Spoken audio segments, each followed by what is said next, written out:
An unexpected incident led to the unfortunate demise of Zhou Moran's mobile phone. With no other recourse, he reluctantly ventured to a mobile phone shop to procure a second-hand device. Little did he know, this would usher in a dramatic transformation in his life. A Huawei foldable smartphone, purchased for a mere penny. An awe-inspiring U9 supercar, acquired for just a penny. A sprawling 550 square meter flat, also obtained for a mere penny. Chapter 1. The Old Mobile Phone. Raindrops cascaded down the steps of the subway station, forming a small stream. As Zhou Moran stood at the station's exit, gazing at the torrential downpour outside, letting out a sigh. This wretched weather. The change is swifter than a woman's capricious moods, transforming in an instant. Just earlier, the skies were clear and bright, and now it is a deluge. The rain is falling so heavily that the subway station is nearly transformed into a drainage ditch. Zhou Moran cursed inwardly and retrieved his old mobile phone, which had served him for 3 years. The screen was marred with a spiderweb of cracks, a consequence of an accidental drop last July, and yet it had endured for another year. Alas, it is not that he is unwilling to change phones. Rather, his financial constraints do not permit it. With a salary that scarcely suffices, after deducting rent, utilities, and living expenses, he lacks even the budget to buy his girlfriend a bouquet or treat her to a candlelit dinner. Gazing at the torrential rain outside the subway station, Zhou Moran hesitated for a moment, but ultimately opened the ride-hailing app.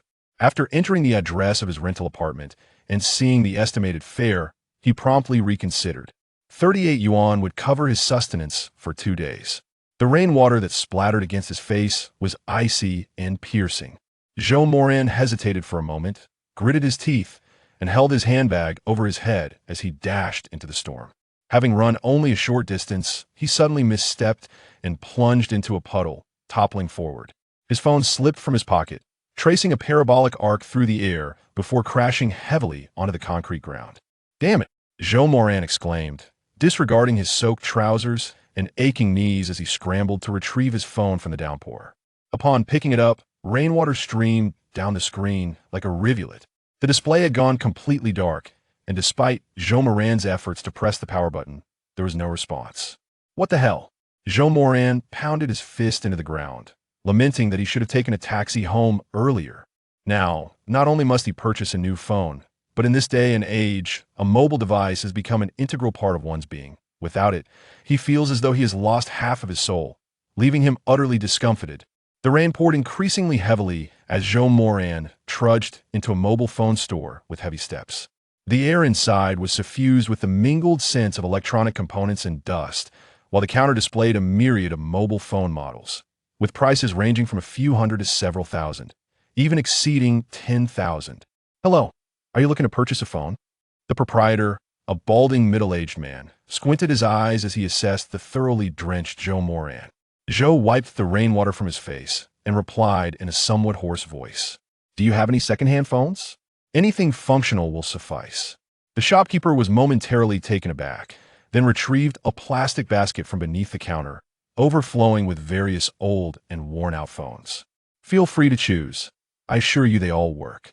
Zhou sifted through the selection and casually picked up a second-hand Huawei P40, inquiring, "How much is this one?" 300. The shopkeeper glanced over and casually responded. 300 was still a bit beyond my budget, Zhou thought to himself, placing the old Huawei back and continuing to search. Observing this, the shopkeeper cast a glance at Zhou and remarked, "Brother, this phone is quite reasonable at only 300. What more could you possibly want?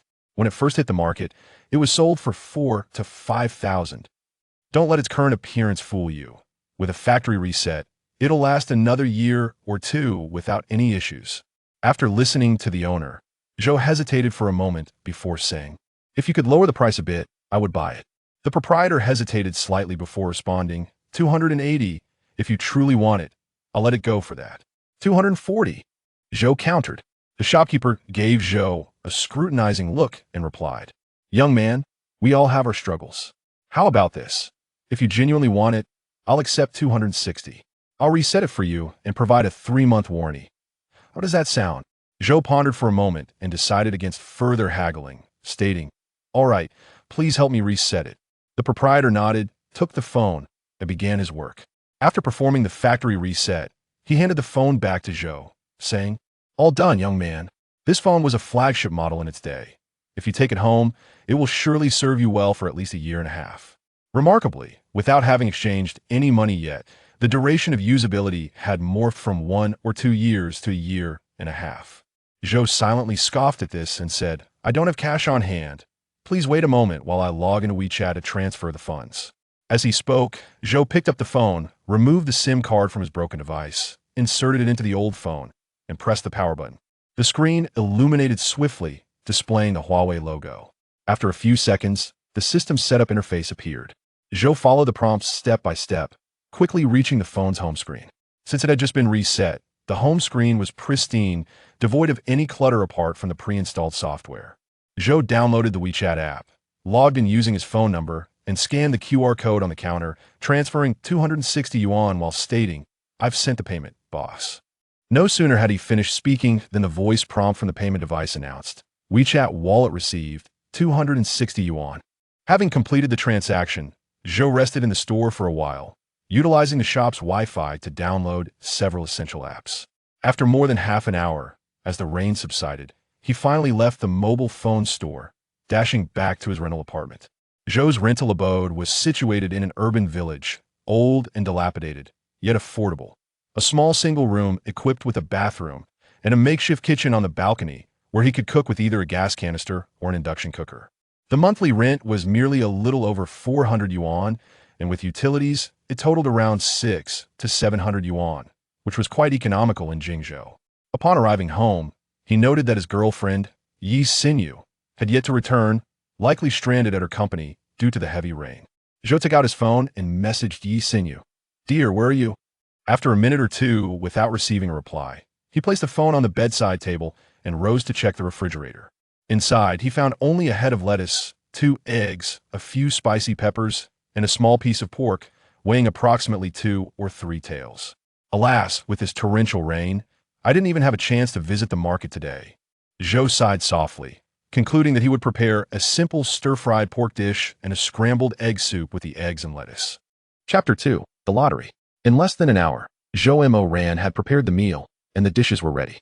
However, Yi Xinyu had yet to return.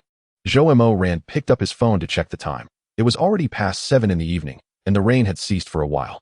Logically, Yi Xinyu should have been back by now. He opened WeChat and sent her a message. "Darling, why haven't you returned yet?" After waiting for a while, with no response from Yi Xinyu, Zhou Moran worried that the stir-fried pork would cool down. So he placed the dishes in the rice cooker to keep them warm. Although this would compromise the flavor of the chili, at least when Yi Xinyu returned, the food would still be warm. Whether it tasted good was inconsequential. As long as it was edible, that sufficed. After all, they were just working-class individuals, not overly particular about such matters. Once the food was heating, Zhou Moran reclined back on the bed and began to play on his phone.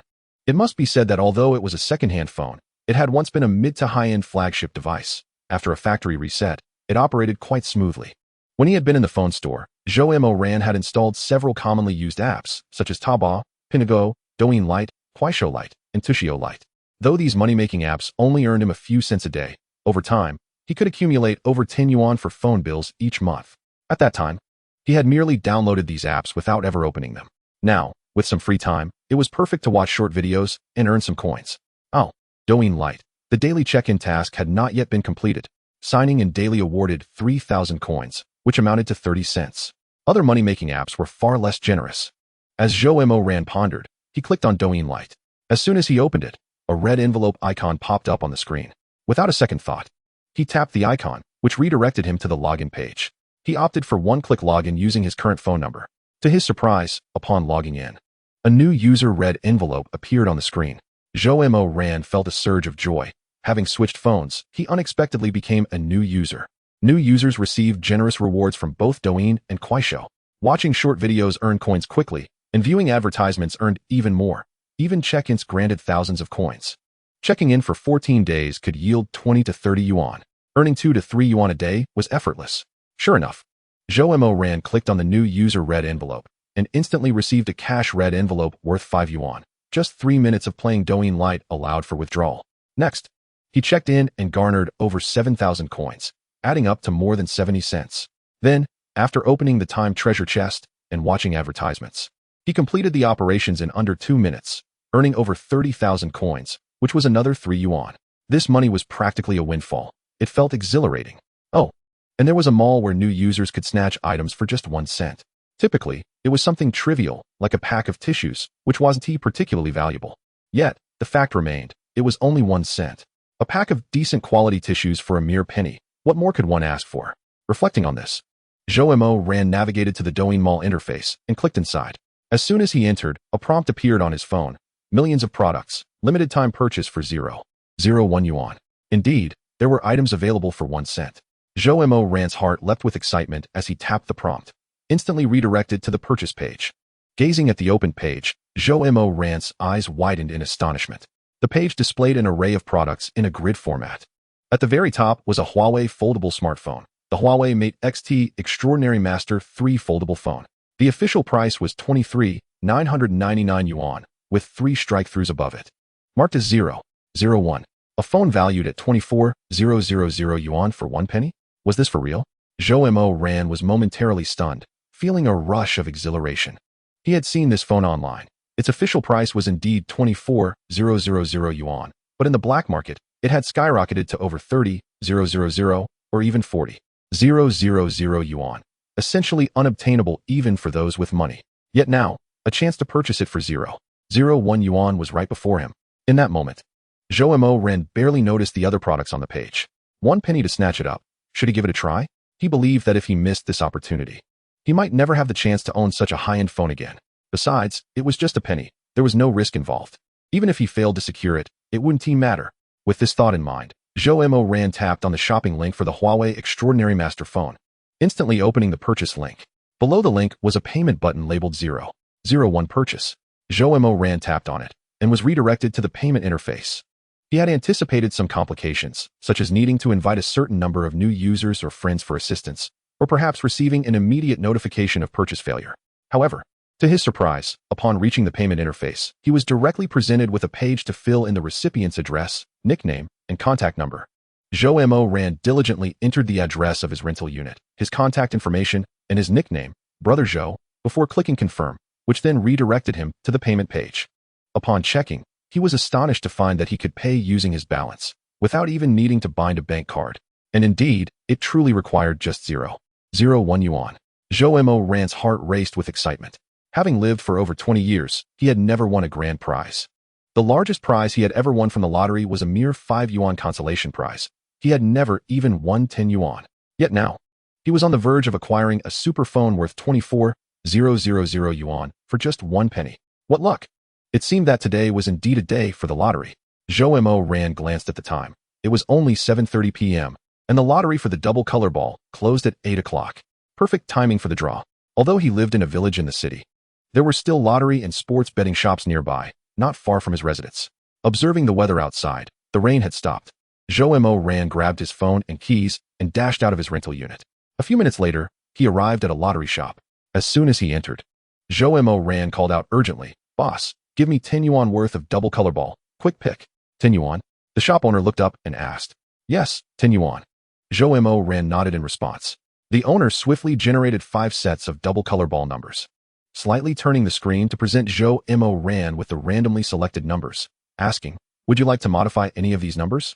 Zhou Moran glanced at the generated numbers: 03, 08, 17, 21, 25, 30, 12, 05, 11, 14, 19, 22, 28, 07, 02, 09, 13, 18, 26, 33, 04, 06, 10, 16, 20, 27, 31, 09, 01, 07, 12, 15, 24, 29. Indeed, it is quite random, devoid of any discernible pattern, with not a single number repeating itself. Zhou Moran had not purchased a lottery ticket in quite some time, nor had he delved into the concepts of hot and cold numbers. After a fleeting glance, he remarked, "All right, let's proceed as is, no need for alterations." The lottery shop owner said nothing in response, promptly printing the ticket and handing it over to Zhou Moran. Holding his phone, Zhou scanned the QR code and transferred 10 yuan, then accepted the ticket, giving it a cursory glance before tucking it into his pocket. Chapter 3. My dear, what ails you? Upon returning to his rented accommodation, Zhou Moran opened the door to find Yi Xinyu lounging on the bed, engrossed in her phone. Noticing Zhou Moran's arrival, Yi Xinyu remained silent, turning onto her side to continue her mobile pursuits. Zhou Moran, seeing her, smiled and said, "My dear, you're home. Did you get caught in the rain?" As he spoke, he made his way to the balcony, adding, "You haven't eaten yet, have you? I prepared some stir-fried pork, and it's steaming in the pot, just waiting for your return." With that, Zhou Moran retrieved the dish from the pot and set it on the small table beside the bed. He then fetched 2 rice bowls, filled them, and placed the chopsticks on the table, saying, "Darling, put down your phone and let us have dinner." Yi Xinyu glanced slightly at the meal on the table before retreating back into her phone, replying, "You eat. I'm not hungry." Zhou Moran was taken aback for a moment before asking, "Is it unappetizing? Perhaps I should order takeout for you? What would you like?" As he spoke, he picked up his phone, preparing to order. "I already said I'm not eating. Why would you order takeout?" Yi Xinyu snapped. "You know as well as I do that takeout is neither hygienic nor palatable. If you want to eat, go ahead." Zhou Moran, momentarily stunned, approached Yi Xinyu and gently inquired, "My dear, what troubles you? Is work making you unhappy? If something is bothering you, please share it with me. We can face it together, all right?" Yi Xinyu lifted her gaze to Zhou Moran and retorted, "Is it even useful to tell you? Can you offer 1,000,000, a house, or a car?" Upon hearing her words, Zhou Moran was once again momentarily silenced. "I'm sorry, dear. I realize that I currently have no car, no house, nor wealth, and that being with me brings you discomfort. However, I will strive to work hard and earn money. I promise to provide you with a good life." Yi Xinyu regarded Zhou Moran silently, then turned away, facing the wall, pressing her phone beneath her pillow, thus turning her back on him. Zhou Moran was taken aback, letting out a silent sigh as he laid down behind Yi Xinyu, reaching out to embrace her. Yet, as soon as his hand brushed against her, she swatted it away, coldly stating, "Remove your hand, don't touch me." Yi Xinyu's mood darkened Zhou Moran's spirits as well. He left his meal untouched, the bowls still on the table, and simply lay on the bed. Several times, he contemplated reaching out to her again, but ultimately refrained. It had been days since they had shared any intimacy, and he had hoped that dinner would lead to a warm bath and a cozy evening together. But those hopes were dashed. Even though they were married, Yi Xinyu's reluctance left him feeling even more distant, especially since they weren't yet wed. Lost in his thoughts, Zhou Moran eventually drifted into a restless slumber, unaware of how much time had passed. In the early hours, when nature called, he awoke to find Yi Xinyu's phone still aglow. Without pondering much, he rose to use the restroom. Returning to find Yi Xinyu had set her phone aside and fallen back asleep. Glancing around, he noticed her phone was likely hidden beneath her pillow once more. Not thinking much of it, he lay down beside her and soon succumbed to sleep again. In the morning, Zhou Moran was stirred awake by the blaring alarm. Upon opening his eyes, he discovered Yi Xinyu was already up, preparing herself. He approached her from behind, attempting to embrace her, but she nudged him away, saying, "Don't bother me," and continued applying her makeup. Ah, women and their monthly cycles. Zhou Moran took no offense, merely commenting, "My wife is truly beautiful," before heading off to freshen up. After washing up, he emerged to find Yi Xinyu had already left. Dressed and ready, he grabbed his phone and keys, taking his black handbag as he departed the apartment. At a local bun shop, he purchased a cup of soy milk and 2 fried dough sticks, consuming them hastily as he made his way to the subway station. By the time he reached the station, he had finished his meal, disposing of the food wrapper in the trash before entering the subway. Arriving at the office precisely at 8:50, just in time for the 9 o'clock start, he placed his handbag on his desk. No sooner had he settled into his chair than his supervisor, Li Fulian, approached him. "Xiao Zhou, please compile and organize the sales data for the fast-moving consumer goods sector from the past few years and prepare an industry analysis report." Zhou Moran quickly stood, responding, "Understood. Brotherly, you need the sales data from recent years?" "Yes, from the past 5 years, if possible." Li Fulian pondered for a moment before continuing. "Could you submit it to my office before the end of the day?" Zhou Moran paused, taken aback by the urgency. "Today? So soon?" After a brief moment of hesitation, he replied, "Brotherly," but Li Fulian interrupted, "Xiao Zhou, this report is crucial. It impacts my future. Please put in some extra effort and get it done today, all right? Think of it as helping your brother. When we present the project, I'll let you take the lead." Li Fulian and Zhou Moran were fellow villagers, and it was Li Fulian who had recommended Zhou for this position. In Zhou Moran's eyes, Brotherly had always been supportive of him. Hearing Li Fulian's request, Zhou Moran quickly affirmed, "All right, Brotherly, I'll have it ready before the end of the day." Li Fulian regarded him for a moment before adding, "Make sure to gather comprehensive and detailed data. When writing the report, aim for thorough analysis." Zhou Moran nodded earnestly, assuring, "You can count on me, Brotherly. I will write it with utmost diligence." Chapter 4. The betrayal utilizing the entire day, even sacrificing his lunch break. Zhou Moran ordered takeout to eat at his desk while collecting and organizing information. By late afternoon, around 4 o'clock, he finally completed the industry analysis report on fast-moving consumer goods. Having meticulously reviewed the report and perused the gathered materials, Zhou Moran affixed the reference documents as an appendix at the end of the report.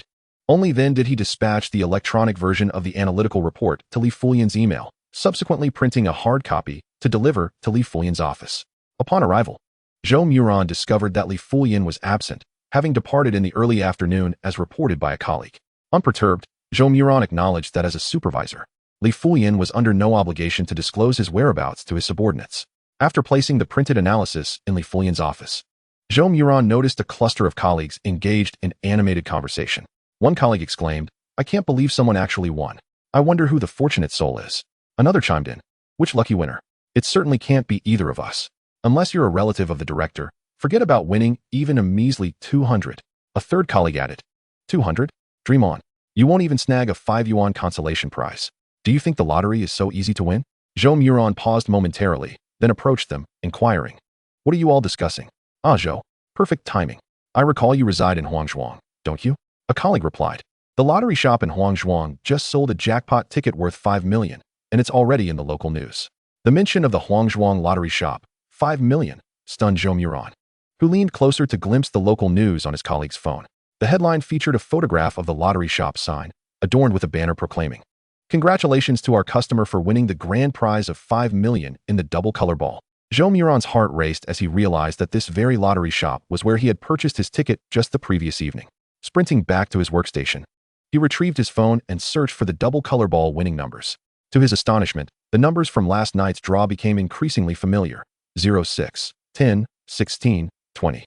He distinctly recalled that one of his randomly selected tickets bore these very numbers. So easy to remember, after all, 6060. As he patted his pocket, he realized he could not find the ticket. A moment's reflection reminded him that he had placed it in the pocket of another pair of trousers. The excitement surged within him, prompting Zhou Moran to message Yi Xinyu, "Darling, have you finished work? Please check the trousers I changed out of last night for a lottery ticket. Let me know if it's a winner." Yet, after sending the message, Yi Xinyu did not respond. The anticipation became nearly unbearable as he glanced at the clock, still nearly an hour until the end of the workday. Unable to contain himself, Zhou Moran slipped out of the office without clocking out, hailing a taxi to rush back to his apartment. As the taxi passed by the lottery shop in the urban village, Zhou Moran noticed that the shop still displayed the celebratory banner, bustling with eager patrons hoping to share in the luck of the jackpot winner. Upon reaching his apartment building, he checked the time.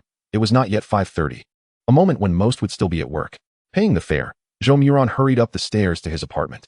Upon reaching the door, he inserted his key, only to find it would not turn. Is the door locked from the inside? Has my wife returned? He mused, momentarily taken aback. He knocked on the door, calling out, "Darling, open the door, hurry." Inside, he heard a flurry of footsteps, which only intensified his confusion. He knocked again, urging, "Xinyu, what are you doing? Open the door." After a few moments, the door finally creaked open, revealing an unexpected sight that widened Zhou Moran's eyes in shock. By the small table beside the bed sat none other than his good friend, Li Fulian. Zhou Moran felt a surge of fury as he stared incredulously at both Li Fulian and his wife, growling, "What are you two doing? Yi Xinyu, how could you do this to me?" Yi Xinyu glanced at him calmly, sitting at the edge of the bed, casually wiping her mouth with a tissue before stating, "Since you've already seen, let us end it here, Zhou Moran. We are breaking up. You go your way, and I'll go mine." Before she could finish, Zhou Moran stepped forward, gripping Li Fulian's collar and yanking him from the chair, delivering a punch to his face as he seethed, "You scoundrel. I treated you like a brother, and you betray me. How could you do this to me?" he exclaimed, ready to unleash further wrath. Just as he struck twice, Yi Xinyu rushed forward, grabbing him and shouting, "Zhou Moran, what are you doing? Have you lost your mind? Enough of this. Do you think I got into Li Ji's company because of my own merits? With my college diploma, no money, and no connections, why would a listed company want me? It's all because of my relationship with Li Gu. You should be grateful, yet you dare to raise your hand against him? Do you think he won't have you fired tomorrow?" Hearing her words, Zhou Moran's hand halted midair, a bitter smile creeping across his face as he retorted, "So you two were already in cahoots. I was the only one left in the dark, wasn't I? Yi Xinyu, I never expected you to be this kind of person. Fine, you just said we should break up, right? I'll help you with that. Get out, both of you. And don't dirty my eyes any longer." Yi Xinyu shot him a contemptuous glance and replied coldly, I don't need you to say that. I've long tired of this shabby apartment. Li Ge, let us go? As she took Li Fulian's hand to leave, he paused, looking back at Zhou Moran with a cold demeanor. Zhou Moran, you don't need to come to work tomorrow. You're fired. Zhou Moran scoffed, retorting, I won't miss it. Do you think I care about that wretched job? Running errands for you all day, only to be cheated on? I should feel grateful. I spit on that. And don't you dare stay here. The stench of your betrayal is nauseating. With that, Zhou Moran strode into the bathroom. Rummaging through the pocket of the trousers he had changed out of the previous day, retrieving the lottery ticket without a glance, and resolutely turning to leave. Looking up, Zhou Moran noticed a set of freshly washed clothes hanging on the balcony. He casually took them down, packed them into a fast food bag, and left the rented apartment. Chapter 5, Claiming the Prize. After stepping out of the apartment and inhaling a few breaths of fresh air, Zhou Moran's spirits began to lift slightly. He retrieved his lottery ticket and glanced at it, and in an instant, his gloomy mood vanished. The winning numbers were 0, 6, 10, 16, 20, 27, and 3,109, identical to his. He had indeed won 5 million. After taxes, that amounted to 4 million. With this 4 million, he could finally pay off his debts. The recent frustration of being cheated on seemed to dissipate in the glow of this fortunate sequence of numbers. What a stroke of luck. If he hadn't left work early today and stumbled upon the affair between Yi Xinyu and Li Fulian, he would still be oblivious to the betrayal. With these thoughts swirling in his mind, Zhou Moran hailed a taxi and headed to the lottery claim center. Jingzhou, the capital city of Handong province, housed the lottery claim center, which was just over 10 kilometers from his residence. By the time Zhou Moran arrived at the center, it was nearly 6 o'clock, and the staff had already clocked out. He found a nearby star-rated hotel and checked in. At over 500 yuan for a night. He would have previously avoided such a luxury, not daring to even step through the doors. After all, the cost of one night's stay was equivalent to his monthly rent. That evening, he indulged in a buffet dinner at the hotel, priced at 198 yuan per person, a luxury he had never dared to contemplate before. But now, with 4 million about to be in his grasp after 20 years of frugality, what harm was there in indulging a little? The comfort of the star-rated hotel room was undeniable. It had been a long time since Yi Xinyu had allowed him any intimacy, and as he lay down to sleep, he almost lost himself in thought. He slept soundly until dawn, waking up with renewed vigor. The thought of the 4 million soon-to-be kept him restless, prompting him to rise early and enjoy a complimentary breakfast before departing the hotel. Upon arriving at the lottery center, it was barely past 8, and the staff had yet to arrive. Zhou Moran purchased a panda-shaped headpiece from a nearby shop, and, after the center opened at 9, he entered. Under the guidance of the staff, Zhou Moran swiftly completed the necessary paperwork to initiate the prize-claiming process. During the process, the staff repeatedly hinted at donations. But Zhou Moran feigned ignorance, pretending not to understand. After all, he had only just emerged from poverty. Donations? Perhaps in another life. Wearing the headpiece, he took a photo with the staff before leaving the center. His 4 million prize would be credited to his bank account within 1 to 3 business days. However, just as he exited the center, his phone rang. Glancing at the screen, he saw it was Yi Xinyu calling. He took a moment to consider before hanging up. To his surprise, she called again immediately. Frustrated, he finally answered. Yi Xinyu, do you ever give up? We've broken up. Why are you still calling? On the other end, Yi Xinyu fell silent for a moment before responding. Zhou Moran, did you win the lottery? Zhou Moran paused, then retorted. Whether I won or not is none of your business. Don't forget, we've already broken up. Realizing she must have seen his message from yesterday or the online news about the lottery banner at the store, she concluded that he must have won. Zhou Moran, I don't care. I've been your girlfriend for 5 years. You owe me half of that money. My girlfriend? Zhou Moran scoffed, his voice cold. How dare you say that? When you were cheating with that scoundrel Li, did you ever think of being my girlfriend? Now you want my money? On what grounds? Yi Xinyu, do you have any shame left? He paused slightly before continuing. Do you not feel any embarrassment saying that? Remember, we broke up yesterday. With the lines clearly drawn, Zhou Moran decided to disregard any pretense of civility. Yi Xinyu, undeterred, cried out, I don't care, Zhou Moran. You won 5 million. After taxes, you still have 4 million. You owe me at least 2 million, or I won't let this go. On what basis? Just because you have the audacity to ask? Zhou Moran laughed coldly before hanging up on her. Subsequently, he blocked her number and WeChat account. Upon realizing he might have won, his first instinct was to share the news with Yi Xinyu. Yet, he was met with the bitter reality of her betrayal. Zhou Moran had been working at the company for 4 to 5 months, and it was likely that Li Fulian had already been entangled with Yi Xinyu long before that. Throughout his time there, Li Fulian had frequently assigned him extra work under the guise of needing to learn more, all the while sneaking away to be with Yi Xinyu. Reflecting on this, Zhou Moran felt foolish for not realizing sooner that Yi Sinyu's heart had long since strayed from him. How absurd it was that he had held her in such high regard. After blocking her contact information, he hailed a taxi and returned to the star-rated hotel from the previous night. There was no way he would return to that rented apartment. The thought of Yi Sinyu and Li Fulin having shared that space was repugnant. He had resolved not to return to the apartment. Once the prize money was in hand, he would look for a proper house and even buy a car. For now, a few days in the hotel would suffice. The star-rated hotel from the previous night was quite pleasant, and at over 500 yuan a night, it was still manageable. In Jingzhou, real estate prices were quite steep, with new developments slightly on the outskirts averaging around 12 to 13,000 yuan per square meter. A 100 square meter apartment would cost around 150 to 60,000 for a shell, and factoring in renovations, furnishings, and appliances, well, 2 million might barely suffice. And buying a car? Nothing extravagant, just a decent domestic model, but that would still require 20 to 30,000 at least. In light of this, even winning 5 million does not afford one the luxury of idleness. Zhou Moran cast a glance at the second-hand mobile phone in his hand. Oh, it seems a new phone must be acquired. Chapter 6. Your beloved vehicle has arrived at our store. As he pondered over the phone, Zhou Moran suddenly recalled that he had snagged a Huawei Extraordinary Master 3-fold screen mobile on Douyin Mall for merely a penny. He had not opened Douyin Lite since yesterday due to matters concerning Yi Xinu, and this morning he had been preoccupied with the lottery redemption, leaving him no time to check it. Now, however, with some leisure at hand, Zhou Moran finally had the opportunity to see the status of the 3-fold phone he had secured. Upon opening Douyin Lite, he realized that yesterday's sign-in had been interrupted, requiring him to restart to collect coins.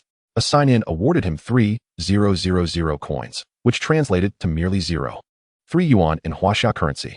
Additionally, with the time treasure chest, watching advertisements, and scrolling through videos, new users could easily earn 2 to 3 yuan a day, quite effortlessly. Before his windfall, Zhou Moran had placed considerable value on that 1 or 2 yuan. After all, even a mosquito's leg is meat. By scrolling through short videos, he could earn 20 to 30 yuan a month to supplement his phone bill. Now, however, such sums seemed trivial. Yet, Zhou Moran would not overlook this seemingly effortless task. With a mere flick of his hand, he signed in and promptly opened Douyin Mall.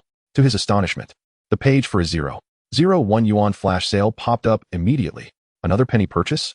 Zhou Moran blinked in disbelief, his eyes widening at the item displayed on the page. Goodness, could this be real? The first item was a new energy electric sports car, the Yangwang U9.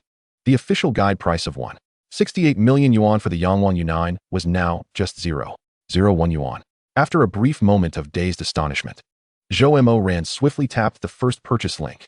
The product details page opened, and he hardly registered the description before his gaze fixated on the 0.01 yuan purchase button at the bottom right of the screen.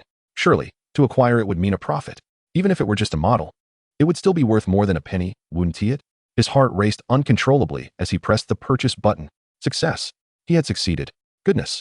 This luck, without further contemplation, Zhou Moran hurriedly clicked the payment button, parting with a mere penny. Upon receiving the successful payment notification, he could not help but inhale sharply. Had his luck truly been this extraordinary over the past 2 days? Had he really snagged a Yangwang U9 valued at 1.7 million yuan for just a penny? Surely this was not a dream. When had Douyin Mall become so generous? Zhou Moran opened his orders to check, and indeed, there were already 2 order links, one for the Huawei 3-fold screen phone and the other for the Yangwang U9 sports car he had just secured. It felt utterly surreal. Returning to Douyin Mall, he glanced at the prices of items available. They had returned to normal. The first item listed was a pack of tissue paper priced at 201 yuan, which, with a new user coupon, amounted to exactly 0.01 yuan. Now, this was more like it. A penny purchase for a 3-fold screen phone worth over 10,000 yuan and a Yangwang U9 valued at over 1 million was simply illogical.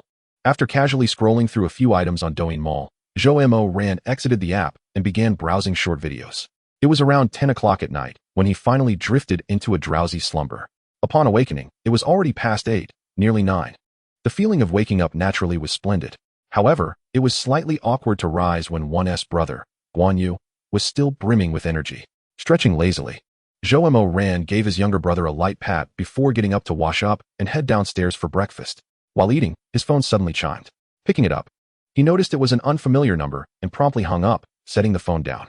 After blocking Yi Xinu's calls and WeChat messages yesterday, she had not given up and had called twice from someone else's phone. Upon recognizing her voice, Zhou Moran swiftly hung up again, blocking those 2 numbers as well. Seeing another unknown number appear, he couldn't be bothered to answer. Just as he placed the phone down, it rang again. Zhou Moran glanced at the screen. It was still that same number, so he hung up once more. Just after disconnecting, the caller persevered and rang back. Zhou Moran narrowed his eyes, answered the call, and sternly exclaimed, "Exinu, how long will you persist?" There was a brief silence on the other end before a stranger's voice responded, "Hello. May I speak with Mr. Zhou Moran?" "Not Exinu." Zhou Moran was momentarily taken aback, then softened his tone. "This is he." "Who is this?" "Good day, Mr. Zhou. I am Huawei from Jiqiang Automobile Trade Company, Limited. I am calling to inform you that your beloved vehicle has arrived at our store. May I inquire when you will be available to collect it?"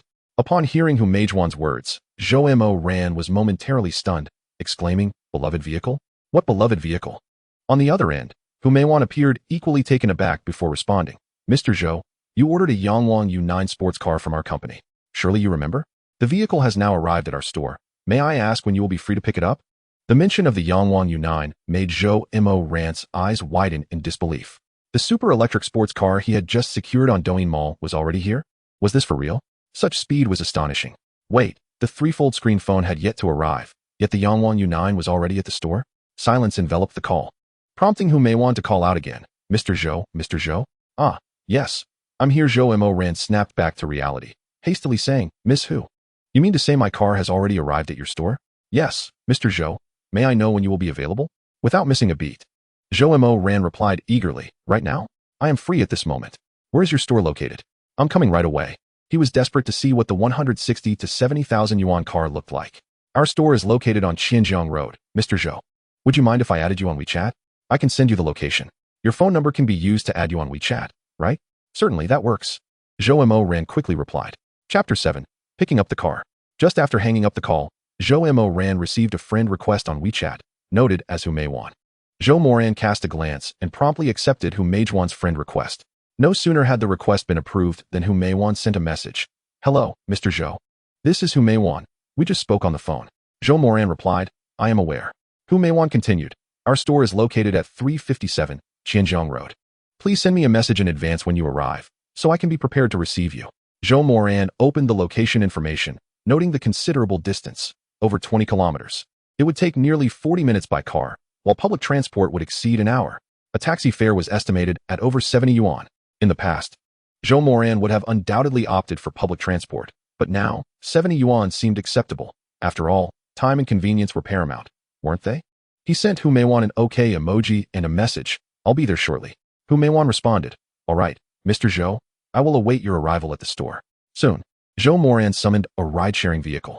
Within 2 minutes, a driver accepted the request and approached. Zhou Moran glanced at the estimated arrival time, around 3 to 4 minutes. He quickly consumed a piece of fried dough and sipped some soybean milk, wiping his mouth before heading towards the elevator. Just as he reached the hotel entrance, the driver called. Ignoring the call, he waved to the driver of a BYD Chain Plus parked outside the hotel and briskly made his way over. As he reached the vehicle, the driver lowered the window and inquired, "You are the passenger with the phone number ending in 9871, correct?" Zhou Moran nodded, opened the door, and took a seat. Once settled, the driver reminded him, "Please buckle your seatbelt." As Zhou Moran fastened his seatbelt, the driver pulled away from the hotel. Zhou Moran checked the map and messaged Huawei, "I'm in the car and should arrive in approximately 40 minutes. Huawei quickly replied, "All right, Mr. Zhou. I will be waiting for you at the store." Zhou Moran glanced at the message and chose not to respond further. As it approached 11 o'clock, he finally arrived at 357 Qianjiang Road. Even before the car came to a complete stop, he spotted a young woman in her 20s dressed in a black professional suit, holding her phone and glancing at it intermittently while also scanning the street. She must be Huawei, he thought. "Driver, please pull over by that young lady," Zhou Moran instructed. The driver nodded slightly and slowed the vehicle. Before the car had fully halted, Huawei bent down to peer inside the window. As soon as the car stopped, she stepped forward, opened the door, and smiled. "Are you Mr. Zhou?" Zhou Moran nodded slightly and turned to the driver. "Thank you." He then exited the vehicle. Upon stepping out, Huawei extended her right hand with a smile, saying, "Hello, Mr. Zhou, I am Huawei." "Hello, Miss Hu," Zhou Moran replied, shaking her hand. "I apologize for keeping you waiting." "Not at all. I just stepped out myself. You mentioned it would take about 40 minutes. And I have only just arrived," Huawei responded with an eager smile. After a brief pause, she continued, "Let's go inside the store and discuss matters." Zhou Moran nodded and followed Huawei into the Jiqiang Auto Trade store. The store was spacious, showcasing numerous models from the BYD Dynasty and Ocean series, as well as the Fangcheng Leopard and Tengshi series. At the center display stood a stunning electric supercar in glacial blue, adorned with a sign reading Yuan Wang Yu9. Zhou Moran's gaze was instantly captivated by the vehicle. At that moment, Hu Meiwan appeared with a man in his 30s dressed in a suit, introducing him, Mr. Zhou. This is our store manager, Lu Zhiping.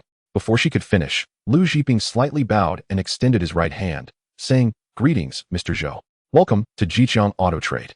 Zhou Moran diverted his attention from the Yuan Wang Yu9, glanced at Lu Zhiping, and shook his hand, replying, Hello, Mr. Lu. Mr. Zhou. This vehicle is destined to be your beloved car. Lu Zhiping gestured towards the Yuan Wang Yu9. After a brief pause, he added, Mr. Zhou, you will be the first customer to receive the Yuan Wang Yu9 from our store. We would like to hold a delivery ceremony, capturing some video and photos.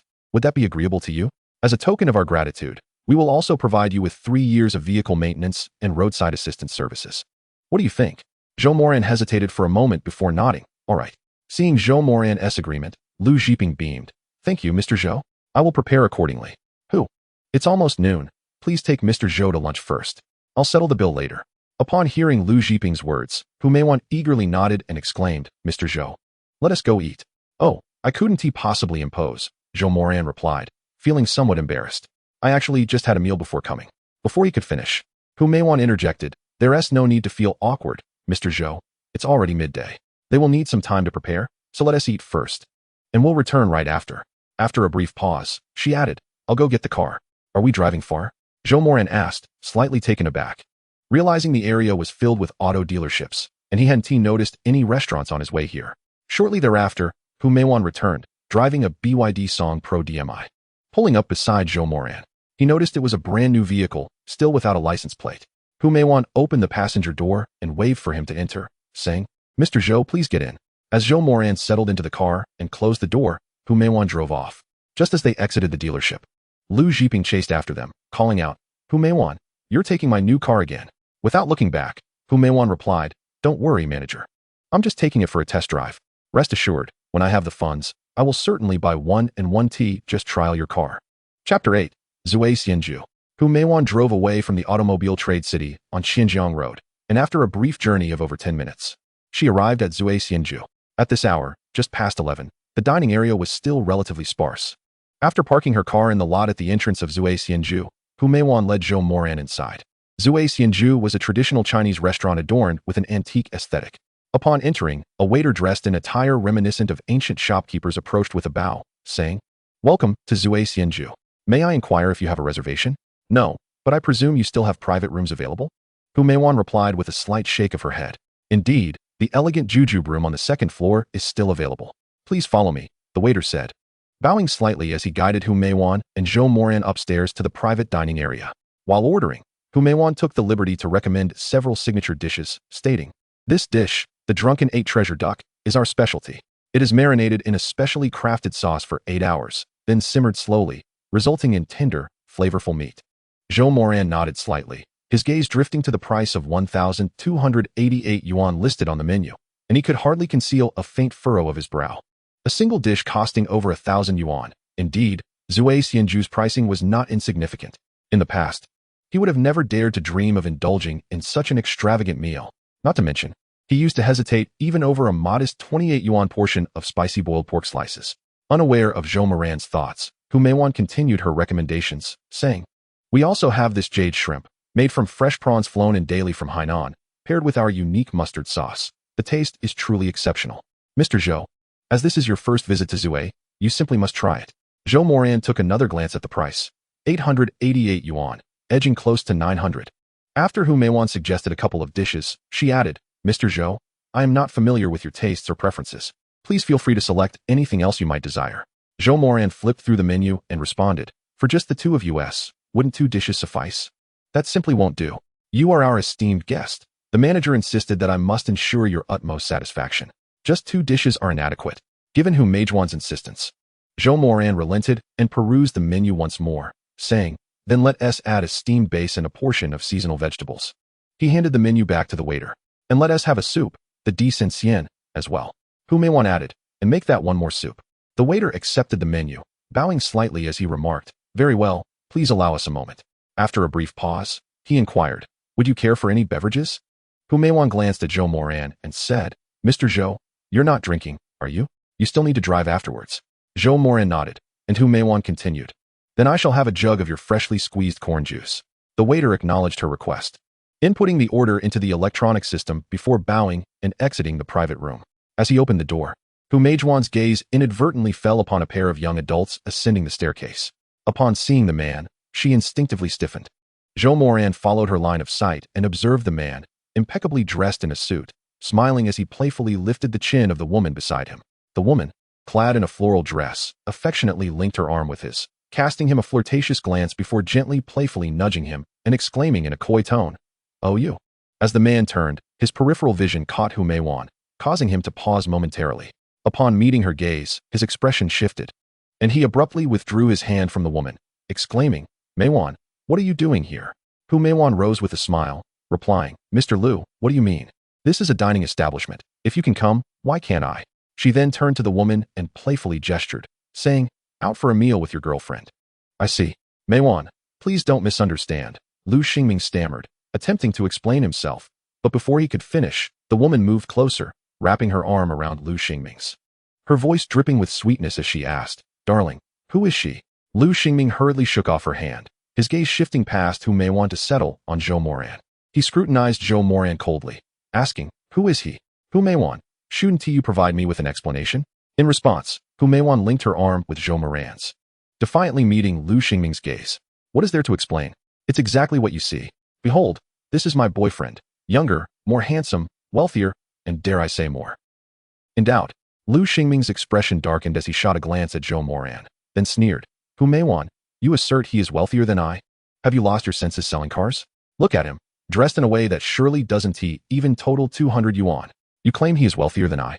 At Lu Xingming's words, Zhou Moran couldn't help but glance at Lu Xingming's attire.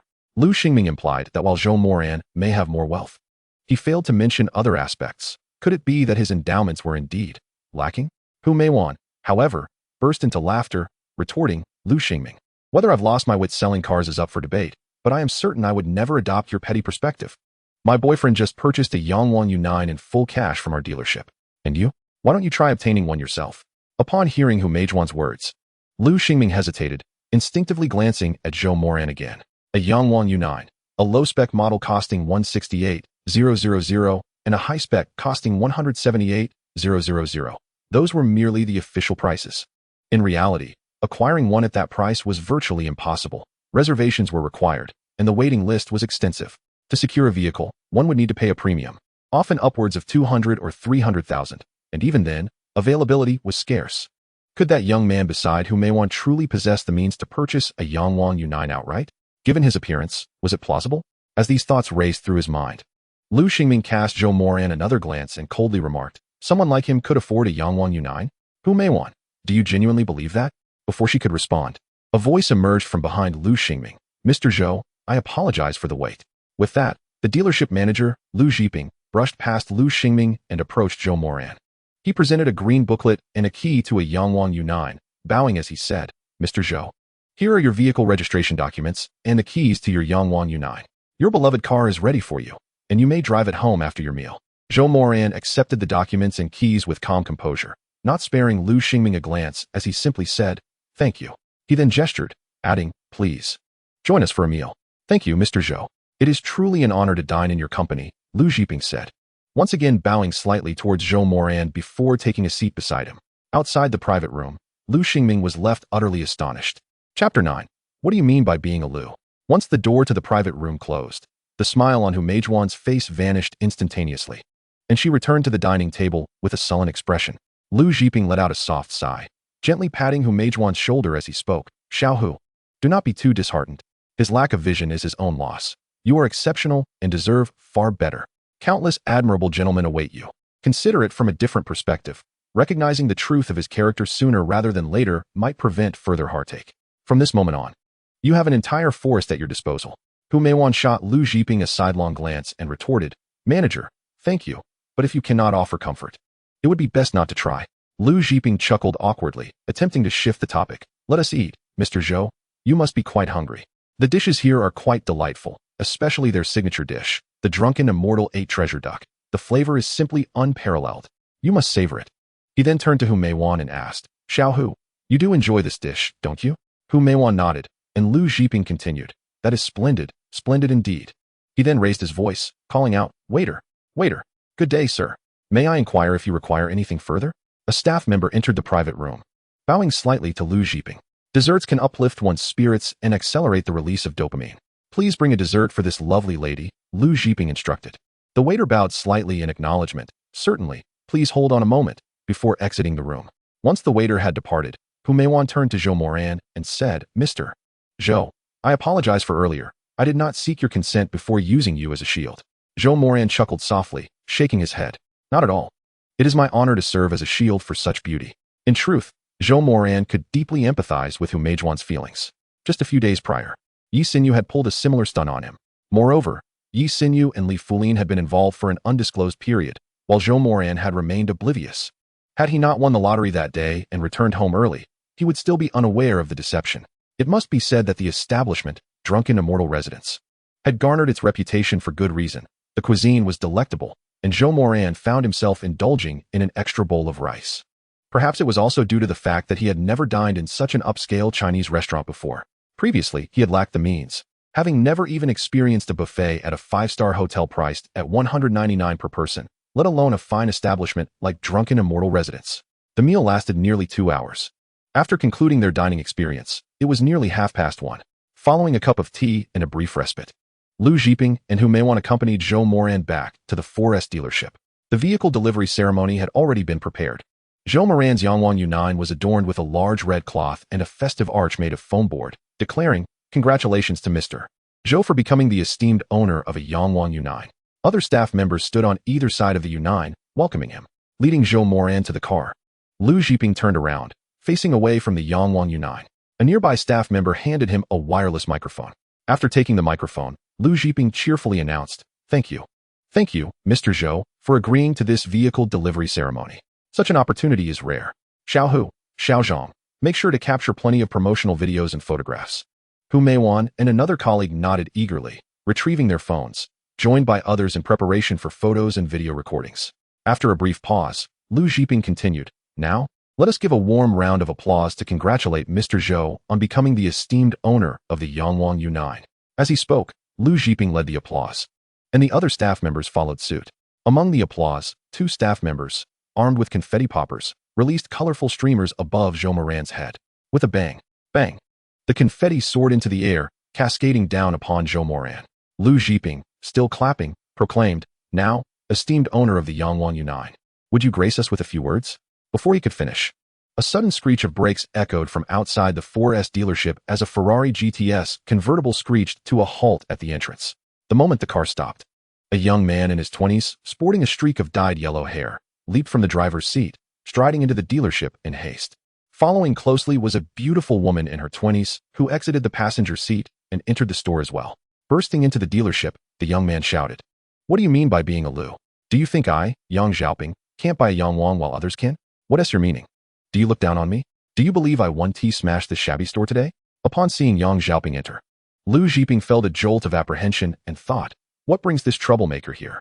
I wonder which loose-lipped employee informed him. Contemplating this, Lu Zhiping turned to Zhou Moran and said, Mr. Zhou, I apologize. I must attend to this matter. Without waiting for Zhou Moran's response, Lu Zhiping hastened towards Yang Xiaoping. Wearing a forced smile as he addressed him, Young Master Yang, what brings you here? Please, this way, allow me to brew you a cup of tea. However, before Lu Zhiping could finish, Yang Xiaoping waved his hand dismissively, coldly retorting, Cut the act, Lu. Your tea isn't even fit for soaking my feet. I have no mood for that right now. I've added 200,000 and want to buy a Yangwang U9 to please my girlfriend. Is that too much to ask? After a brief pause, Yang Xiaoping added, Didn't you tell me that the Yangwang U9 requires a reservation and that I would have to wait, as orders are backlogged for 3 months? So what is going on here? Where did this car come from? Did it just fall from the sky? Lu Zhiping shot a quick glance at Zhou Moran before lowering his voice to Yang Xiaoping. Young Master Yang, you've misunderstood. This car. The order was sent directly from the headquarters, without passing through our store at all. Lu Zhiping paused slightly before murmuring, Young Master Yang, I am merely a humble store manager. Such matters are beyond my purview. Please do not put me in a difficult position. Currently, to acquire the Yangwang U9 through the official website at the official price, one must wait over 3 months. The limited vehicles available are reserved for the earliest customers or procured at inflated prices through the black market. An increase of 200 to 300,000 is not at all surprising. For Zhou Moran to obtain a vehicle, it could either be from an early reservation or, perhaps, he possesses his own connections and channels. Upon hearing Liu Zhiping's words, Yang Xiaoping composed himself slightly, then realized the situation. He glanced at Zhou Moran, took a few steps forward to stand beside him, extended his right hand, and said, "Hello, I am Yang Xiaoping." Chapter 10. Would you consider transferring this vehicle to me? Zhou Moran was momentarily taken aback, while Hu Meiwan whispered beside him. He is the second son of Yang Wenjun, the chairman of Jingzhou Construction Group. Jingzhou Construction Group. Zhou Moran's eyes widened. It is the only Fortune 500 company in Jingzhou. Chairman Yang Wenjun is the undisputed wealthiest individual in the city. A super-rich figure on the Huawei rich list. This young man with blonde hair is indeed his second son? After a brief moment of astonishment, Zhou Moran quickly regained his composure, reached out to shake Yang Xiaoping's hand, and nodded slightly, saying, "Hello, Zhou Moran." "Zhou Moran? I haven't heard of you," Yang Xiaoping replied. Puzzled. "Is there anyone named Zhou among the prominent business figures in Jingzhou?" After a moment of contemplation, Yang Xiaoping added, "You aren't from Jingzhou. Are you Brother Zhou?" Zhou Moran nodded slightly, responding, "Indeed, I hail from Shuchong." No wonder, Yang Xiaoping nodded in realization, then continued, "Brother Zhou, might I discuss something with you?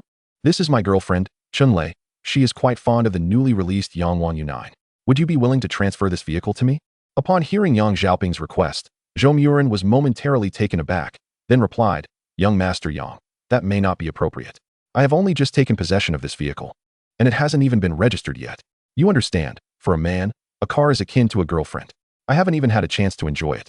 And you wish to purchase it? That seems rather unfair." Yang Xiaoping quickly nodded in agreement. "I understand, Brother Zhou. I know what you're saying. I feel the same way. All men love their cars. However, this model requires a reservation through the official website, and old Liu mentioned it would take at least 3 months to receive the vehicle. What if you were to transfer it to me? I could offer you a 20,000 yuan inconvenience fee.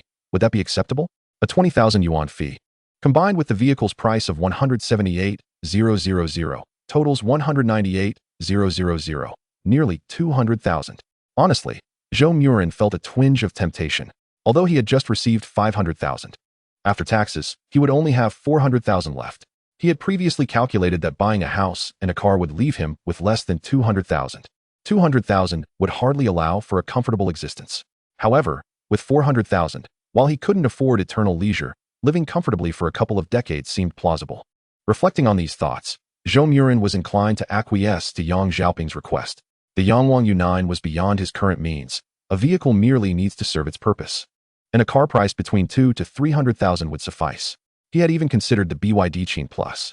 Working hard for 2 years could allow him to purchase it outright. How wonderful! The Yangwang U9, a luxury car worth over $1 million, was something he had only ever admired from afar, never contemplating ownership. Yet, Zhou Moran's silence appeared to Yang Xiaoping as hesitation. The reason for his reluctance was clearly due to the price not being satisfactory. With this in mind, Yang Xiaoping promptly extended his other hand, stating, 50,000. On top of the original price, I will give you 50,000. Is that acceptable? Feigning indecision, Zhou Moran replied, "Young Master Yang, this is not merely a matter of money. I have worked hard to acquire this vehicle, and you know very well that to buy it now, one must wait at least 3 months for delivery. I currently do not even have a means of transportation." "I understand." Yang Xiaoping glanced around at the other vehicles on display and confidently addressed Liu Zhiping. "Old Liu, bring the most expensive car in your store for Brother Zhou." "The most expensive one is this," Liu Zhiping responded quietly, "the Yangwang U9. Yang Xiaoping glared at him, insisting, "Apart from this one, then it is this one, the top-tier Denza D9, which can be had for just 480,000. All right, let us go with that." Yang Xiaoping proclaimed grandly. "Transfer it to Brother Zhou's name. I will cover the expenses." Turning to Zhou Moran, Yang Xiaoping inquired, "How does this sound to you?" Zhou Moran, somewhat exasperated, replied, "Young master, that is not what I meant." "What do you mean then?" Yang Xiaoping appeared confused, looking at Zhou Moran. Before Zhou Moran could respond, Yang Xiaoping continued, "Brother Zhou, let us not dwell on what you meant. If you are willing, you shall henceforth be my friend, Yang Xiaoping. In Jingzhou, merely mentioning my name will earn you respect." At this point, Yang Xiaoping's gaze narrowed slightly, and he added, "Of course, if you prefer not to. That is entirely your choice." Zhou Moran, being from another province, had not revealed much about himself to Yang Xiaoping. Although a powerful dragon may not suppress a local snake, a fierce dragon crossing rivers still warrants some respect from the local snakes, does it not? At least, until Yang Xiaoping thoroughly understands Zhou Moran's background. He would not be inclined to offend him easily. If it were someone else, someone Yang Xiaoping knew well, he would not have been so accommodating. Zhou Moran paused momentarily, then smiled, saying, "Very well, since young Master Yang has put it this way, it would be quite impolite of me to refuse. If you truly desire this vehicle, you may take it at the original price." Upon hearing Zhou Moran's words, Yang Xiaoping was momentarily taken aback. The original price? How generous. Regaining his composure, Yang Xiaoping nodded slightly to Zhou Moran, saying, "Thank you." He then turned to Lu Zhiping, inquiring, "Old Lu, can we proceed with the transfer now? The fees, license, and insurance, let them all be billed to me, including this Tengshi D9. Lu Zhiping's face lit up with joy as he promptly replied, "Understood, young Master Yang. I shall attend to it immediately. Young Master Yang, young Master Zhou, Miss Chun, please take a moment to relax in the VIP lounge. Xiaohu, kindly escort young Master Yang, young Master Zhou, and Miss Chun to the VIP lounge. Also, bring me the finest tea from my room." Hu Meiwan hurriedly nodded in agreement, responding, "Of course, manager." As she spoke, she gestured invitingly toward Yang Xiaoping, Zhou Moran, and Chun Lei, saying, "Young Master Yang, young Master Zhou, Miss Chun, please follow me. Let us retreat to the VIP lounge for a while." Once inside the lounge, Yang Xiaoping took out his phone and said to Zhou Moran, "Brother Zhou, let us add each other on WeChat. From now on, you shall be my friend, and in Jingzhou, no one shall dare to bully you." Zhou Moran chuckled as he pulled out his phone, scanned Yang Xiaoping's WeChat QR code, and replied with a smile, "Is that so? Then I must consider myself fortunate." Chapter 11, Fortuity. After adding each other on WeChat, Yang Xiaoping promptly transferred 1,999,000 to Zhou Moran. Upon receiving the unexpected notification of the transfer on his phone, Zhou Moran was momentarily taken aback. He looked up at Yang Xiaoping and asked, "Young Master Yang, what does this mean? This car costs only 1,780,000. Why have you transferred me 1,999,000? That's in excess of 21,000. Brother Zhou," Yang Xiaoping explained, "the current black market price for the Yangwang U9 is generally over 2 million, with prices reaching 201 or 202,000. It has consistently been a seller's market. Thus, 1,999,000 is still a bargain for me. However, I have decided to acknowledge you as my friend, and I hope our friendship endures, which is why I transferred this amount." Hearing Yang Xiaoping's words, Zhou Moran was momentarily speechless before he responded, "But young Master Yang, you have already gifted me a Tengshi D9. I cannot accept this money." Before Zhou Moran could finish his sentence, Yang Xiaoping interrupted, "Brother Zhou, if you wish to accept me as a friend, you must accept this money without concern. We shall frequently keep in touch. And it's merely a matter of a few coins, is it not?" While speaking, Yang Xiaoping produced a gold-foiled business card and handed it to Zhou Moran, saying, "This is my personal number. Let us communicate often." Zhou Moran, somewhat dazed, accepted the card, glanced at it, and replied, "I apologize, young Master Yang, but I do not have a business card." Before he could finish, Yang Xiaoping said, "No matter, just provide me with your number, and I shall note it down." Zhou Moran had no choice but to recite his phone number. As Yang Xiaoping listened, he dialed the number, and after 2 rings, he hung up and saved the contact. Zhou Moran also saved Yang Xiaoping's number. Before long, Lu Zhiping had prepared all the necessary documents and contracts, including the purchase agreement for the new Tengshi D9, which he delivered to the lounge. Zhou Moran and Yang Xiaoping filled out the required information, completing the process, and the brand new Tengshi D9 was officially registered under Zhou Moran's name. Meanwhile, the Yangwang U9, previously under Zhou Moran's name, was successfully transferred to Yang Xiaoping's girlfriend, Chun Lei. After the paperwork was completed, Chun Lei excitedly pulled Yang Xiaoping to test drive the vehicle. Yang Xiaoping offered Zhou Moran an apologetic expression, gesturing a phone call. Before being dragged out by Chun Lei, Zhou Moran chuckled wryly as he held the key to the Tengshi D9, turning to Hu Meiwan and inquiring, "Miss Hu, is there anything else I need to address?" "No, young Master Zhou, everything has been finalized. The insurance is already active, but the official license plate will take some time to arrive by mail. For now, you will have to use a temporary plate." Zhou Moran nodded slightly and said, "Very well, then I shall take my leave." "Of course, young Master Zhou, feel free to reach out at any time." Hu Meiwan replied while personally escorting Zhou Moran out of the 4S store, watching as he drove away in the Tengshi D9. As he drove back to the hotel, Zhou Moran felt a sense of elation, as if he were in a dream. He had acquired a Yangwang U9 supercar for a mere penny, and before he could even take possession, it was purchased for 1,999,000, along with a complimentary Tengshi D9. This effectively meant he had turned a penny into 1,999,000, plus a vehicle worth 400,000 to 500,000. Incredible. This was nothing short of a windfall. Lost in these thoughts, Zhou Moran felt somewhat euphoric. Just then, his phone vibrated, revealing a text message. A quick glance showed it was a notification from the bank. The 4 million lottery winnings had been credited to his account. Consequently, Zhou Moran's bank balance now stood at nearly 6 million. 6 million. He had never encountered such a sum in his life. Tomorrow, I shall purchase a house. A grand property in Country Garden. He mused as he drove back to the hotel. Upon arriving at the hotel, it was nearly 5 in the afternoon. Zhou Moran first extended his stay for a few days before returning to his room to lie on the bed and play with his phone. Habitually, he opened Douyin's rapid version, checked in, opened treasure chests, and watched advertisements. After completing the routine, he navigated to the Douyin Mall. As soon as he opened the mall, a link for a 1-cent flash sale popped up on his phone. Zhou Moran's eyes widened in astonishment. Another 1-cent deal? After a moment of surprise, he quickly reacted and tapped on the link to enter the flash sale page. Once the page opened, a series of discounted products appeared before him. As he scrolled through the screen, he spotted a product link that made his eyes widen again. Just moments ago, he was contemplating buying a house tomorrow. And now he stumbled upon a link for a house flash sale for just a penny? The product link showcased a 3-story garden villa with a 5-car garage. The image alone was captivating.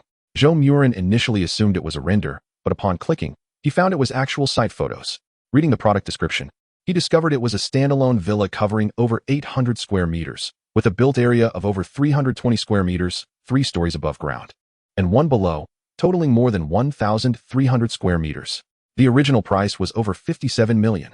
However, the original price was crossed out, and a striking number indicated 1 cent. A penny flash sale. Zhou Moran noticed that no other products exceeded the original price of this villa. Thus, he reached out and clicked the purchase button. Purchase successful. I can't believe it, I did it again. Zhou Moran suddenly widened his eyes, trembling hands clicking the payment button to remit a mere penny. Upon the successful transaction, he examined his order.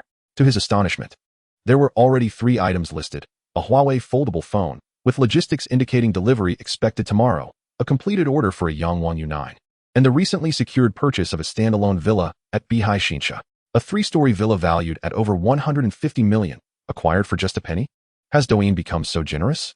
No, it should not be attributed to Douyin's generosity, but rather, has his phone mutated? Or perhaps the Douyin Lite app installed on his old phone has undergone some transformation. Even if Douyin's official platform is generous to new customers, such benevolence could hardly extend to this extent. A Huawei foldable phone, priced over 10,000, could be a plausible reward for new users. But how could a Yangwang U9 worth over 1 million, and a villa valued at over 150 million, simply be given away, even as an eye-catching incentive? It would be implausible to allow such items to be snatched so easily. If such rewards truly existed, the likelihood of success in acquiring them would approach absolute zero. How could an individual, merely by possessing hands, grasp such opportunities? The only explanation must be that either his phone or the Douyin Lite application has undergone a peculiar mutation. Of course, this mutation is undoubtedly fortuitous for Zhou Moran. It could even be deemed as his extraordinary chance to defy fate. Chapter 12, Bugatti. After returning to the shopping page, Zhou Moran scoured it repeatedly, yet failed to locate the entry point for the 1 yuan purchase page. It seems that this feature only appears upon the first opening of Douyin Mall each day, right? Indeed, it appears one can only make a purchase once daily. Once successfully acquired, the option vanishes. Henceforth, he must approach these purchases with greater seriousness, rather than impulsively selecting the cheapest Huawei foldable phone, which cost over 10,000. To validate his theory, Zhou Moran spent the night engrossed in his phone until midnight. As the clock struck 12, he opened Douyin Lite without even signing in or claiming any treasure chests, and directly accessed Douyin Mall. Lo and behold, the 1 yuan purchase page promptly appeared upon opening Douyin Mall. Upon entering, he was greeted by an array of items, all priced at 1 yuan. Zhou Moran noted the extensive selection available, including household appliances, furniture, cars, and homes. The original prices varied significantly. With the standalone villa he had previously seized at over 150 million, there were also more affordable options, such as phones and gaming consoles, priced in the thousands. Zhou Moran sifted through the offerings, focusing on those with higher original prices. Ultimately, he settled on a striking convertible supercar, the Bugatti La Voiture Noire, priced originally at 11 million. Without a moment's hesitation, Zhou Moran clicked the purchase button. Successful purchase. Payment completed. A slight smile graced Zhou Moran's lips as he swiped his finger across the screen to return to the 1 yuan purchase page, only to find himself redirected back to the Douyin Mall homepage. Observing the items listed, he noted that they had reverted to their normal prices. Indeed, one can only seize a deal once a day. A tinge of regret washed over him, yet he soon found himself chuckling. Human desire is, after all, insatiable. He had acquired a villa and a supercar. No, two supercars, a domestically produced Yangwang U9 and a globally limited edition Bugatti. What was there to lament? He possessed both a home and a vehicle, alongside a bank balance of nearly 6 million, just a few days prior.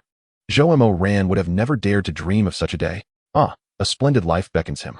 As Zhou Moran reveled in these thoughts, cradling his phone, he scrolled through short videos for a while. It was nearly 2 o'clock when he finally drifted into a daze of slumber.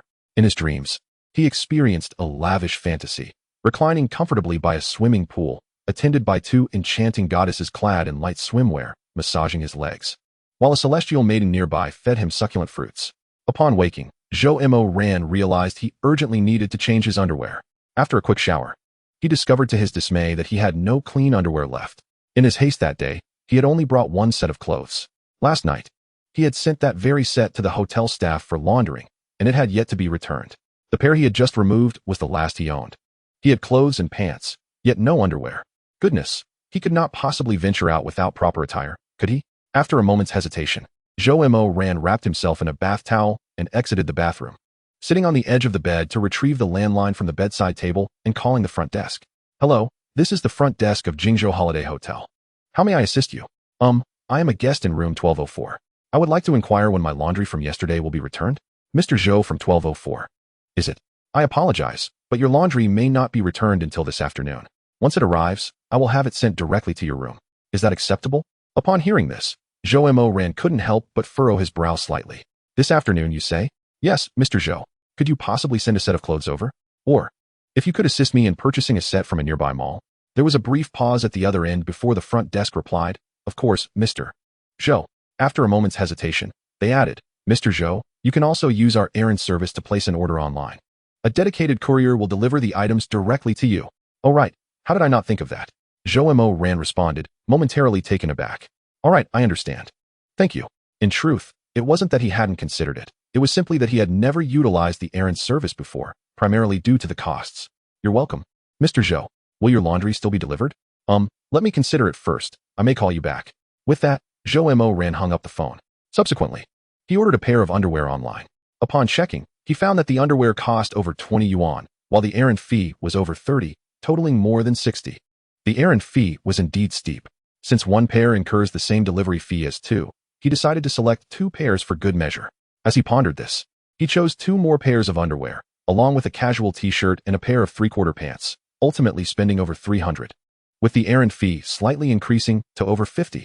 50 plus is just 50 plus. After all, a few extra coins are of no consequence now. Zhou Moran cast a glance and proceeded to make the payment. Once the transaction was completed, he instinctively opened the Douyin quick version. Upon entering the marketplace, he was pleased to find that the page for purchasing at 0.01 yuan had indeed vanished. Last night at midnight, Zhou Moran had successfully acquired a Bugatti, and today's opportunity had been spent, with the items in the Douyin marketplace reverting to their standard prices. He scrolled through the marketplace, glancing at a few products before exiting and diving into Douyin videos instead. After a few swipes, he stumbled upon a live broadcast featuring the singing and dancing host, JJ the Great Demon King. This host performed a repertoire of classic and popular songs, her voice possessing a unique and healing quality.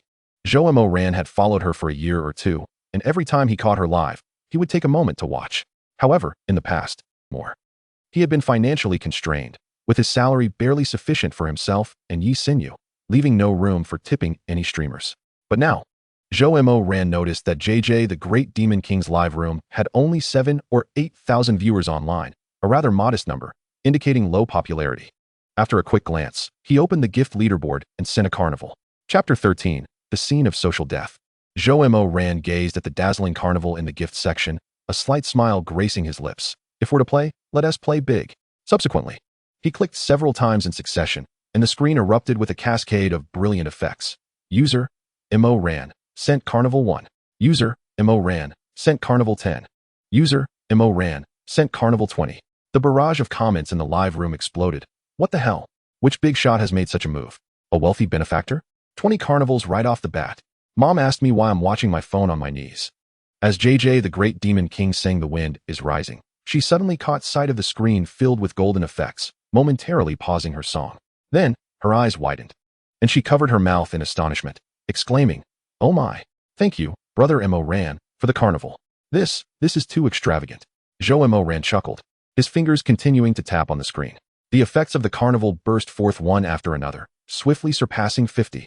The number of viewers in the live room surged wildly, jumping from over 8,000 to more than 30,000. The comments became utterly frantic. "I can't keep count. How many carnivals is this? 60. 60 carnivals. That's 180,000. This is a true big shot." Followed and subscribed. "Look at me, Brother Moran. I can be both salty and sweet, both 1 and 0. JJ the Great Demon King could no longer focus on singing. She stood up, hands clasped, bowing repeatedly in gratitude. "Thank you, Brother Moran. Thank you for the carnival. I am truly grateful. I don't even know what to say." Zhou Moran observed JJ the Great Demon King's flustered demeanor on the screen and couldn't help but smile widely. He continued to click on the gifts, sending one carnival after another, and the total soon exceeded 100. The entire live room was engulfed in golden effects, the comments scrolling so rapidly that their content was barely discernible. 100 carnivals. That's a whopping 300,000. This must be the most extravagant tip of the year on Douyin, right? A single gesture worth 300,000. Is Brother Moran in need of charms? The host won't sleep tonight, haha. JJ the Great Demon King's eyes were reddened, her voice choked with emotion. "Brother Moran, I am truly grateful to you. This is the most I have ever received in my 2 years of streaming." Before she could finish her sentence, the live room's effects abruptly changed, and a system announcement popped up. "Congratulations, Moran, for achieving the Supreme Rich Benefactor achievement in JJ the Great Demon King's live room." Simultaneously, a banner announcing this achievement floated across the top of all live rooms on the Douyin platform. The number of viewers in JJ the Great Demon King's live room instantly surpassed 500,000 and was still rising. "No way. A site-wide broadcast. Incredible. A true wealthy benefactor has arrived." The host has encountered a benefactor. Newly arrived users in the live room, witnessing the screen filled with carnival effects, were momentarily bewildered. "Am I seeing things? Is this effect glitched?" User math representative: "I just screenshot and counted 3 times. It's really 108. That's worth 324,000 yuan. User still a salted fish. Does the big shot need charms? I can shout 666. User doubt a star. Pay attention, this woman is called Xiaomei. She's currently live." It was only after Zhou Moran noticed the system notification on his phone that he jolted back to reality. "Oh my, what was I doing? Did I just send 108 carnivals? Oh my, that's over 300,000. I must be out of my mind." Coming back to his senses, Zhou Moran couldn't help but feel a pang of regret. Over 300,000, just like that, thrown away. He had truly lost his grip. With barely 600,000 in his account, he had recklessly gifted such a sum to a streamer he had never met before. It was truly, undeniably extravagant. Now, there was no turning back. The gifts had already been sent, and Douyin certainly wouldn't issue refunds. He wasn't a minor. Once the money was spent, there was no throwing a tantrum to get it back. He sent a comment in the barrage. "You sing well, keep it up." With that, Zhou Moran exited the live room. Spending over 300,000 in one go left a bitter taste in his mouth.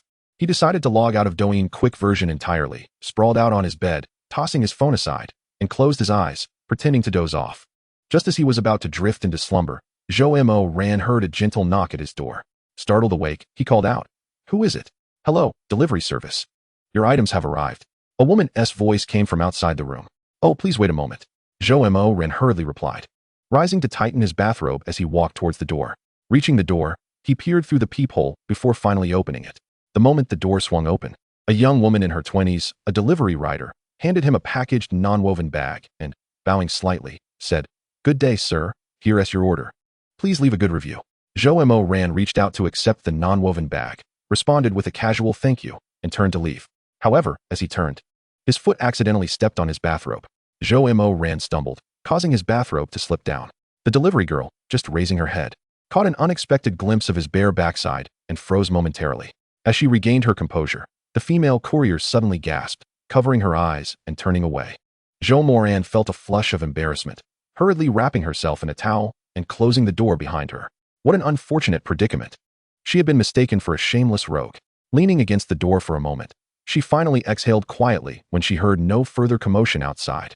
Peering through the peephole, she confirmed that the courier had departed, and only then did she allow herself to relax completely. Grasping a non-woven bag, she returned to her bedside. Upon opening the bag, she discovered it contained 2 pairs of underwear, a t-shirt, and a pair of capri pants. After changing into the underwear, Zhou Moran finally felt a sense of relief wash over her. At last, she could cease her pretense and no longer worry about encountering another mortifying situation.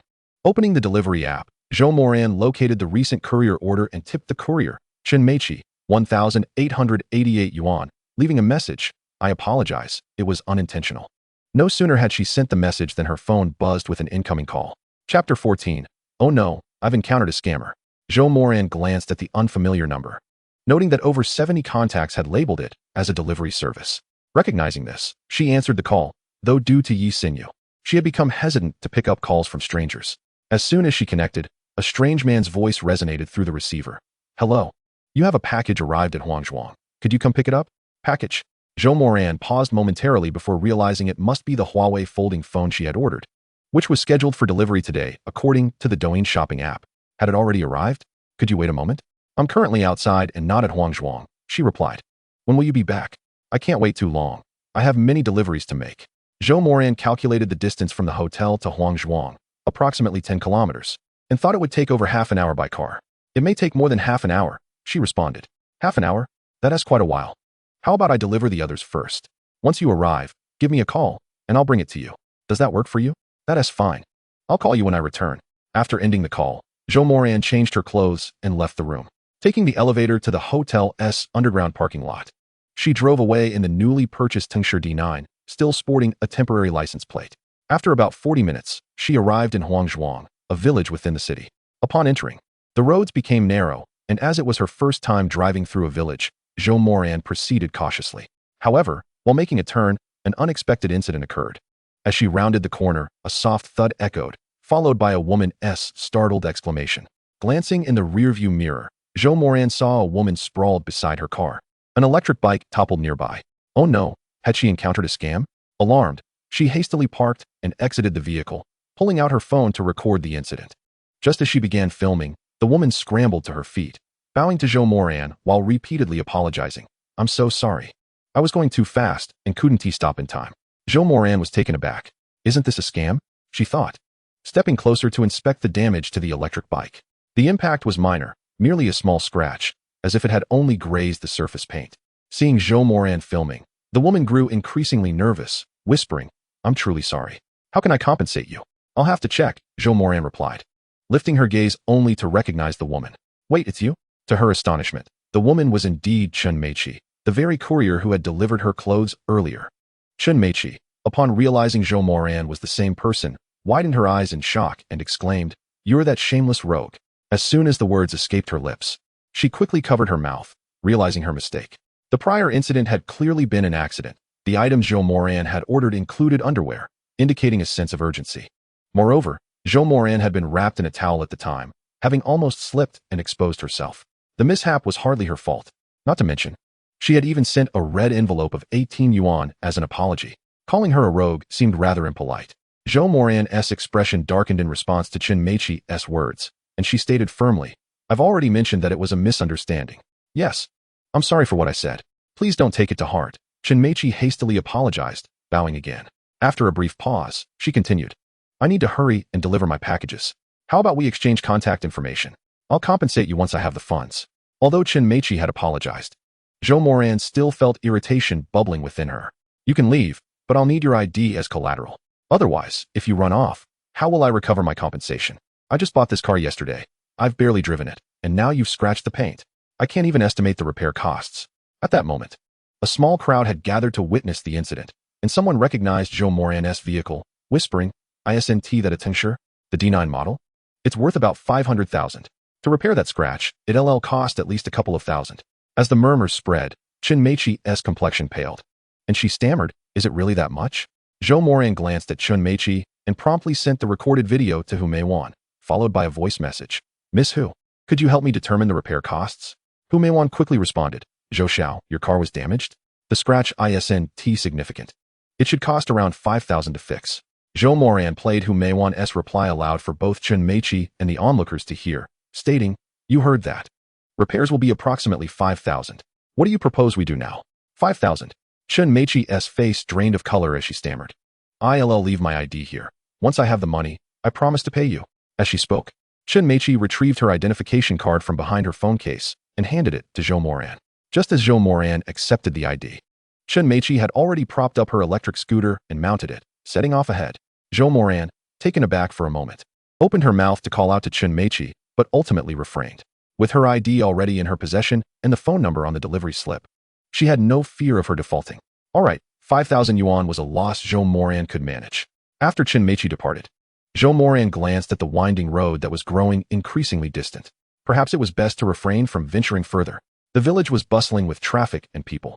Should an accident occur, it would certainly prove troublesome. If she were to encounter an unreasonable individual or a scammer, the situation could escalate into a significant headache. With this thought in mind, Zhou Moran once again took out her phone and called the delivery driver from earlier, informing him that she had arrived at Huangzhuang. Chapter 15. Winning the lottery and turning one's back. The delivery driver, busy in the vicinity, responded upon receiving Zhou Moran's call. All right, please wait a moment. I will be there shortly. How long will it take? Zhou Moran inquired. About 10 minutes. It will be quick. Very well, I shall wait for you. With that, Zhou Moran ended the call. Just as she hung up, a familiar voice called out from behind her. Zhou Moran. Zhou Moran's expression darkened instantly. It was Yi Xinyu. Before she could turn around, Yi Xinyu had taken a few steps forward, standing beside Zhou Moran, exclaiming loudly, Zhou Moran, it is truly you. With that, Yi Xinyu began to shout even louder, everyone, come and look. This is the scoundrel who won 5 million in the lottery and abandoned his wife. I devoted 3 whole years to him, washing his clothes and cooking for him, enduring hardships alongside him.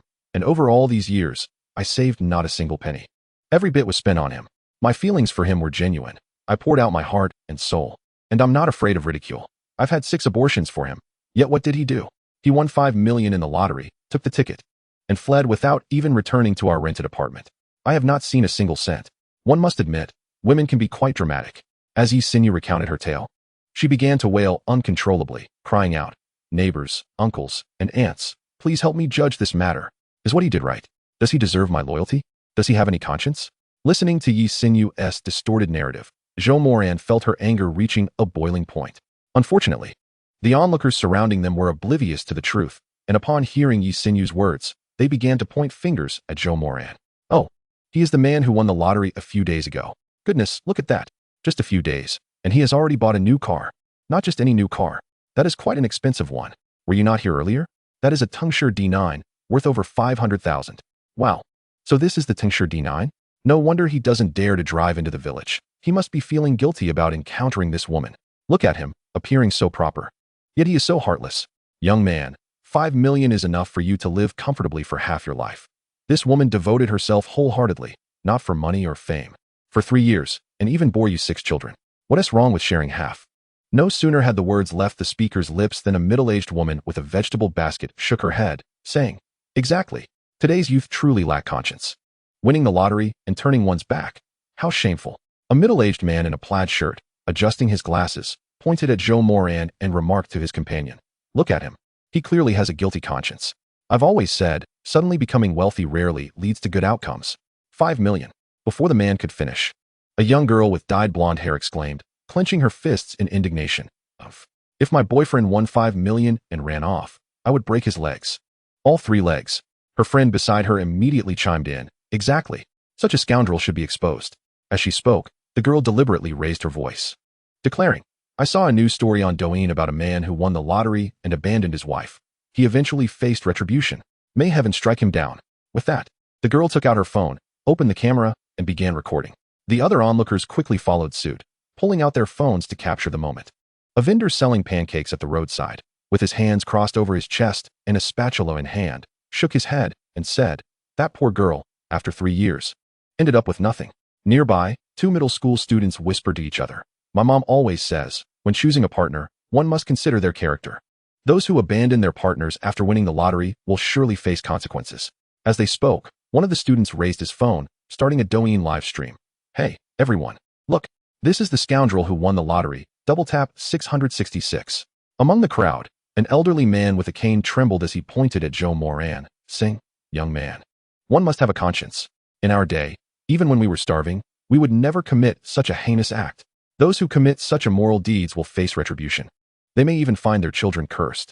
No sooner had he finished than someone else suggested, let us take his picture and post it online.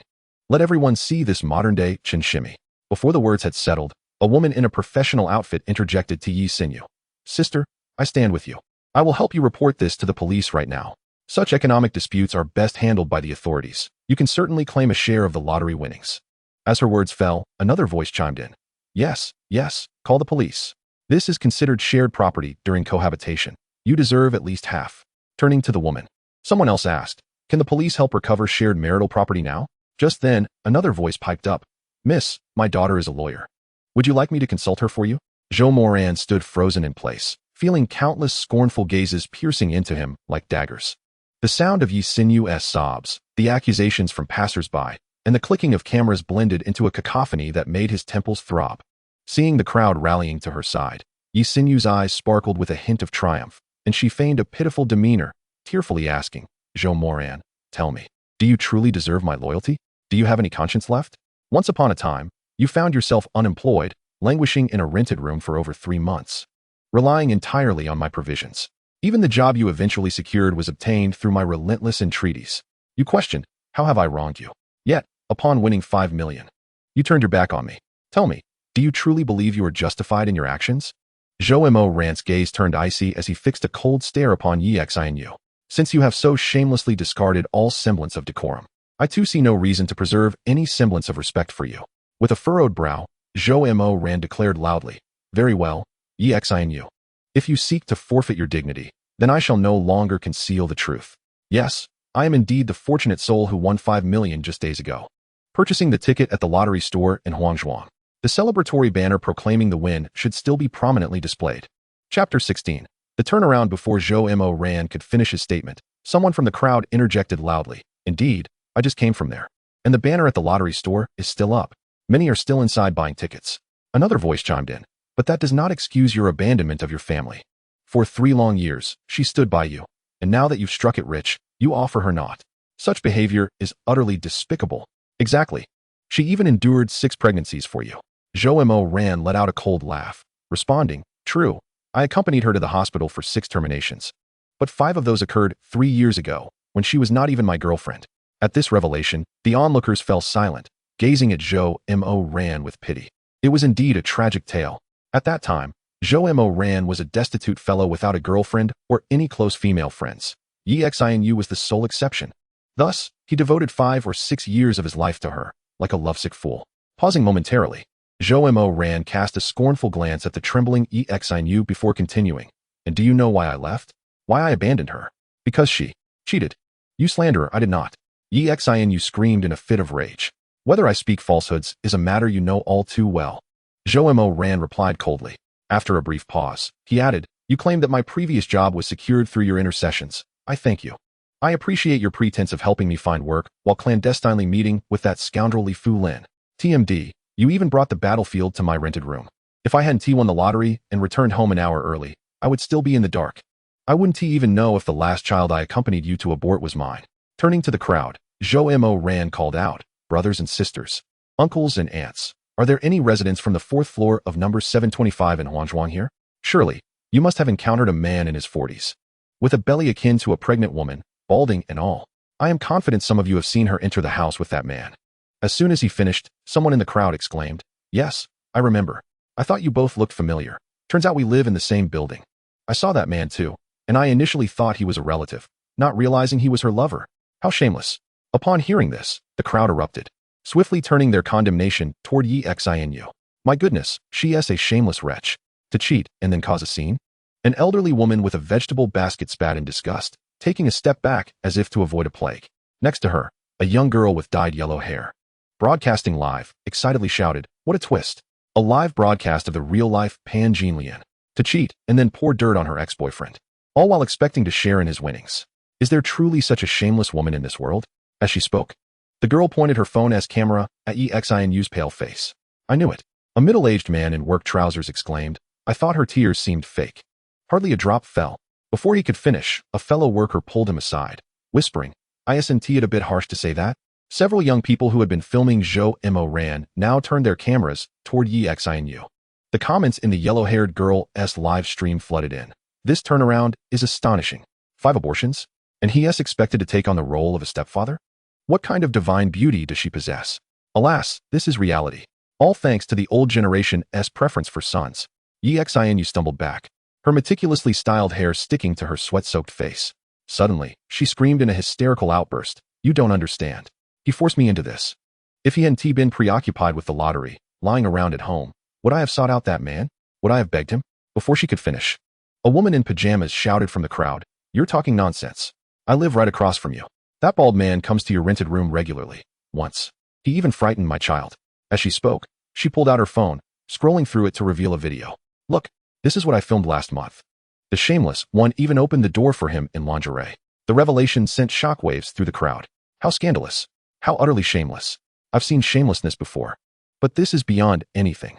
To have 6 abortions and still speak of it publicly. How could she? If it were me, I'd be utterly mortified. What a disgrace to our building. Truly shameless. The tide of public opinion swiftly turned against Yi Xin as the crowd began to vocally condemn her actions. Yi Xin was trembling with rage, turning to glare fiercely at Zhou Moran, gritting her teeth as she exclaimed, "It's all your fault. All your fault. Zhou, I'm going to settle this with you." With that, Yi Xin lunged at Zhou Moran, seizing his arm and biting down fiercely. Quick on his feet, Zhou Moran grasped her head and declared sternly, "Call me a scoundrel.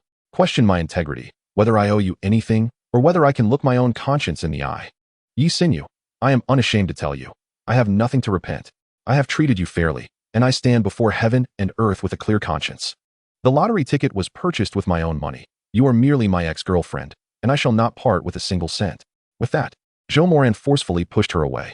Unexpectedly, Yi Xin lost her balance and fell to the ground, immediately losing consciousness. Chapter 17. Yi Xin, how dare you damage my car?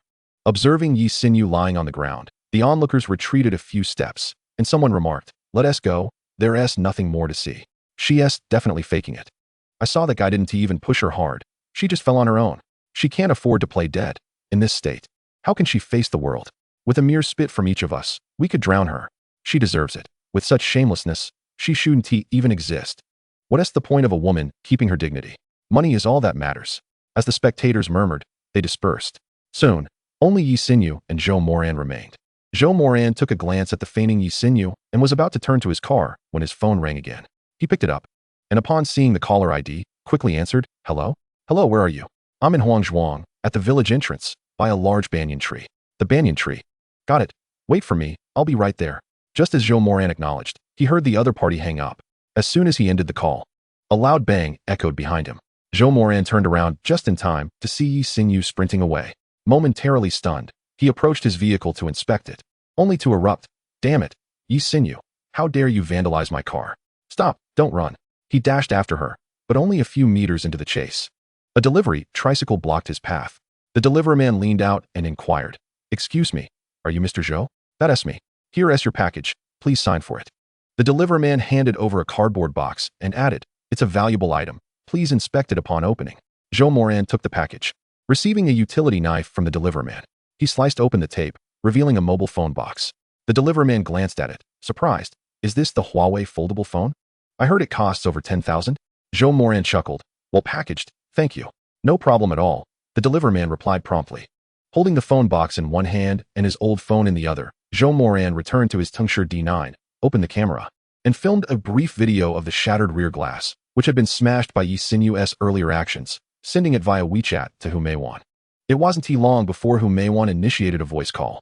As soon as it connected, she asked, "Zhou Xiao, what happened this time?" "Someone vandalized my car." "Someone? Zhou Xiao, you can't be having bad luck with this vehicle, can you?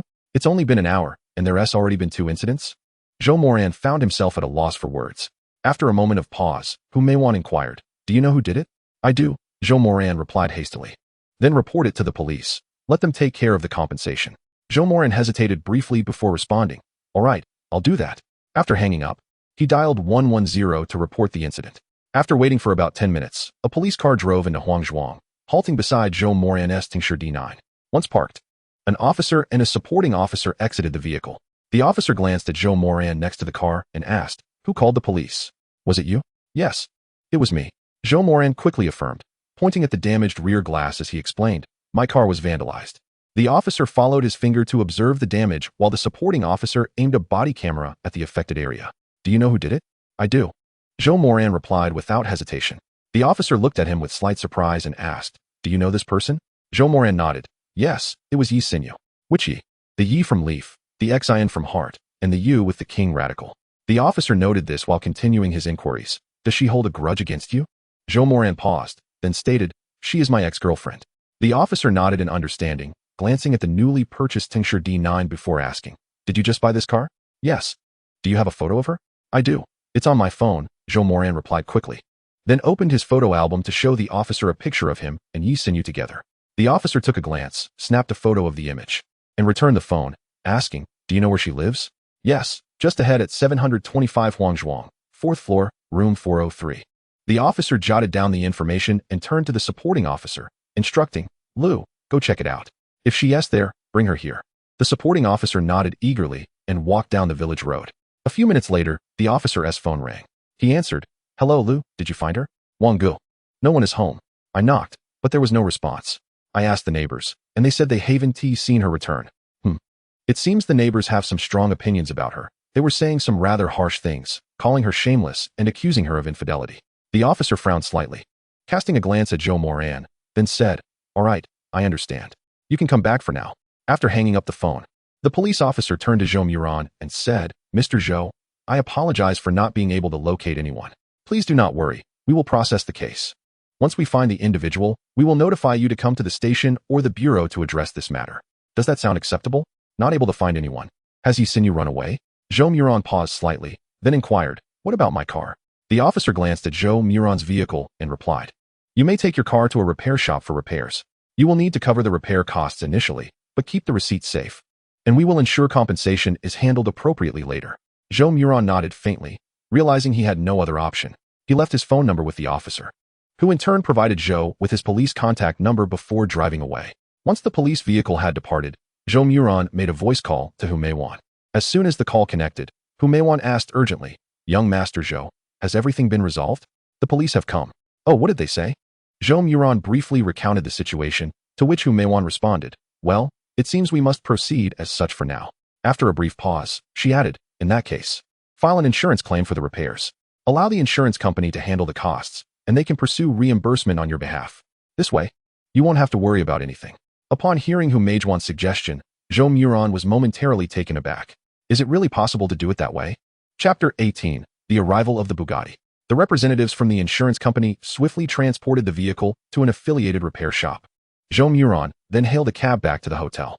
Upon returning, he retrieved the newly acquired Huawei trifold smartphone, powered it on, and savored the experience. One must admit, this trifold smartphone was remarkably user-friendly. The operation was seamless, and the system responded with agility. Most importantly, when fully unfolded, it transformed into a tablet. The expansive screen made gaming exhilarating. Scrolling through short videos on Douyin, watching young ladies dance, was even more delightful. Initially, Zhou Moran contemplated extracting the SIM card from his old phone and inserting it into the new one. However, upon reflection, he realized that the Douyin Lite version on his old phone was unique, offering daily opportunities to seize items at merely 0.01 yuan. If he switched to the new phone, he would lose that chance, resulting in a significant loss. In recent days, Zhou Moran had unmistakably felt the tremendous impact that the 0.01 yuan purchase opportunities from his old phone had brought into his life. After only 4 purchases, he had acquired a Huawei trifold smartphone, a Yangwang U9, a limited edition Bugatti hypercar, and a villa valued at over 100 million yuan, along with an additional 6 million yuan in savings.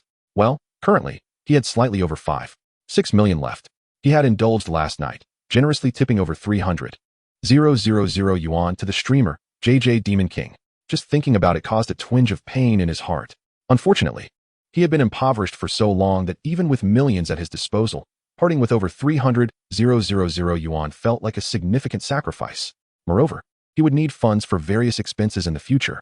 It was rumored that luxury cars, particularly sports cars, could consume several hundred yuan in fuel with just a single press of the accelerator.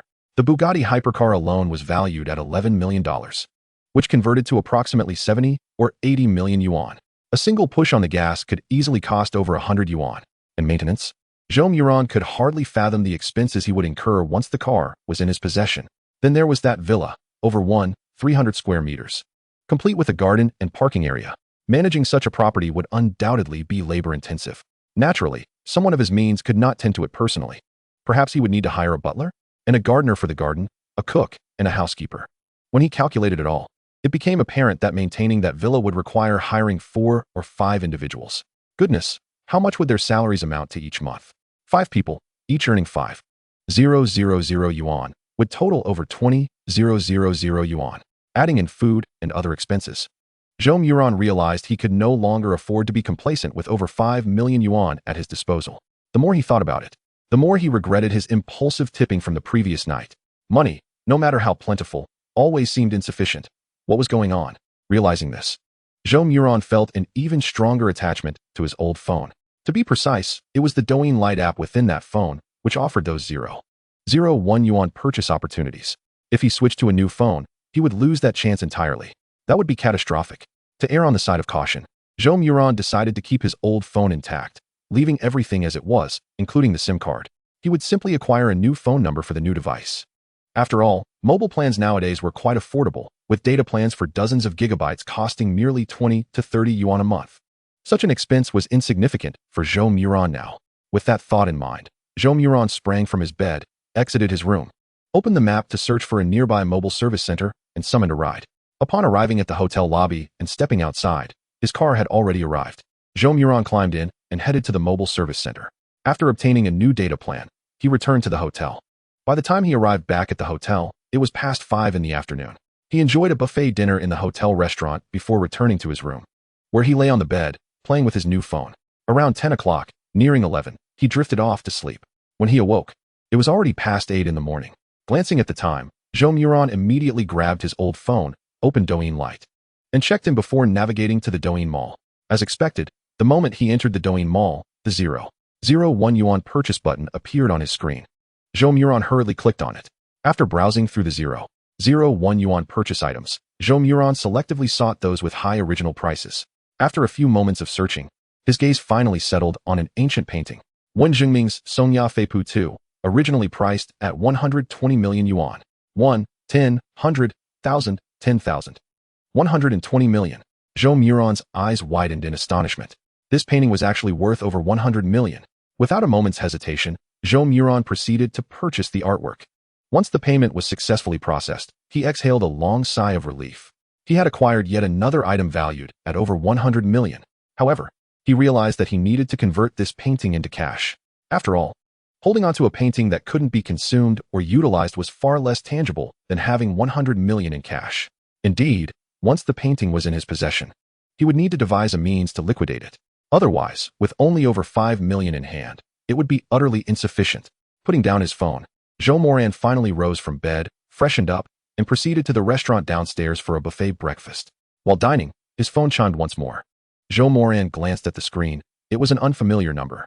He mused that Yi Xinyu likely lacked the audacity to call him again. After a moment's hesitation, he answered the call. Hello? Good day, may I speak with Mr. Zhou Moran? A gentle female voice emanated from the device. Zhou Moran paused slightly before responding. This is he. Hello, Mr. Zhou. I am Wu Meiyang from the Jingzhou Import Automobile Trading Company. I am calling to inform you that your Bugatti La Voiture Noire, imported from abroad, has arrived at our dealership. May I inquire when you might be able to come and collect your vehicle? The Bugatti has arrived? Zhou Moran was momentarily taken aback, realizing the vehicle had arrived at an astonishingly rapid pace, merely 2 days after the order was placed. The previous Yangwang U9 had arrived in a similar fashion, and now this Bugatti followed suit. He had only secured the purchase yesterday, and today it was already at the dealership. Could it be that the system anticipated his acquisition of the Bugatti La Voiture Noire and dispatched it to the country in advance? After a brief pause, Zhou Moran replied, I am free this afternoon. Where's your dealership located?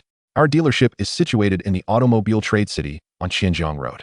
Could I add you on WeChat using your mobile number? I can send you the address that way. Chapter 19. Mr. Zhou, is that really you? After hanging up, Zhou Moran received a friend request on his phone. Upon opening it, he found a message that read, Hello, Mr. Zhou. This is Wu Meiyang, the one who just called you. Zhou Moran promptly accepted Wu Meiyang's friend request. No sooner had he done so than she sent a rose emoji followed by another message. Here is the location of our dealership. He opened the location link and was surprised to find it also located within the Automobile Trade City on Xianjiang Road, merely 300 to 400 meters from Humeizhuan's Yuan Automobile Trading Company's dealership.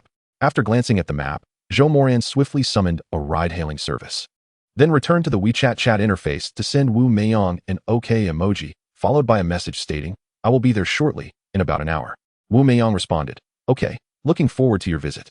Zhou Moran glanced at her reply, set his phone down, took a few bites of his breakfast, and then departed the restaurant, making his way out of the hotel.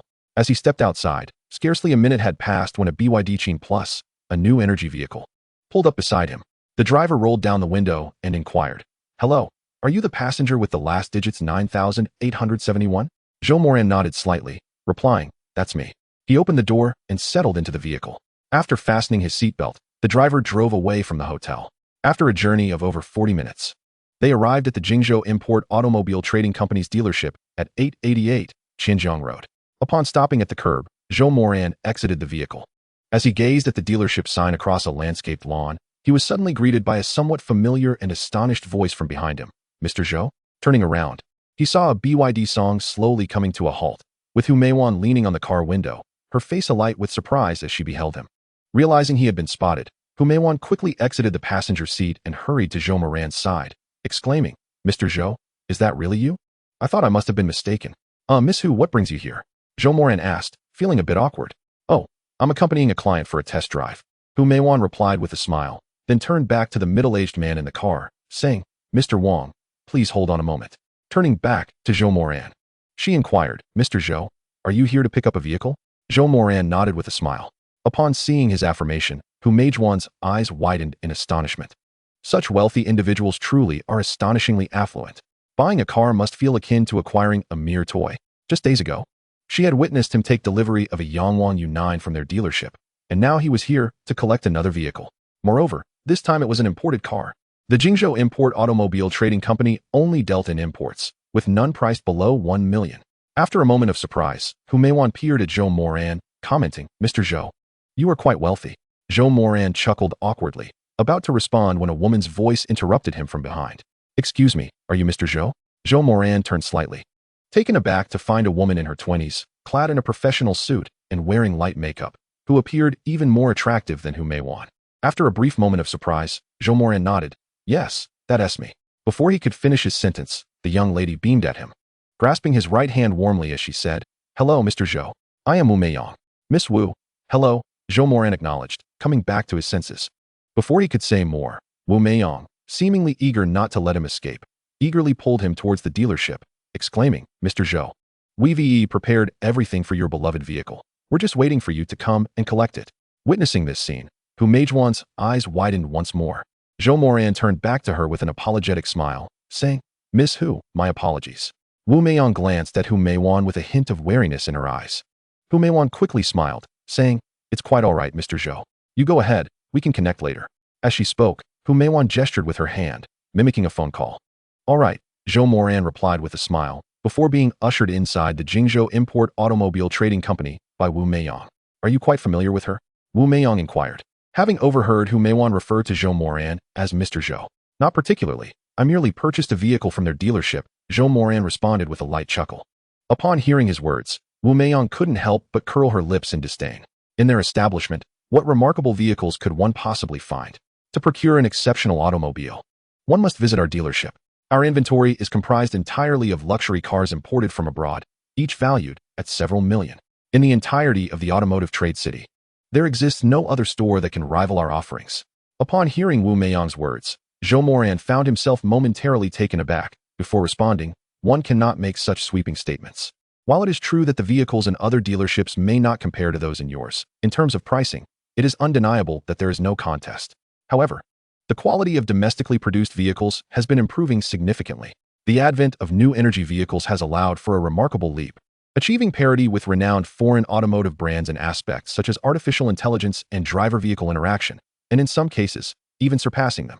Just the other day, I came across a news article noting that a Porsche headquarters was showcasing a Misha electric vehicle, purportedly to test its human-vehicle interface and intelligent driving technology. It is entirely plausible that they are looking to emulate our country's intelligent driving systems. Hearing Zhou Moran's comments, Wu Meiyang appeared momentarily stunned before replying, "You are not incorrect, Zhou. However, in terms of driver experience, comfort, and luxury, foreign vehicles still offer a significantly superior experience, especially with the Bugatti limited edition supercar you are purchasing. It has been meticulously designed by world-class automotive designers and handcrafted by skilled artisans, ensuring unparalleled comfort and luxury. Chapter 20. Is this a Bugatti? What model is it? How have I never seen it before? Wu Meiyang guided Zhou Moran into the showroom, traversing the exhibition area. Sunlight streamed through the floor-to-ceiling windows, casting diamond-shaped reflections upon the polished marble floor. Over 20 imported luxury cars were displayed like exquisite artworks, dazzling the onlookers. Mr. Zhou, please follow me. I will first escort you to the VIP lounge for a brief respite. Our manager will be with you shortly to finalize the handover process. Wu Meiyang's voice was laced with unmistakable excitement. She occasionally stole glances at Zhou Moran's profile. This seemingly ordinary young man had the means to acquire the globally limited Bugatti La Voiture Noire. Indeed, one's birthright is a skill in itself. Zhou Moran nodded slightly and followed Wu Meiyang into the VIP lounge. No sooner had he settled into the genuine leather sofa than a middle-aged man clad in a suit entered, accompanied by 2 staff members carrying gift boxes and documents. Mr. Zhou, greetings. It is an honor to finally meet you. The store manager, Zhao Ming, exclaimed warmly, extending both hands with a glimmer of surprise in his eyes. I never anticipated a young individual such as yourself would become the owner of the Bugatti La Voiture Noire. It is truly our privilege. Zhou Moran politely shook Zhao Ming's hand and replied with a hint of modesty. Manager Zhao, you flatter me. I am merely fortunate. A flicker of surprise crossed Zhao Ming's gaze, which he quickly masked with a smile. You are too humble, Mr. Zhou.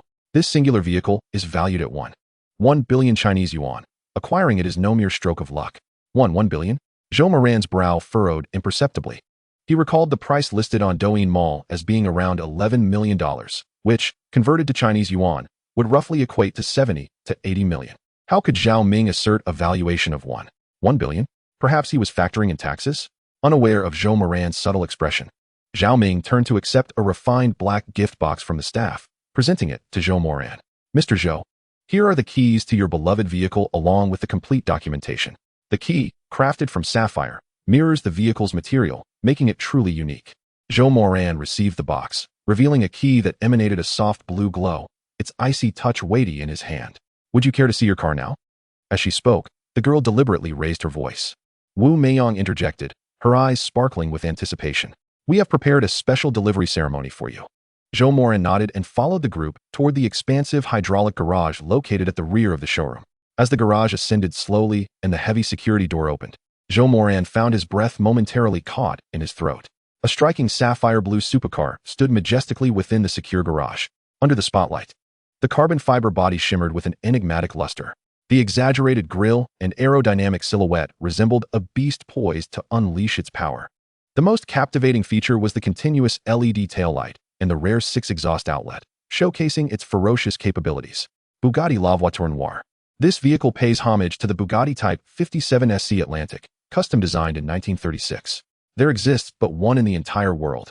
Zhao Ming carefully elaborated. It boasts an 80-liter W16 quad-turbocharged engine, delivering a formidable 500 horsepower, with a 0 to 100 kilometers h acceleration time of merely 2 seconds. As he spoke, Zhao Ming gently clapped his hands. A champagne tower began to rise from the platform, as a violinist in a tailcoat commenced playing Por una cabeza. To Zhou Moran's astonishment, a foreign gentleman with blonde hair and blue eyes emerged from the side door of the showroom, a Bugatti factory engineer badge adorning his chest. Greetings, Mr. Zhou. I am Pierre Dubin, he said in accented Mandarin. The headquarters has dispatched me to conduct the final inspection of your vehicle prior to delivery. As he opened the scissor doors, he pointed to the plaque made of solid gold, stating, Here, your initials are engraved, and the headrest features a hand-stitched Bugatti emblem. After thoroughly inspecting the vehicle, Pierre Dubin turned to Zhou Moran and declared, It is ready, Mr. Zhou. Your beloved car is in perfect condition, and you may utilize it at your convenience. Thank you. Zhou Moran nodded and approached the car, his fingers gliding over the raised contours of the hood, feeling as if he could sense the heartbeat of this magnificent beast beneath the icy surface. Mr. Zhou, please step in front of the car. We wish to document this significant moment, Wu Meiyang said with a smile, holding a professional camera. Zhou Moran nodded slightly, positioning himself beside the vehicle and turning to face Wu Meiyang and the others. Just as he turned to stand in place, the entire garage plunged into darkness. In the next moment, dozens of spotlights illuminated simultaneously, focusing on the Bugatti La Voiture Noire and Zhou Moran standing beside it. Bang, bang, with a series of soft pops. Colorful streamers cascaded from above as a dozen staff members emerged from the showroom, clapping in unison and exclaiming, Congratulations, Mr. Zhou, on acquiring your beloved vehicle. Zhao Ming personally opened the car door, gesturing with a polite invitation. Mr. Zhou, would you care to take it for a test drive? He continued. We have completed all the necessary paperwork at the Vehicle Administration Office, and the temporary license plate is affixed. Zhou silently nodded, taking a deep breath as he settled into the driver's seat. The interior, crafted from the finest leather and aluminum alloy, emanated an air of opulence. With the Bugatti emblem on the steering wheel glimmering under the lights, he gently pressed the ignition button, and the W16 engine emitted a deep roar before settling into a smooth idle. Mr. Zhou, Wu Meiyang stepped closer to the vehicle, deliberately bending down, her curves nearly fully exposed to Zhou's gaze. We offer a complimentary 3-year maintenance service, including door-to-door pickup and drop-off. Lowering her voice to a sultry whisper, she added, available at any time. With that, she discreetly slipped a gold-embossed business card into Zhou's shirt pocket, saying, this is my personal number. At your service? Along with your beloved automobile. Zhou nodded slightly, gradually starting the vehicle and driving out of the showroom. Outside, a throng of onlookers had gathered, and upon spotting Zhou's Bugatti La Voiture Noire, gasps of astonishment erupted. My goodness, is this a Bugatti? What model is this? I've never seen it before, exclaimed one. It's breathtaking. This car must be worth a fortune, 3 million or 5 million. Please tell me a price so I can resign myself to it. Amidst the crowd, someone exclaimed, 1.1 billion. 1.1 billion yuan. An astonished voice called out, I read about this car in a magazine. It's valued at 1.1 billion. The young master? 1.1 billion? Another voice lamented, I'm utterly defeated. 1.1 billion. I couldn't earn that in 10 lifetimes. A young man wearing a baseball cap opened his phone and began a live stream on Douyin, exuberantly shouting into the camera. Friends, look quickly. Bugatti La Voiture Noire. The only one in the world. Worth 1.1 billion. It's right here in China. In Jingzhou. I can't believe it's the Bugatti La Voiture Noire. Instantly, a flood of viewers joined the stream, spamming the chat with exclamations of disbelief. Several fashionable young women, who had been live streaming in the Auto City, noticing the commotion, hurried over with their equipment to join the crowd. Among them, a girl with pink hair remarked while touching up her makeup, wow, the owner is so young, even more handsome than the popular influencer. I wonder if he has a girlfriend? He might even be wealthier than him. After all, the influencer can't afford a 1.1 billion Bugatti La Voiture Noire. I hope I can add him on WeChat when the car drives by. On the outskirts of the crowd, 2 elementary school boys in uniform leaned over the railing, peering into the mob. One, spotting the Bugatti La Voiture Noire, excitedly nudged his friend, exclaiming, look at the exhaust. Six exhaust pipes. This car must be able to transform. His friend rolled his eyes and retorted, you simpleton, this is a Bugatti, not a transformer. It can't transform. In the back of the crowd, a middle-aged man in a polo shirt scoffed. These young people today, all they do is flaunt their wealth. Truth be told, they owe it all to their parents. If it weren't for their families, could they afford such luxury? He added, this car costs 1.1 billion. The insurance alone would be tens of thousands each year. Suddenly, the Bugatti's engine roared to life, sending vibrations that rustled the leaves of the trees lining the street. Everyone instinctively took a step back. It's South about to drive off. The young man streaming live exclaimed, his voice rising with excitement, let us send some gifts. I'll take you up close to this billion-dollar luxury car.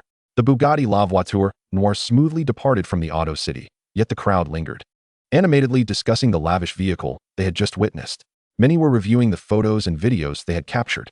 The young influencers could hardly wait to edit their short video scripts as they watched the magnificent car fade into the distance. The bespectacled man who had seen the Bugatti La Voiture Noire in the magazine murmured to himself, 1,500 horsepower. This is not merely a car. It's a rocket equipped with wheels. Driving away, Zhou Moran experienced the undeniable truth. A luxury car could indeed incite a sensation and draw attention. Throughout the journey from the Auto City to the hotel, nearly everyone turned to steal a glance at his vehicle. Those trailing behind him, whether imported or domestic, unconsciously slowed their pace, maintaining a respectful distance. Yet, they did not fall too far behind, capturing videos as they drove. Zhou Moran observed that once he hit the main road, not a single vehicle dared to overtake him. Even on 3- or 4-lane roads, no one attempted to pass him. Well, there are some perks to driving a luxury car. At least, as long as I don't crash into others, they seem hesitant to crash into me. The chances of an accident have significantly diminished. On his return journey, Zhou Moran's phone rang again. Glancing at the caller ID, he was surprised to see Yang Xiaoping's name. After a brief moment of hesitation, he answered, hello? A hurried voice came through the line. Brother Zhou. Hu Meiyang from Ziyuan Auto Trade just messaged me on WeChat saying you just picked up a luxury car? Zhou Moran paused for a moment and chuckled softly. Yes. Just picked it up. What car? What model? Hu Meiyang is keeping me in suspense, deliberately not telling me what car you got. asking me to inquire myself. Her boldness is growing. She dares to keep secrets from me. I'll show her next time. As he spoke, Yang Xiaoping's tone shifted. Brother Zhou, where are you? I'll come find you now. Let us have dinner together tonight. Sure, send me the address, and I'll make the reservation. But before he could finish, Yang Xiaoping interjected. Apologies, Brother Zhou, my father is calling. I must take his call first, and will contact you later. Without waiting for Zhou Moran's response, Yang Xiaoping abruptly ended the call. Zhou Moran, unfazed, continued driving towards the hotel. After all, he was at the helm of an 11 billion yuan luxury vehicle, and being his first time handling such a machine, he was not yet well acquainted with its performance. Thus, his speed was moderate. Exiting the automobile trade city, he had driven for over 40 minutes and covered barely 20 kilometers, with still 7 or 8 more kilometers to the hotel. A few minutes later, nearing the hotel, Zhou Moran received another call from Yang Xiaoping. As soon as the line connected, Yang Xiaoping's voice, tinged with a hint of sorrow, emerged. Brother Zhou, I'm truly sorry, but I may not be able to treat you to dinner today. It's all right. I'll treat you another day, Zhou Moran replied with a light chuckle. After a brief pause, he continued. But, Yang Xiao, why do I sense a touch of unhappiness in your tone? Can one really feel joyous under such circumstances? Brother Zhou, you have no idea what my father just told me.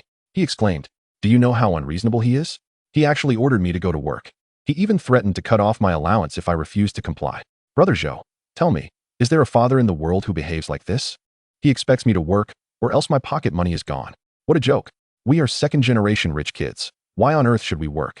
Working is out of the question. I could never do that in this lifetime. Therefore, I have resolved to fight him to the end. I shall go on a hunger strike. I want to eat dinner tonight.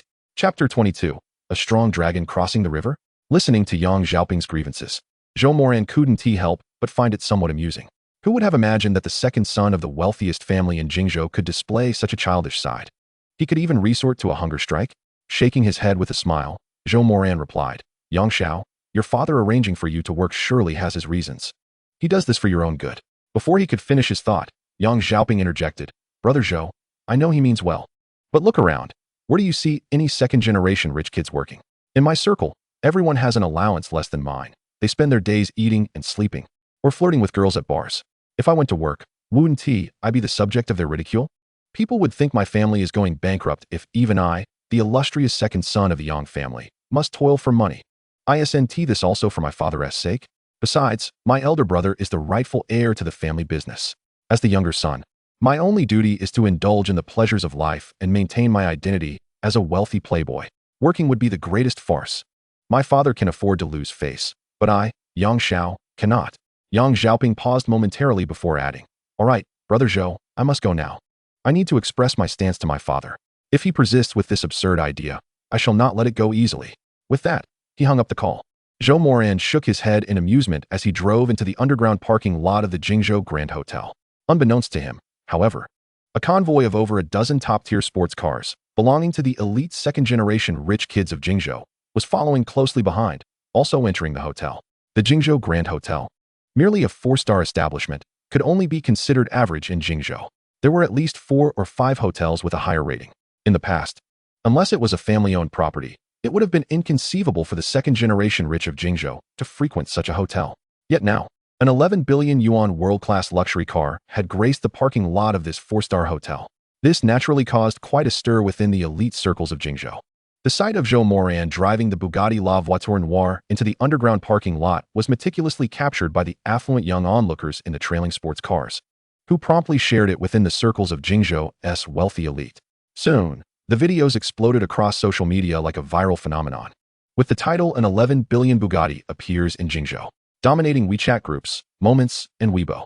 In the exclusive circle of Jingzhou's wealthy, Wang Mingyuan, a notorious playboy from the Wang family, had just settled down in a bar, raising a glass of Blue Demon when his phone began to vibrate incessantly.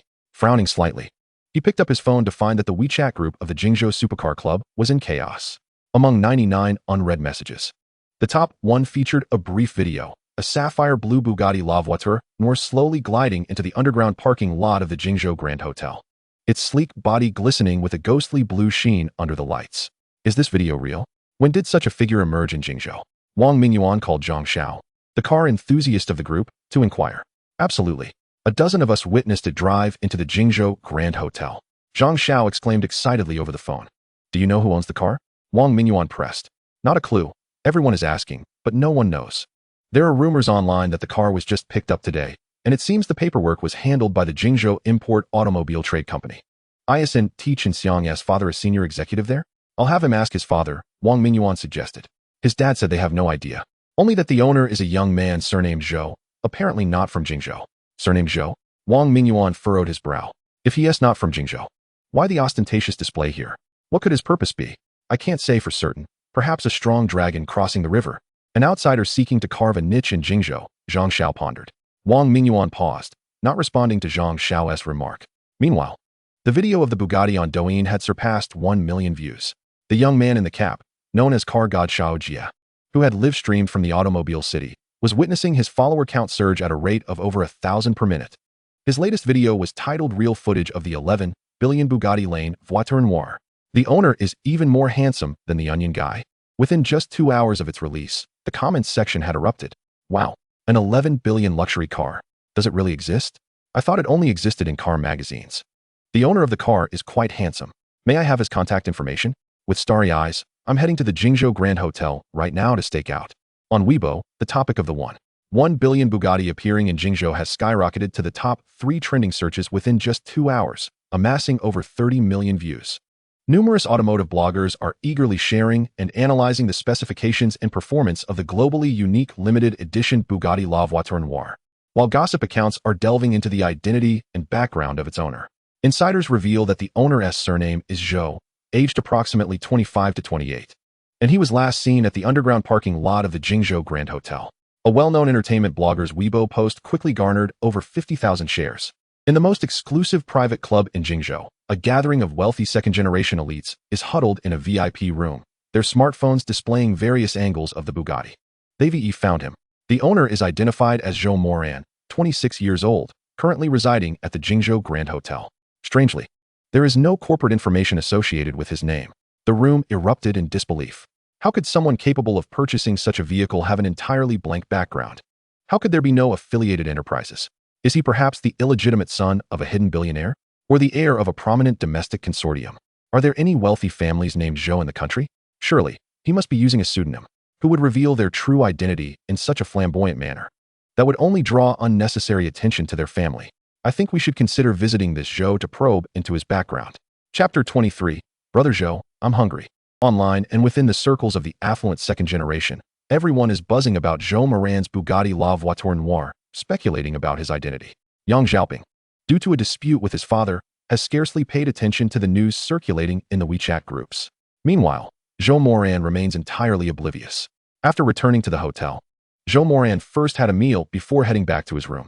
Those affluent second-generation individuals trailing him actually crossed paths with him several times in the hotel and restaurant.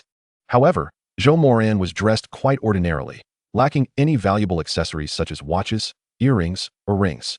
Consequently, they failed to associate him with the enigmatic owner of the Bugatti, unaware that Zhou Moran was the very person they sought. After his meal, Zhou Moran returned to his room, took a shower, and lay down to play on his phone. Upon opening Douyin's rapid version, he scrolled through a few short videos until he stumbled upon the live stream of JJ, the Great Demon King. JJ was performing live, strumming an electric guitar while singing. Zhou Moran noticed that there were over 10,000 viewers online, a noticeable increase compared to previous streams. During earlier broadcasts, JJ's live room typically only had 1,000 or 2,000 viewers during the day, occasionally reaching 4,000 or 5,000, sometimes even dropping to just a few hundred. A couple of nights ago, Zhou Moran had showered JJ with over 300,000 in gifts, and the simultaneous online viewer count had surged to 50,000, likely increasing his follower count significantly. Today's audience was clearly much larger. As soon as Zhou Moran entered the live room, the exclusive spotlight for the Supreme God of Wealth illuminated. All the online fans, along with the host JJ, were momentarily taken aback. Quickly snapping back to reality, JJ halted his performance and excitedly exclaimed, "Welcome, Supreme God of Wealth Moran, to our live stream. I am truly honored. What song would you like to hear? I will perform it for you right away." Zhou Moran typed in the chat, requesting, "Let us hear Glorious Years." All right, a rendition of Glorious Years for Moran and all the families in the live room. JJ replied with a beaming smile. Clearing his throat, he began to sing, "The Bell Tolls," signaling the return home. It must be said that JJ's singing was quite commendable, although lacking the unique voice of the band Beyond. Her tone was soothing and offered a delightful experience. After listening for a while, Zhou Moran commented in the chat, "You sing well. It's beautiful. Thank you. Thank you for the encouragement, Moran. And thanks to all the families for their support." JJ responded with a smile, continuing to sing.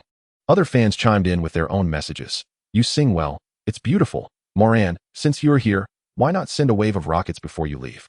Who are you looking down on? Does Moran even send rockets? He only sends carnivals, 100 at a time. Moran, let us see a carnival. Let us help our great demon king reclaim the throne of live streaming." Zhou Moran chose to feign ignorance to these comments. What a joke. He would need his funds for far more essential matters. Currently, he only had over 5 million in cash, hardly sufficient. Not to mention that the newly acquired Bugatti La Voiture Noire guzzles fuel at an alarming rate. A single press of the accelerator consumes a significant amount of gas, and filling up costs several hundred. With a 12-cylinder engine, it was no laughing matter. To put it bluntly, without other sources of income, the 5 million Zhou Moran currently possessed wouldn't even cover the costs of maintaining his car. As for tipping, he had already given over 300,000 recently, and just thinking about it now made him wince. While he had many assets worth over 100 million, aside from the Bugatti La Voiture Noire, he also owned a villa and a painting by Wen Zhengming titled Pine Cliff Flying Waterfall, still in transit. However, these were all fixed assets, and until liquidated, they couldn't be considered cash. At least, in Zhou Moran's perspective, these possessions were far less practical than 1 million or 10 million in cash. Cash can be utilized directly, while these items must be sold to be of any use. To be honest, Zhou Moran was considering liquidating his Bugatti La Voiture Noire. The dilemma was that it was valued at 1 billion. How many individuals in the entirety of Huaxia could afford it? He didn't know anyone wealthy and influential enough to take over his Bugatti. The only affluent second generation he knew, Yang Xiaoping, though the son of the wealthiest man in Jingzhou, would be a difficult ask to sell his Bugatti to. Yet perhaps through him, he might find someone willing to take over his Bugatti La Voiture Noire. Even if it can't fetch 1 billion. Selling it for 8 or 9 million would still be commendable. Zhou Moran mused, simultaneously typing a message in the live chat. Perhaps next time. I have matters to attend to today. After sending, he exited JJ the Great Demon King's livestream. However, just as he left, a private message pinged into his inbox. Upon opening it, he discovered it was from JJ the Great Demon King. "Hello, Moran brother. I am JJ the Great Demon King. Chenmei Yu." Zhou Moran casually replied, and then closed the Douyin app. Glancing at the time, he noted it was just past 9 in the evening. He then opened Honor of Kings and played a few rounds. It was only after 11, nearly midnight, that he drifted into a drowsy slumber. Not long after, as he was lost in dreams, his phone buzzed, jolting him awake. Checking his phone, he saw it was a call from Yang Xiaoping. Momentarily taken aback, Zhou Moran answered, "Hello?" Before he could finish, Yang Xiaoping's voice came through, somewhat weak and listless. "Bro Zhou, I'm starving." Zhou Moran was taken aback, replying, "You're hungry? Haven't you eaten? Did I not mention? I am determined to stand my ground against my old man. He wants me to work, so I'm going on a hunger strike." "You're really going to starve yourself?" Zhou Moran exclaimed in astonishment. "I thought you were just joking." "Of course not. A man's word is his bond," Yang Xiaoping declared. How could the illustrious young master Yang go back on his word? He paused for a moment before continuing. "But my old man is truly heartless. I just checked the cafeteria, and not even a bun was left for me. Humph. That old geezer thinks I will yield like this? Absolutely not. I shall not submit." Yang Xiaoping then paused again, sounding plaintive as he added, "But bro Zhou, I'm really quite hungry right now." Chapter 24, Takeout. "Then you should cook something for yourself." Zhou Moran responded, somewhat exasperated. Before he could finish, Yang Xiaoping whispered, "I can't cook." Zhou Moran was at a loss for words. "You can't even make fried rice?" After a brief silence, Yang Xiaoping replied, "No, you must be able to order takeout. Use your phone to place an order." Zhou Moran remarked, incredulous at Yang Xiaoping's inability. "How do I do that?"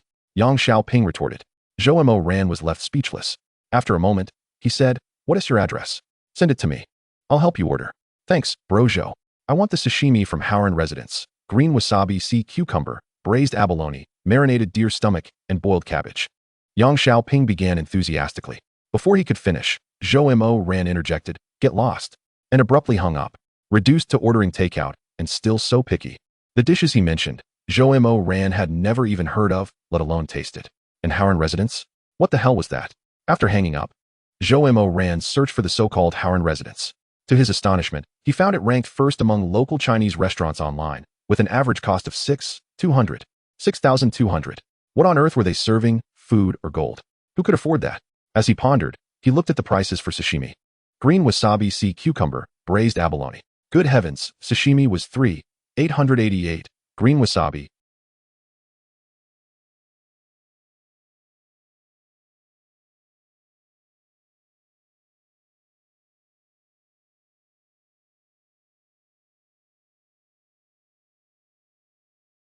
Actually, if the prices weren't exorbitant.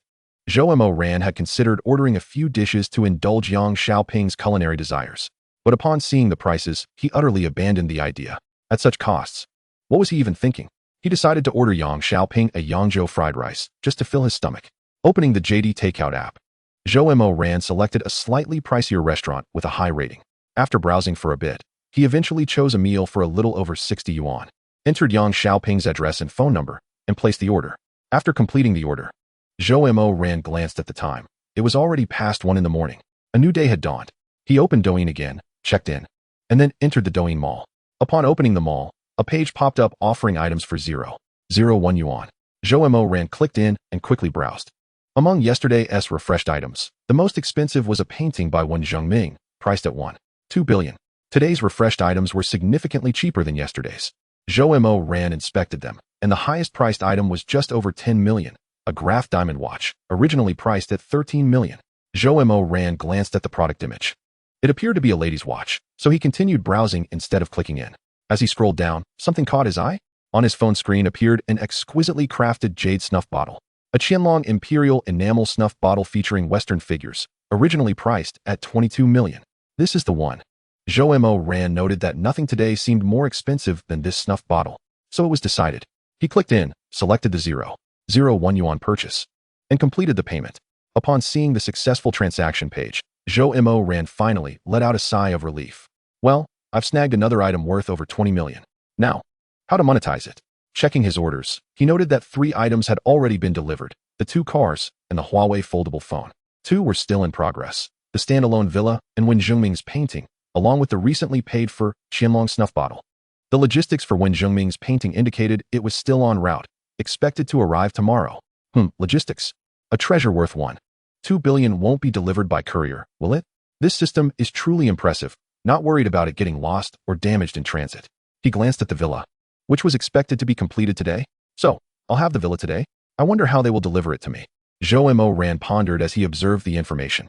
Just then, his phone chimed with a WeChat notification. Zhou Moran glanced at it. It was from Yang Xiaoping. No way, bro. I'm nearly starving to death, and you ordered me this? Yang Xiaoping exclaimed. Is this even food?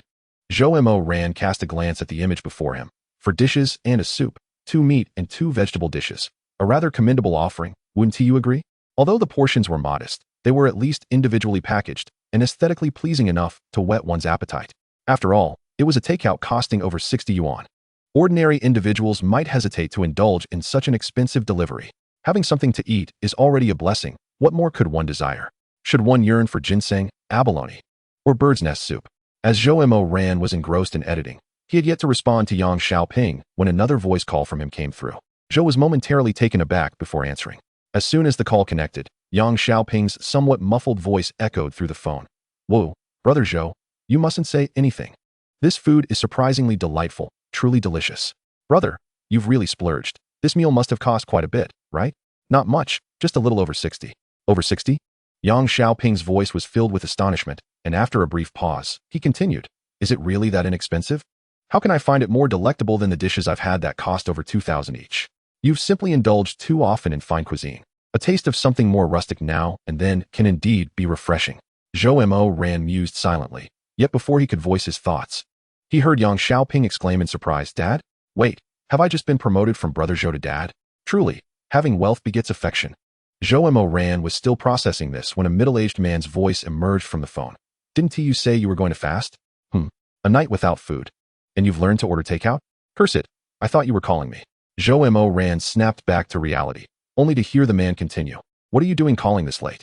And nothing, just a friend, Yang Xiaoping stammered, then added into the phone, Brother Zhou, we'll talk later. Following that, he abruptly ended the call. Chapter 25. Curse it, which wealthy heir in Jingzhou is so shameless? After playing with his phone for a while, it was nearly 3 o'clock when Zhou Moran finally drifted back to slumber. Just as he was deeply asleep, a sudden ringing of his phone jolted him awake. Groggily reaching for his phone, without checking the number, he answered, his voice unclear. Hello, who is this? May I speak with Mr. Zhou Moran? A gentle female voice resonated from the phone. Yes, that's me. May I ask who is calling? Good day, Mr. Zhou. I am Song Yujia, a sales consultant from Beihai Xian Shu. I am calling to inform you that the property certificate for Villa A02, which you purchased from our company, has been issued. May I inquire when you would be available to collect it? The property certificate is ready?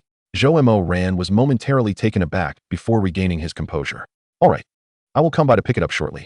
Upon hearing Zhou Moran's response, Song Yujia hurriedly added, Very well, Mr. Zhou. You are aware of our sales office's address, aren't you? I'm not. Not aware? Song Yujia hesitated briefly before saying, All right, Mr. Zhou. May I add you on WeChat? This way, I can send you the location of our sales office. Additionally, would you like us to send a vehicle to pick you up? Our company provides transportation services for clients viewing properties. No need. I'll drive myself. My Bugatti just arrived yesterday. I need to practice and familiarize myself with its performance, though it does consume quite a bit of fuel. One press of the accelerator costs a fortune. On the other end, Song Yujia was momentarily stunned before replying, Understood, Mr. Zhou. I will add you on WeChat now and send you the address. Please accept my request. Zhou Moran acknowledged with a sound before ending the call. Just after hanging up, he received a friend request from Song Yujia. He glanced at it and accepted. No sooner had he approved the request than Song Yujia sent a message. Hello, Mr. Zhou. This is Song Yujia from Beihai Xian Shu. Yes, I am aware. You just mentioned it. Zhou Moran replied, then received 2 more messages from Song Yujia. Mr. Zhou, I will now send you the address of the sales office so you can navigate your way here. He opened the location and noted that it was quite a distance from Jingzhou Grand Hotel, over 20 kilometers. Scrolling through the map, Zhou Moran realized that Beihai Xian Shu was almost on the outskirts of the city. Well, it wasn't entirely remote. It was merely adjacent to the city's edge. Nearby was a small hill, Shaodongshan, with an artificial lake at its foot, Shaodonghu, covering several square kilometers. Beihai Xian Shu was constructed right beside Shaodonghu, featuring dozens of standalone villas. Among them, Villa A02 in Area A was Zhou Moran's. Zhou Moran examined the map and was astonished to find that in 3D mode. He could see the overall scale and architectural structure of his villa, including the outer fence, the garden behind it, the parking area, and the 3-story main building. It was indeed a splendid estate, fulfilling all of Zhou Moran's fantasies about a home, with a garden, parking space, a swimming pool, a media room, and numerous bedrooms and living areas. However, such a vast estate would require considerable upkeep, necessitating a dedicated team of caretakers. Just the thought of it made Zhou Moran's head throb. A property of this magnitude would surely require at least a butler, a cook, and a gardener, right? Surely there would need to be a maid, at the very least. With so many staff members, one could expect no less than 20,000 yuan in monthly wages. Zhou Moran was not particularly well versed in these matters. If a 4-person management team cost 5,000 each, that would already total 20,000. The issue was, who would work for that little? It's possible that a single butler could command a salary in the tens of thousands. What a headache. With only over 5 million in cash on hand, how long could that last? As he pondered this, Zhou Moran glanced at the time. Goodness, it was already past 10. He quickly sat up, jumped out of bed, washed up, and donned the t-shirt and shorts he had purchased the previous day before heading out. Having skipped breakfast, he took the elevator down to the underground parking lot, making his way toward the parked Bugatti. Zhou Moran started the car, connected his phone, opened the location, and began navigating. Over 20 kilometers, the navigation estimated a travel time of over 40 minutes. By the time he arrived at the sales office, it would almost be 11 o'clock. As he contemplated this, he instinctively glanced in the rearview mirror, only to spot a Ferrari sports car tailing him. The young man in the sports car was driving while holding his phone, seemingly recording or taking pictures of him. Upon witnessing the scene, Zhou Moran found himself momentarily taken aback, yet he did not dwell on it for long. Just yesterday, when he had returned in his Bugatti La Voiture Noire, he had already encountered a similar situation, with numerous individuals tailing his vehicle.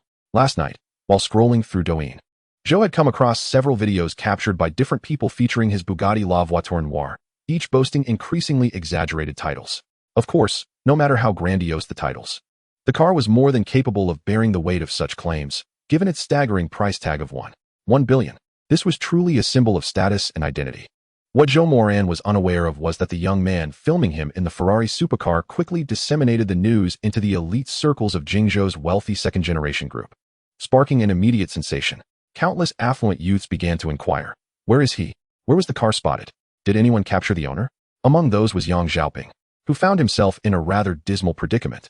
The previous evening, while indulging in takeout, he had been caught red-handed by his father.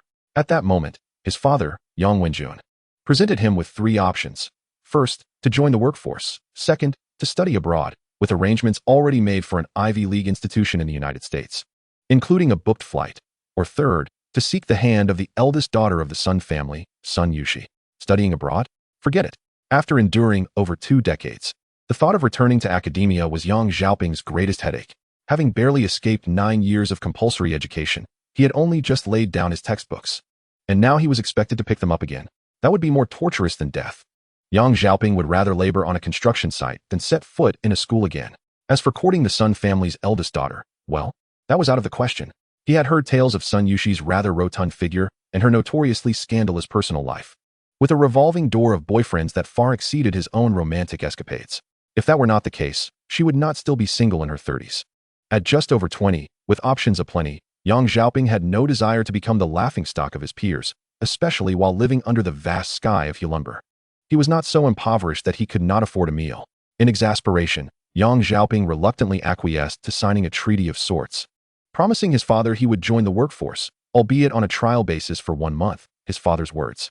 Thus, the unfortunate Yang Xiaoping found himself assigned to the front line of a real estate company, dragging his weary body to the site by 8 in the morning. On his first day at work, he was placed in the sales department, where, after being assigned to an elderly mentor, he was left to fend for himself. Mornings in the sales office were typically quiet, especially on weekdays, as most prospective buyers preferred afternoon visits or weekends when families would come in droves. As Yang Xiaoping found himself growing drowsy from boredom, the wealthy second-generation group chat erupted in excitement. Upon glancing at the messages, he instantly perked up. The Bugatti La Voiture Noire. Incredible, this was indeed the Bugatti La Voiture Noire, valued at 1 billion. Which pretentious rich kid in Jingzhou had the audacity to purchase such a flashy vehicle? As Zhou Moran drove toward the sales office of Bihai Shinsu, he initially had only a Ferrari supercar trailing behind him. However, it wasn't too long before several luxury vehicles, each valued at millions, began to follow suit. An increasing number of Jingzhou's affluent youth were making their way toward him, guided by shared locations in their chat groups. When Yang Xiaoping saw the shared location, he was tempted to sneak away from the sales office to discover who the audacious buyer of such an ostentatious car was. Just as he was contemplating his escape, the manager's assistant noticed his intent and called out, "Yang Dadu, where do you think you're going? Have you memorized the sales script I assigned you?" Having been relegated to the sales department by his father, Yang Xiaoping had unwittingly acquired a hilariously unrefined moniker, Yang Datu, in response to his mentor's admonishment. Yang Xiaoping turned with a pained expression and replied, "Master, I have a stomach ache. I need to use the restroom. Hurry back. There's an important figure coming to the sales office." The mentor urged, "I'm telling you, this person is a true big shot, a wealthy individual. If you miss this opportunity, you might only see him on television in the future." Upon hearing this, Yang Xiaoping internally scoffed. A big shot? In Jingzhou, including the provincial elites, whom have I not encountered? A wealthy individual? No one can be richer than my father. Using the pretense of needing to use the restroom, he slipped out of the office, retrieving his car keys. Just as he was about to enter his vehicle, he hesitated. It was his first day on the job, and his father had advised him to maintain a low profile. The family steward had provided him with a Wuling, a rather comical vehicle, to commute in. While at work, no one recognized him, so the choice of vehicle mattered little. However, now he was on his way to witness an 1 billion luxury car, and trailing behind it were a dozen, if not more, of Jingzhou's wealthy second-generation elites, all of whom knew him well. Arriving in a Wuling would surely lead to ridicule, with onlookers thinking that the Yang family was on the brink of bankruptcy. No way, he couldn't possibly show up in that. His Ferrari supercar lay parked in his underground garage, but retrieving it in time was out of the question. Perhaps he would wait until tomorrow. As long as the Bugatti's owner remained in Jingzhou, he would have his chance. As he pondered, Yang Xiaoping pulled out his phone to check the shared location once more. Upon a brief glance, his eyes widened in disbelief. What? Why does it seem like the distance is closing in? Could it be that the Bugatti was actually heading this way? Alarmed, he sent a message in the chat. "Hey, Xiao Wang and Lao Wang, where are you?" Xiao Wang replied, "Yang Xiao, didn't you see the shared location? We're on Weidong Road, now approaching Huanhu Road." Zhang Xiao from Jingzhou chimed in, "ISNT your development, Bihai Shinsu, right by Shaodong Lake. How many villas are left? How is it that I feel the other party is coming for your villa at Bihai Shinsu? Is the owner of that car perhaps a resident of your family?" "Next door, Xiao Wang. I swear, could it be your brother, young Master Yang?" Upon reflection, the only ones in Jingzhou who could afford a Bugatti La Voiture Noire would be your esteemed Yang family. Yang Xiaoping, you must be joking. My brother is a workaholic. He has never been one to indulge in cars, let alone purchase such an ostentatious vehicle. Next door, Xiao Wang. Is it possible he could be your old man's illegitimate child? Yang Xiaoping. Xiao Wang, send me your location. I dare you to a duel. Do you think everyone behaves like your father, keeping mistresses and never returning home? Jingzhou Zhang. All right, enough of the bickering. Old Wang, wasn't he there news yesterday stating the owner is from out of town? If that is the case, how could he possibly be the illegitimate child of Old Yang? Moreover, Old Yang has maintained a pristine reputation in the community over the years. He would never engage in such scandalous behavior. Next door, Xiao Wang. Boss Zhong is renowned as a good father and an exemplary boss nationwide. It has barely been a while since his death, and already rumors of an illegitimate child fighting for inheritance have emerged. In such matters, who can speak with certainty except those involved? Yang Xiaoping. Xiao Wang, you scoundrel. I'll have your head. Do you think everyone is like your father, keeping mistresses and neglecting their homes? Jingzhou Zhang. Enough already, let us tone it down. We're all part of the same circle. There is no need for needless chatter. I swear, young Master Yang, you truly went to the sales department of your Bihai Shinsu. Upon reading this message, Yang Xiaoping was momentarily stunned, and looking up, he spotted a sapphire blue Bugatti turning the corner from the intersection ahead. After a brief daze, he regained his senses and promptly walked towards the sales department. As he entered, the sales manager approached him, accompanied by the staff and other sales personnel. Glancing at Yang Xiaoping, the manager continued striding towards the entrance.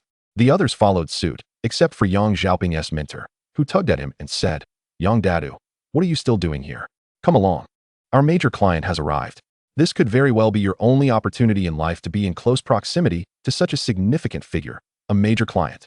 As he spoke, without allowing for a response, he dragged Yang Xiaoping outside. However, Yang Xiaoping only wished to find a hole to hide in. He was no longer concerned about who the owner of the Bugatti was. His anxiety lay in the fact that the wealthy heirs accompanying the Bugatti's owner might discover he was working in sales here. If they found out, he would become the subject of their ridicule. Just as he was at a loss, the Bugatti La Voiture Noire had already parked at the entrance of the sales department. Subsequently, Zhou Moran opened the car door and stepped out.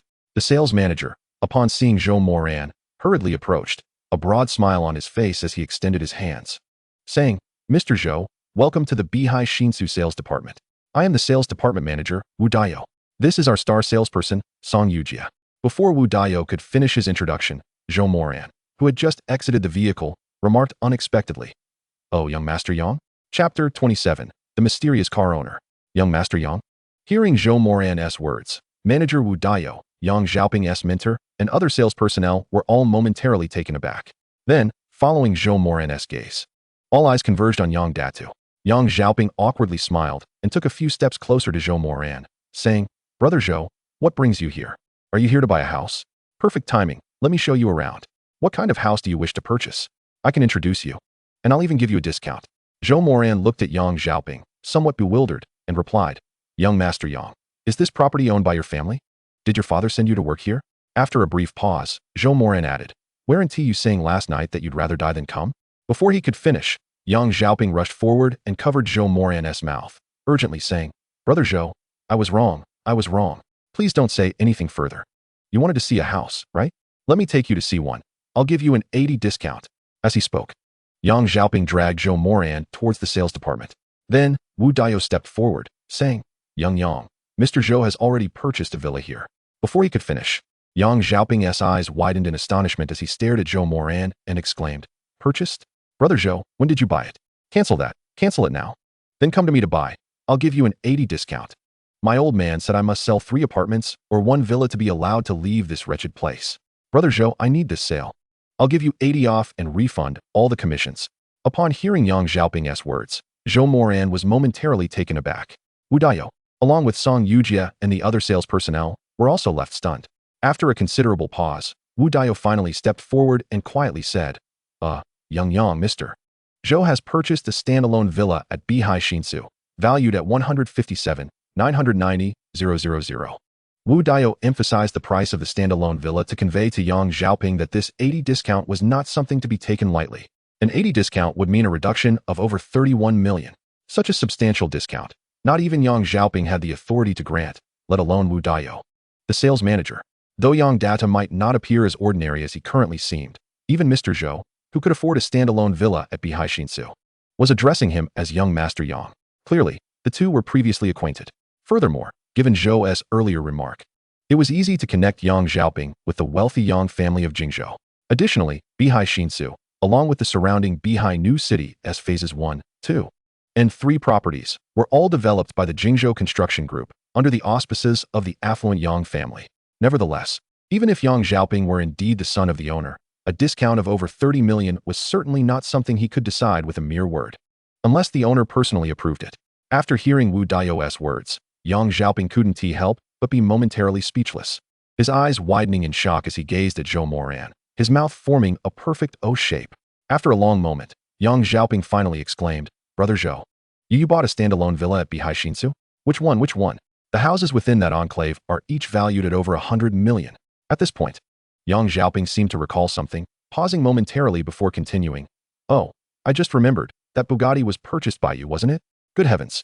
If one can afford a Bugatti La Voiture Noire, acquiring a standalone villa at the Bihai Zins Villa Complex would be merely a trifle.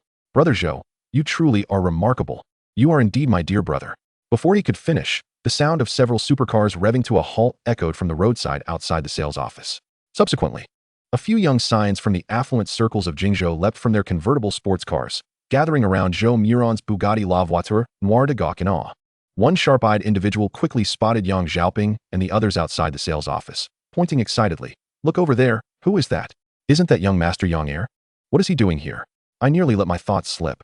Naturally, this is a development by the Yang family's Jingzhou Construction Group. His presence here is hardly surprising. Do you have any idea what you're talking about? I heard that young Master Yang was kicked down to the front lines by his father to work in sales. They say if he fails, his allowance will be cut off. Is that true? The son of Jingzhou's wealthiest man, reduced to working in sales? Could it be that the Yang family is on the verge of bankruptcy? Not to mention, they still owe my father 30 million in project funds. I ought to call him and urge him to collect. If the Yang family truly faced insolvency, who would be left to reclaim the debts? Upon hearing the comments from the wealthy youths of Jingzhou, Yang Xiaoping felt an overwhelming urge to sink into the ground. The sales department manager, along with Yang Xiaoping's mentor and Song Yujia, were equally astonished, their eyes widening as they gazed at Yang Xiaoping. Realizing that he was indeed the son of the big boss, Yang Xiaoping's mentor, Song Yujia, and the other sales personnel began to ruminate on whether they had inadvertently offended the young master throughout the course of the day. Those who had previously assigned young Master Yang to menial tasks, such as copying documents, cleaning, and serving tea, were now pale with fear, their hearts racing as they contemplated how to apologize and seek the young master's forgiveness. Meanwhile, some of the female sales representatives, who believed themselves to possess charm, couldn't help but indulge in daydreams and fantasies. Could it be that the young master had come to the sales department incognito for his own sake? Proximity breeds affection. One must seize the once-in-a-lifetime opportunity to connect with the young master. No, to communicate with him. At that moment, attention finally shifted back to Zhou Moran. After a few glances, someone ventured to inquire, "Who is that person beside young Master Yang? He looks rather unfamiliar. Has anyone seen him before? Could he possibly be the enigmatic owner of the Bugatti La Voiture Noire?" Upon hearing this, Yang Xiaoping's spirits soared once more. "Damn it, weren't you all searching for the mysterious owner of the Bugatti La Voiture Noire? Well, here he is, my brother Zhou. He just acquired a standalone villa worth 150 million from my family. None of you can compare to my brother Zhou." With that thought, Yang Xiaoping grasped Zhou Moran's arm and strode toward the group of wealthy heirs. Upon seeing Yang Xiaoping approach with Zhou Moran, a few nervous scions immediately turned to flee, particularly the young man named Wang Mingyuan. Just moments ago, they had nearly clashed in a WeChat group. At that time, it had been merely a screen separating them. But now the situation was very different. Yang Xiaoping was right in front of them. If a confrontation were to occur, it could happen at any moment. As Yang Xiaoping drew closer, Wang Mingyuan instinctively attempted to evade. Unfortunately, he had barely turned away and hadn't even had the chance to get into his car when Yang Xiaoping was already upon him. "Hey, where do you think you're off to? Wang, is it? Why are you trying to hide as if you've seen a cat when you're a mouse? Why not come over and greet me? Does your family still wish to secure advertising business with our Jingzhou construction in the latter half of the year?" Hearing Yang Xiaoping's words, Wang Mingyuan had no choice but to turn back, forcing a smile as he stepped forward, slightly bowing. "Brother Yang, what a coincidence to see you here." Yang Xiaoping shot Wang Mingyuan a sidelong glance before saying, "Let me introduce everyone. This is Brother Zhou, my dear brother. The car you see, the Bugatti La Voiture Noire, belongs to him. Moreover, Brother Zhou just acquired a standalone villa at my family's Bihai Zins Villa Complex. He's new to Jingzhou and just started investing here. I will make it clear, should anyone think him an easy target, beware. Don't blame me, Yang Xiaoping, for turning hostile." As soon as he finished speaking, One of the young scions responded, "Young Master Yang, given your words, I doubt anyone would dare to act recklessly in such a prestigious context." However, Yang Xiaoping turned to see it was Qian Zhihui from the Qian family, and he couldn't help but frown slightly. The Qian family ranked second in Jingzhou's elite circles, second only to the Zhou family. Furthermore, the business interests of the Qian family overlapped significantly with those of the Zhou family, leading to both a competitive ranking on the Jingzhou wealthy list and in the business realm. Though they maintained a facade of cordiality, privately, both families had not hesitated to undermine one another. After frowning slightly, Yang Xiaoping was about to respond when he heard Qian Zhihui continue, "Young Master Yang, we cannot disregard the customary rules, can we?" Upon hearing Qian Zhihui's words, Yang Xiaoping frowned again and replied, "Brother Zhou is new here and not accustomed to such customs. I shall take responsibility for him." Qian Zhihui shot a quick glance at Zhou Moran, then turned back to Yang Xiaoping, saying, "Very well, it is settled then. This evening, on Beishan Road, I shall await the esteemed presence of both young Master Zhou and young Master Yang." With that, Qian Zhihui turned and climbed into his Ferrari, revving the engine as he sped away. The other wealthy heirs exchanged glances, some waving goodbye to Yang Xiaoping before departing in their vehicles. A few seemed poised to speak, yet ultimately chose silence and turned to leave. In no time, all the wealthy young men had departed, leaving only Yang Xiaoping, Zhou Moran, and the sales personnel in the office. Upon discovering the true identity of Yang Xiaoping, the sales personnel at the real estate office, including the manager Wu Daiyou, suddenly found themselves in a state of awkwardness, seemingly at a loss as to how to address Yang Xiaoping. Ultimately, it was the sales department manager, Wu Daiyou, who reacted swiftly, addressing Song Yujia. "Xiao Song, please fetch Mr. Zhou's property certificate and keys immediately." He continued, "Mr. Zhou, young Master Yang, shall I escort you to view your residence? Your property is located in Area A, Building 2. Zhou Moran gave a slight nod. Soon, Song Yujia returned with a red property certificate and a large bunch of keys. The office driver also brought a black Buick business vehicle for the property viewing. Just as Zhou Moran and the others were about to board, a voice called out from behind the vehicle, "Boss, are you still hiring? I saw a job posting earlier indicating you were looking for security personnel." Zhou Moran, Yang Xiaoping, Wu Daiyou, and Song Yujia turned to see a scruffy young man in his 30s, his clothing tattered and filthy, clearly having gone days without a wash. Notably, he had a frail little girl of about 3 or 4 years old slung on his back. The child appeared malnourished, with a stream of mucus hanging from her nose and a dirt-smudged face. Witnessing this, both Yang Xiaoping and the manager furrowed their brows, and the manager remarked, "I'm sorry, but we are fully staffed." "Oh." The man responded with a hint of disappointment, bowing to the manager as he said, "Pardon the intrusion," before turning to leave. However, just as he turned, the little girl piped up, "Daddy, I'm hungry." "Hang in there, sweetheart. Daddy will get you something to eat soon," the man said, gently patting the girl's back. After a brief pause, he turned back to the manager and asked, "Sir, could I trouble you for a glass of water?" A flicker of disdain crossed Wu Daiyou's eyes as he prepared to refuse, but Zhou Moran interjected, "Give him some water." Wu Daiyou hesitated momentarily, then nodded and hurried into the office, quickly returning with a bottle of mineral water, which he handed to the man. The man accepted the water, bowing again to Zhou Moran and Wu Daiyou, saying, "Thank you." He then opened the bottle, gently cradling the little girl in his arms, and offered her a few sips while saying, "Take your time, my dear." Zhou Moran observed the child, noticing her limbs appeared notably atrophied. "She must be afflicted by some ailment," he mused inwardly. Meanwhile, Yang Xiaoping blurted out, "What happened to your daughter? Why does she look like this? What is wrong with her hands and feet?" At Yang Xiaoping's words, the man glared at him in anger, but that fury quickly faded as he glanced back at his daughter, letting out a heavy sigh. "She has spinal muscular atrophy," he confessed. Spinal muscular atrophy, such a diagnosis is synonymous with a challenging and costly battle for survival. For most, the prognosis is grim, leaving little hope but to await the inevitable. It's no wonder the man and his daughter appeared so disheveled. Zhou Moran instinctively glanced at the man again, only to hear Yang Xiaoping inquire, "What about your wife? Doesn't she care for the child?" The man offered a wry smile before responding, "When she fell ill at 18 months, her mother abandoned her and vanished without a trace. For the past 2 years, I've taken her to various renowned hospitals across the country: Tongji, West China, Peking Union Medical College. Every reputable institution has declared this a congenital condition, and the outcome is virtually predetermined." At this point, the man hesitated, leaving unsaid the tragic conclusion everyone understood. Upon hearing his words, Song Yujia felt a pang of compassion and remarked, "Isn't it exhausting to care for her alone? You both suffer. It would be more dignified to, well." She paused before continuing, "Perhaps it would be better to let her go peacefully." The man turned sharply, glaring at Song Yujia with indignation, But after a moment, he couldn't suppress a weary sigh. After all, she is my daughter. No matter how arduous it is, as long as she lives, there remains a glimmer of hope. He then turned to Zhou Moran, saying, Boss, are you still in need of workers? I am willing to accept any role, no matter how menial or arduous. It was evident that Zhou Moran held a higher position than the manager, as he was the true employer. Zhou Moran paused. Having previously contemplated the necessity of hiring a managerial team for the villa, to his surprise, one had quite literally presented himself at his doorstep. However, the man's offer was complicated by the burden he carried, the little girl. Zhou Moran cast another sympathetic glance at the child, acknowledging her plight. With her condition, it seemed unlikely she would live to see her 18th birthday.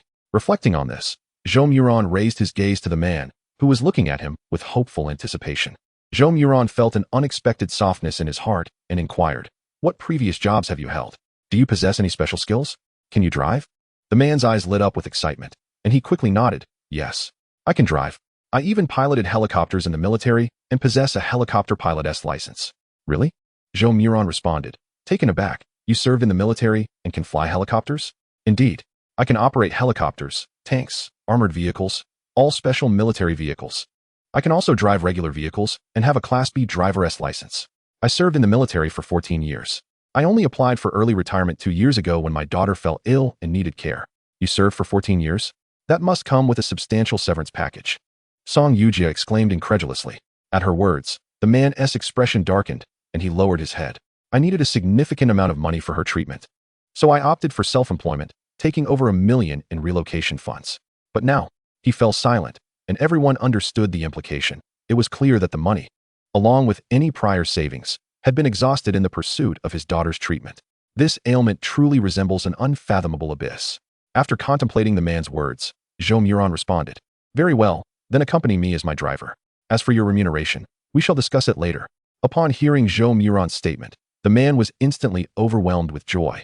Springing to his feet and embracing his daughter as they both bowed deeply to Zhou Moran, exclaiming, Thank you, esteemed boss. Thank you, esteemed boss.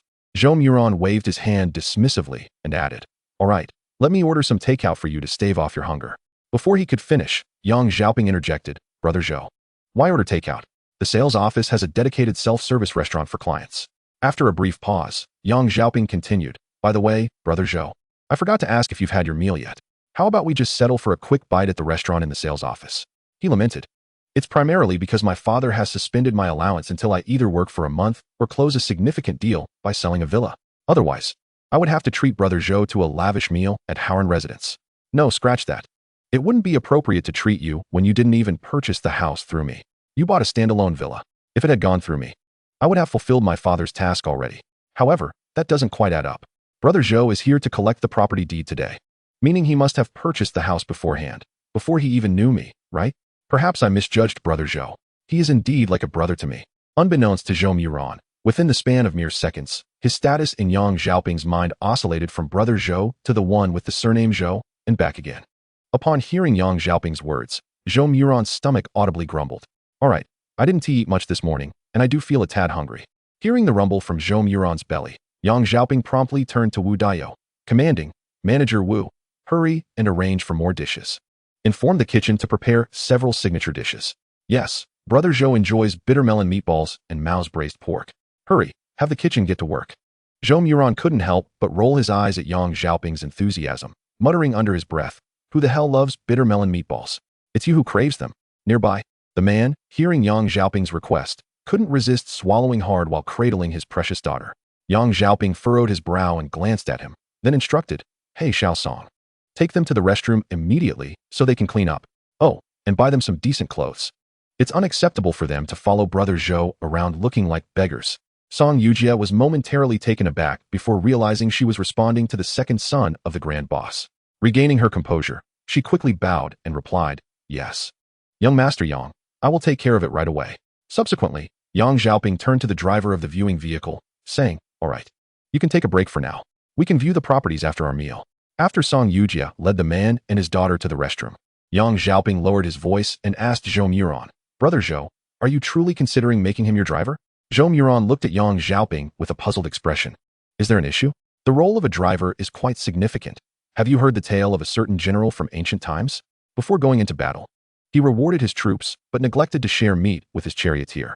Consequently, the next day, during the battle, the charioteer led the general straight into the enemy's camp. This story even gave rise to an idiom. What was it called? In any case, the moral is that a charioteer, or rather, a driver, is of utmost importance and must be someone we can trust. Otherwise, complications are likely to ensue. You know that little swallow, right? Her husband was a driver. And that female owner of the courier company, after her husband's passing, remarried her driver. So, I must stress that choosing a driver requires utmost caution. It's imperative to select someone trustworthy. You don't even know his name, and you're considering him for such a crucial role. Isn't that a bit reckless? What if he is sent by a rival of yours? Yang Xiaoping paused momentarily before continuing. In my opinion, Brother Zhou, it would be wiser to bring someone from home to be your driver rather than randomly selecting someone from home. I'm the only one who can drive. My parents are farmers who have toiled in the fields all their lives. They wouldn't know the first thing about driving. Do you think everyone comes from a wealthy family like yours, with dozens or even hundreds of bodyguards and staff? Zhou Moran inwardly scoffed while maintaining a confident smile, saying, "No worries, I trust him.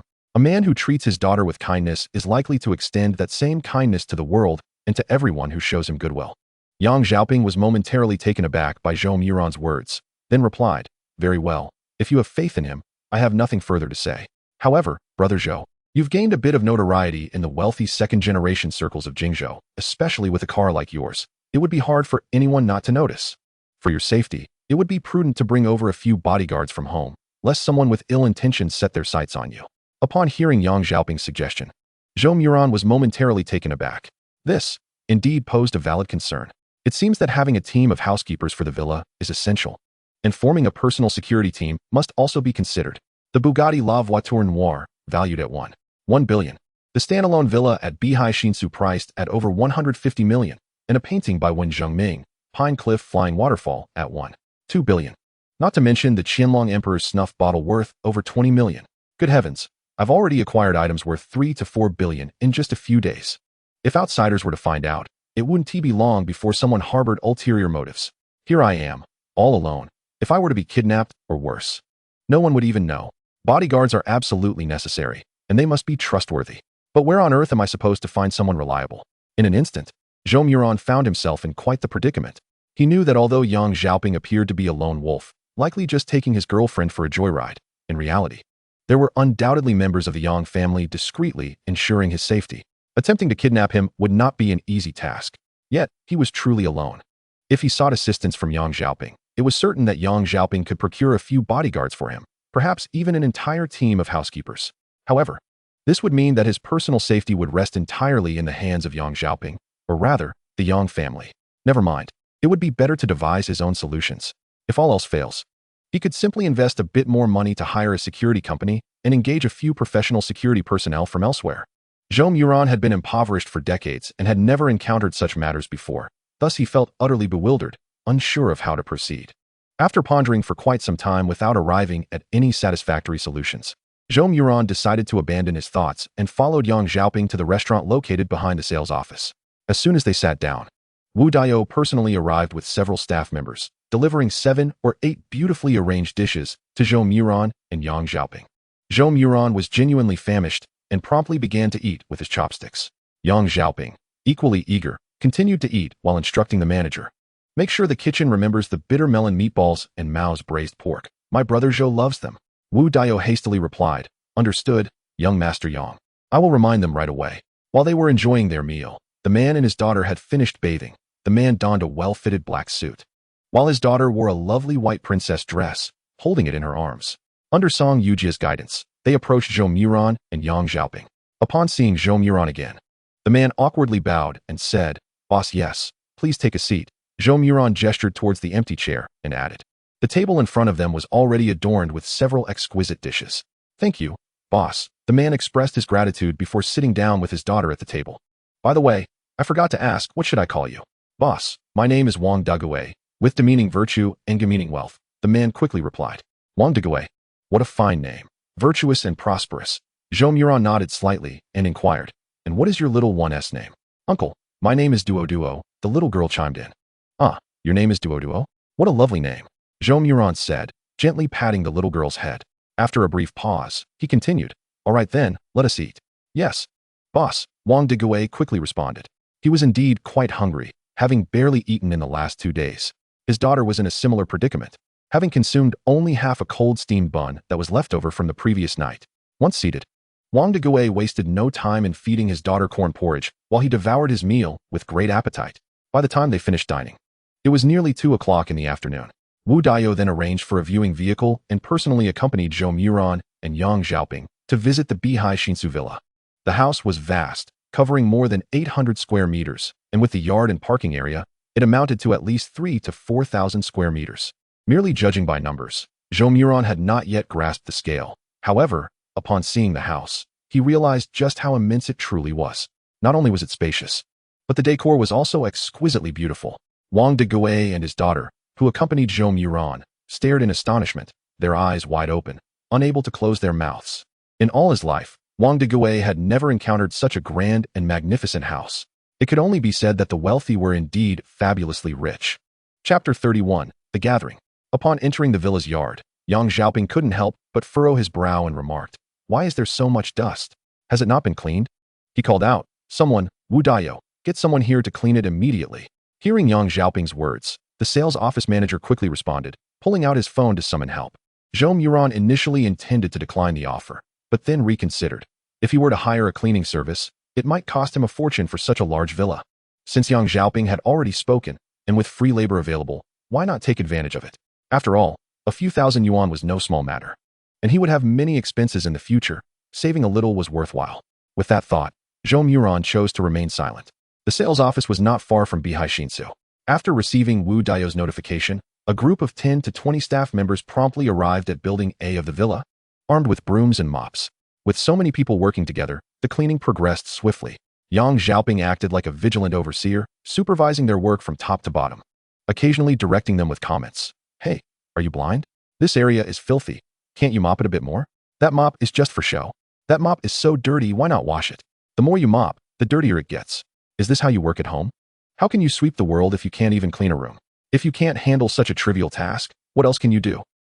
Just earlier, I had to make you serve me tea and water while I was working, and now you're making me clean the toilets and take out the trash."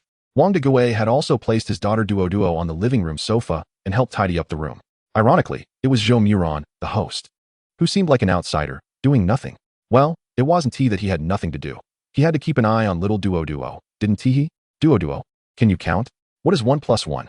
1 plus 1 equals 2, Duo answered in a sweet, childish voice. Zhou Moran chuckled and teased, "No. 1 plus 1 equals Wang, as in Wang Duo." Upon hearing Zhou Moran's words, Duo rolled her eyes at him. Zhou Moran couldn't help but burst into laughter. After more than 2 hours of work, the team finally managed to tidy up the villa by nearly 5 o'clock in the afternoon. Following this, Yang Xiaoping took the initiative to instruct the sales office manager to deliver a complete set of bedding to Zhou Moran. With 3 floors and nearly 10 bedrooms between the master and guest quarters, a full set of bedding was no small expense. Zhou Moran felt a twinge of guilt. After all, he had acquired the house for a mere penny, and now Yang Xiaoping was not only helping him with the cleaning, but also providing bedding, saving him several tens of thousands of yuan in total. He felt it was only appropriate to treat them to a meal as a gesture of gratitude. Otherwise, it would seem rather inconsiderate, and he would appear stingy. With this in mind, Zhou Moran addressed the group of 10 or so individuals who had just finished cleaning and making the beds. "Everyone, thank you for your hard work. I truly appreciate it. Well, it's already past 5, and it's time for dinner. To express my gratitude, I would like to host a gathering tonight and treat everyone to a meal."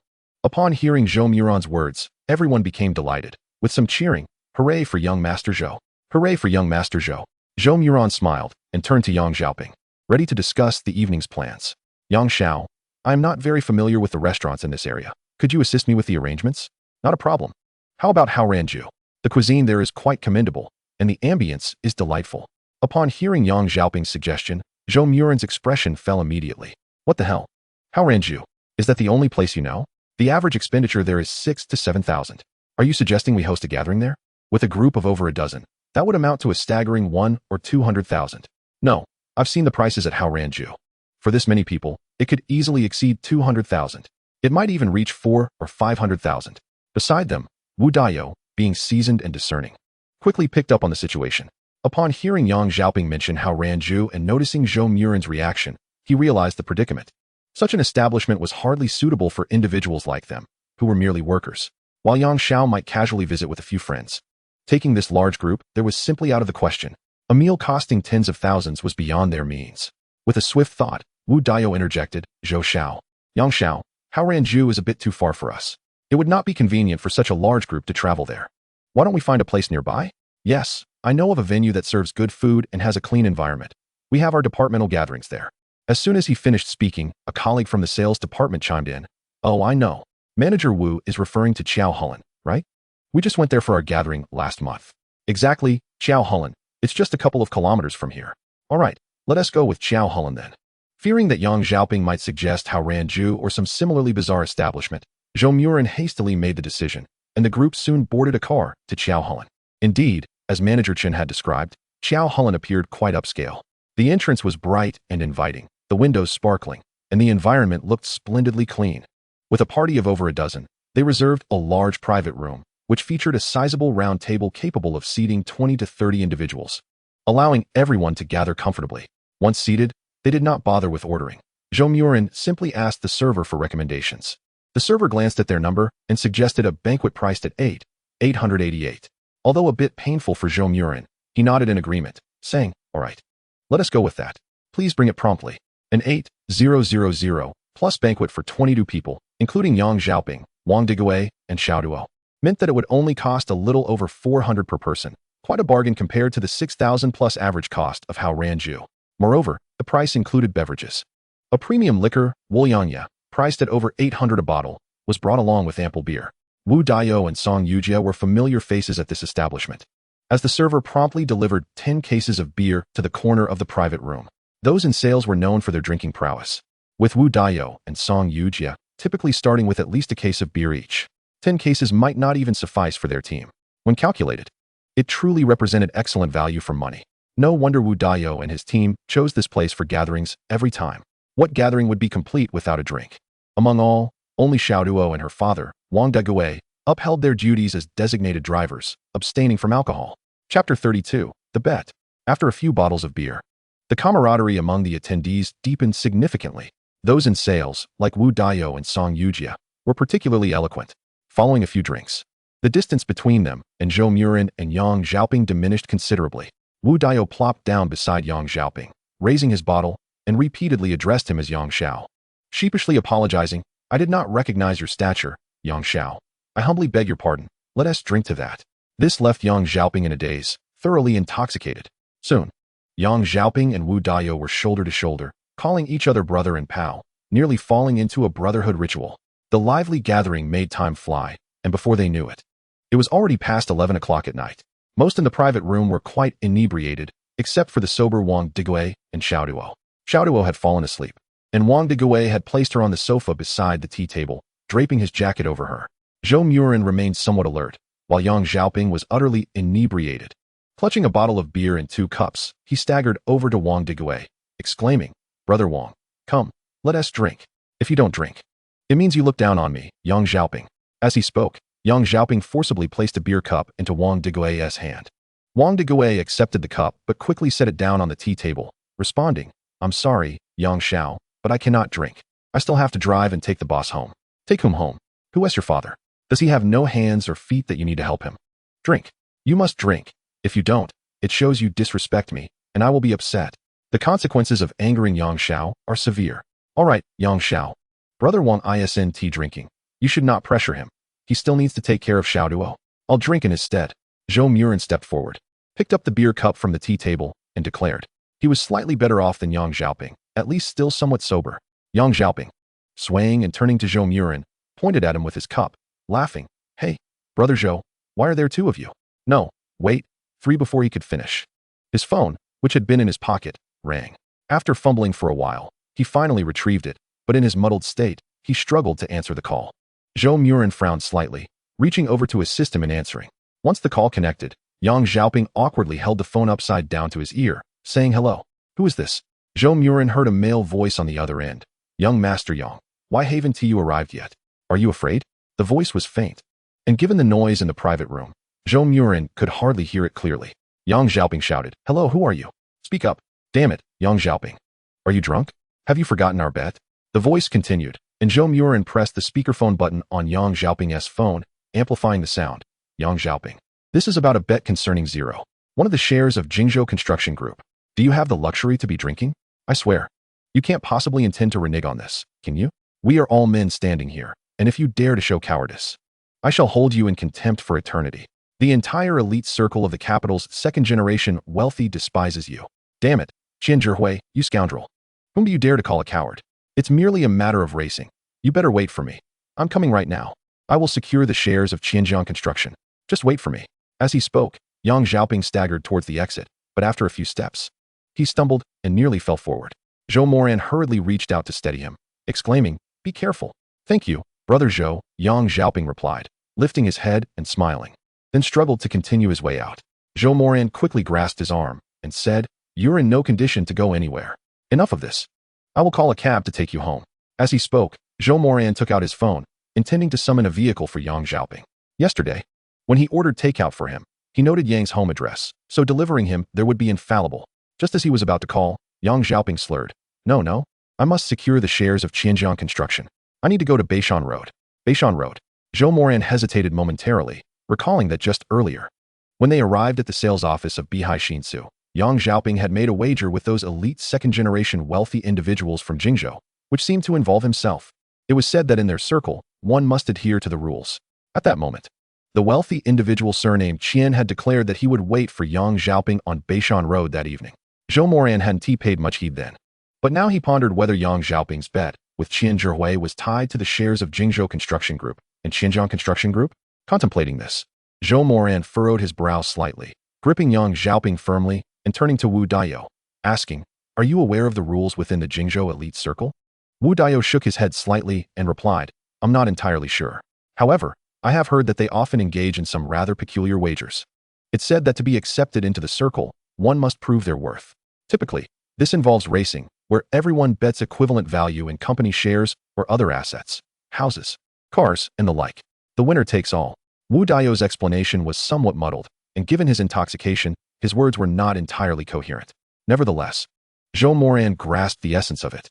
The implication was that earlier that day, the group of wealthy young men had reached a betting agreement with Yang Xiaoping, proving their prowess through racing.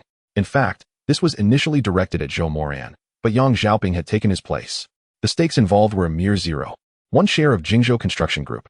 While not a significant amount, it wouldn't be crippling, and for young Master Yang, it should be a trivial matter. As Zhou Moran mulled this over, he pulled out his phone to check the current market value of Jingzhou Construction Group. Upon glancing at it, his eyes widened in astonishment. What the hell? A market value of 200 billion. That's zero. One share amounts to 200 million? My goodness, that is true wealth. Just one wager could yield two substantial targets. Doesn't Uncle Ma care about this? Chapter 33, Shares. Zhou Moran glanced at the time on his phone. It was past midnight. He surveyed the room, noticing that everyone had become thoroughly inebriated. Well, let us call it a night. Manager Wu, please arrange for them to get a ride home. Wu Daiyou nodded quickly, then looked at Yang Xiaoping with concern, saying, "Young Master Yang, I know where he lives. I will ensure he gets home safely." Wu Daiyou nodded slightly, replying, "All right, Zhou Xiao, I'll take care of young Master Yang." Zhou Moran acknowledged with a slight nod.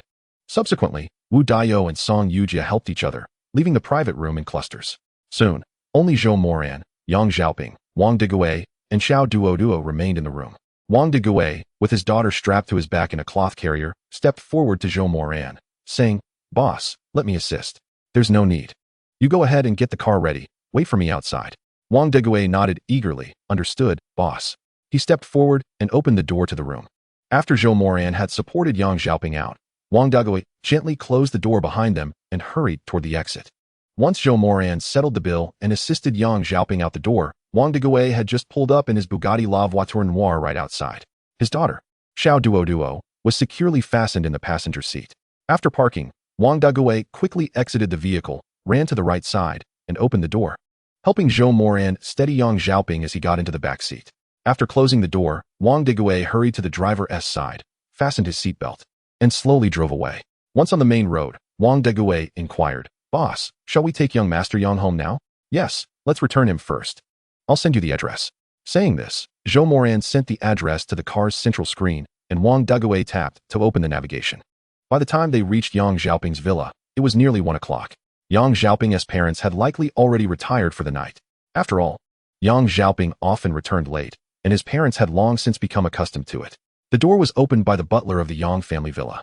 After Zhou Moran handed Yang Xiaoping over to the butler, he departed and instructed Wang Digui to drive back to Bihai Xinsu. The house had been thoroughly cleaned, and the bedding had been freshly replaced, as if it were a new abode. Tomorrow, no, today during the day, he would call his parents and invite them over. After all, the house was so large, they had worked hard all their lives and deserved to enjoy some leisure time. Moreover, such a grand villa could use more inhabitants to bring it to life. A house too large felt empty with too few people. As Zhou Moran pondered this, he opened the Douyin app. After signing in, he immediately clicked on the Douyin shopping section. Upon opening it, a page popped up for a 0.01 yuan flash sale. Zhou Moran clicked in and began to browse rapidly. After merely a few seconds of observation, Zhou Moran's fingers froze over a product link emblazoned with the bold characters Jingzhou Construction. A staggering 37% stake in the Jingzhou Construction Group was available for a mere 0.01 yuan. The original price. No, it was actually 740 billion. Zhou Moran's mouth formed an astonished 740 billion. By the heavens, I have struck it rich. This time, I can truly lie back and relax. His trembling fingers hastily clicked on the product link, completing the purchase of 0.01 yuan successfully. Purchase confirmed. Damn, I have now become a bona fide billionaire. With 37% of Jingzhou Construction, I must hold more shares than the Yang family, right? Surely not. Jingzhou Construction was established by Yang Xiaoping's father, Yang Wenjun. Although it later secured financing and successfully went public, Yang Wenjun's shares should remain substantial. Even Yang Xiaoping must possess a considerable amount, otherwise, he wouldn't dare to wager his 0.1% stake against the Qian family. Nevertheless, owning this 37% stake certainly qualifies me as a significant shareholder in Jingzhou Construction Group, doesn't it? While I may not rival the Yang family, I should at least rank second, right? After all, I hold a third of the shares. Zhou Moran mused, imagining the expression on Yang Xiaoping's face when he discovers that he is now the second largest shareholder of Jingzhou Construction Group. Upon returning to Bihai Xinsu, it was already past 3 in the morning. You may choose any room downstairs for you and your daughter. Since she requires care, I want to arrange for another room. Is that acceptable? Zhou Moran said to Wang Digui as he entered the villa's grand hall. Wang Digui nodded eagerly, expressing his gratitude. Thank you, boss. As long as I have a roof over my head with my daughter, I am content. Zhou Moran nodded slightly, pausing for a moment before inquiring. What salary do you think would be appropriate? Boss, I am already immensely grateful for your kindness in taking me and Xiao Duo in. You may decide on the salary. I am agreeable to anything. Well, some matters are better clarified up front. We must first act as gentlemen before resorting to any other means. Zhou Moran glanced at Wang Digui before continuing. Let us say we hire a driver with a salary around 8,000. I will offer you 10,000 a month. Does that sound fair? Having just secured 37% of Jingzhou Construction Group valued at over 700 billion, Zhou Moran felt generous. After all, he was dealing with someone close to him, and their lives were intertwined. As Yang Xiaoping had remarked, one must be generous with their driver. After a brief pause, Zhou Moran added, if all goes well, let us find a time tomorrow to sign the contract. 10,000. Wang Digui's eyes widened in disbelief as he nearly knelt before Zhou Moran, bowing his head. Thank you, boss. Thank you. Enough of that. You needn't bow so deeply, or you might damage the tiles. Zhou Moran chuckled, helping Wang Digui to his feet. After a moment, he continued, as long as you work diligently, I will consider raising your salary in the future. Regarding your daughter's illness, if the opportunity arises, I can assist in her treatment. Of course, the prerequisite is your unwavering loyalty to me. Rest assured, boss, you are like a second father to me. The kindness you have shown to me and Xiao Duo is something we can never repay in this lifetime. I will dedicate my life to serving you. All right, get up. I do not require you to be a beast of burden. Just fulfill your duties competently. Chapter 34, The Focus. Awakening from slumber. Zhou Moran realized it was already nearing 11 o'clock. As he descended the staircase, Wang Digui bowed respectfully, saying, Good morning, boss. You startled me. Zhou Moran exclaimed, patting his chest, noticing little Xiao Duo resting on the living room sofa, while Wang Digui was mopping the floor. My apologies, boss, for startling you. It's fine. Zhou Moran waved his hand. You've been up for quite some time. A glance at the living room revealed that Wang Digui had already mopped the entire area. Wang Digui sheepishly replied, It's a habit I developed in the army. I tend to wake up at that hour. A habit from the army? Doesn't that mean you wake up around 6 in the morning? That is only 3 hours of sleep. Zhou Moran stared in astonishment, still processing the information when Xiao Duo piped up, Big brother, I'm hungry. Realizing he hadn't provided Wang Degui with cash, he suddenly understood that the father and daughter had yet to eat. They had been up for quite some time and worked hard. Surely they were famished. Regaining his composure, Zhou Moran stepped forward and gently picked up the neatly cleaned Xiaoduo, who was clad in a lovely princess dress, saying, "Little Xiaoduo is hungry. Shall we go eat now?" Turning to Wang Degui, he added, "Brother Wang, stop mopping. Let us go eat." Wang Degui quickly replied, "All right. I'll finish this, and then we can go." After tidying up the hall, he rinsed the mop and hung it out to dry before saying, "Boss, I'll go get the car." Zhou Moran nodded slightly as he cradled Xiaoduo in his arms. Soon, Wang Degui drove the Bugatti La Voiture Noire to the entrance, jumped out, and opened the passenger door. Zhou Moran, carrying Xiaoduo, entered the vehicle and they departed from the villa. Once they were away from the villa, Wang Degui inquired, "Boss, where to?"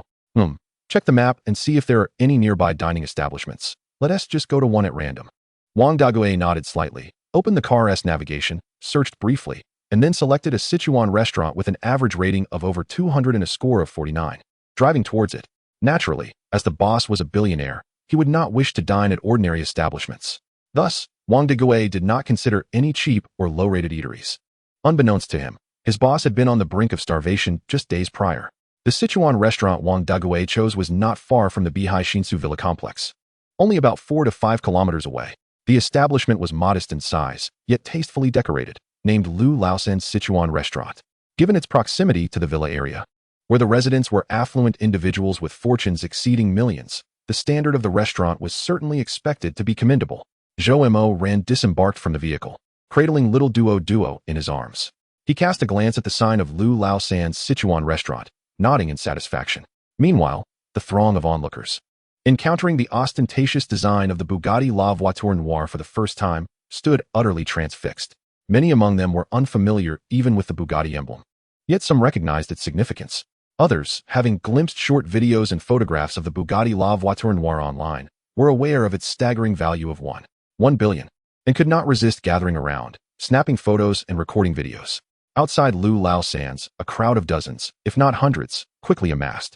Fortunately, at that moment, Zhou Moran, still holding little Duo, had already entered the restaurant alongside Wang Degui. Upon perusing the menu, Zhou Moran nodded approvingly once more. Wang Degui had indeed chosen a commendable establishment, with its clean environment and reasonable prices. A serving of spicy hot pot was merely 148, while twice-cooked pork was just 98. Compared to those exorbitantly priced dishes that often exceeded hundreds or even thousands, this was truly delightful. After ordering several dishes, and considering Duo's need for lighter fare, Zhou Moran also requested a rustic chicken stew with mushrooms, alongside of fresh corn juice. The dishes arrived promptly, and the tantalizing aroma wafted through the air, causing not only Wang Degui and Duo to salivate, but Zhou Moran himself could not help but swallow hard. They were all hungry. After all, the previous night had promised a meal, yet little food had been consumed amidst the copious amounts of alcohol. By the time they finished dining, it was nearly 1 o'clock in the afternoon. As Zhou Moran and Wang Degui emerged from the restaurant, still carrying little Duo, they were met by the sight of a throng encircling the Bugatti La Voiture Noire in layers. Zhou Moran's expression subtly shifted. He had indeed been remiss to forget that the Bugatti La Voiture Noire was a super luxury vehicle worth 1 billion, destined to be the focal point of any gathering. He mused, once the Tungsher D9 is repaired, it would be more prudent for my daily travels to utilize that. It is far less conspicuous.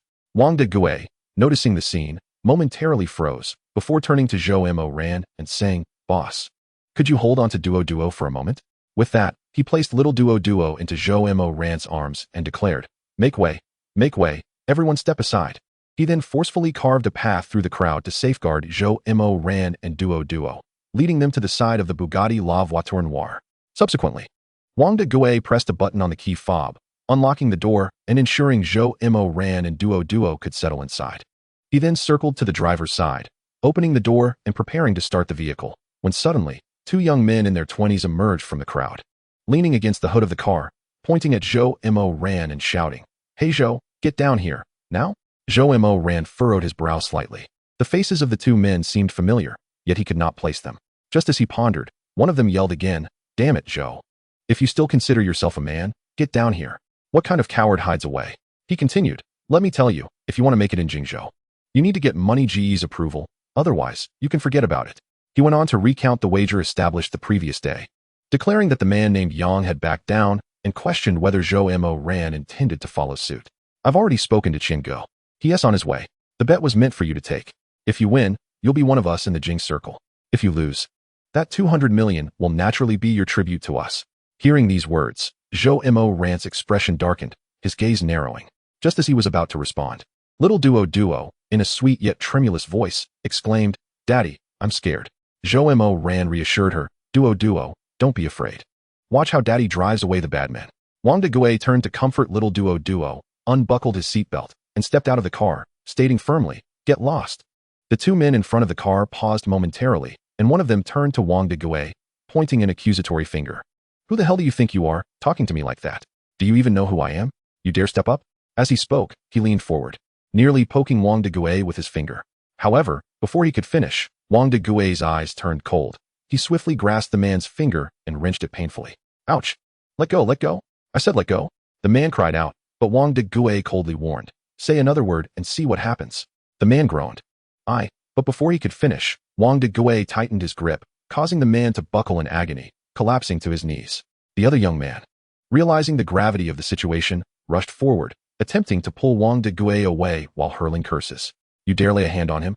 You're asking for it." Wang Degue let out a cold snort, pushing the young man back, causing him to stumble and fall to the ground. The fallen youth quickly regained his footing. Bending down to assist his companion, "Chen Xiao, are you all right? Are you okay?" The one referred to as Chen Xiao climbed to his feet, glancing back at the crowd, and shouted, "Where is everyone? Where are you all? You didn't see me getting attacked?" He continued, "I spent so much money hiring you. Is this how you repay me?" With Chen Xiao's outburst, two bodyguards clad in black swiftly surged into the crowd, exchanging glances before launching an assault on Wang Degue. Chen Xiao, from the sidelines, yelled, "Yes, hit him. Beat him hard. Kill him. And I'll take responsibility if anything goes wrong." But before he could finish, his voice was abruptly silenced, as if someone had clutched his throat. The two bodyguards, having charged at Wang Degue, found their fists barely grazing him when Wang Degue executed a swift kick to one guard's abdomen, sending him sprawling backward, crashing heavily to the ground. Wang Degue then sidestepped, evading the punch from the other bodyguard. A fist whizzed past him, and before he could retract it, Wang Degue had deftly seized his wrist.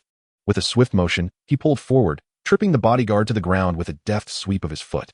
Wang Degue then stepped onto the man's back and turned, his gaze icy as he fixed it on Chen Xiao. Chen Xiao and the other young man, caught in the chilling glare of Wang Degue, were instantly rendered speechless with fear.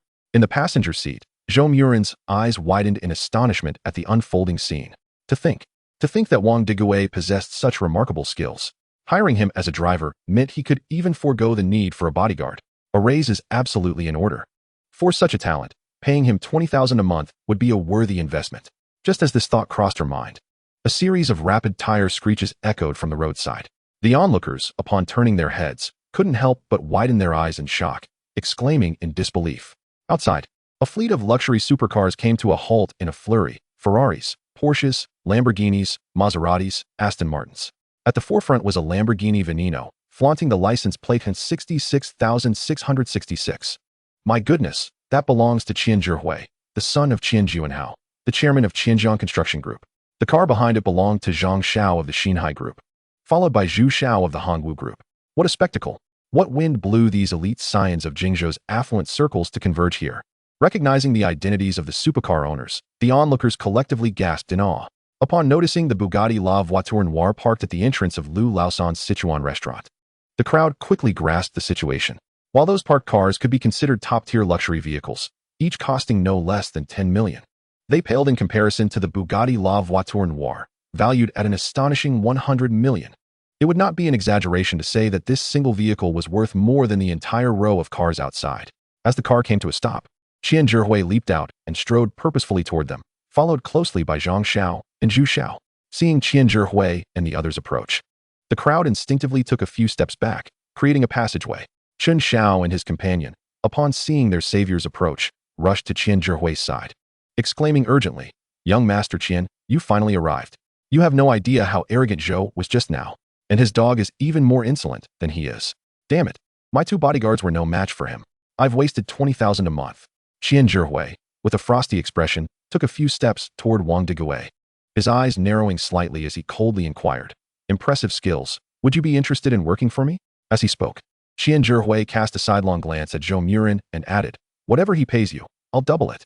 Upon hearing Qian Zhihui's proposition, Zhou Moran felt a surge of anxiety and hurriedly cradled little Duo as she exited the car. Damn it. The bodyguard and driver she had painstakingly found were about to be poached. As she stepped out, Wang Digui turned his gaze toward Zhou Moran. His eyes lingered momentarily on the little Duo she held carefully in her arms before he sneered coldly, stating, "What my boss provides, you could never match." Not every employer is as caring as Zhou Moran is toward little Duo. Chapter 36, The Yang Family's Bankruptcy. Qian Zhihui's eyes narrowed slightly as he coldly declared, 20,000. If you come work for me, I'll pay you 20,000 a month. Wang Digui smirked disdainfully, too uninterested to respond. 30,000. Qian Zhihui reiterated. At this, Zhou Moran became anxious and was about to speak when a voice rang out from the crowd behind them. 40,000. I'll give you 40,000 a month to stay by Brother Zhou's side.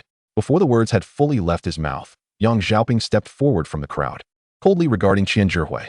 He was one of the sales representatives from the Beihai Xinsha real estate office. When Chun Xiao had blocked Zhou Moran's car to prevent her from leaving, he had called Yang Xiaoping. Yang Xiaoping had hurried over just in time. Qian Zhihui shot a cold glance at Yang Xiaoping before countering, 50,000. 60,000. Before Qian Zhihui could respond, Yang Xiaoping added, pausing momentarily before continuing, Qian Zhihui. No matter how much you're willing to pay him, I'll always offer 1,000 more. If you have the guts, let us keep this going. Whoever backs down is the loser. Upon hearing Yang Xiaoping's declaration, Qian Zhihui had yet to respond, but the Qin Xiao behind him couldn't help but interject loudly. Yang Xiaoping, what big talk you have. You don't even know that your family is on the verge of bankruptcy, do you? Your old man is probably hiding somewhere, unable to even answer his phone. Your family can barely afford a meal, yet you're pretending to be a wealthy man? And you think you can always offer 1,000 more than young Master Qian? You should check your bank balance and see if you can still withdraw 1,000. Upon hearing Qin Xiao's words, Yang Xiaoping's expression darkened, and he stepped forward, grabbing Qin Xiao by the collar and gritting his teeth. What nonsense are you spouting, Chun? Say that again. Startled, Qin Xiao quickly regained his composure, retorting loudly, Yang Xiaoping, why are you acting so fierce? Do you think I'm afraid of you just because you are loud? What if I say it again? What I said is the truth. Whether I repeat it 10 times or 100 times, just ask them if what I'm saying is true. Your father might be out there begging for money right now. Damn it, you fool, you still don't realize. Doubtlessly, you should call your father and see if you can even reach him. Yang Xiaoping's eyes seemed to ignite with fury as he glared at Qin Xiao, gritting his teeth and demanding, what did you say? Say that again. With that, he turned to Qian Zhihui, Sun Xiao, and Zhu Xiao, who were all observing the exchange closely. A faint smile tugged at Qian Zhihui's lips, while Sun Xiao and Zhu Xiao averted their gazes from Yang Xiaoping. Wang Mingyuan, standing behind Zhu Xiao, took out his phone and made a call. As soon as the call connected, Wang Mingyuan spoke urgently. Old man, hurry, send someone to Xinyuan Street. Number 537. Yang Xiaoping is there, driving a Maserati MC12, which is quite valuable. Didn't you say the Yang family still owes us 30 million in advertising fees?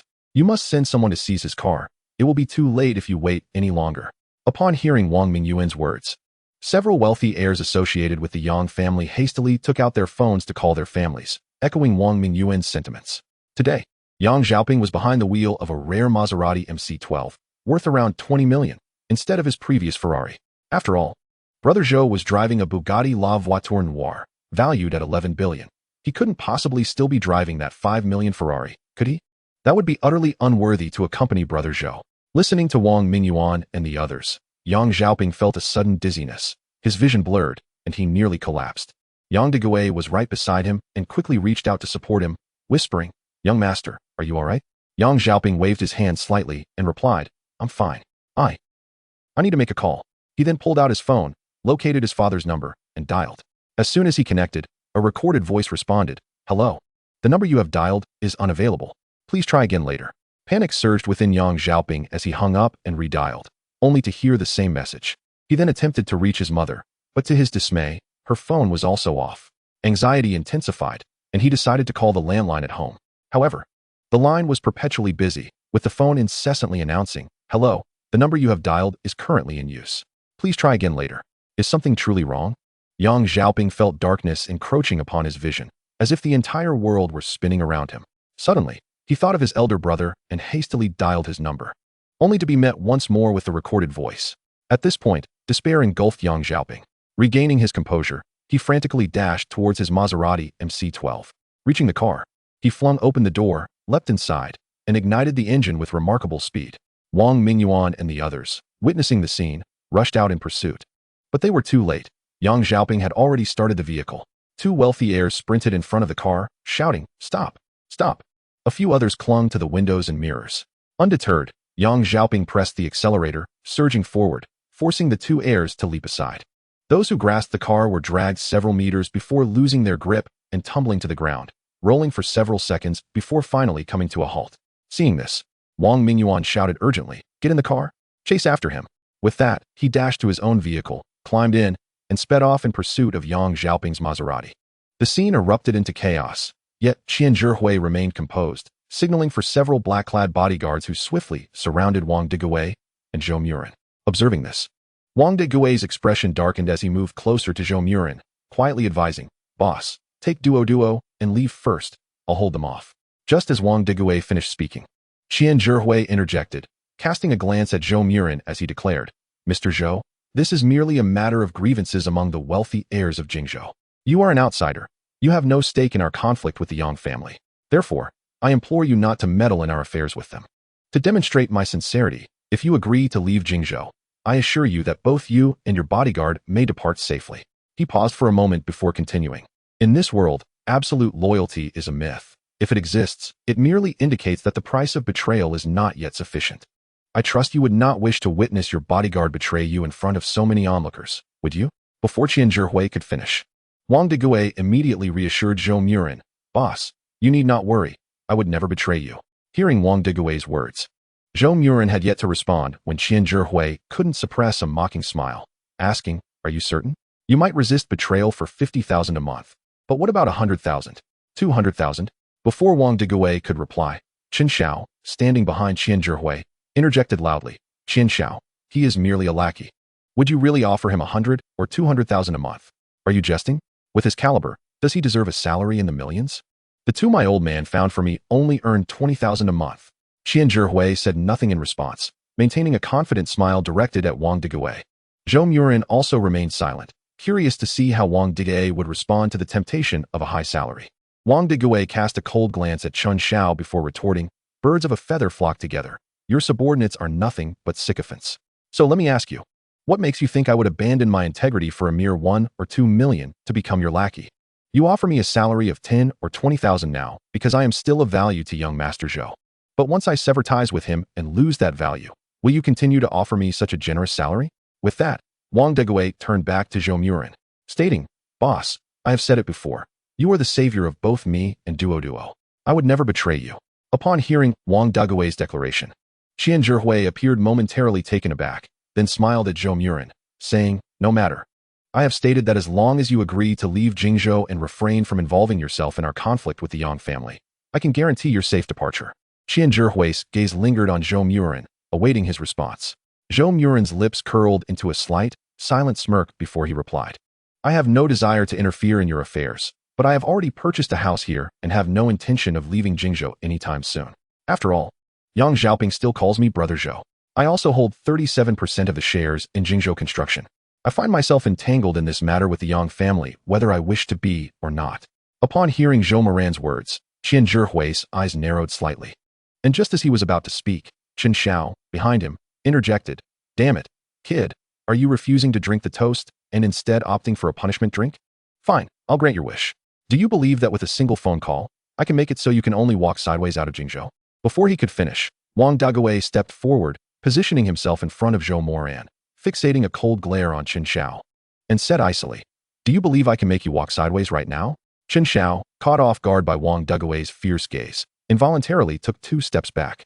Qian Zhihui's eyes narrowed further as he remarked, "Well, since Mr. Zhou wishes to remain in Jingzhou, let us abide by the customs of our city. If you can defeat us, you may do as you please. However, should you fail, we will be compelled to ask you to leave Jingzhou." Hearing Qian Zhihui's words, Zhou Moran remained silent, but Wang Digui scoffed and retorted coldly, "What a joke. Why must my boss adhere to your customs? His legs belong to him. He can come and go from Jingzhou as he pleases, without needing your approval. You? What are you? Nothing." Qian Zhihui cast a cold glance at Wang Digui and said, "If you choose not to comply, that is fine. You may remain in Jingzhou, but, in the future, Mr. Zhou should not expect any business from Jingzhou. While we may lack in prowess, Our forebears have delved into every industry in Jingzhou. With the Yang family now in decline, it is time for Mr. Zhou to seek a new partner, wouldn't you agree? Or does Mr. Zhou believe he can thrive in Jingzhou without adhering to our customs? Ridiculous. How could I not establish myself in Jingzhou? You think you can completely shut me out? Not doing business with me, huh? Well, it just so happens that I've never relied on business to earn money. Zhou Moran's eyes narrowed slightly as he glanced at Qian Zhihui and asked, "What customs?" Qian Zhihui smiled and replied, "Now you're speaking sense. The rules are quite simple. It's merely a wager. I had previously arranged one with Yang Xiaoping yesterday, but he failed to show. Therefore, we can continue this wager today." At this point, Qian Zhihui paused briefly before continuing. "Recently, I acquired 0.37 of Jingzhou Construction in the secondary market. Those shares, based on yesterday's closing price, are valued at 740 million. If you win, that 740 million is yours. If you lose, you simply need to present something of equivalent value, be it company shares or real estate, as long as it holds comparable worth." He then glanced at Zhou Moran again and added, "A small wager is merely for amusement. A larger one could be detrimental. Mr. Zhou, surely this sum is trivial to you? Let us keep it lighthearted. After all, we're here to enjoy ourselves, right? 740 million is merely a small wager? Just a trifling amount for entertainment? If I had that kind of money, I'd be reclining in leisure rather than gambling with you." Zhou Moran's eyes narrowed once more, and he inquired, "What are we wagering?" Qian Zhihui chuckled and replied, "Even simpler." As he spoke, he gestured toward the Bugatti La Voiture Noire behind Zhou Moran. "You enjoy cars, and so do we. Since we all have a fondness for automobiles, let us wager on a car." No sooner had he finished speaking than Chen Xiao chimed in, "Hey Zhou, tonight at 11, North Mountain Road. I'll ask you just once, do you dare to come? Drag racing? Are you out of your mind? Don't you know that street racing is illegal? You could lose your life over it." Chapter 38, Zheng's Trading Company. Upon hearing Qian Zhihui's words, Zhou Moran was about to decline, valuing life and steering clear of street racing. But before he could utter a word, Wang Daguai, brimming with excitement, whispered eagerly, "Boss, take the bet, take the bet." Zhou Moran glanced at Wang Daguai, who was visibly enthusiastic, nodding affirmatively toward him. Was this old fellow on some sort of stimulant? So thrilled over such a trivial matter? Yet, it made sense. This old chap could even pilot a helicopter. Who could rival his audacity? Just a car race, to him, was mere play. After a moment's consideration, Zhou Moran nodded and said, "All right, what time?" 11 tonight, North Mountain Road." Qian Zhihui glanced at Wang Daguai before turning back to Zhou Moran, declaring, "We'll see you there." With that, Qian Zhihui turned to leave, but just then, the sound of screeching brakes echoed through the street. Moments later, several luxury cars parked at the roadside, and from them emerged a group of well-dressed, portly businessmen. Leading the group was Zheng Yukai, the owner of Zheng's Trading Company. Upon spotting his son, Zheng Yukai hurriedly asked, "Where is Yang Xiaoping? Where is Yang Xiaoping? Dad, why are you only just arriving?" "Yang Xiaoping left a long time ago." Zheng Xiao, Zheng Youcai's son, rushed forward to support his father, saying, "He has gone." Hearing this, Zheng Yukai stomped his foot in frustration, exclaiming, "Gone? Damn it. We finally caught a member of the Yang family, and you let him slip away? Now it's going to be even harder to find them." "Don't worry, Dad. Wang Mingyuan and the others are already in pursuit. What's the point of chasing if we can't block him? If he has run off, where do we go to reclaim our money? Do you have any idea how much the Yang family owes this time? 550 billion. Even if Yang Wenjun sold all his shares in Jingzhou Construction, he couldn't cover this gaping hole. Uncle Zheng, it happened so suddenly. Even Yang Xiaoping was caught off guard. I believe Yang Wenjun and the others can't be too far. They must still be in Jingzhou." At that moment, Zheng Yukai turned to Qian Zhihui, recognizing his identity, and urgently grasped Qian Zhihui's right hand, shaking it vigorously. "Young Master Qian, it's an honor. I'm Zheng Yukai, chairman of Zheng's Group, and this is my son. Uncle Zheng, I am aware that I share a camaraderie with young Master Zheng," Qian Zhihui remarked, his expression darkening. "Ah, I cannot accept such honor. I am unworthy of being addressed as Uncle Zheng by someone of your stature, young Master Qian. Simply call me Xiao Zheng, please." "Zheng, are you even listening to what I am saying?" Qian Zhihui, visibly frustrated, raised his voice slightly. "Uncle Zheng, I have already dispatched personnel to monitor all entry and exit points in Jingzhou, airports, train stations, high-speed rail stations, and ferry terminals. I have people watching every angle. As soon as any member of the Yang family appears, they shall not escape my surveillance. Ah, young Master Qian, I have complete faith in your capabilities. Since you say so, I am assured. However, young Master Qian, with the impending collapse of the Yang family, it is certain that Jingzhou Construction will be changing hands. Looking across all of Jingzhou, only your Qianzhong Construction possesses the capability and strength to take over Jingzhou Construction. I wonder if our Zheng family might be so fortunate as to partake in this venture. As he spoke, Zheng Yukai quickly added, rest assured, young Master Qian, our Zheng family would never be greedy. We would be satisfied with merely 3% of Jingzhou Construction as shares, sufficient for a voting right at the shareholder meeting. Furthermore, at the shareholder meeting, our Zheng family will undoubtedly align our actions with your esteemed Qian family. What you oppose, we shall not support. What you endorse, we shall not contest. Upon hearing Zheng Youcai's words, Qian Zhihui cast a sidelong glance at him and replied, of course, that can be arranged. However, everyone knows that Jingzhou Construction Group is a lucrative prize. The entire Jingzhou, and even those from the provincial level, have their eyes on this bounty. Whether you can seize 3% of the shares will depend on your capabilities, Uncle Zheng. Naturally, our Qian family fully supports your acquisition of Jingzhou Construction Group shares. Don't mention just 3%. Even if it were 10 or 20%, as long as you possess the means to digest it. Our Qian family will absolutely back you. Upon hearing Qian Zhihui's words, Zheng Yukai was instantly filled with elation. Really? Thank you, young Master Qian. With your assurance, I am at ease. Qian Zhihui smiled and nodded, though inwardly he couldn't help but sneer. Let them compete, let them fight. The greater the bloodshed, the higher the stock price of Jingzhou Construction will soar, consequently increasing its worth. After all, our Qian family already holds 20% of Jingzhou Construction Group, making us the largest shareholder, aside from a mysterious major shareholder whose presence remains elusive. The Yang family now possesses a mere 18% of the shares, even less than what we hold. It is high time for a change of leadership at Jingzhou Construction Group. That enigmatic primary shareholder has yet to show their face, evidently disinterested in controlling Jingzhou Construction Group. As long as that major shareholder does not vie for the leadership position, it shall undoubtedly belong to the Qian family. At that point, our family will control both Jingzhou Construction and Qianjiang Construction, making us invincible throughout Jingzhou. Indeed, we will emerge as the foremost family in the entire Handong province. Such thoughts caused Qian Zhihui to feel an exhilarating sense of euphoria. Soon, he would be recognized as the true heir of wealth in Handong province, and wherever he went, he would surely be addressed as young Master Qian. Zhou Moran only caught fragments of the conversation between Qian Zhihui and Zheng Yukai, yet one thing was clear to him. The Yang family was in serious trouble. This thought led him to worry for Yang Xiaoping's safety. After all, he was his first subordinate and had treated him quite well in recent days, displaying none of the airs typically associated with affluent heirs. As a friend, he had been quite loyal. With the Yang family in turmoil, Zhou Moran couldn't help but feel concerned. Upon leaving Lu Laosan's Sichuan restaurant, Zhou Moran took out his phone and attempted to call Yang Xiaoping. When the call did not go through, he checked Yang Xiaoping's WeChat and tried sending a voice message, which also failed to connect. It seemed the Yang family was indeed facing a crisis. Furrowing his brow, Zhou Moran sent a voice message. Young Master Yang, are you all right? Please call me back or send me a message when you have a moment. After sending the message, he noticed a self-service bank on the roadside and turned to Wang Digui, saying, Brother Wang, please pull over. Wang Digui nodded slightly and parked the car. Zhou Moran placed Xiao Duo in the passenger seat, then exited the vehicle to withdraw 20,000 yuan from the bank. Upon returning to the car, he tossed the cash to Wang Digui, saying, Brother Wang, take this money. Wang Digui was momentarily taken aback, quickly responding, Boss, I cannot accept this money.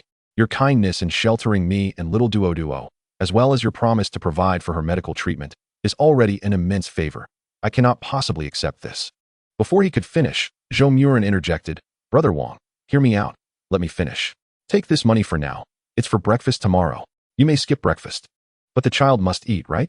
She is still so young and unwell. If she cannot have regular meals, her nutrition will surely suffer.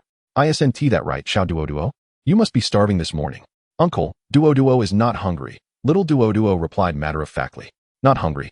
Then whose stomach was growling just now? Zhou Moran teased as he playfully pinched her nose. It was Daddy's stomach that was growling. Little Duo quickly clarified. Oh, so it was Daddy? Zhou Moran shared a knowing glance with Wang Digui and continued, Brother Wang, please accept it. You may forego breakfast, but Duo and I still need to eat. From now on, I'll rely on you to help me run errands for breakfast every morning. Choose whatever you want to eat, and if the money falls short, just let me know. All right, thank you, boss, Wang Digui said gratefully.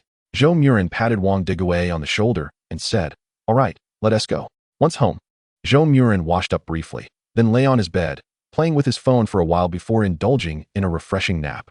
Suddenly coming into some money, and with no work obligations, Zhou Moran found himself feeling somewhat bored at times. Every day consists solely of eating, sleeping, and indulging in my phone, leading to a rather erratic lifestyle. my nights stretch longer, and my mornings begin ever later. Take this morning, for instance, when I finally awoke. It was already past 10 o'clock. Breakfast was certainly out of the question, leaving me to combine it with lunch. This irregularity in my schedule, coupled with haphazard meal times, could easily spell trouble. Just as I was drifting in and out of slumber, my phone suddenly buzzed. Startled, I picked it up to find an unfamiliar number. Furrowing my brow, I answered, "Hello? Good day. May I inquire if this is Mr. Zhou?" On the other end, a voice, weathered and raspy, responded, "It is I. And you are?" "Mr. Zhou, greetings. I am Yang Wenjuan." The tone was deliberately subdued. Yang Wenjuan. Zhou Moran paused momentarily, then quickly realized this was none other than Yang Xiaoping's father, the chairman of the Jingzhou Construction Group, once the wealthiest man in Jingzhou. How did he acquire my number? Why was he calling me? Could it be that Yang Xiaoping informed him? While I pondered this, Yang Wenjuan continued in a hushed voice, "Mr. Zhou, I apologize for the interruption. I called to inquire when we might finalize the share transfer agreement. Additionally, when can we expect your funds to arrive?" "Funds? What funds?" I stammered, momentarily taken aback. "Mr. Zhou, you." Yang Wenjuan seemed startled by my response, his voice involuntarily rising in pitch. However, he quickly regained composure, adopting a congenial tone. "Mr. Zhou, you must be quite the forgetful benefactor. Not long ago, I reached an agreement with your agent to transfer 37% of Jingzhou Construction Group's shares to you for the sum of 550 billion. Although we have yet to formalize the contract, the letter of intent has long been signed, has it not? You wouldn't be reconsidering, would you?" At his words, I found myself momentarily dumbfounded before the realization struck. I have an agent? I supposedly spent 550 billion acquiring 37% of Jingzhou Construction Group from Yang Wenjuan? Goodness, I only invested a single penny. Moreover, on the app, that 37% is valued at over 740 billion. How is it that with Yang Wenjuan, it has dwindled to merely 550 billion? Oh, just enough to cover the Yang family's debts. In this exchange, that so-called agent stands to profit nearly 200 billion. But wait, I only spent a single penny.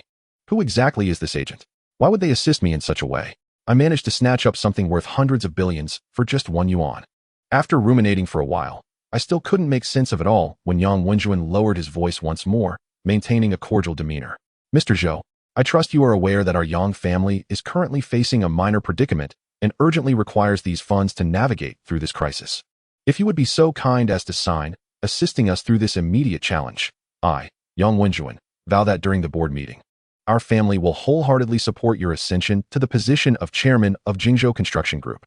With 37% of the shares, coupled with the 20% held by our family, we would command over 50% of the voting power. Should you choose to, you would become the new chairman of Jingzhou Construction Group.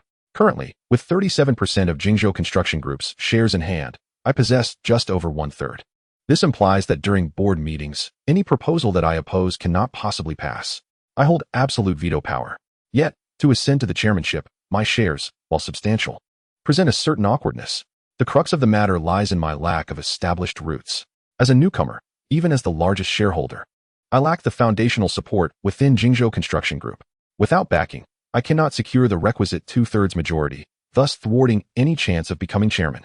Yang Wenjuan, having presided over Jingzhou Construction Group for 2 or 3 decades, possesses deep-rooted connections within the organization.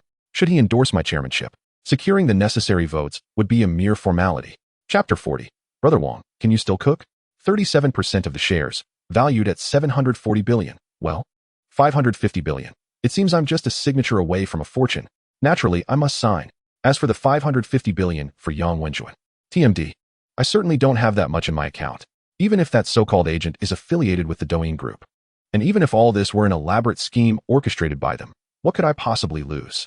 The worst-case scenario is merely accruing a debt of several hundred billion for the Douyin Group.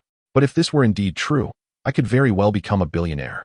Perhaps even take the helm of a publicly traded company valued at 200 billion. However, if I am to sign, it must be in a secure location.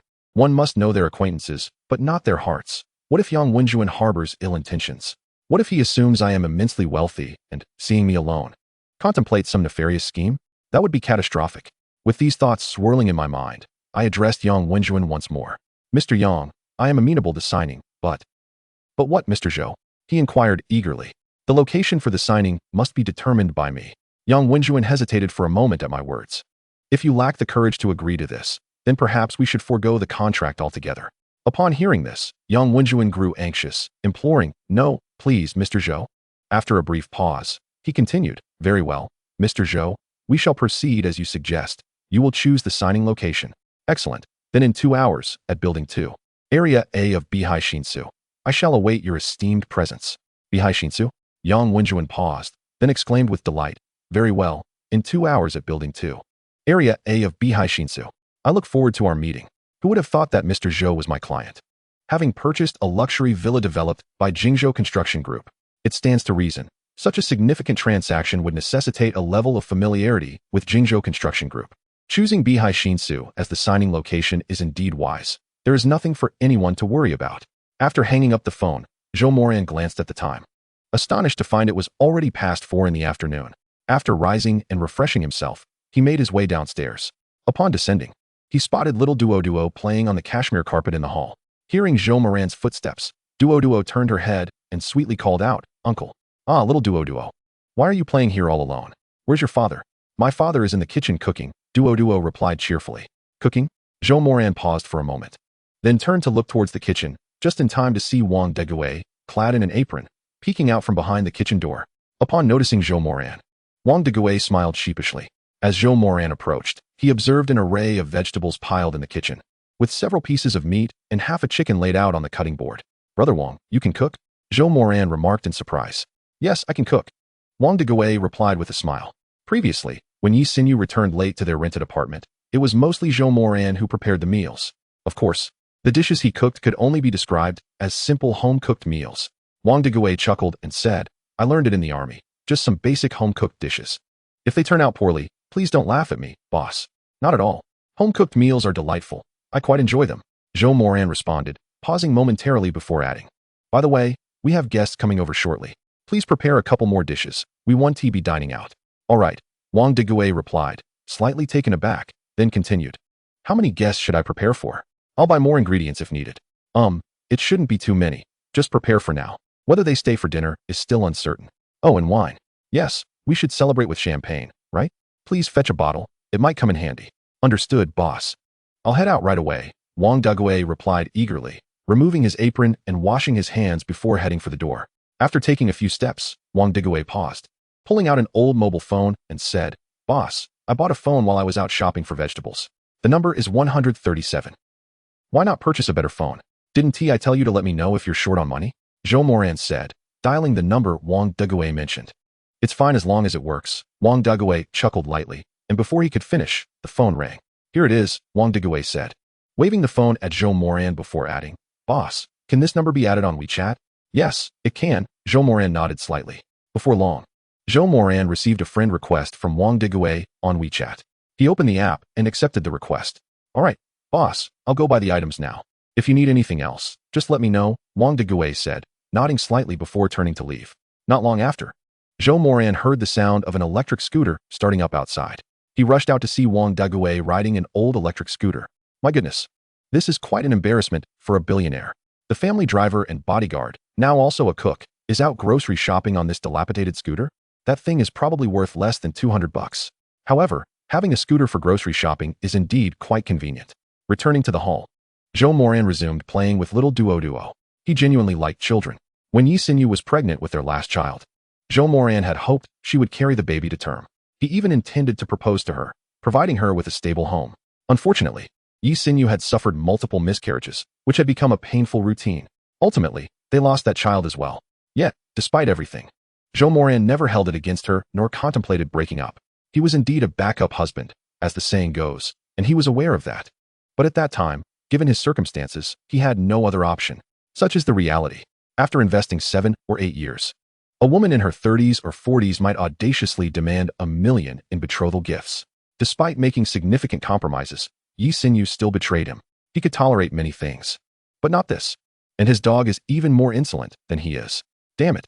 Even if it meant remaining single forever, it was preferable to ending up with a situation that resembled a vast grassland. After spending half an hour playing with little Duo in the living room, Wang Degui returned. He brought a bottle of champagne and 2 bottles of Wulianya, the same brand Zhou Moran had enjoyed at the restaurant the night before, priced at over 800 yuan per bottle. For the boss, this would hardly be considered expensive, but for an average family, indeed for 90% of families, this was quite a luxury. Such fine liquor would typically only be purchased during holidays or family gatherings. Few would splurge on it otherwise. Wang Degui was unsure of Zhou Moran's preferences regarding alcohol. After seeing him enjoy several glasses of that brand at the gathering the previous night, he thought it insufficient to have only one bottle of champagne for the evening's guests, hence purchasing 2 bottles of Wulianye as well. Chapter 41, Signing. At 6 in the evening, while the sky was still bright, a van with tinted windows pulled up outside the entrance of Building 2 in Bihai Shinsu A district. After parking, the driver took a moment to observe before stepping out of the vehicle and walking briskly to the villa's entrance, ringing the doorbell. After a few seconds, someone approached and opened the side door next to the main entrance. The driver, noticing a young man in his 20s dressed in plain attire, was momentarily taken aback and respectfully said, "Hello, is Mr. Zhou at home?" Zhou Moran glanced at the driver and replied, "And you are?" "I am the driver, Xiao Zhang. Our boss's surname is Yang. We have an appointment with Mr. Zhou." "Oh, where is Mr. Yang?" Zhou Moran inquired, peering past the driver towards the van. Before he could see anything, the driver stepped in front of Zhou Moran and asked, "Is Mr. Zhou at home?" "That's me. Please let Mr. Yang in," Zhou Moran stated after a brief inspection. The driver was taken aback and said, "You are Mr. Zhou? What? Do I not look the part?" Zhou Moran raised an eyebrow at the driver. "Not at all. No, I mean," the driver hastily replied, pausing before bowing slightly to Zhou Moran. "I apologize for the earlier misunderstanding. All right, let Mr. Yang in." The driver nodded hurriedly, turning to approach the van and pulling open the door. Subsequently, a middle-aged man, adorned with a wide-brimmed hat, sunglasses, and a mask covering his mouth, crouched as he exited the vehicle.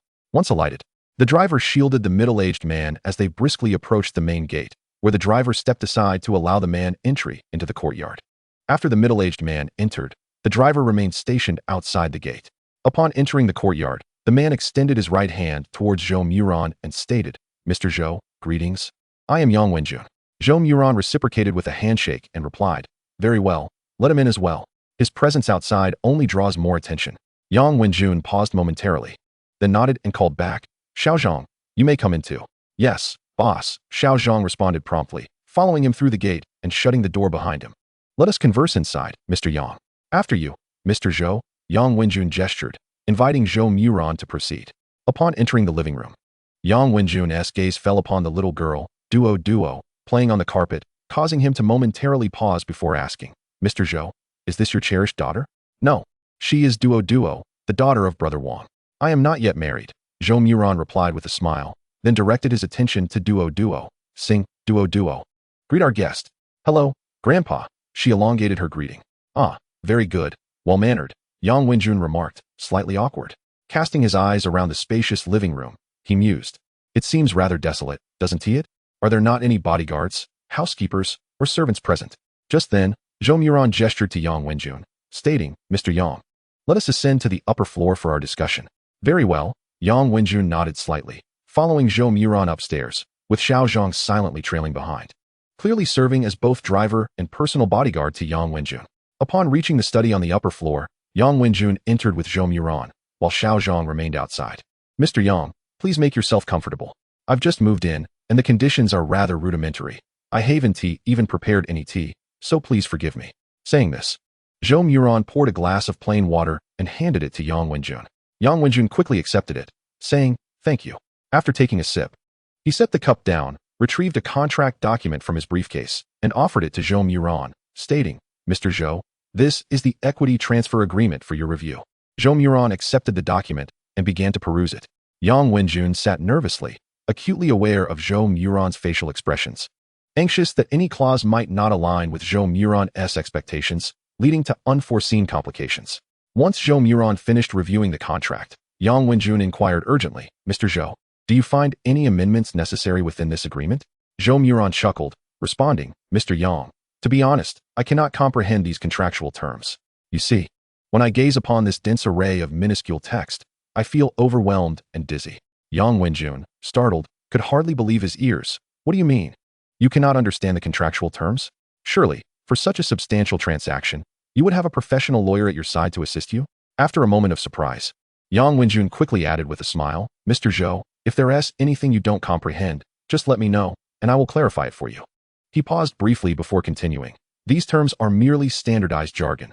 We need only to focus on the few handwritten specifics. For instance, here, the shares being transferred comprise 37% of the Jingzhou Construction Group, valued at 550 billion, to be settled within 3 days after signing the contract." Zhou Moran followed Yang Wenjun's finger to the indicated section and nodded, affirming, "Indeed, it matches what you have stated, without any discrepancies." After a brief pause, Yang Wenjun asked, "What of your previous agent?" Suddenly, he thought of his elder brother and hastily dialed his number. This contract was drafted per your agent's instructions. He would have the clearest understanding of it. A mere glance at the contract would suffice for him to comprehend. Zhou Moran chuckled softly. "That agent? I'm quite unaware of who that individual is. Where am I to locate this agent?" "No matter. I still place my trust in Mr. Yang's integrity." With a light chuckle, Zhou Moran picked up a pen and flipped to the final page of the contract, signing his name with a flourish. Yang Wenjun was taken aback. The contract, in triplicate, had been duly signed in the brief moment Zhou Moran took to complete it, after which he returned the document to Yang Wenjun. "Is that it? Signed already? No journalists, no cameras, no celebratory fanfare, and no champagne? This is how it concludes? A contract worth over 500 billion, just like that? It feels rather trivial." Yang Wenjun held the contract, feeling somewhat dazed. Just then, Zhou Moran interjected, "Oh, Mr. Yang, shouldn't we perhaps toast with some champagne? Brother Wang, bring forth the champagne." Chapter 42, A Simple Meal. Fortunately, there was at least champagne. Yang Wenjun felt a slight relief. However, upon seeing the champagne brought forth by Wang Digui, his spirits plummeted once more. Paused momentarily. The champagne was merely a common brand worth a little over 100 yuan from the supermarket. "Come on, we just signed a contract worth hundreds of billions. And you bring a bottle of champagne worth a mere 100? Well, I suppose it's the thought that counts. Since Mr. Zhou has no objections, I won't be overly particular." As Zhou Moran opened the champagne, he poured a small glass for Yang Wenjun, then filled one for himself. Clinking their glasses, Zhou Moran smiled. "To a fruitful collaboration. To a fruitful collaboration, Mr. Zhou," Yang Wenjun echoed, his smile genuine. He felt truly elated. With the 550 billion secured, the Yang family's immediate challenges seemed safely navigated. Though their fortune had dwindled significantly, and their shares in the Jingzhou Construction Group had been reduced by 3/5, they still retained 2/5, did they not? At least the Yang family remained the second largest shareholder in the Jingzhou Construction Group, as long as the company's stock price continued to rise. Reclaiming the top position in Jingzhou was not out of the question. Sipping a small amount of champagne, Zhou Moran then asked, "Mr. Yang, logically speaking, as the wealthiest individual in Jingzhou, how did you find yourself in such a predicament? How could it come to the point of needing to sell shares of the Jingzhou Construction Group to cover the deficit? Given the Yang family's status and standing, obtaining a bridge loan of several hundred billion from the Jingzhou Commercial Bank should have posed no difficulty whatsoever, correct? Even if Jingzhou Commercial Bank hesitated to extend such a substantial loan to the Yang family, collaborating with several other banks, or having the provincial Handong Bank take the lead to secure more than 500 billion in loans would surely be an effortless endeavor. Moreover, the associated risks would be minimal, with the Yang family's esteemed reputation and the shares of the Jingzhou Construction Group as collateral. Lending to the Yang family to navigate the current predicament could be deemed entirely risk-free. A loan of 550 billion, even if merely a bridge loan for 2 to 3 months, would yield a lucrative interest return. This scenario is unequivocally a win-win situation. How then has the Yang family found themselves compelled to sell shares to remedy their financial woes? Upon hearing Zhou Moran's words, Yang Wenjun could not help but offer a wry smile and remarked, "Mr. Zhou, please excuse my folly. I have been persistently pursuing the wild goose, only to find myself pecked in the eye by it. I have been ensnared in a scheme." After a brief pause, Yang Wenjun continued, "In March of last year, Jingzhou Construction Group won a significant bid, a project exceeding 2 trillion. According to the contractual stipulations, Jingzhou Construction Group was required to advance funds. From March of last year until now, the group has gradually invested over 800 billion, of which more than 200 billion was drawn from the group's cash flow, while over 500 billion was borrowed from the bank.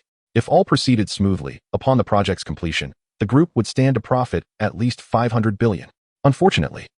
Here, Yang Wenjun paused once more before continuing. The provincial leader overseeing this project encountered an unfortunate incident and was incarcerated, resulting in the project being halted for reorganization. The newly appointed leader even insisted on a comprehensive audit of the project budget. Ordinarily, an audit would not be an issue, as the group's accounts are impeccably maintained, but unexpectedly, the bank abruptly changed its stance and commenced early loan collection. Thus, we find ourselves in this current predicament. At this juncture, Yang Wenjun cast a glance at Zhou Moran and added, "Mr. Zhou, you are now the largest shareholder of the group, which is why I confide in you. I suspect that this sudden early loan collection by the bank is the result of someone acting surreptitiously against our Yang family." Upon hearing Yang Wenjun's words, Zhou Moran was momentarily taken aback. adhering to the principle of whoever benefits is the orchestrator. The old man couldn't possibly suspect him to be the mastermind behind the scenes, could he? After a brief moment of contemplation, Zhou Moran inquired, "Who does President Yang believe could be behind this scheme?" Yang Wenjun hesitated slightly, scrutinizing Zhou Moran for several seconds before shaking his head and replying, "I do not know. However, regardless of who is behind this, I suspect they will soon reveal themselves." Zhou Moran nodded slightly, choosing not to pursue the matter of the perpetrator further, as it bore no relevance to him. Even if he were the greatest beneficiary, it was merely a matter of a 001 yuan purchase on his phone, which had nothing to do with him. Noticing the time, Zhou Moran suggested, "President Yang, it is nearing mealtime. Shall we have a meal together?" "That would be inappropriate," Yang Wenjun replied, momentarily taken aback, then continued, "Since we have signed the contract, it is only fitting to celebrate with a meal and drinks. There is nothing wrong with that. It is merely a casual gathering." Zhou Moran smiled and turned to Wang Deguai, asking, "Brother Wang, is the meal ready?" Wang Deguai promptly nodded and replied, "It is ready." "Very well, President Yang, let us proceed to dine," Zhou Moran declared. Before long, the group descended from the study to the dining area on the first floor. The dining room was vast, featuring a long table measuring approximately 8 or 9 meters. Above the table hung an exquisite Schlafel crystal chandelier, which, when illuminated, cast a brilliant display of colors, creating a visually stunning ambience. The lengthy table could comfortably accommodate 20 individuals without any issue. Initially, Yang Wenjun had anticipated that Zhou Moran might have other guests. However, to his surprise, it was just the two of them. Along with Zhou Moran, there was the little girl and her father, totaling merely 4 people. Of course, Yang Wenjun also had his driver and bodyguard, Xiao Zhang, although he had never had the opportunity to dine at the same table. The etiquette of high society is strict. Rules are rules. Regardless of how trusted the driver and bodyguard might be, they remained servants, and it was unfathomable for them to dine with their master. Yet, unexpectedly, Zhou Moran did not adhere to such conventions. Not only did Wang Deguai sit at the table, but even his little daughter joined, sitting right beside Zhou Moran. To an outsider, it might seem as though she were Zhou Moran's daughter. The dishes on the table were rather modest, consisting of merely 6 dishes and a soup. All simple home-cooked fare. In the Yang household, the daily meals were far more varied. It was hard to fathom why Zhou Moran would serve such ordinary fare to guests. Yang Wenjun couldn't help but question whether Zhou Moran was intentionally downplaying the occasion or if such simplicity was indeed reflective of his everyday dining habits. With this thought in mind, Yang Wenjun stole another glance at Zhou Moran. Unbeknownst to him, Zhou Moran was oblivious to Yang Wenjun's inner musings and warmly invited him to take a seat, saying, "President Yang, please make yourself comfortable. Treat this as your own home and be at ease." "Wang, have you finished? Once you're done, come and join us for dinner," Zhou Moran urged.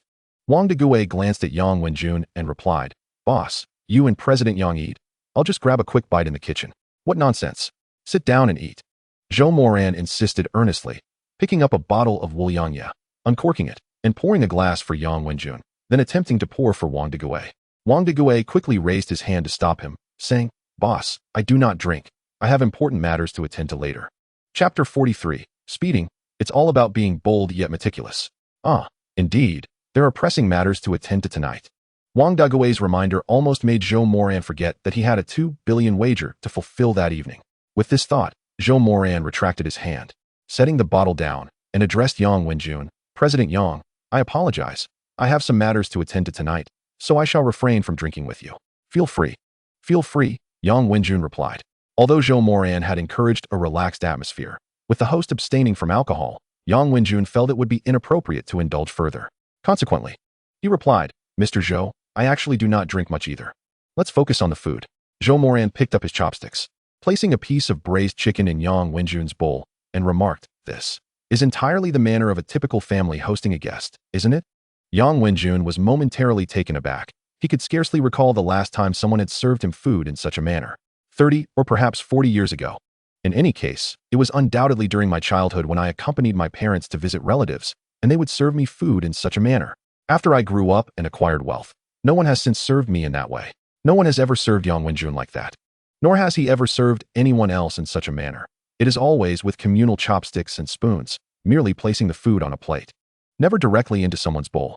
While the warmth of hospitality is appreciated, it does feel somewhat unfamiliar. It was merely a casual meal, and with no alcohol to accompany it.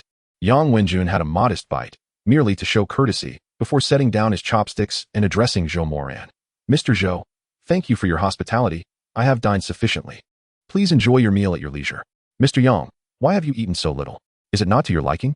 Zhou Moran, hastily swallowing a piece of fish, replied. No, no, the food is delightful, very fragrant. It carries the essence of home. Yang Wenjun quickly interjected. It's just that I seldom eat in the evening. As I age, aside from my height, everything else seems to have increased. The doctor has advised me to manage my diet prudently. That being said, Yang Wenjun paused momentarily before continuing. Mr. Zhou, I sincerely appreciate your hospitality. Well then, Mr. Yang, if you are being courteous, it is your own hunger that you will bear. Not at all. I am quite full. Truly, I am full. Mr. Zhou, please continue. Yang Wenjun hastily smiled in response. Once Zhou Moran finished his meal, and Wang Digui began to clear the table, Yang Wenjun stood up again and said to Zhou Moran, Mr. Zhou, it is getting late. I shall take my leave now. Very well, allow me to see you off. Zhou Moran did not insist on keeping him longer, rising to escort Yang Wenjun to the door. Upon exiting, Yang Wenjun turned back and said, Mr. Zhou, please stay. Zhou Moran nodded slightly and replied, Mr. Yang, travel safely. I will not see you off further. No need to see me off, please stay. Yang Wenjun quickly reiterated. At that moment, driver Xiao Zhang had already opened the middle door of the van.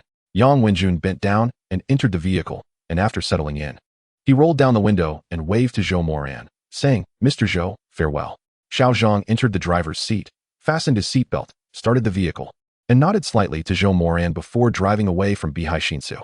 After watching Yang Wenjun's van drive a distance away, Zhou Moran closed the door and turned back to the living room. Wang Digui was still in the kitchen cleaning up the dishes, and Zhou Moran approached the kitchen door, leaning against it, asking, Brother Wang, do you have confidence in the upcoming gambling match? Wang Digui wiped his hands on his apron and turned around, saying, Boss, rest assured. Although I haven't driven your Bugatti many times, I have already grasped its basic performance. Do not worry, racing involves just two key elements, audacity and meticulousness. As long as one is bold and has a good control over the vehicle's capabilities, there will be no issues. At this point, Wang Digui paused slightly before adding, Boss, you can trust me. During my time in the military, I even raced tanks, let alone cars. Is racing a tank comparable to racing a car? How heavy is a tank? Even at high speeds, how fast can it really go? But a car? Especially a sports car. That speed, it could take off like it has wings. After a moment of hesitation, Zhou Moran replied, Brother Wang, regardless, safety must come first. It's just a gambling match. Winning or losing isn't of great consequence. You know, I just signed the equity transfer agreement with Mr. Yang, holding 37% of the Jingzhou Construction Group. Even if I lose the gamble, it would only amount to a mere 0.1% of my shares. I can afford that. As he spoke, Zhou Moran paused briefly before continuing, Brother Wang, it's different for you. Look at Duo, she is still so young and needs your care. If anything were to happen to you. At this point, Zhou Moran refrained from saying more. Wang Digui stepped closer to Zhou Moran and said, Boss, although we've known each other for only 2 days, I have noticed and remembered the kindness you have shown to me and Duo during this time. I believe that even if I were to encounter an accident, you would never neglect little Duo. The stakes in tonight's gambling match may not concern you, but this is your first official appearance in the wealthy circles of Jingzhou. You have just signed the equity agreement with Mr. Yang and acquired shares in the Jingzhou Construction Group, and you will undoubtedly engage with the affluent merchants of Jingzhou in the future. Therefore, we absolutely cannot lose this match. We must win decisively and elegantly. However, Zhou Moran still felt some concern, and before he could voice it, he was interrupted by Wang Digui. Boss, you can rest assured. In the military, we were always taught, know yourself and know your enemy, and you will never be defeated. Never fight a battle without certainty. I have driven through that stretch of North Mountain Road, and I have memorized its terrain. I know every bend and pothole better than GPS. There will be absolutely no issues. You can trust me. All right then, since you are confident, I have nothing more to say but everything must prioritize safety. Regardless of the outcome, I do not wish for you to encounter any mishap. Wang Digui nodded slightly and replied, Rest assured, boss, I am aware. I want to see my daughter grow up, get married, and have children. Zhou Moran nodded slightly and refrained from saying more. Chapter 44. The race begins. The night was as dark as ink, and at the foot of North Mountain, at the starting point of North Mountain Road, several luxury cars had already gathered. The headlights illuminated the winding mountain road as if it were daylight. Zhou Moran and Wang Digui arrived at North Mountain Road half an hour early. During their journey, it was still Wang Digui driving, while Zhou Moran held little Duo in his arms. Upon seeing Zhou Moran's Bugatti La Voiture Noire, the wealthy second-generation elites of Jingzhou, who had arrived even earlier, hastily made way. As soon as the car came to a halt, Qian Zhihui approached with a young man in his 20s. a smirk playing on his lips as he remarked, "Young Master Zhou, how punctual." "Of course, I detest tardiness," Zhou Moran replied with a light chuckle. A glimmer of amusement flickered in Qian Zhihui's eyes as he glanced at Wang Digui, before continuing, "Young Master Zhou, your race car driver, could it be your chauffeur?" "What of it? Isn't a race car driver just a chauffeur?" Zhou Moran remarked with a smile, casting a sidelong glance at the young man beside Qian Zhihui. A flicker of intensity flashed in the young man's eyes as he replied, "Indeed, a race car driver is merely a chauffeur, yet not all chauffeurs are created equal." Qian Zhihui chuckled softly and added, "Zhou Xiao, allow me to introduce you to this individual, Zhao Tianxiang, the third-place finisher of last year's Asian GT Championship." Third place in the Asian GT Championship.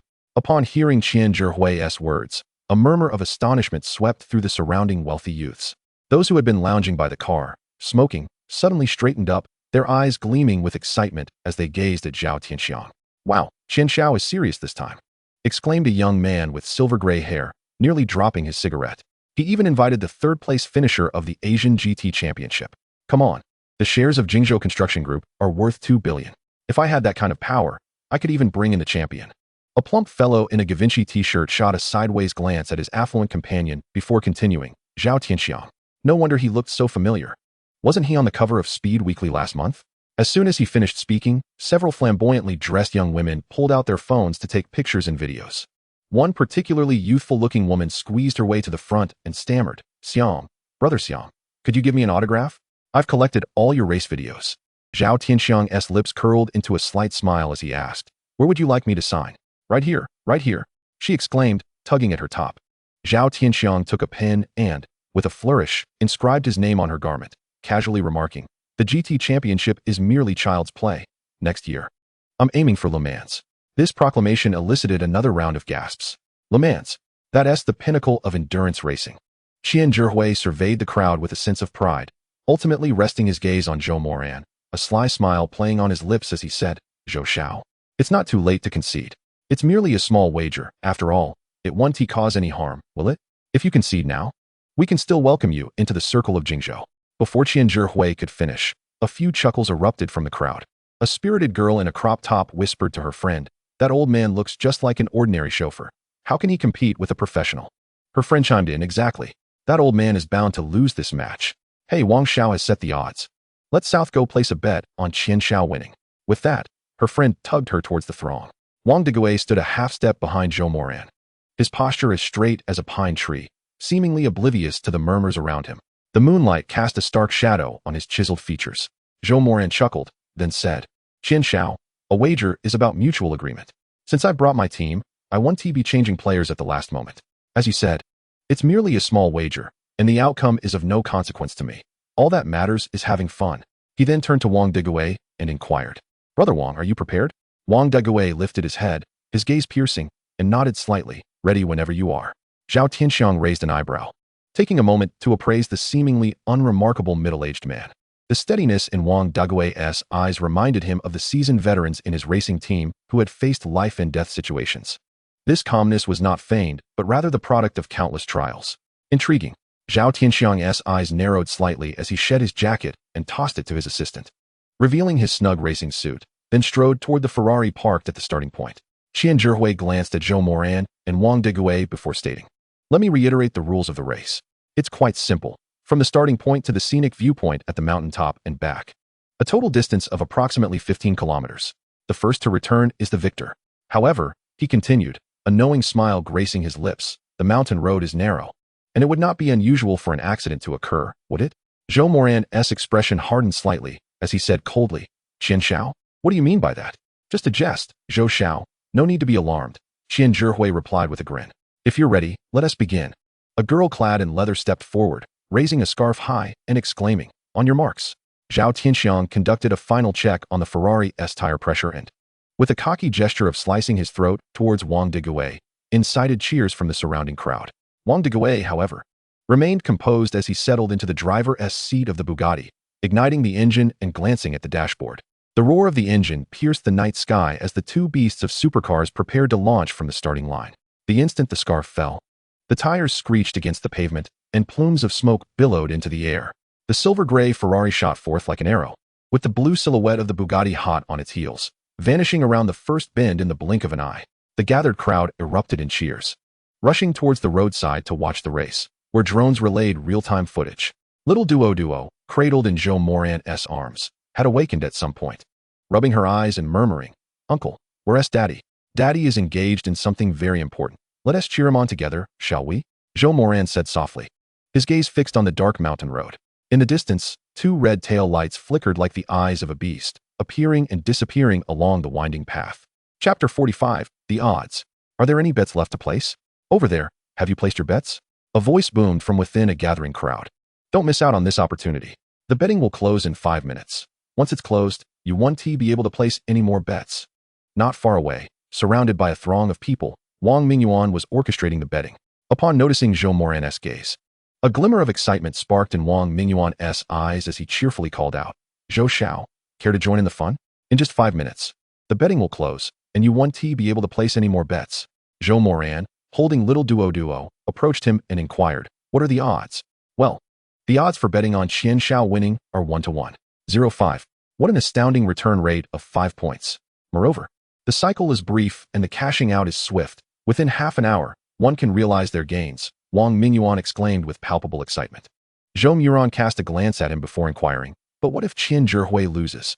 Before Wang Mingyuan could respond, someone nearby interjected, "What a ridiculous notion. How could Qian possibly lose?" Zhao Tianxiang, a bronze medalist from the Asian Championships, declared emphatically. No sooner had he spoken than another voice echoed from behind Zhou Moran. "Victory means 1,000,000. Before the words had fully left his lips, someone brushed past Zhou Moran, placing a mobile phone directly on the betting line for Qian Zhihui's win. The crowd looked up in astonishment. It was none other than Qian Zhihui himself. After placing his phone as a bet, he regarded Zhou Moran with a knowing smile and said, "Zhou, are you not tempted to join in? The odds for your victory are presently at 115. Should you win, that would yield a return of 11.5 times. Zhou Moran, amused by Qian Zhihui's words, responded with a light chuckle, "Oh, is that so? With such enticing odds, it would indeed be rather dull not to partake. One cannot allow the house to win entirely, can one?" Upon hearing Zhou Moran's remarks, Qian Zhihui raised an eyebrow and said, "Shall we play a little more?" "Very well, let us indulge," Zhou Moran replied, tossing his Huawei foldable phone onto the betting line labeled "Zhou Moran wins." "Zhou, you can't possibly be wagering just that phone?" Wang Mingyuan remarked with a forced grin. "Qian has staked 1,000,000, while that phone is hardly worth 20,000. Zhou Moran simply smiled and said, "It's all in good fun. Let us wager 50 million. After all, I'm not using cash." Of course, Zhou Moran was not in possession of that much cash. 50 million. Gasps echoed around him. This upstart Zhou was indeed extravagantly wealthy. His vehicle, a Bugatti La Voiture Noire worth over 100 million, was in stark contrast to Qian's wager of 200 million. Now, he was casually placing a bet of 50 million on his own victory, despite virtually everyone doubting his chances. The racing driver he had brought along appeared to be nothing more than an ordinary driver, while Qian's racer was a seasoned professional, a bronze medalist no less. From every angle, Zhou's prospects seemed bleak. Yet, the odds he offered were undeniably tempting. An 11.5-to-1 ratio. With such high stakes, a bet of 100 could yield 1,000. A wager of 10,000 could potentially win 100,000. Consequently, some who had already bet on Qian Zhihui felt compelled to withdraw tens of thousands more, placing their bets on Zhou Moran. After all, it was merely a game, and those sums barely constituted pocket change. Bets on Qian Zhihui were in the hundreds of thousands to millions. As Zhou Moran's fellow wealthy heirs continued to pull out cash to bet on his victory, Wang Mingyuan could hardly contain his delight. These were gifts of money being handed to him. The odds were heavily in favor of Qian Zhihui winning, nearly a certainty, if not 5 nines, at least 4. With an odds of 1-to-1.05, Wang Mingyuan had mentally prepared himself for a total loss. Even in that eventuality, he would only be out 5%, a sum he could easily afford. Now, with Zhou Moran's 50 million and the additional tens of thousands from the wealthy heirs, Wang Mingyuan was assured of victory in this round. The mere thought of it made him beam with joy. The mountain winds howled as the road twisted perilously. Wang Digui's hands gripped the steering wheel like a vice. The W16 engine of the Bugatti La Voiture Noire emitted a deep, thunderous roar. The speedometer needle had already soared past the 200 km/h mark, yet the red taillights of the Ferrari ahead maintained a 3-car-length lead. As they approached the first sharp turn, a right angle with a speed bump prior, Wang Digui's mind conjured a three-dimensional map of the winding mountain road. His peripheral vision caught sight of the rearview mirror. To his right lay a steep cliff, while the left side was bordered by a guardrail, beyond which was a sheer drop. Suddenly, the Ferrari slammed on its brakes, and Zhao Tianxiang executed a textbook late brake into the turn, his vehicle carving a perfect arc. The tires screeched as they met the asphalt, sending sparks flying at the apex of the curve. Wang Degui, however, did not mimic Zhao Tianxiang's maneuver. He tapped the brakes 20 meters before entering the turn, swiftly downshifting twice with his right hand. The carbon ceramic brake discs of the Bugatti glowed a deep crimson as his speed plummeted to 150 kilometers per hour. As the Ferrari began to drift, Wang Degui instead pressed lightly on the accelerator, choosing the innermost line. This was the third technique of military armored vehicle cornering, shifting the center of gravity through the turn. With muscle memory guiding him, Wang Degui expertly maneuvered the steering wheel. The Bugatti sliced into the turn at an astonishing angle, emerging from the exit a full 0.3 seconds faster than the Ferrari. The gap between the two vehicles narrowed to just 2 car lengths. "What the hell?" Zhao Tianxiang exclaimed. Spotting the approaching blue specter in his rearview mirror, a cold sweat forming on his brow. He slammed the steering wheel and pressed the accelerator. The Ferrari roaring down the straight and widening the distance again. The mountain road grew narrower, the turn signs reflecting a sinister yellow under the headlights.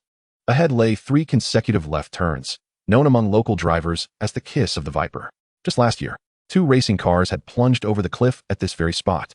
Zhao Tianxiang began to decelerate 50 meters in advance, but Wang Degui made a breathtaking choice. Not only did he not slow down, he floored the accelerator. The W16 engine of the Bugatti La Voiture Noire unleashed its 1,500 horsepower. The vehicle hurtling toward the turn like a cannonball. Just as it seemed he would collide with the mountainside, Wang Degui yanked the handbrake with his left hand, cranked the steering wheel 270 degrees, while his right foot deftly managed the throttle. This was the tactical maneuver of a battlefield armored vehicle. Wang Degui's pupils constricted as the car skimmed perilously close to the guardrail, the right rear while hanging precariously over the abyss. Loose gravel tumbled down the cliff, echoing into the void. Chapter 46, A Shocking Win. Wang Degui's death-defying cornering allowed the Bugatti La Voiture Noire to catch up to the Ferrari. The two vehicles nearly side by side. Zhao Tianxiang's face turned pale. He had never seen anyone dare to take the kiss of the Viper without decelerating. "Have you lost your mind?" Zhao Tianxiang shouted as their vehicles raced parallel. Unfortunately, with Zhao wearing a specialized racing helmet and the speed being so high, Wang Degui heard nothing. Even if he had, he wouldn't have responded, as all his focus was concentrated on the next bend. 2,700 meters ahead lay the infamous Ghost's Grief, a nearly 270-degree hairpin turn, with an 800-meter drop on the outer edge. The protective railing has suffered severe damage and deformation. Out of 10 accidents, 9 occur right there. Moments later, 2 cars almost simultaneously entered the curve. Zhao Tianxiang opted for a conservative line on the outside. After all, it was merely a race with a modest appearance fee of 5 million. There was no need to risk his life over it. Zhao Tianxiang aspired to compete in the World Championship and secure a commendable position. He decelerated, turning the wheel. The Ferrari traced a perfect, wide arc along the outer edge of the bend. Magnificent. This was undoubtedly the most exquisite maneuver he had executed in his racing career. An impressive turn exceeding 270 degrees. Meanwhile, Wang Degui took an unconventional approach once again. Upon entering the curve, he exhibited no sign of slowing down, steering directly toward the central barrier. 3, 2, 1. Now, just as the vehicle was about to collide with the central barrier, Wang Degui sharply turned the wheel while simultaneously flooring the accelerator.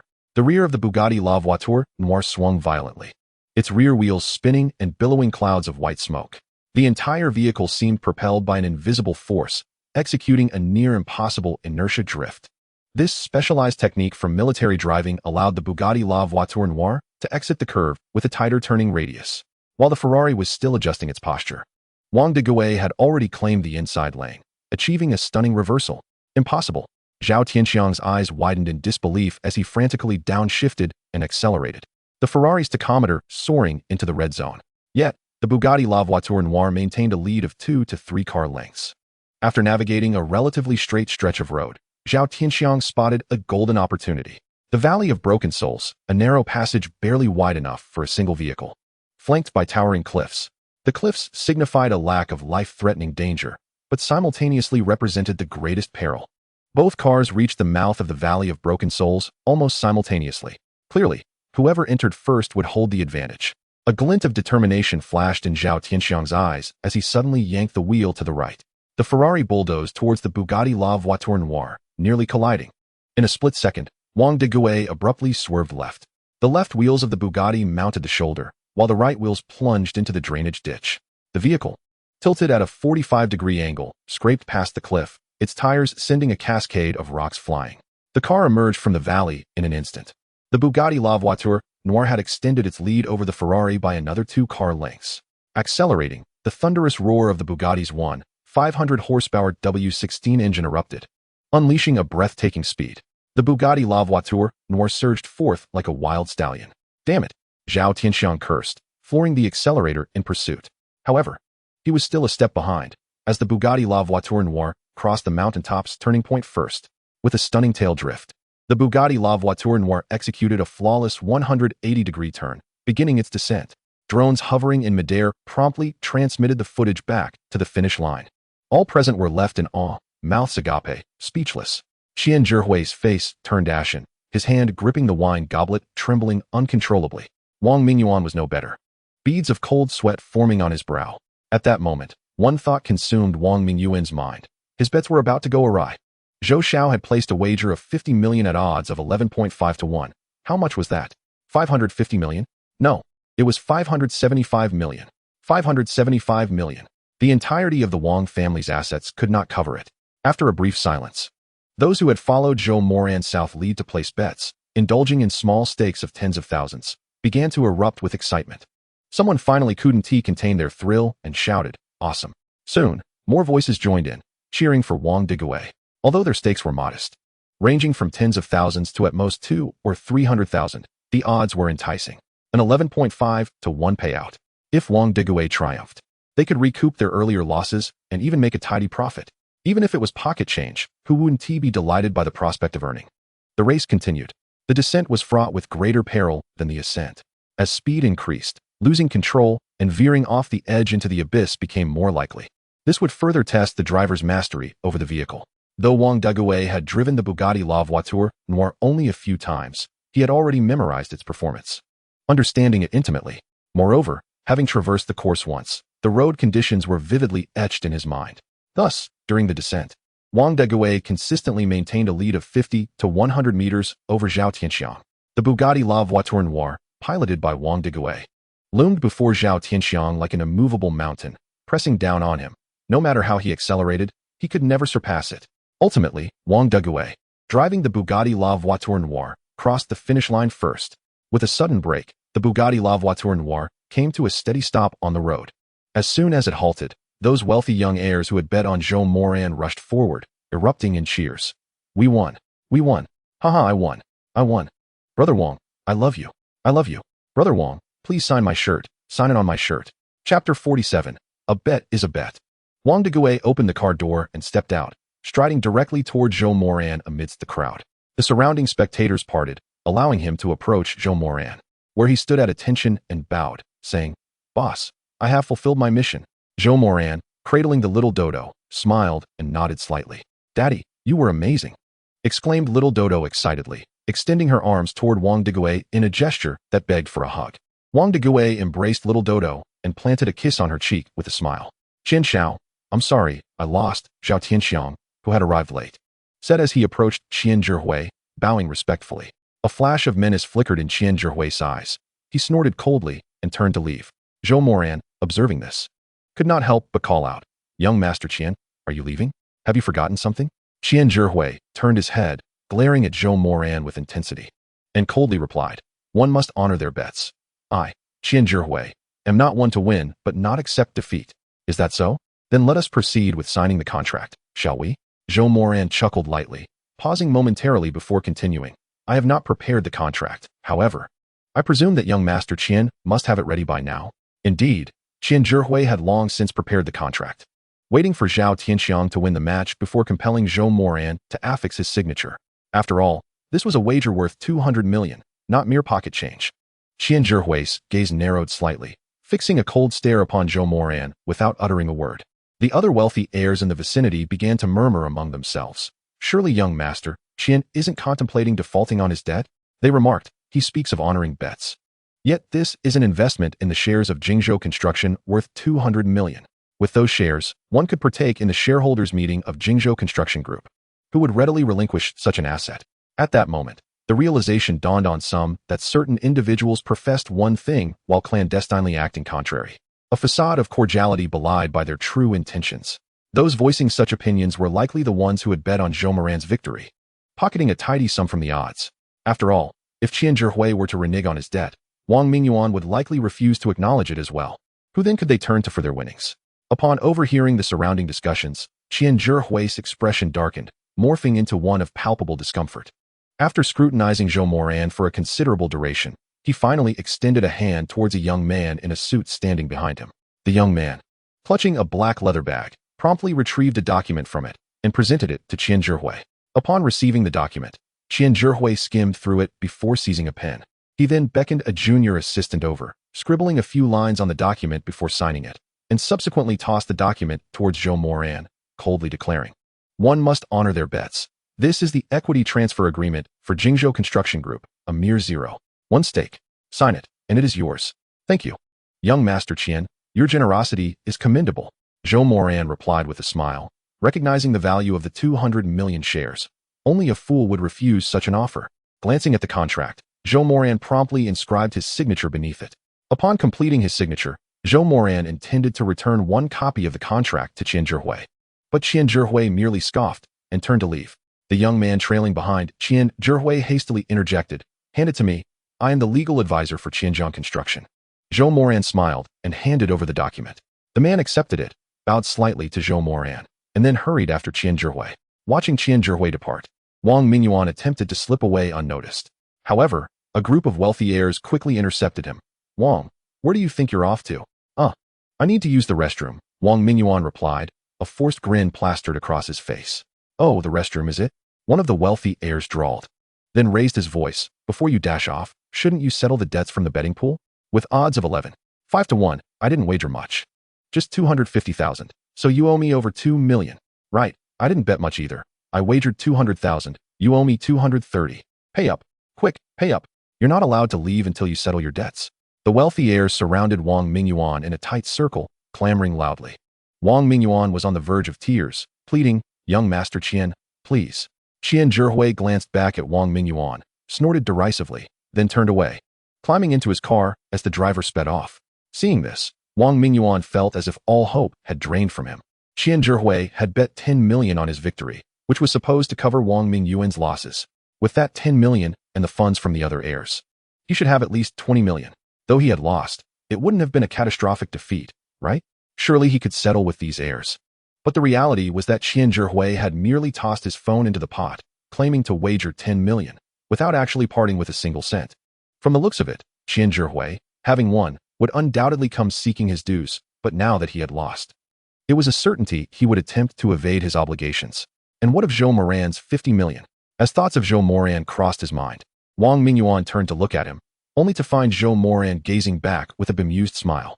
Wang Mingyuan's heart sank. He quickly dropped to his knees, repeatedly pleading, "Young Master Zhou, I was wrong. I shall never dare again. I implore you to show mercy and spare me this once. I truly cannot afford this debt."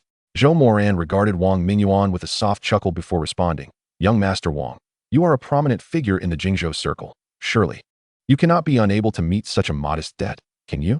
Or perhaps you are willing to forsake the Wang family's honor.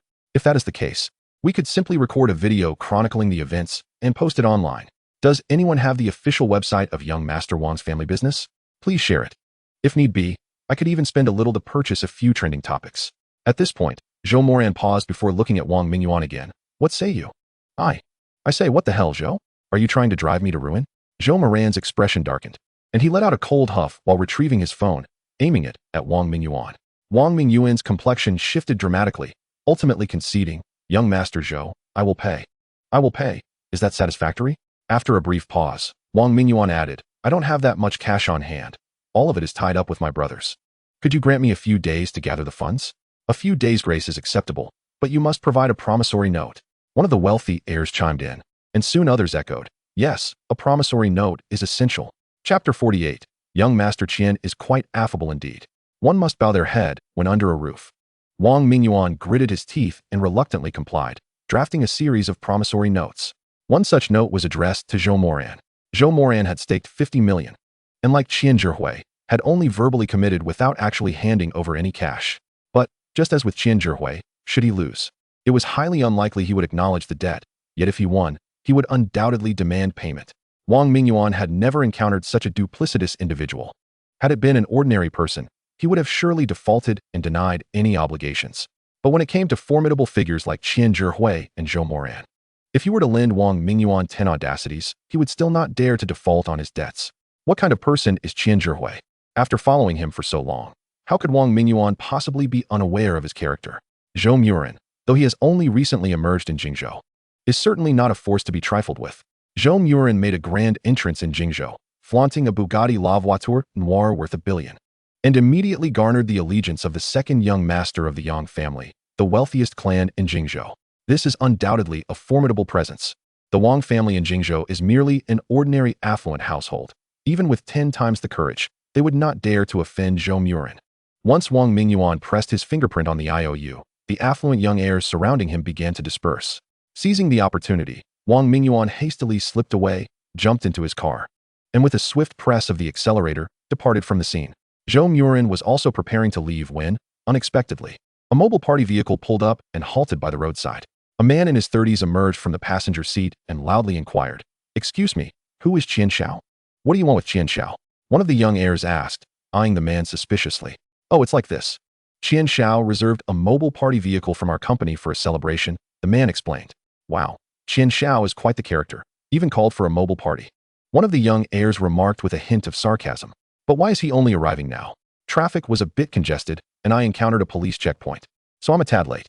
"My apologies," the man replied somewhat sheepishly, then paused before asking, "Do you all know Qian Xiao?" "I just called the number he reserved." But no one answered. "Of course, we all know Qian Xiao," the young heir quickly responded, turning to his companions and urging, "Everyone, back me up on this." "Yes, we all know him," the others chimed in unison. "Is he here? It would be great if he could come and sign off on this." "You're too late. Qian Xiao has already left." Before he finished speaking, another young heir blurted out. Upon hearing this, another heir quickly covered his mouth, trying to prevent further blunders. "He has gone? Then what about the celebration party?" the man asked, looking distressed. "Of course we'll still have the party. It's on. Everyone should eat, drink, and enjoy themselves to the fullest." Zhou Moran stepped out of his car and approached the man, proclaiming loudly, "Who are you?" The man turned and looked at Zhou Moran. "Zhou Xiao?" Before Zhou Moran could speak, the surrounding young heirs exclaimed in unison, "Zhou Xiao?" "Yes, Zhou Xiao. I'll have them set up the vehicle and arrange the scene right away. The party can commence in half an hour." The man hurriedly turned back to direct the driver and his accompanying staff to begin the preparations. Soon, a simple outdoor party was set up, complete with beverages, fruit platters, and a variety of snacks. Servers in uniforms moved gracefully through the crowd, offering their services. Several young heirs, holding high-stemmed glasses of red wine, approached Zhou Moran and slightly bowed, saying, "Zhou Xiao, I apologize for any previous grievances. Please forgive our minor transgressions." Zhou Moran smiled gently, clinked his glass with theirs, and took a small sip. As one led the way, the rest of the heirs quickly surrounded him, chattering excitedly. "Zhou Xiao, a toast to you." "Zhou Xiao, I'm Zheng Guanyuan from Zheng S Trading Company. I toast to you." "Zhou Xiao, nice to meet you. I'm Wu Guifang. My family deals in hardware and building materials." "Zhou Xiao, I'm overwhelmed by the cacophony." Zhou Moran frowned slightly. Seeing this, Wang Digui promptly stepped forward, positioning himself in front of Zhou Moran and addressed the crowd. "Apologies, everyone. Our boss cannot handle too much alcohol. He appreciates your kind intentions. There will be ample opportunities for collaboration in the future. My apologies." With that, Wang Digui nodded respectfully to Zhou Moran. Zhou Moran placed his glass on the tray of a passing server and turned to head towards his car. Upon opening the door, he found Xiao Duo fast asleep. After closing the door, Wang Digui circled around to the driver's side, entered the vehicle, and drove away from Beishan Road. As they watched the Bugatti La Voiture Noire fade into the distance, the remaining young heirs couldn't help but express their regret. "Damn it. Why didn't I get Zhou Xiao as contact information? If only I could add him on WeChat. That would make things so much easier." Unfortunately, Zhou Xiao left no contact details, and they didn't even know what he did for a living. Soon after, someone couldn't hold back and exclaimed, "Oh no. What's wrong?" Another heir inquired. Nothing. The first one shook his head, refusing to elaborate. However, before long, he slipped away unnoticed from the party scene, found a designated driver, and left. The mobile party vehicle ordered by Qian Zhihui, meant for Zhou Xiao's celebration, posed a dilemma. Neither had paid. When the party concluded, who would the boss seek for payment? Why stay, only to pay for those two flaunters? That would be absurd. This party would cost at least 50, if not a couple of hundred. Only a fool would linger to foot the bill for those two. Realizing this, not just one young heir departed, one by one. Several others left as well. Eventually, only a few inebriated souls remained, thoroughly intoxicated. The owner of the mobile party vehicle searched for Zhou Xiao for quite some time without success, ultimately shaking a drunken reveler awake. "Sir, wake up. Please, wake up. I can't drink anymore." "No, I can't," the drunken man slurred. "Sir, we're done drinking. The party is over. Do you know where Zhou Xiao is?" "Zhou Xiao? No, I don't know him." Wu Xiao, before he could finish, he vomited.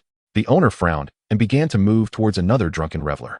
Just as he stood up, he was pulled back by the same drunken man. "Don't go. Let us keep drinking." "Sir, the party is over. We need to pack up. Do you have Zhou Xiao's contact information? Or Qian Xiao's would be fine." "Money. Oh, how scarce it is." The inebriated man squinted his eyes and chuckled. "How could he possibly know me? He is Qian Xiao from Qianjiang Construction. How could he recognize me?" Upon hearing the drunken man's words, the boss instantly felt reassured. "Qianjiang Construction? Qian Xiao? Well, knowing who he is suffices. I need not fear any defaults." Such a colossal entity as the Qianjiang Construction Group could hardly default on a mere 120,000 in beverage expenses. Chapter 49, Bone Cleansing Elixir. By the time he returned home, it was already past 3 in the morning. Zhou Moran quickly freshened up and lay down on his bed. After fiddling with his phone for a while, he drifted into slumber. Just as he was deeply asleep, the sound of his phone vibrating roused him. Groggily, he reached for his phone and squinted at the screen. It was an unfamiliar number, marked with a dozen others as express delivery. Zhou Moran swiped the screen and answered. "Hello? Good day, is this Mr. Zhou?" "Yes, what is it?" "Mr. Zhou, you have a parcel at the entrance of the Bihai Xinshi Villa area. The security guard 1T allow entry. Could you kindly step outside to retrieve it?" "A parcel?" Zhou Moran paused for a moment, then realized it must be the painting of the waterfall at Pine Cliff by Wen Zhengming. With this thought, he responded, "Yes, understood. Please hold on a moment." "Thank you. Mr. Zhou, could you please hurry? I have many more parcels to deliver." "Understood, I will be right out." After hanging up, Zhou Moran glanced at the time. It was only a little past 9. He had barely slept 4 hours since he had gone to bed around 4 or 5 in the morning. He was reluctant to get out of bed. Lying there, he opened WeChat and found Wang Deguai as contact, sending him a message. "Old Wang, are you awake?" Wang Deguai almost immediately replied, "Boss, you're up? Breakfast will be ready shortly. Would you like me to bring it to your room?" "Breakfast is already prepared?" Zhou Moran was taken aback. Old Wang was quite the early riser. Did he not feel fatigued? After a brief pause, Zhou Moran replied, "No need. I want to have breakfast. At the entrance of the villa area, there's a parcel for me. Please go retrieve it." Wang Deguai quickly responded, "Understood, boss. I'm on my way. Thank you, much appreciated." After exchanging a few more words, Zhou Moran felt more awake, the drowsiness dissipating. He decided to lie back and play with his phone. "I haven't yet snagged today's flash deal." Zhou Moran opened the Douyin Express version and clicked on the mall interface. As soon as he accessed the mall, the page for the 0.01 yuan flash deal popped up. Zhou Moran, accustomed to this, tapped on it, entering the flash deal interface. As he browsed, his attention was immediately captured by a particular item, Bone Cleansing Elixir, available for 0.01 yuan, with an original price of 1 million. The original price of 1 million was the highest among the items refreshed. Zhou Moran had already noticed several products with original prices exceeding that of the Bone Cleansing Elixir. The highest original price reached over 30 million. Surely, there were more items with even higher original values. However, Zhou Moran recalled that Xiao Duoduo's ailment was spinal muscular atrophy, right?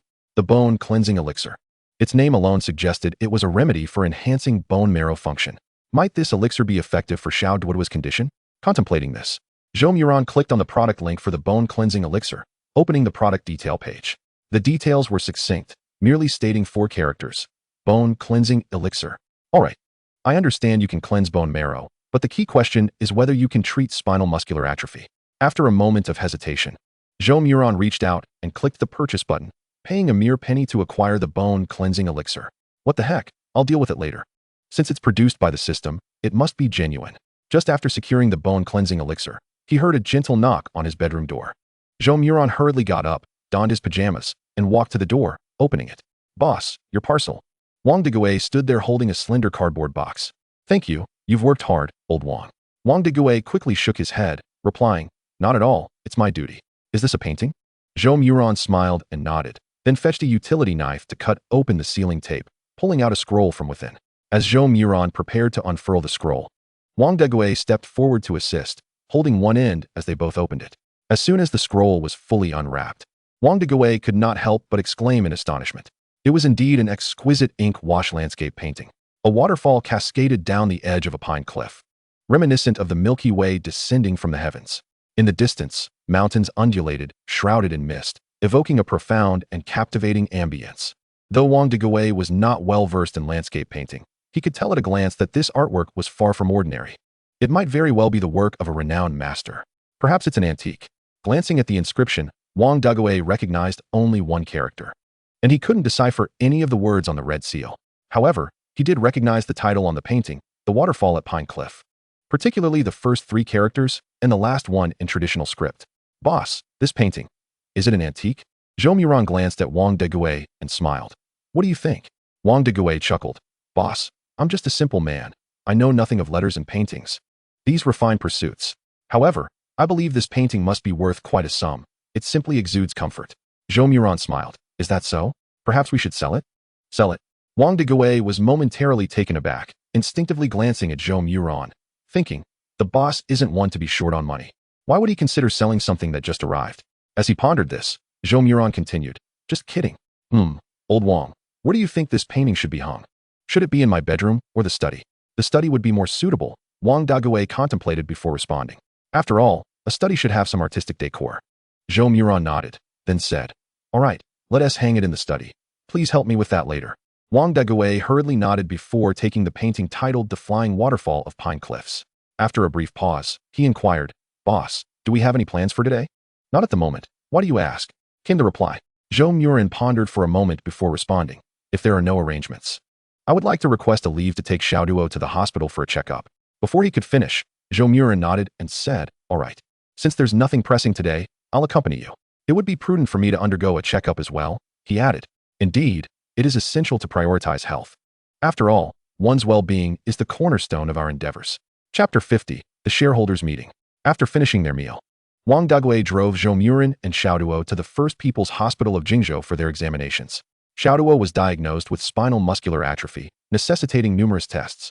Zhou Moran, having not had a checkup in quite some time, decided to undergo a comprehensive examination as well. Wang Degui followed suit. The array of tests was extensive and meticulous, consuming a considerable amount of time. By the time they completed all the examinations, it was already past 4 in the afternoon. In the rush, they had not even had time for lunch. Afterward, the trio settled for a quick bite at a modest eatery outside the hospital. Seeing Zhou Moran willing to dine at such an establishment surprised Wang Degui. He hadn't expected a billionaire like him to eat at a roadside diner.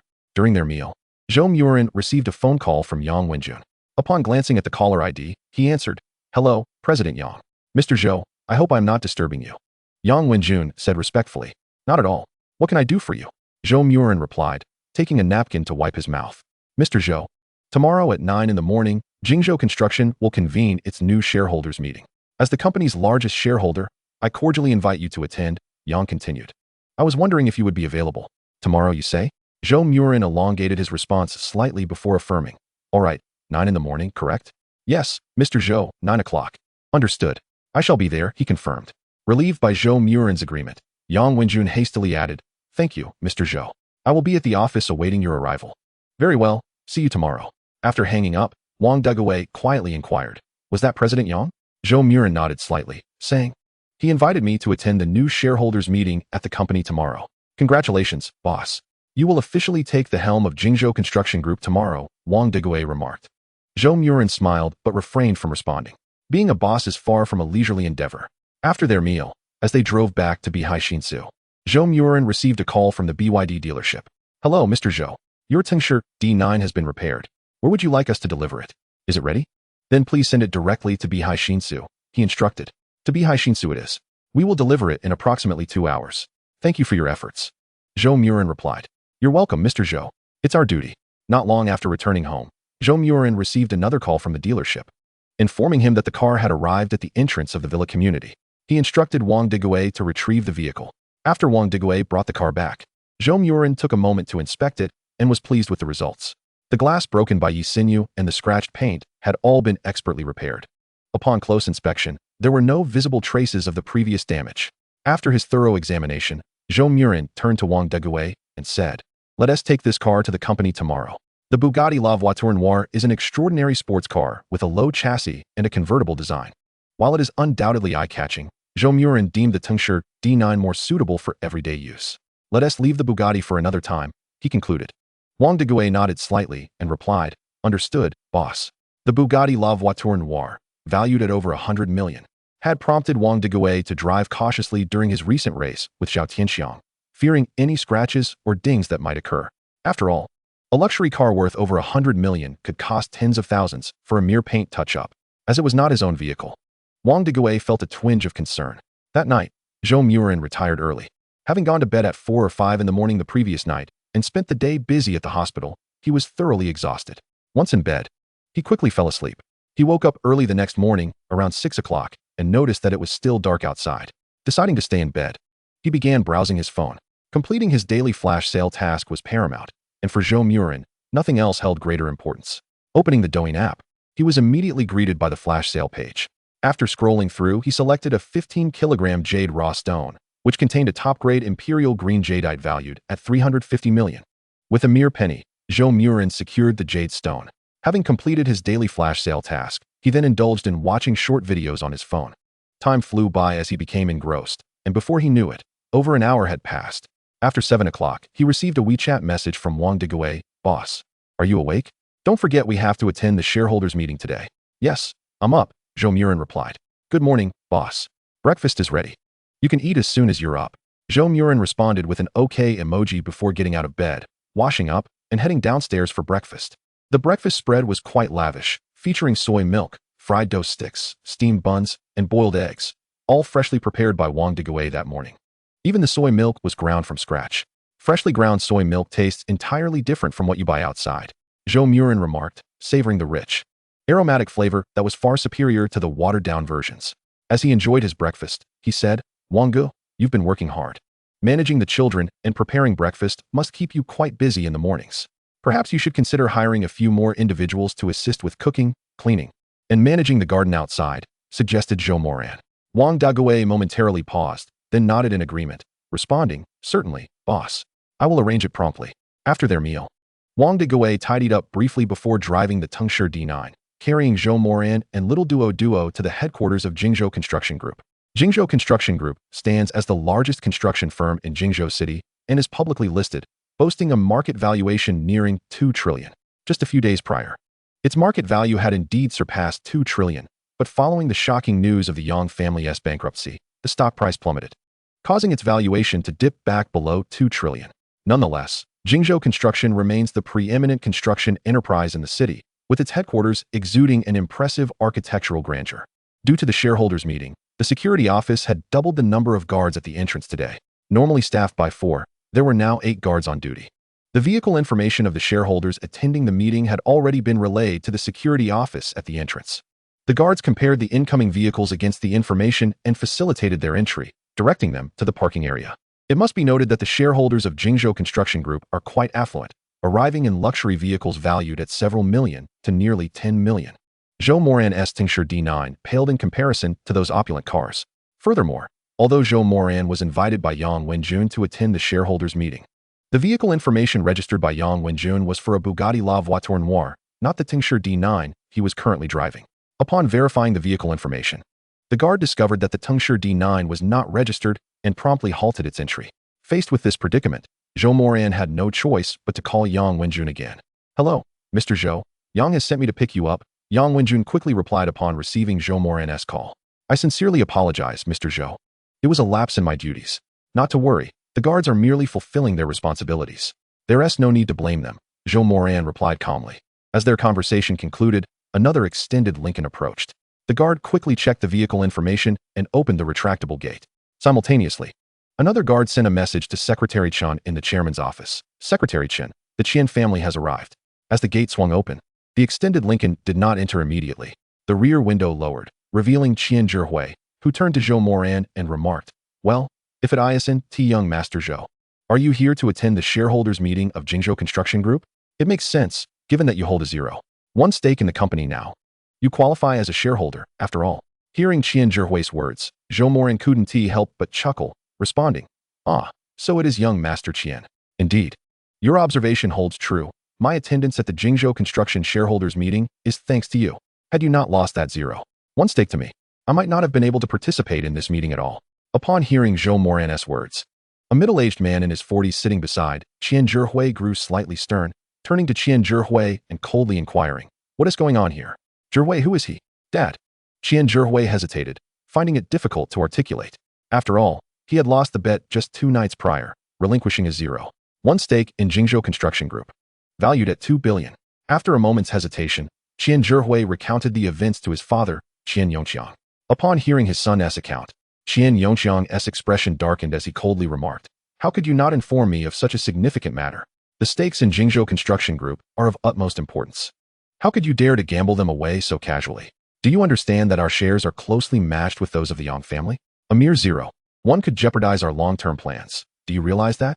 With that, Qian Yongqiang motioned for the driver to proceed directly into the Jingzhou Construction Group's premises. As the car windows ascended, Qian Zhihui turned back to his father, saying, "Dad, I understand. I'm sorry, I want to do it again. Have Lawyer Zhang assess how many shares we currently possess in Jingzhou Construction and the extent of our disparity with the Yang family," Qian Yongqiang instructed. Seated in the front passenger seat, the legal advisor for Qianjiang Construction, Lawyer Zhang, quickly turned around, nodded, and said, "Understood, Mr. Qian." As he spoke, Lawyer Zhang opened his laptop and began calculating swiftly. Qian Yongqiang glanced at him, then inquired, "Have you uncovered any information regarding the identity of that mysterious major shareholder of Jingzhou Construction?" "Apologies, Mr. Qian, but the individual's identity is too elusive as of now. We haven't managed to gather any leads." However, Lawyer Zhang paused momentarily before continuing. "It is highly likely that the mysterious major shareholder will make an appearance at today's shareholders meeting." Before Lawyer Zhang could finish, Qian Zhihui interjected, "Is that even necessary to mention? On such a significant occasion as today's shareholders meeting, he, as the major shareholder, will undoubtedly show up. Who wouldn't want to be at the helm of such a vast enterprise?" Qian Yongqiang glanced at Qian Zhihui, then turned to Lawyer Zhang, asking, "Have there been any movements from the Yang family in the past few days? Who have Yang Wenjun and Yang Xiaoping been meeting with?" Yang Wenjun has been quite low-key lately, keeping a low profile. Initially, there were rumors that he might flee following the revelations. However, contrary to expectations, he chose to cut his losses, selling off a substantial portion of his stocks to that mysterious buyer, amassing 550 billion. Thus, it appears that Yang Wenjun is indeed connected to that enigmatic major shareholder. Qian Yongqiang's eyes narrowed slightly, then he remarked, "If we aim to oust him from the chairmanship of Jingzhou Construction Group today, it may prove to be quite the challenge. You need not worry, Mr. Qian. Given that the mysterious major shareholder has invested 550 billion to secure the position of the largest shareholder, he will certainly have an interest in the chairmanship as well. If we can gain his support, this battle will not be in vain." Qian Yongqiang nodded slightly, affirming, "Precisely. As long as we can displace Yang Wenjun from the chairman's seat, we will have secured a significant victory. If we can garner further support from smaller shareholders, seizing the chairmanship is not beyond the realm of possibility." With that, Qian Yongqiang inquired, "How is your outreach to other small and medium shareholders of Jingzhou Construction coming along?" Having contacted over a dozen minor shareholders, 9 of them explicitly expressed their willingness to collaborate with us, albeit with the stipulation of acquiring greater influence within the group. 2 even demanded the position of vice president of the group. Qian Yongqiang's gaze momentarily narrowed, before he inquired further, "What percentage of shares do they hold?" "The shares they possess are relatively modest, totaling just over 12% collectively. However, at this juncture, Lawyer Zhang paused briefly before continuing, "If we include their shares, we would possess 38%, surpassing that enigmatic primary shareholder." 38%. Qian Yongqiang's eyes suddenly sparkled with excitement, and he declared, "Agree to their terms. As long as they support me during the voting process, we shall grant them whatever they desire." "Understood, Mr. Qian," Lawyer Zhang replied promptly. At that moment, the driver had already maneuvered the car to the entrance of the headquarters building. Standing by the entrance were 2 security guards. As the extended Lincoln came to a halt, one of the guards hurriedly jogged over, bowed slightly, and opened the car door, placing his hand on the door frame. Qian Zhihui alighted first, then turned to assist Qian Yongqiang out of the vehicle. As they descended, Qian Zhihui caught sight of Wang Digui arriving in his Tengshi D9, parking behind their car. Before the guards at the entrance could react, a young woman in a white professional suit dashed out from inside the building, sprinting towards the Tengshi D9. Bowing as she opened the car door and placing her hand on the door frame, respectfully stating, "Mr. Zhou, greetings. I am Chun Lingji, the secretary of the board office. General Manager Yang sent me to pick you up." Witnessing this scene, Qian Zhihui's eyes widened in astonishment. "Such a significant individual. And you failed to conduct a background check on him?" Excuse me, Secretary Chun, have you made an error? This is my father, the chairman of Xinjiang Construction, and currently the second largest shareholder of Jingzhou Construction. His holdings in Jingzhou Construction Group exceed even those of the Yang family. Today, Jingzhou Construction is convening a shareholders meeting to elect a new leader. My father was invited as the second largest shareholder to attend this meeting. Without him, the meeting would come to an impasse. Yet you neglect to welcome my father and choose instead to curry favor with a mere novice. Secretary Chun, have you misjudged your allegiances? Do you know how many shares he holds in Jingzhou Construction? Let me enlighten you. He possesses a mere 0.1% of shares, and that was what I lost to him just the night before last. With such a paltry stake, he doesn't even rank among the top 100. Do you genuinely consider him a person of stature? Upon hearing Qian Zhihui's remarks, Chen Lingji remained silent, but Qian Yongqiang could not restrain himself from interjecting, Huier, are you certain? Are you certain he holds only 0.1% of the shares? Father, I am certain. We have conducted an investigation into his background. He is an ordinary person who has only recently appeared, with no assets under his name. Qian Zhihui asserted with conviction. As he spoke, he gestured towards Lawyer Zhang, adding, if you doubt my words, you may inquire with Lawyer Zhang. Before the race, I had him look into this individual's background. Qian Yongqiang turned to Lawyer Zhang, who hastily nodded, affirming, indeed, Mr. Qian, young Master Qian is correct. With this confirmation from Lawyer Zhang, Qian Yongqiang felt a measure of relief. Casting a glance at Zhou Moran without further comment, Chen Lingji, however, appeared unfazed by Qian Zhihui's assertions, maintaining her smile as she bowed to Zhou Moran, saying, Mr. Zhou, please. Zhou Moran nodded slightly and proceeded inside with Wang Digui, who was cradling the little girl, Duo. Observing this, Chen Lingji quickly extended her hand, offering, Mr. Wang, allow me to hold Duo for you. Clearly, Yang Wenjun had already briefed Chen Lingji and the others on Zhou Moran and his companions. Wang Digui shifted slightly to the side, replying, thank you, but I can manage. Chen Lingji paused momentarily, then lowered one hand and gestured for them to proceed, stating, very well, Mr. Zhou, Mr. Wang, please follow me. She then led Zhou Moran and Wang Digui towards the elevator, not casting even a glance towards Qian Yongqiang and Qian Zhihui throughout the encounter. Seeing this, Qian Yongqiang furrowed his brow slightly and turned to Wang Digui, asking, what about him? Have you investigated his background? Before Lawyer Zhang could respond, Qian Zhihui disdainfully scoffed him. He is merely a lapdog to the fellow named Zhou. The other night, Zhao Tianxiang lost to him. Zhao Tianxiang? Qian Yongqiang's brow furrowed further. Lawyer Zhang quickly interjected. He is a professional racer hired by young Master Qian, having once secured third place in the Asian Championships. Qian Yongqiang was momentarily taken aback before turning back to Qian Zhihui. A third-place finisher in the Asian Championships lost to him, and you dare to call him a dog? If you possess such skill, why not find me a similar dog? With that, Qian Yongqiang turned again to Lawyer Zhang. Is there anyone else? Lawyer Zhang hesitated for a moment before shaking his head. Qian Yongqiang's expression darkened as he admonished. You failed to investigate his background? Such an important individual, and you neglected to uncover his history?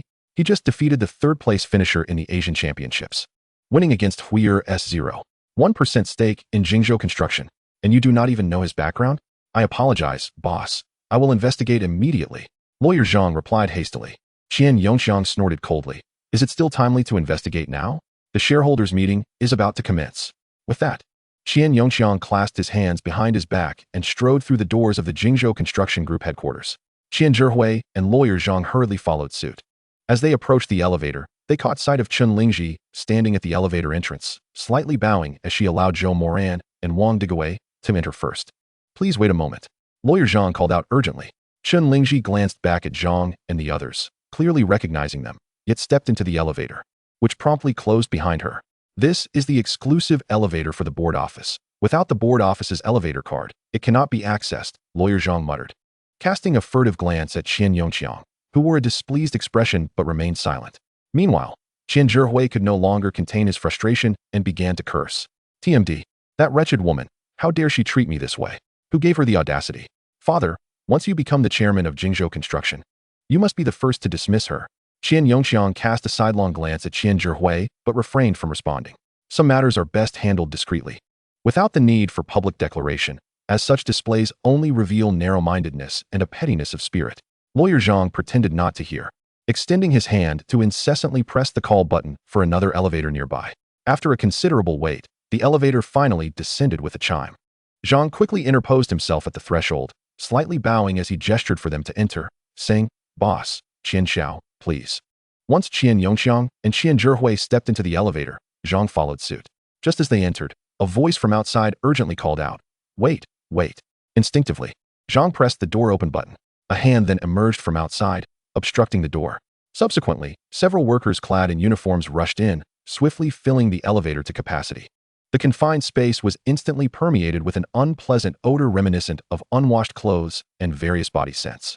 Qian Yongxiang's expression tightened slightly, revealing a hint of dissatisfaction. Qian Zhihui shot an irate glare at lawyer Zhang, muttering, "Zhang Wei, look at the predicament you've caused. You expect my father to squeeze in with them?" "Yes, my apologies, boss." Zhang hurriedly bowed towards Qian Yongxiang. The latter merely glanced at him, remaining silent. Upon entering, the workers did not press any floor buttons, prompting Zhang to inquire, "Excuse me, where are you headed? Why haven't you pressed a floor?" "Oh, we're also heading to the 37th floor. We figured it was already clear." One of the workers replied without turning around. You're also going to the 37th floor?" Zhang Wei remarked, somewhat surprised. Before he could finish, Qian Zhihui interjected, "Wait, you're not also attending the shareholders meeting, are you?" "Shareholders meeting? What shareholders meeting?" Another worker responded.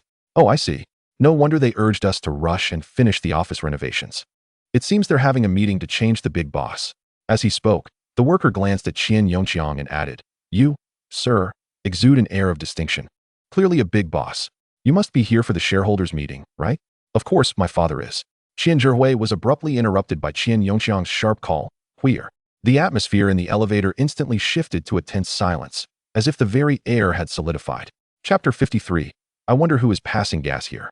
As the elevator doors opened slowly on the 37th floor, Qian Yongxiang was the first to step out.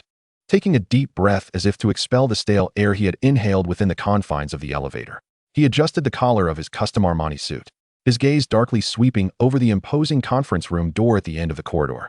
"Boss, we arrived 15 minutes early." Lawyer Zhang hastily followed, lowering his voice. "Shall I take you to the lounge to rest for a moment?" "No need. We are going straight to the conference room." Qian Yongxiang replied in a low, firm tone, striding purposefully toward the meeting room.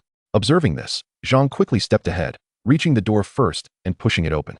As the door swung wide, a hush fell over the conference room, with every attendee turning to gaze at Qian Yongxiang. Each expression varied as they recognized him, the chairman of Xinjiang Construction, the foremost rival of Jingzhou Construction. Now, this former adversary was brazenly entering as the second-largest shareholder of Jingzhou Construction Group to attend the shareholders' meeting. Moreover, the Qian family's ambition was to seize control of the group. One could only imagine the dire fate awaiting Jingzhou Construction should the Qian family take charge. With their modus operandi, Qian Yongxiang's ascension to leadership would not signify a powerful alliance, but rather the predation of the larger fish upon the smaller.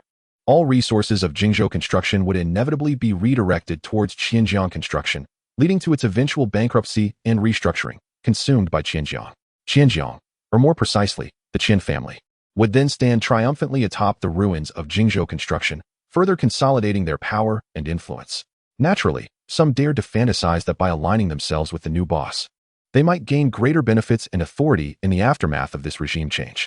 After a brief moment of stillness, a balding middle-aged man rose and quickly approached Qian Yongxiang, his face beaming with a smile as he extended his hand, saying, "Mr. Qian, you've finally arrived. Everyone has been awaiting your presence." Instantly, a professional smile adorned Qian Yongxiang's face as he shook hands with the bald man, replying, "Director Liu, thank you for your patience." He then greeted the others with a smile, saying, "My apologies for the delay. Thank you for your understanding." "Not at all. We've only just arrived ourselves." "Mr. Qian, please, take a seat. Come sit at the front."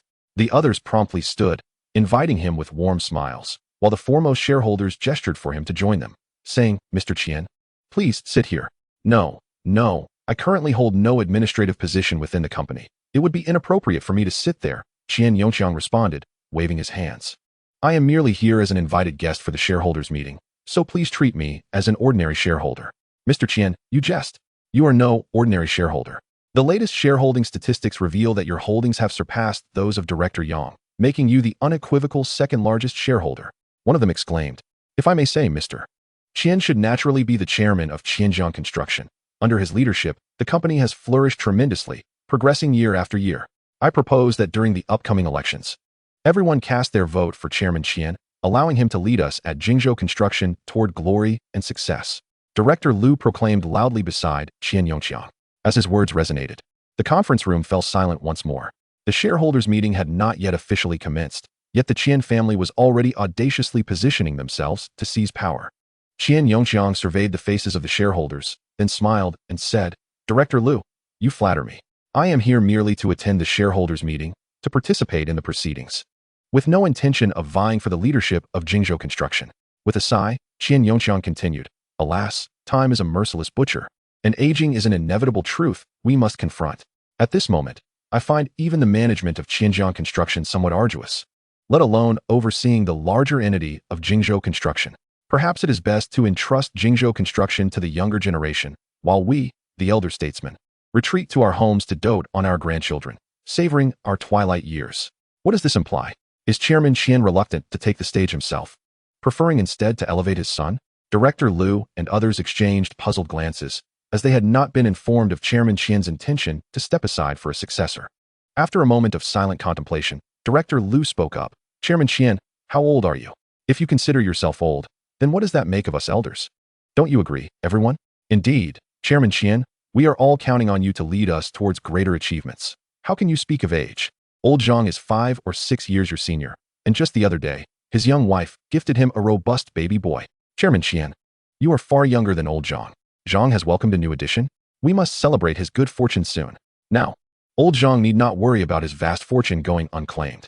With a smile, Qian Yongqiang turned to another director, saying, "Chairman, please don't use me as a scapegoat. My wife is already in an uproar over this matter." Blushing, Director Zhang sheepishly replied. Just then, the conference room door swung open, and an immediate hush fell over the attendees. They turned to see Secretary Chen pushing open the door with both hands, stepping aside to make way, and bowing in a gesture of invitation. Following closely behind was Yang Wenjuan, accompanying Zhou Moran. Wang Deguei, cradling little Duo, remained steadfastly at Zhou Moran's side. Upon seeing Zhou Moran next to Yang Wenjuan, Qian Yongqiang's gaze involuntarily narrowed, while murmurs rippled through the crowd. "Who is that person? I've never seen him before. Is he a new shareholder? Could he possibly be the enigmatic major shareholder? His association with Director Yang suggests he must hold a significant position." Even Director Liu, adjacent to Qian Yongqiang, cast a questioning glance in his direction. Unable to contain himself, Qian Zhihui scoffed and remarked, "Gentlemen, there is no need for wild conjecture. That individual is surnamed Zhou, merely an unknown nobody." Taken aback by Qian Zhihui's words, the surrounding individuals paused before Director Liu inquired, "Young Master Qian, do you know him?" "Of course I do. The shares he holds were granted by me. His presence at today's shareholders meeting is solely because I transferred 0.1 of my shares to him. Otherwise, he would have no right to attend." As he spoke, Qian Zhihui intentionally raised his voice, ensuring Zhou Moran and Yang Wenjuan could hear. Upon hearing this, Yang Wenjuan's expression shifted slightly, but Zhou Moran, with a subtle smile, gently shook his head, then said, "I was wondering who was making such a ruckus. It turns out to be young Master Qian. No wonder it stinks so badly. Indeed, it is quite foul," he added, wafting his hand beneath his nose. Chapter 54, An Unintentional Candidacy. "What did you say, Zhou? Have the audacity to repeat that." Qian Zhihui's countenance darkened as he pointed an accusing finger at Zhou Moran. "I said you were talking nonsense. What's this? You're still quite young, yet your hearing seems impaired. Take my advice, refrain from firing off your mouth, lest you suffer from tinnitus." Zhou Moran merely rolled his eyes and retorted, "You." Furious, Qian Zhihui pointed at Zhou Moran, ready to confront him, but was discreetly halted by Qian Yongqiang. Director Liu interjected at an opportune moment. Let us remember we are all here for the Jingzhou Construction Group's shareholders meeting. We are colleagues and friends. Director Yang, Chairman Qian, is everyone present? Shall we commence the meeting? Any issues can be addressed afterward." After a brief pause, Director Liu further queried, "Director Yang, what of the major shareholder? Where is he? Such an important meeting would warrant his presence, would it not? Even if he cannot attend personally, he should at least send a representative." In response to Director Liu's inquiry, Yang Wenjuan chuckled softly and stated, "Director Liu has a point. Allow me to introduce to you all, this gentleman beside me is the major shareholder, Mr. Zhou." Before he could finish, Zhou Moran chimed in, "Mr. Zhou's representative." Yang Wenjuan paused momentarily, then quickly regained his composure, continuing, "Indeed, he is Mr. Zhou's representative, fully authorized to participate in today's shareholders meeting on Mr. Zhou's behalf." With that, Yang Wenjuan turned to Secretary Chen Lingji, instructing, "Please proceed." Eagerly, Secretary Chen nodded, and once Yang Wenjuan and Zhou Moran were seated at the head of the conference table, she approached the podium and addressed the assembly. "Esteemed shareholders, thank you for taking the time from your busy schedules to attend the Group S shareholders meeting. Today's meeting will be presided over by the chairman of the supervisory committee, Director Lin. Let us give a warm welcome to Director Lin. As Chun Lingji's words echoed, the room erupted in enthusiastic applause. Lin Weijia, a founding member of the group and one of its top 10 shareholders, has long served as the chairman of the supervisory committee, known for his unwavering integrity. Qian Yongxiang had privately rallied dozens of shareholders, but had refrained from contacting Lin Weijia, knowing full well that such a figure cannot be swayed by money or power. Once on the podium, Lin Weijia cleared his throat and began, Thank you, everyone. We shall now officially commence the meeting. The first item on the agenda is to review the financial statements for the current fiscal year, concluding last month. As Yang Wenjuan was set to resign from his position as chairman, the financial statements from his tenure must be scrutinized to ensure clarity upon his departure. Thus, this review constitutes the first agenda item, and only upon its approval can we proceed to the next item, the acceptance of Yang Wenjuan's resignation. Following that, we shall elect a new chairman. This outlines the fundamental flow of the shareholders' meeting. The first agenda item, however, is largely a formality. The major shareholders, particularly those vying for the position of the new chairman, had already received the financial statements days prior and arranged for professional accountants and auditors to conduct thorough reviews. Any discrepancies would have surfaced long before this meeting. Certainly, the financial report submitted by Yang Wenjun is a document meticulously calculated and reviewed countless times by numerous accountants, making it utterly infallible. One could not even find a flaw akin to searching for a needle in a haystack. Any problematic report would not have reached the shareholders' meeting under Yang Wenjun's authority. Within a mere half an hour, Yang Wenjun's financial statement was approved. Following this, he took the stage once more to deliver a succinct work report, summarizing his experiences over the years as chairman. Ultimately, Yang Wenjun announced his resignation from the position of chairman of Jingzhou Construction Group. Just like his financial report and work report, Yang Wenjun's resignation was swiftly approved. Naturally, if it were not approved, the next agenda could not proceed, and thus the election for a new chairman could not take place. Everyone aspires to progress. If those at the top do not step down, how can those below advance? With Yang Wenjun's resignation approved, the meeting transitioned to the pivotal agenda of electing a chairman. As the representative of the largest shareholder, Zhou Moran naturally had the right to participate in the chairman's election. However, the absence of the largest shareholder essentially indicated their relinquishment of the candidacy for chairman. Consequently, Lin Weijia casually inquired, Mr. Zhou, will you represent the largest shareholder, Mr. Zhou, in the election for the group chairman? Zhou Moran shook his head and replied, Mr. Zhou is not interested in the chairman position and has no intention of participating in the election. Very well, directors Qian and Yang, what about you two? Lin Weijia turned to Qian Yongxiang and Yang Wenjun. You two are the second and third largest shareholders of the company, and according to the company's regulations, you both can directly participate in the chairman election or nominate suitable candidates to participate.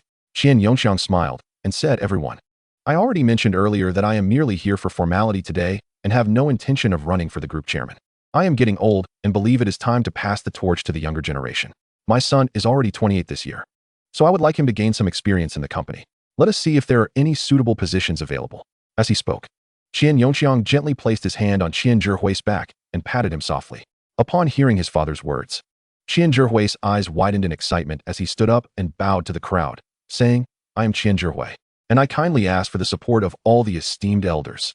Although Qian Yongxiang spoke of allowing Qian Zhihui to gain experience, everyone understood that he was effectively pushing his son onto the stage to compete for the chairman position. Furthermore, Qian Yongxiang's strategy of retreating to advance was essentially undermining Yang Wenjun's position. The absence of the largest shareholder from the chairman candidacy meant that neither Qian Yongxiang nor Yang Wenjun, despite being the second and third shareholders, could win the election alone. To be victorious and secure more than 2/3 of the votes, they would need to unite with the representative of the largest shareholder, that is, Zhou Moran. It was evident that Zhou Moran had a closer relationship with Yang Wenjun, and if Qian Yongxiang participated in the election, Yang Wenjun would undoubtedly join as well. In such a scenario, Yang Wenjun's chances of victory would far exceed those of Qian Yongxiang. Now, with Qian Yongxiang pushing his son forward, it would be awkward for Yang Wenjun, as an elder, to compete against Qian Zhihui, a younger generation member. Winning would lead to accusations of unfair advantage, while losing would mean being outperformed by someone of the younger generation. Thus, Yang Wenjun found himself in a most precarious situation. Chapter 55. Young people should gain more experience. Feeling smug about his supposed cleverness, Qian Yongxiang cast a sidelong glance at Yang Wenjun. Unexpectedly, as soon as Qian Zhihui finished speaking, Zhou Moran suddenly interjected, Mr. Qian's idea is commendable, We should indeed provide young people with more opportunities for experience. Without experiencing certain challenges, young people will never mature, correct? As he spoke, Zhou Moran turned to look at Yang Wenjun. Yang Wenjun quickly nodded and said, "Indeed, Mr. Zhou is absolutely right. I also wish to provide my son with more opportunities for experience. Just a couple of days ago, I placed him in a frontline store as a real estate agent." Upon hearing Yang Wenjun's words, Zhou Moran felt inclined to commend him. The old fox is indeed cunning. With a single statement, he effectively nullified Qian Zhihui's chances of running for chairman. They are all young people and major shareholders of the group. Yang Wenjun, as the former chairman, has his son starting as a real estate salesperson in a frontline store. Why should Qian Yongxiang's son be eligible to become chairman? In comparison, Qian Yongxiang's son should also start from the ground up. Before Yang Wenjun could finish his statement, Zhou Moran continued, "I believe Yang Dong's approach is quite commendable. Young people should indeed gain more experience, and they must remain grounded, starting from the front lines and the ranks of ordinary employees. Mr. Qian's son is not young anymore. We should still afford young people an opportunity. Secretary Qian, please check which stores are in need of personnel and arrange for Mr. Qian's son to be placed in one close to home. As for compensation, we must not shortchange newcomers. It should be on par with young Master Yang." "Understood, Mr. Zhou." Chen Lingji promptly replied with a bow. Hearing the words of Zhou Moran and Yang Wenjun, both Qian Zhihui and Qian Yongxiang were utterly dumbfounded. This is not how the script was supposed to unfold. I am the one intended to be the chairman. Who the hell wants to be a frontline salesperson? Before Qian Zhihui could speak, Zhou Moran added, "I believe that in such a large listed group as Jingzhou Construction, it is better for the leader to be composed and prudent. Young people lack experience and may struggle to shoulder significant responsibilities. They should learn alongside the older generation." "Yang Dong, what do you think?" The last sentence was directed at Yang Wenjun. Yang Wenjun nodded slightly and replied, "Mr. Zhou is correct. I also believe that young people should learn more. In such a large listed group as Jingzhou Construction, hastily entrusting responsibilities to the young could easily lead to mistakes, jeopardizing the interests of all shareholders and the vast number of investors who place their trust in us." Before Yang Wenjun could finish, Zhou Moran interjected, "Thus, I believe that the helm of Jingzhou Construction should be entrusted to seasoned individuals. Yang Dong, why not endure a bit longer and serve another term?" At this point, Zhou Moran paused slightly before continuing, "I must express my support. Having reviewed Yang Dong's financial report and work report, I find that your accomplishments over the past few years are quite commendable. Under your leadership, Jingzhou Construction has grown to its current scale, which is a testament to your hard work. Chairman Yang undoubtedly deserves recognition for both his achievements and his hard work. Therefore, I have decided to continue supporting Chairman Yang in his role as the chairman of the group." At this juncture, Zhou Moran paused momentarily before adding, "This sentiment is also in accordance with Mr. Zhou's wishes." Zhou Moran holds a commanding 37% stake in Jingzhou Construction, which unequivocally positions him as a pivotal supporter. Whoever he endorses is assured of victory in the election for the new chairman. Upon hearing Zhou Moran's words, the entire assembly fell into a profound silence. The vast majority of shareholders genuinely hoped for Yang Wenjun to retain his position as chairman. However, Qian Yongxiang and several other shareholders were decidedly opposed to Yang Wenjun's continuation. In fact, should the opportunity arise, Qian Yongxiang harbored aspirations of assuming the chairmanship of Jingzhou Construction himself. If this were to transpire, it would not be long before the fortunes of Jingzhou Construction and Qianjiang Construction could be irrevocably exchanged, allowing Qianjiang Construction to usurp the position of Jingzhou Construction. This would further augment the power and status of the Qian family. Observing the lack of dissent against Zhou Moran's pronouncement, Qian Yongxiang grew increasingly anxious, quickly signaling to Director Zhang. Director Zhang nodded slightly and then remarked, "Chairman Yang has just submitted his resignation, and the board has approved his resignation request. It would be rather inappropriate to elect him as chairman again at this juncture, wouldn't it?" After a brief pause, Director Zhang continued, "In fact, we have another suitable candidate among us, namely Chairman Qian. Chairman Qian, currently at the helm of Qianjiang Construction, has overseen remarkable achievements during his tenure, which are well acknowledged. Qianjiang Construction creates miracles year after year, consistently achieving brilliance. Moreover, Chairman Qian possesses over 20% of our company's shares, making him the second largest shareholder. Thus, electing him as our chairman would be entirely justified." At this point, Director Zhang paused again before stating, "Furthermore, appointing Chairman Qian as the chair would resolve the current competitive tensions between Jingzhou Construction and Qianjiang Construction, fostering a powerful alliance that amplifies the strengths of both entities, truly embodying the principle that 1 + 1 is greater than 2. As he spoke, Director Zhang exchanged glances with several other shareholders. Those shareholders had long assured Chairman Qian of their support to nominate him as chairman at the shareholders' meeting. However, in response to Director Zhang's subtle cues, most of the shareholders feigned ignorance, with only one shareholder mustering the courage to voice. Director Zhang speaks truthfully. I too believe Chairman Qian is now more suited to lead our company. The primary shareholder, Mr. Zhou, had already expressed his support for Yang Wenjun to continue as chairman, holding 37% of the company's shares. It could be asserted that as long as Yang Wenjun nodded in agreement, he would retain his position as chairman, rendering any opposition futile. The combined stakes held by the two of them accounted for over 60% of the entire group. Thus, the current situation was abundantly clear. Aligning with Qian Yongxiang would be an exercise in futility, akin to courting disaster. Consequently, the vast majority chose to remain silent, treating Director Zhang's gestures as if they were invisible. However, just as Director Zhang's words lingered in the air, Zhou Moran interjected with a smile. Chairman Qian is not a viable option. He would never agree to take on the role of chairman. Chapter 56. Tomorrow morning, you will commence work at the sales office. Upon hearing Zhou Moran's statement, everyone was momentarily taken aback. Subsequently, Qian Yongxiang's associate, Qian Zhihui, could not suppress a derisive laugh and coldly retorted, "What nonsense is this? Why on earth can't my father be the chairman?" Before he could finish his sentence, Zhou Moran abruptly interrupted, saying, "Didn't he, your father, just say that himself?" Everyone heard it. Did he not just admit that time is a relentless force, and he has grown too old to resist that reality? I seem to recall him saying that he finds managing Xinjiang construction somewhat burdensome and wishes to provide opportunities for the younger generation to gain experience. So in that case, Qin Xiao, I ought to extend my congratulations. Even if you don't come to Jingzhou Construction for sales, you could still become the chairman of Xinjiang Construction. How splendid. At this juncture, Zhou Moran nodded slightly and added, "Indeed, Jingzhou Construction is brimming with hidden talents. Even a sales associate could ascend to the chairmanship of Xinjiang Construction. It seems that in the future, Chairman Yang's son might also have the prospect of leading Xinjiang Construction." Even the most astute of Qian Yongxiang's demeanor shifted upon hearing Zhou Moran's words. Qian Zhihui, momentarily stunned by Zhou Moran's earlier remarks, instinctively glanced towards his father. Failing to secure the chairmanship of Jingzhou Construction might not be so dire if one could instead lead Xinjiang Construction. After all, Xinjiang Construction boasts a market valuation of around 1,700,000,000,000 to 800 billion. Managing such a substantial publicly traded entity could also be quite commendable. Yet, upon hearing Zhou Moran's subsequent comments, Qian Zhihui's expression darkened significantly. What does that insufferable Zhou mean by this? When did I agree to work as a real estate salesperson for Jingzhou Construction? What does it mean that a mere salesperson at Jingzhou Construction could become the chairman of Xinjiang Construction? Is being a chairman truly so facile? Just as these thoughts crossed his mind, Zhou Moran continued, "A chairman of such stature as Chairman Qian Wen Ti simply make empty proclamations, would he?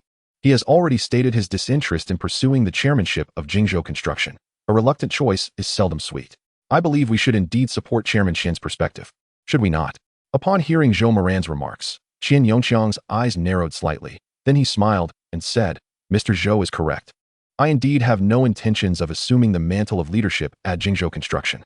After a brief pause, Qian Yongxiang added, "In fact, I am planning to divest all the shares I hold in Jingzhou Construction Group. Since comprehensive control of Jingzhou Construction Group is unattainable, it would be prudent to capitalize on the opportunity presented by the rebound in Jingzhou Construction's stock price and liquidate my holdings. Moreover, the first and third largest shareholders of Jingzhou Construction Group do not possess an absolute majority. The primary shareholder holds only 37%, while the third largest shareholder, the Yang family, occupies merely over 20%, which is even less than Qian Yongxiang's holdings. For the Yang family to reclaim leadership of Jingzhou Construction Group, they must expand their shares and acquire Qian Yongxiang's holdings, which would be the optimal choice. Conversely, for the primary shareholder to ensure Jingzhou Construction Group remains under Zhou's dominion, they must also obtain Qian Yongxiang's shares to surpass 67%. This scenario could indeed lead to a fracture between the first and third largest shareholders of Jingzhou Construction. It appears that Qian Yongxiang intends to utilize his shares as leverage, casting a bone to both the Zhou and Yang families to contend over. Even after Qian Yongxiang's statements, several prominent shareholders displayed flickers of interest. Jingzhou Construction Group has performed admirably in recent years, yielding substantial profits for its shareholders. It can be aptly described as a veritable cash cow, a high-performing stock worthy of long-term investment. With capital in hand, who wouldn't desire to acquire a greater share of the company's equity, to receive a larger dividend? Even if one family cannot absorb all the shares, a coalition of several families can certainly manage, can't they? After uttering this remark, Qian Yongxiang cast a glance at Zhou Moran and Yang Wenjun before stating, I apologize. But I have another meeting to attend, so I must take my leave. Upon concluding his words, Qian Yongxiang rose abruptly and exited the conference room. Lawyer Zhang Wei and Qian Zhihui, witnessing this, hurriedly followed suit. Once outside the conference room, Qian Zhihui quickened his pace and quietly inquired, "Father, are you truly stepping back?" Qian Yongxiang shot a sidelong glance at Qian Zhihui and replied, "What? Are you eager to take over already?" Qian Zhihui was momentarily taken aback, then hastily waved his hands, asserting, "No, no, Father, you are still in your prime. The company cannot do without your leadership." At this juncture, Qian Zhihui paused briefly before continuing, "However, Father, I believe I ought to gain some experience and learn a few things. Perhaps you could consider assigning me to a suitable position within the company for my training?" "Sure. The sales department at Shanshui, Qiansheng could use someone. Report there tomorrow." Upon hearing Qian Yongxiang's words, Qian Zhihui became anxious and exclaimed, "Sales at the sales department." "But Father," before he could finish, Qian Yongxiang shot him another sidelong glance and interjected, "What? You are unwilling?" Qian Zhihui quickly shook his head, saying, "No, no, Father. I am willing, but the distance to Shanshui Qiansheng is too far. It takes nearly an hour to drive there. I would prefer to work closer to home. If proximity to home is a priority, then the only option is the headquarters of Qianjiang Construction." Qian Yongxiang snorted dismissively and remarked, "The second son of the Yang family can work at a frontline sales department. Why can't you? This is settled, then. Tomorrow morning, you will begin work at the sales department of Shanshui Qianxing." Without waiting for Qian Zhihui's acquiescence, Qian Yongxiang turned to Zhang Wei and commanded, "Lawyer Zhang, investigate the background of that person named Zhou. Discover the nature of their relationship with that mysterious major shareholder." "Yes, boss," Zhang Wei replied eagerly. As soon as he finished speaking, Qian Yongxiang picked up his phone and dialed a number. Once the call connected, he greeted with a smile, "President Chun, it's me. Old Qian, are you free this evening? I would like to invite you for a casual dinner." Chapter 57. Qian Zhihui, what did you say? Qian Zhihui followed closely behind Qian Yongxiang as they exited the headquarters of Jingzhou Construction Group, his face a canvas of discontent and grievance. Yet he dared not utter a single word of protest.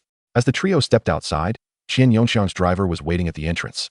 Having received a message from Lawyer Zhang to be on standby, observing Qian Yongxiang and the others emerging, the driver quickly exited the vehicle, briskly approached the rear passenger door, bowed slightly, opened the door, and placed his hand on the door frame. Qian Yongxiang's expression remained grim as he entered the vehicle without a word, followed closely by Qian Zhihui. As the driver closed the door, Zhang Wei slid into the front passenger seat. The driver then ran around to the front, entered the driver's seat, fastened his seatbelt, and turned the vehicle around to head towards the entrance. As they approached the security booth at Jingzhou Construction Group's gate, Qian Yongxiang spotted Yang Xiaoping's Maserati MC-12, which was idling outside the retractable gate, waiting for the guard to open it. Momentarily taken aback, Qian Yongxiang turned to Qian Zhihui and asked, "Huir, who did you say Yang Xiaoping has been close to lately?" After a brief pause, Qian Zhihui replied, "Who else could it be but that person named Zhou?" Qian Yongxiang nodded slightly, paused for a moment, and continued, "What do you suppose would happen if he learned that his good brother had seized control of the Yang family's assets?" Upon hearing his father's words, Qian Zhihui was taken aback, but then quickly realized, exclaiming, "Father, I understand." With that, Qian Zhihui rolled down the window and called out to Yang Xiaoping in the driver's seat of the Maserati MC-12. "Oh, who do we have here?" "It's young Master Yang. Are you here to attend the shareholders' meeting as well?" "Unfortunately, you are late. The meeting has concluded, and your father is no longer the chairman of Jingzhou Construction." Upon hearing this, Yang Xiaoping's expression darkened, and he turned to glare at Qian Zhihui, gritting his teeth as he demanded, "Qian Zhihui, what did you just say? Repeat that." "I said your father is no longer the chairman of Jingzhou Construction, and your family is no longer the largest shareholder. Do you know who the current largest shareholder of Jingzhou Construction Group is? It's your so-called good brother, Zhou Moran." "Huh, didn't he see that coming, did you? You considered him a brother, a friend, yet he came to Jingzhou solely for your family's assets. Much of your family's fortune now rests in his hands. From now on, your family will have to depend on him, living under his thumb. What a pity. What a pity. A fine family like the Yangs, reduced to being someone else's pawn because of you. If I were your father, I would be enraged to the point of spitting blood." Yang Xiaoping unbuckled his seatbelt and jumped out of the car, striding over to Qian Zhihui's extended Lincoln, glaring with fury and grinding his teeth as he declared, "Qian Zhihui, what did you say? Repeat that." "I said, a fine family like the Yangs, reduced to being someone else's pawn because of you. If the Yang family goes bankrupt, you will be the greatest sinner. If I were you, I would be too ashamed to live in this world. I would have long since bought a block of tofu to end my life."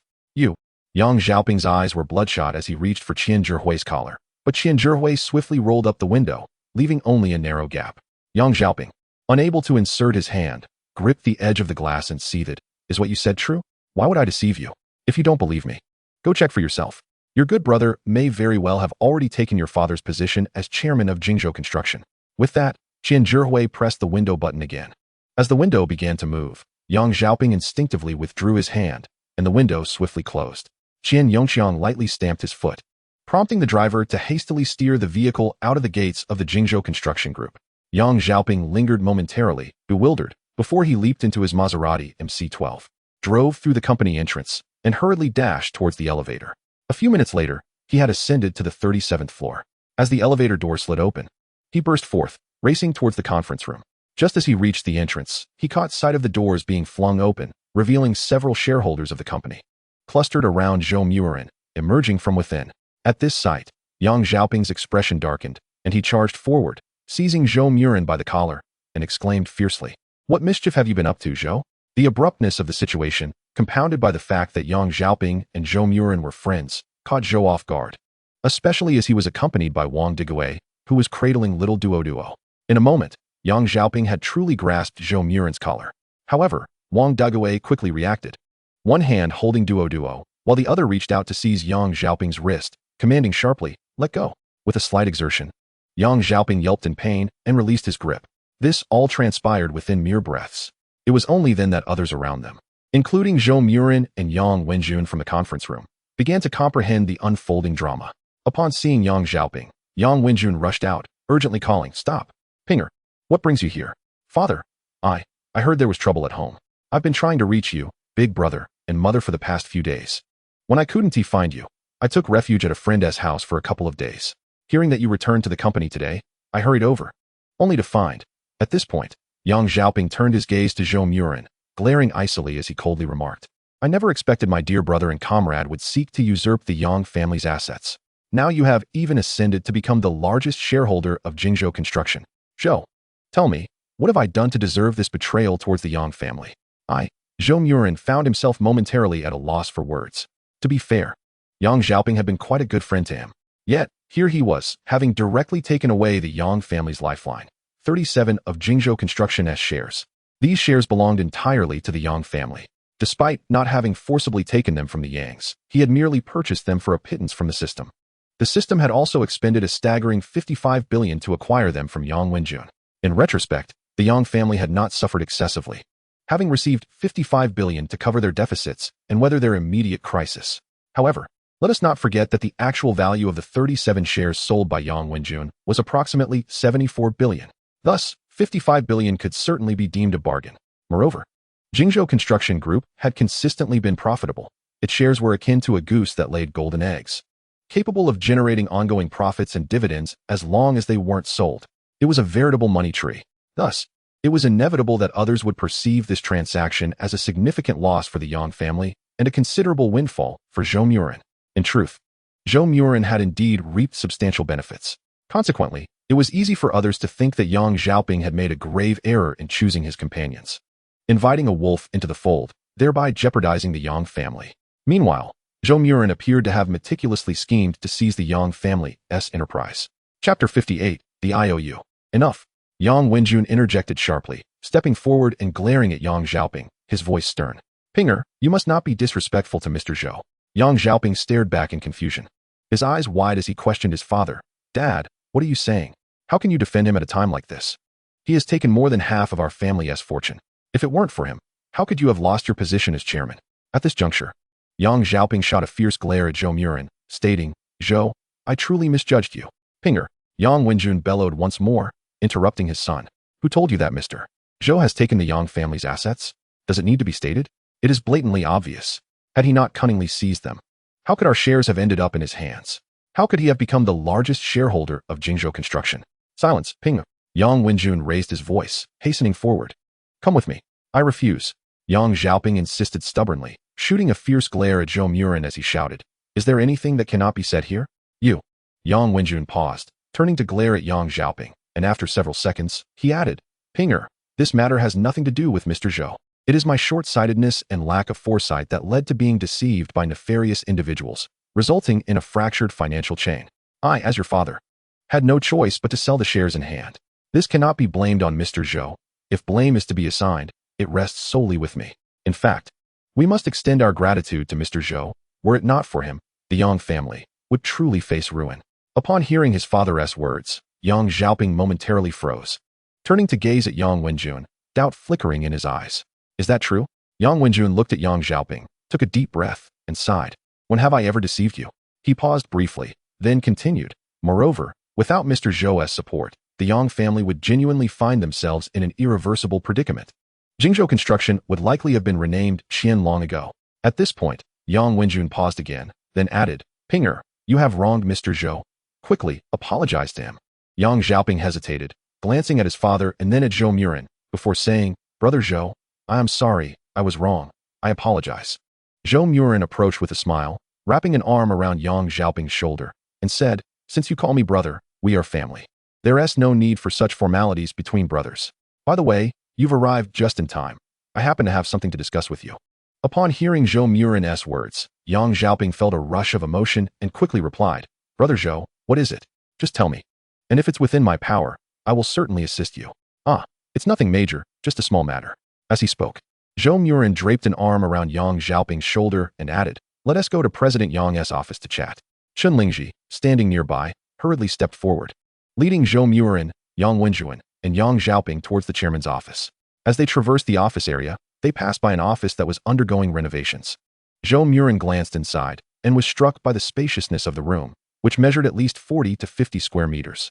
Such a sizable office seemed to surpass even the lengthier offices. While Zhou Moran pondered this, Yang Wenjun suddenly interjected, Mr. Zhou, what do you think of this office? Yes, it is quite impressive, very spacious, Zhou Moran replied with a slight nod. Upon hearing Zhou Moran's words, Yang Wenjun beamed with delight and remarked, Mr. Zhou, as an independent director of the group, you ought to have your own office here. If you fancy it, this office shall be yours henceforth. Zhou Moran paused momentarily, then replied, Mr. Yang, that may not be appropriate. I should rarely visit the company, perhaps only a few times a year. Giving me such a large office would be a waste, wouldn't it? Yang Wenjun quickly countered, Not at all. It is by no means a waste. As a board member, you ought to have your own office. I'll have someone bring the design plans for you to review and suggest any modifications you desire. I'll ensure they are taken care of on-site. There's no need for such trouble. A simple renovation will suffice. After all, I want to be here often. As they spoke, the group entered a large office divided into 2 rooms. The outer room was slightly smaller and served as the office for the chairman's secretary, Chun Lingji, while the larger inner office belonged to Chairman Yang Wenjun. Once inside, Yang Wenjun graciously invited Zhou Moran to take a seat, expressing his gratitude. Mr. Zhou, thank you for your support. It has enabled me to once again assume the chairmanship of Jingzhou Construction. Such kindness need not be acknowledged. But I must still express my gratitude, Zhou Moran replied. Mr. Yang, you are being overly modest. I am merely a brother to young Master Yang. And as you are my elder, I ought to address you as Uncle Yang. Yang Wenjun hastily waved his hand. No. Before he could finish, Zhou Moran interrupted. Well then, I shall continue to call you Uncle Yang, referring to you, as Mr. Yang feels rather awkward. Mr. Zhou this. Yang Wenjun began. But Zhou Moran cut him off again, saying, Uncle Yang, please refrain from calling me Mr. Zhou. It feels too distant. Just call me Xiao Zhou. Yang Wenjun appeared momentarily taken aback before responding. Very well then. I shall take the liberty of calling you Xiao Zhou. Before he could finish, Yang Xiaoping tugged at Zhou Moran, saying, Brother Zhou, you mentioned needing me to do something for you. Please, tell me what it is. And I shall attend to it immediately. It's nothing major, just Wang Mingyuan. You know him, right? Of course, how could I not know him? That fellow is like a lapdog, aligning himself with whoever is in power. Previously, he acted like a dog in front of me, and now, having ingratiated himself with Qian Zhihui, he seeks to undermine me. Yang Xiaoping's anger escalated, culminating in his exclamation, Damn it, let him not fall into my hands. Otherwise, I shall make him pay dearly. Zhou Moran regarded Yang Xiaoping for a moment, then produced a promissory note, sliding it across the coffee table towards him. Young Master Yang, I believe you will find this of particular interest. Yang Xiaoping picked up the note, and his eyes widened in astonishment. A promissory note? Wang Mingyuan's? When did he owe you such a sum? Chapter 59, Collecting the Debt. 57 million. Even for the Yang family, this was no trifling amount. As for the Wang family, while they, too, were billionaires, their business was, frankly speaking, not something Yang Xiaoping regarded with much esteem. There are billionaires of various tiers, some worth hundreds of billions or even trillions, while others linger around the mere several billion mark. Unfortunately, the Wang family had just crossed into the billionaire threshold with a few billion. The entirety of the Wang family's assets could likely only suffice to cover the amount on Zhou Moran's promissory note. Had Wang Mingyuan incurred an entire Wang family's worth of debt to Brother Zhou? How substantial must Brother Zhou's assets be? Are they in the 100 billion or even trillion range? This line of thought led Yang Xiaoping to realize that Brother Zhou likely had no need to scheme against the Yang family. The old man was correct. Brother Zhou acquiring shares of Jingzhou Construction Group from the old man might indeed be aiding the Yang family in navigating through a crisis. He chuckled at himself for previously harboring such petty suspicions, thinking Brother Zhou was seizing the old man's shares to dominate Jingzhou Construction Group. With this realization, Yang Xiaoping felt even more remorseful towards Zhou Moran. Unbeknownst to him, Zhou Moran continued, "Young Master Yang, I have been rather busy these past few days and haven't had time to attend to this promissory note. How about you help me chase it up?" Indeed, the main issue was that he hadn't thought to acquire Wang Mingyuan's contact information at the time.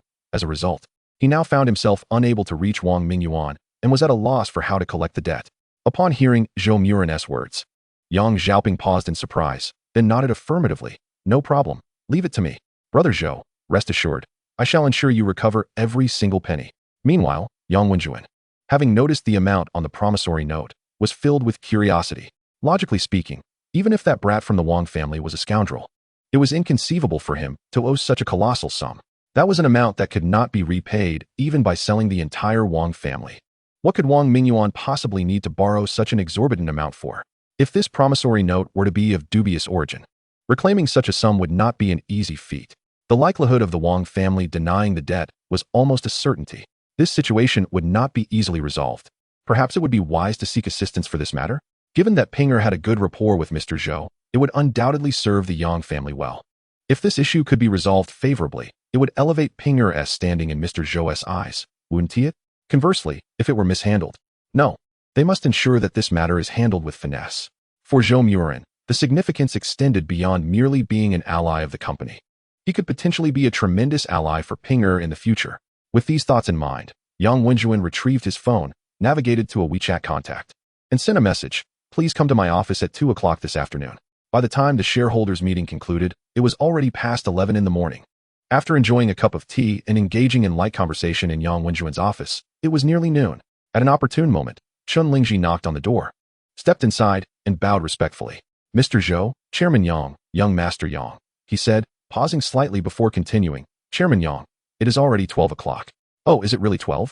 Yang Wenjuan glanced at his watch and then turned to Zhou Moran, suggesting, "Xiao Zhou, shall we have lunch first?" "Indeed, it's your first visit to the company. You should also savor the culinary skills of our esteemed chef," Zhou Moran replied with a smile and nodded. "Very well, Uncle Yang, I shall gladly accept." "Oh, no need for such formality." Yang Wenjuan hurriedly waved his hand and then turned to Secretary Chun Lingji, instructing, "Secretary Chun, please notify the restaurant to prepare a few signature dishes from our chef." Chun Lingji promptly acknowledged and exited the office. The restaurant had already prepared an exquisite array of dishes, all crafted by the master chef. Today marked the company's shareholders' meeting, attended by prominent figures of great stature. Many shareholders rarely visited the company even once a year, making the likelihood of dining at the restaurant exceedingly slim. Nonetheless, regardless of whether these eminent individuals would dine in the restaurant, this midday meal had to be impeccably arranged, even if it were to provide a treat for the employees.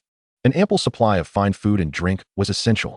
Zhou Moran and his companions were seated in a private dining room on the third floor of the grand cafeteria. Only Yang Wenjuan, Yang Xiaoping, and a few esteemed company veterans accompanied them, including Lin Weijia. It must be said that the culinary prowess of a large company's cafeteria, helmed by a master chef, is indeed commendable, with over 30 dishes, half being meat and half vegetarian, comprising both cold and hot dishes. The selection included delicacies from the sky, the land, and the sea. Each dish was not only visually appealing, but also tantalizingly delicious, rivaling the flavors of Chow Hulin and Lu Laosan's Sichuan restaurant. Even Yang Xiaoping, while enjoying his meal, couldn't help but exclaim, quite delightful. Far superior to the takeout I had a couple of days ago." The nearby waiter, upon hearing Yang Xiaoping's remark, felt a wave of embarrassment. Comparing the culinary skills of our restaurant's executive chef to those of a takeout chef, Chef Xiao would undoubtedly be infuriated.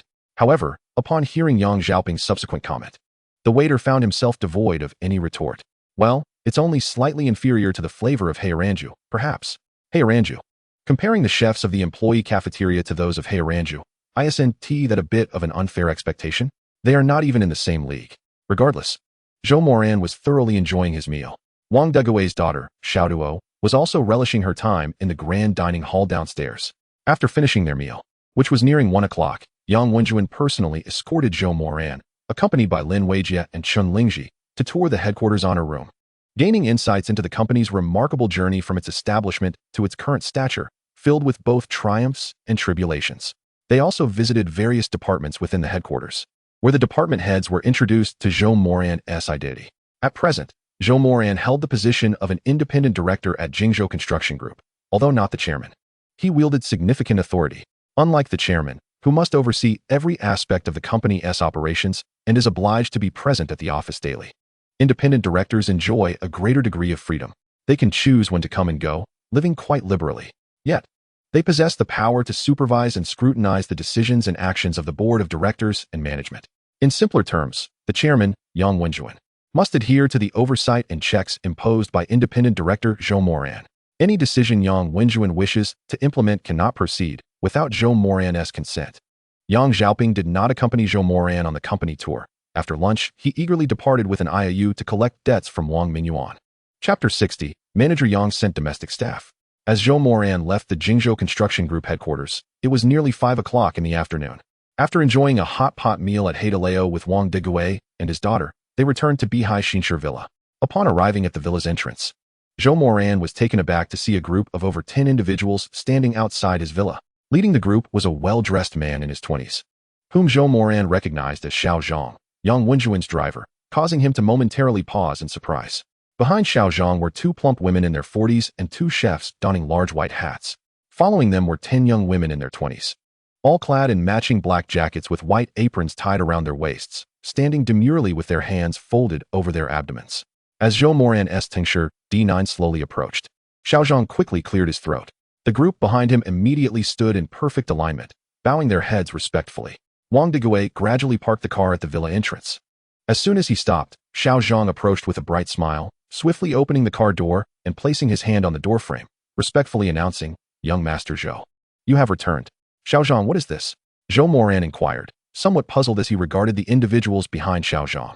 "Young Master Zhou, Chairman Yang noticed that there weren't many people at your home to take care of your daily life, so he arranged for some staff from a domestic service company. These are all from the domestic service company. These 2 are Zhang Sa and Wu Sa, both with over 5 years of housekeeping experience to assist you with household chores. The 2 chefs have experience as executive chefs in 5-star hotels and specialize in the culinary arts of the 8 major cuisines. The rest have all had experience in domestic service and can attend to tasks such as serving tea and cleaning." As he spoke, Xiao Zhang produced a folder from his bag and presented it to Zhou Moran, saying, "This is their personal files and background check information. Young Master Zhou, please take a look." Zhou Moran was momentarily taken aback as he glanced at the individuals before accepting the folder and flipping it open. The first page contained the personal details and background check of the housekeeper, Zhang Sa. After a quick glance, Zhou Moran handed the folder to Wang Degui beside him, smiling. "Xiao Zhang, thank you for your efforts, and please extend my gratitude to Chairman Yang for his thoughtfulness." "Not at all. It was nothing." Xiao Zhang quickly waved his hand, adding, "Chairman Yang said that you are a great benefactor of the Yang family. Without you, the Yang family might have truly faced collapse, and Jingzhou Construction could have changed hands. These individuals are merely his small gesture of appreciation. I hope you won't find them bothersome. Additionally, their employment will be under the logistics department of Jingzhou Construction, enjoying the salary and benefits of formal employees." Zhou Moran nodded slightly, and then said, "All right, let them in. Xiao Zhang, you should come in as well. Have some tea before you leave. Wang Gu, please help me arrange for them." Wang Degui promptly responded with a yes. After Wang Degui settled Zhang Sa, Wu Sa, and the others, Xiao Zhang took his leave. After bidding farewell to Xiao Zhang, Zhou Moran cast a glance at Wang Degui, who nodded slightly in acknowledgement. Subsequently, Zhou Moran ascended the stairs, leaving Wang Degui to coordinate the tasks for the others. During his time in the military, Wang Degui had served as a squad leader and acted as a deputy platoon leader, managing dozens of individuals. Thus, organizing these people posed no challenge for him. In no time, Wang Degui had the arrangements in place. He then took the documents and approached Zhou Moran's bedroom, gently knocking on the door. "Come in." Zhou Moran's voice called from within. Wang Degui carefully turned the doorknob and entered, stating, "Boss." After closing the door behind him, he walked a few steps to where Zhou Moran sat on the sofa, engrossed in his phone. "Have a seat." Zhou Moran gestured toward the sofa beside the coffee table. Wang Degue promptly complied and sat down. "Is everything arranged?" Zhou Moran inquired after finishing a game and putting down his phone. "Yes, everything is set," Wang Degue replied hastily. After a brief pause, he opened the folder and continued, "Boss, I reviewed their personal profiles and background checks. There are no significant issues. Naturally, personal information and background checks can be easily fabricated, and such data cannot be fully trusted," Zhou Moran remarked. "To ascertain their true identities and backgrounds, we must conduct our own investigations to acquire first-hand information. Here." Wang Degue paused momentarily before adding, "However, this will require time." Zhou Moran glanced at him and replied, "No worries, we have ample time." He then continued, "In truth, I still have faith in Mr. Yang, but," he paused, "after all, they are individuals close to us. Understanding their true identities and backgrounds is essential." With another glance at Wang Degue, he concluded, "Well, I entrust this matter to you." "Understood, boss," Wang Degue responded eagerly. After a brief hesitation, he added, "Boss, I have a few comrades from my military days who are now veterans seeking employment." Before he could finish, Zhou Moran's eyes lit up. "What are you waiting for? Call them immediately and invite them over. The salary will be 2,000 less than yours, at 100,000 a month, with bonuses calculated separately. 100,000. Wang Degue's eyes widened in astonishment. Zhou Moran had never mentioned salary matters before, only stating he was responsible for Xiao Duo's medical expenses. Of course, those expenses were substantial, often reaching 70 or 80,000 a month, sometimes even more. If additional tests or medications were required, 100,000 might not suffice. Yet for his comrades, a monthly salary of 100,000 would certainly be sufficient. Many of his fellow veterans, after leaving the service, faced severe disconnection from society. Skills learned in the military often had no applications in civilian life, leaving them to work as laborers on construction sites, security guards, or delivery personnel. This was the harsh reality, undeniably cruel. After a brief moment of contemplation, Wang Degue felt a surge of gratitude and said, "Yes, boss, I will call them right away." Zhou Moran nodded slightly, about to speak when his phone rang again. He glanced at the screen to see an unfamiliar number labeled as a courier. Zhou Moran answered, "Hello? Hello. Is this Mr. Zhou?" Came the response. "You have a package at the entrance of the Bihai Xinshi Villa area. Could you please come to collect it?" After hanging up, Zhou Moran instructed Wang Degue to send a domestic worker to retrieve the package from the villa entrance. Within 10 minutes, a domestic worker named Yin Shueping returned, riding the old electric scooter Wang Degue had purchased, carrying the package. Zhou Moran took the package back to his bedroom before opening it. Inside the box lay a small ceramic gourd, approximately 10 centimeters tall. Apart from a large inscription of the character Fu on its belly, there was no other information. Zhou Moran recognized it as the bone-cleansing elixir he had scored during a flash sale on Douyin. Indeed a product devoid of any certification. Its effectiveness remained uncertain. However, given that it was obtained through the system's flash sale, it should be effective, right? When he opened the gourd, Zhou Moran was surprised to find not just one, but 10 pills inside. Remembering the description on the flash sale page, he felt a surge of excitement. The bone-cleansing elixir was a rite of passage for top-tier martial artists, a prerequisite for reaching genuine mastery. Initially, Zhou Moran had intended to give this elixir to Xiao Duo to see if it could benefit her condition. Yet, to his astonishment, he had received a whole bottle containing 10 pills. Should he try one? Even if it had no effect, it wouldn't be harmful, right? It was akin to those dubious health supplements that prey on the elderly. However, if it were indeed effective, the bone-cleansing elixir could be transformative. Zhou Moran felt a thrill of anticipation. After a moment's hesitation, he took out his phone and messaged Wang Degue, "Brother Wang, come to my room, just to be safe." In case this substance had any adverse effects, having Wang Degue nearby would ensure he could call for emergency assistance if needed. Soon, Wang Degue replied, "Received." Seeing the message, Zhou Moran poured out one of the bone-cleansing pills, tilted his head back, and tossed it into his mouth, taking a sip of water from the cup on the coffee table to swallow it down. It had a surprisingly smooth texture with a hint of sweetness. As he savored the taste, a knock resonated from outside the room. "Come in," Zhou Moran called out. "Boss, did you call for me?" Wang Degue entered the room. "Brother Wang, have a seat." Zhou Moran gestured for him to sit on the sofa beside the coffee table. After Wang Degue settled onto the sofa, he inquired, "Boss, did you need something?" Just as Zhou Moran was about to respond, he felt a slight discomfort in his abdomen. He furrowed his brow and replied, "No, it's nothing. I just wanted to have a casual chat." Before he could finish his sentence, The discomfort in his abdomen escalated into a cramping pain, prompting him to exclaim in agony, clutching his stomach. "Boss, are you all right?" Wang Degui exclaimed, startled, and quickly rose to support Zhou Moran. I'm fine. Zhou Moran waved his hand dismissively, yet he felt an intensifying pain in his abdomen, as if an invisible hand were gripping tightly within him, twisting mercilessly again and again. The agony forced him to bend over, cold sweat beading on his forehead. "Boss, what's wrong with you?" Wang Degui, witnessing the scene, turned pale with alarm, hastily standing up to grab the phone, ready to call for emergency services. I'm fine." Zhou Moran managed to squeeze out a few words through gritted teeth, but the excruciating pain rendered him nearly breathless. The sensation had transcended mere cramping. It felt as though countless searing knives were furiously stirring and slicing within him. The pain radiated from his stomach, swiftly spreading to his limbs and bones. Every bone felt as though it had been shattered and reassembled, every muscle fiber as if it were being violently torn and then stretched. An intense burning sensation accompanied an indescribable mixture of aching and numbness, threatening to engulf Zhou Moran's consciousness entirely.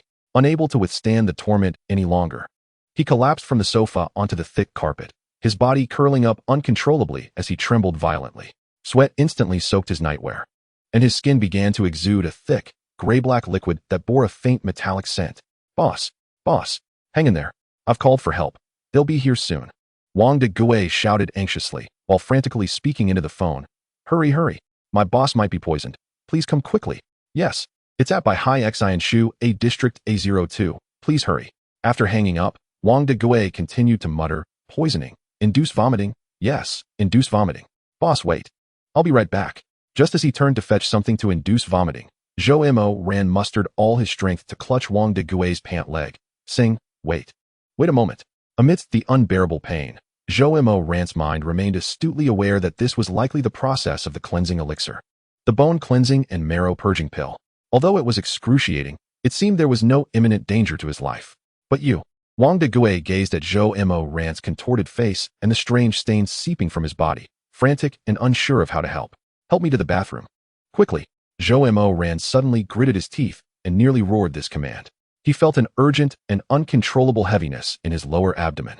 Wang Degui hesitated for a moment before quickly supporting the nearly fainting Zhou Moran, staggering towards the opulent bathroom adjacent to the entrance. Just as they approached the toilet, Zhou Moran abruptly shoved Wang Degui aside and lunged forward. Then came a cacophony of a tremendous release. An unimaginable volume of thick, foul-smelling black matter erupted from him, instantly saturating the bathroom with an indescribable, putrid odor reminiscent of long-rotting sludge. Wang Degui nearly fainted from the stench, instinctively taking a couple of steps back, yet his gaze was filled with worry, fixated on Zhou Moran. However, accompanying this violent expulsion, Zhou Moran was astonished to find that the torment that had been torturing him was receding like a tide. In its place was an ineffable sense of relief and clarity, as if he had shed a heavy burden that had weighed him down for years. After what felt like an eternity, Zhou Moran finally caught his breath. He trembled as he pressed the flush button, watching the filth swirl away with the current. As his body weakened, he slumped onto the cold bathroom tiles, gasping for air. Though enveloped in that foul, sticky sweat, Zhou Moran felt unprecedentedly rejuvenated. His body felt so light it could almost float, each breath deep and refreshing, as if the air he inhaled was imbued with sweetness. His senses sharpened remarkably. He could distinctly hear the rustling of leaves far away, stirred by the gentle breeze. The intricate patterns on the tiles appeared clearer than ever. Every limb brimmed with vitality. The aches from long hours of labor had vanished without a trace. His hearing was acute, his vision clear, and he felt utterly at ease. This was the sensation Zhou Moran now experienced. Gazing down at the thick layer of filth clinging to his arm, Zhou Moran recognized it as the accumulated toxins and impurities he had harbored for years. "Boss, are you all right?" Wang Degui cautiously asked. Pinching his nose, his eyes filled with confusion. Just moments ago, his boss had been in excruciating pain, yet now he seemed transformed. "Yes, although the odor is unbearable." "Your eyes, boss, they shine remarkably." Zhou Moran exhaled deeply, his breath seemingly longer than before. He lifted his head and presented Wang Degui with a weak yet radiant smile, saying, "Brother Wang, I'm fine now. I've never felt as good as I do at this moment." Pausing momentarily, he added somewhat shyly, "Could you please fetch me a change of clothes?" Wang Degui hesitated for a brief moment before nodding and turning to leave the bathroom. He approached the wardrobe, opened it, and retrieved a set of nightwear and a pair of undergarments. After placing them in a bag, he returned to the bathroom and handed the bag to Zhou Moran. Zhou Moran accepted the bag and promptly closed the bathroom door behind him. Boss, I'm just outside. Call me if you need anything. Wang Degui said from outside the bathroom. Okay, Zhou Moran responded, and soon the sound of running water echoed from within. After spending 20 to 30 minutes, Zhou Moran finally washed away the grime. He glanced back at the discarded clothing, cringing at the sight of the foul, dirty garments that resembled refuse from a dumpster left to rot for days. Disgusted, he tossed the filthy clothes into the trash bin and slipped into the fresh undergarments and nightwear that Wang Degui had brought. Once donned, Zhou Moran felt considerably refreshed. Indeed, when the system produces something, it must be top-notch. Opening the door, Zhou Moran strode out with confidence. Upon seeing Zhou Moran's appearance, Wang Degui couldn't help but be momentarily taken aback, then scrutinized him with keen interest. What's wrong, Brother Wang? Zhou Moran inquired with a light laugh. Wang Degui shook his head slightly and remarked, Boss, I feel like you've changed, as if you've become a different person. Really? I feel like I've changed too, perhaps for the better? Zhou Moran replied with a chuckle. Boss, you've always been handsome. Wang Degui affirmed, nodding earnestly. Zhou Moran gave him a thumbs up. That's right. Brother Wang knows how to flatter. Just then, Zhou Moran heard the urgent wailing of an ambulance siren from downstairs. Zhou Moran approached the window and gazed down, only to behold an ambulance stationed outside the villa's entrance. Moments later, a doctor clad in a white coat emerged from the vehicle, phone in hand, engaged in a conversation. At that instant, Wang Degui's phone began to ring. He glanced at the caller ID before raising his eyes to Zhou Moran, inquiring, Boss, it's 120, should I answer? Zhou Moran gave a slight nod, responding, Yes, take it. Wang Degui hastily picked up the call. Hello? Good day, we are from the 120 Emergency Center. I have arrived at the location you specified. Kindly open the door, came the polite voice from the other end. Yes, I see you. I will come to open the door shortly, Wang Degui replied before disconnecting the call. He then turned to Zhou Moran, asking, Boss, do you need to go to the hospital for a checkup? Zhou Moran assented with a subtle nod. Since we are here, we might as well pay a visit. To be honest, Zhou Moran was quite eager to ascertain the current state of his health. Tomorrow, he should receive the report from his recent physical examination at the People's Hospital of Jingzhou. By comparing the two reports, he would be able to gauge the efficacy of the bone-washing and marrow-cleansing pill. The pill undoubtedly had an effect, as evidenced by that astonishingly powerful release earlier. It was enough to affirm its potency. However, the specifics of its effectiveness, Zhou Moran believed, should be substantiated by data. Only through the metrics in the medical report could the true impact of the bone-washing and marrow-cleansing pill be accurately reflected. Before long, Zhou Moran and Wang Degui descended the stairs, making their way to the gate and opening it. Outside, the ambulance had turned around, facing the entrance. Upon seeing Zhou Moran and Wang Degui emerge, the doctor on the phone urgently called out, Who has been poisoned? Please open the gate so we can back the vehicle in. No need for that. I might have had food poisoning earlier, but I feel much better now. Zhou Moran replied with a light chuckle. Wang Degui chimed in. Indeed, our boss just had a significant bowel movement and is now feeling quite well. The doctor scrutinized Zhou Moran for a moment before stating, Your assertions hold little weight. Do not presume that feeling better equates to being in the clear, understood? It is best to go to the hospital for observation and ensure everything is indeed fine. At this juncture, the doctor added, Regardless of whether you decide to go or not, you will be charged for this trip. In that case, why not go to the hospital for further observation? The doctor continued, This is in the interest of your own health, given that the residents here were all affluent. A comprehensive checkup at the hospital would not only benefit the institution, but also provide them with peace of mind. Wouldn't it? Zhou Moran nodded. Doctor, you are right. Let us proceed to the hospital for a checkup. Boss, please wait for me. I will take Duo with you, Wang Degui said. Little Duo should be asleep by now. Right? Zhou Moran peered back into the house and then added, Just leave her in their care for the night. It should be fine. Wang Degui pondered for a moment before nodding in agreement. All right, boss, I will inform them. Turning, Wang Degui entered the villa and spoke to Yan Xueping, Xiao Yan. The boss had a minor case of food poisoning. I am accompanying him to the hospital for a checkup. I kindly ask you all to look after little Duo. She suffers from spinal muscular atrophy and has limited mobility, so please take extra care. Of course, Wang Gu, go ahead. We will take good care of little Duo. Yan Xueping promptly replied, pausing briefly before asking, Is the boss all right? Wang Degui shook his head. Do you think the boss looks like he is in trouble? Yan Xueping glanced at Zhou Moran and shook her head. The boss appears even more spirited than when he returned home last night. Nevertheless, a hospital checkup is prudent. After all, Wang Degui paused momentarily before continuing. By the way, please ask Xiao Chun to tidy up the boss's room upstairs. Yin Xueping was momentarily taken aback, but quickly nodded. I will send Xiao Chun right away. Chapter 63. Hospital observation. The ambulance glided smoothly towards the nearest hospital. The Second People's Hospital of Jingzhou, with the faint scent of disinfectant pervading the air. Zhou Moran reclined on the stretcher, exuding calmness, even taking the time to admire the city's nightscape through the window. The accompanying doctors and nurses exchanged bewildered glances, unable to suppress their curiosity as they studied Zhou Moran. He hardly resembled someone suffering from food poisoning. He appeared to be an entirely normal individual. Nonetheless, the necessary examinations were still obligatory, as hospitals must remain profitable. Zhou Moran, residing in the luxurious villa of Bihai Xinsha, was certainly not lacking the funds for a few thousand. Upon arrival at the hospital, the emergency department physician followed standard procedures, conducting a series of preliminary checks on Zhou Moran: blood pressure, heart rate, temperature, and blood oxygen saturation. The results were as follows: blood pressure 120/80, heart rate 68, temperature 36, 5 degrees Celsius, blood oxygen 99. As the nurse reported the data, the emergency physician listened attentively, furrowing his brow slightly. He gazed at Zhou Moran, whose complexion was rosy, eyes bright and spirited, then glanced down at the brief report from the emergency center. Suspected food poisoning, and inquired with some perplexity. What were your symptoms? Zhou Moran smiled and replied, I experienced severe abdominal pain followed by an intense bout of diarrhea. After expelling everything, I felt remarkably relieved, as if nothing were amiss. The doctor contemplated this for a moment before stating, severe diarrhea can lead to electrolyte imbalances or dehydration. Although you feel well now, some internal indicators may not be visible to the naked eye. I recommend a comprehensive blood test and CT scan, and it would be prudent to stay overnight for observation until the detailed report is available. All right, I will heed the doctor's advice. Zhou Moran nodded slightly in agreement. After completing the admission procedures, Zhou Moran was assigned to a high-end single-occupancy room. Wang Dagui busily flitted about, handling payments and gathering personal items. After nearly an hour of activity, he finally settled down beside Zhou Moran's bed, ready to provide companionship. Boss, how are you feeling now? Do you have any discomfort? I feel perfectly fine.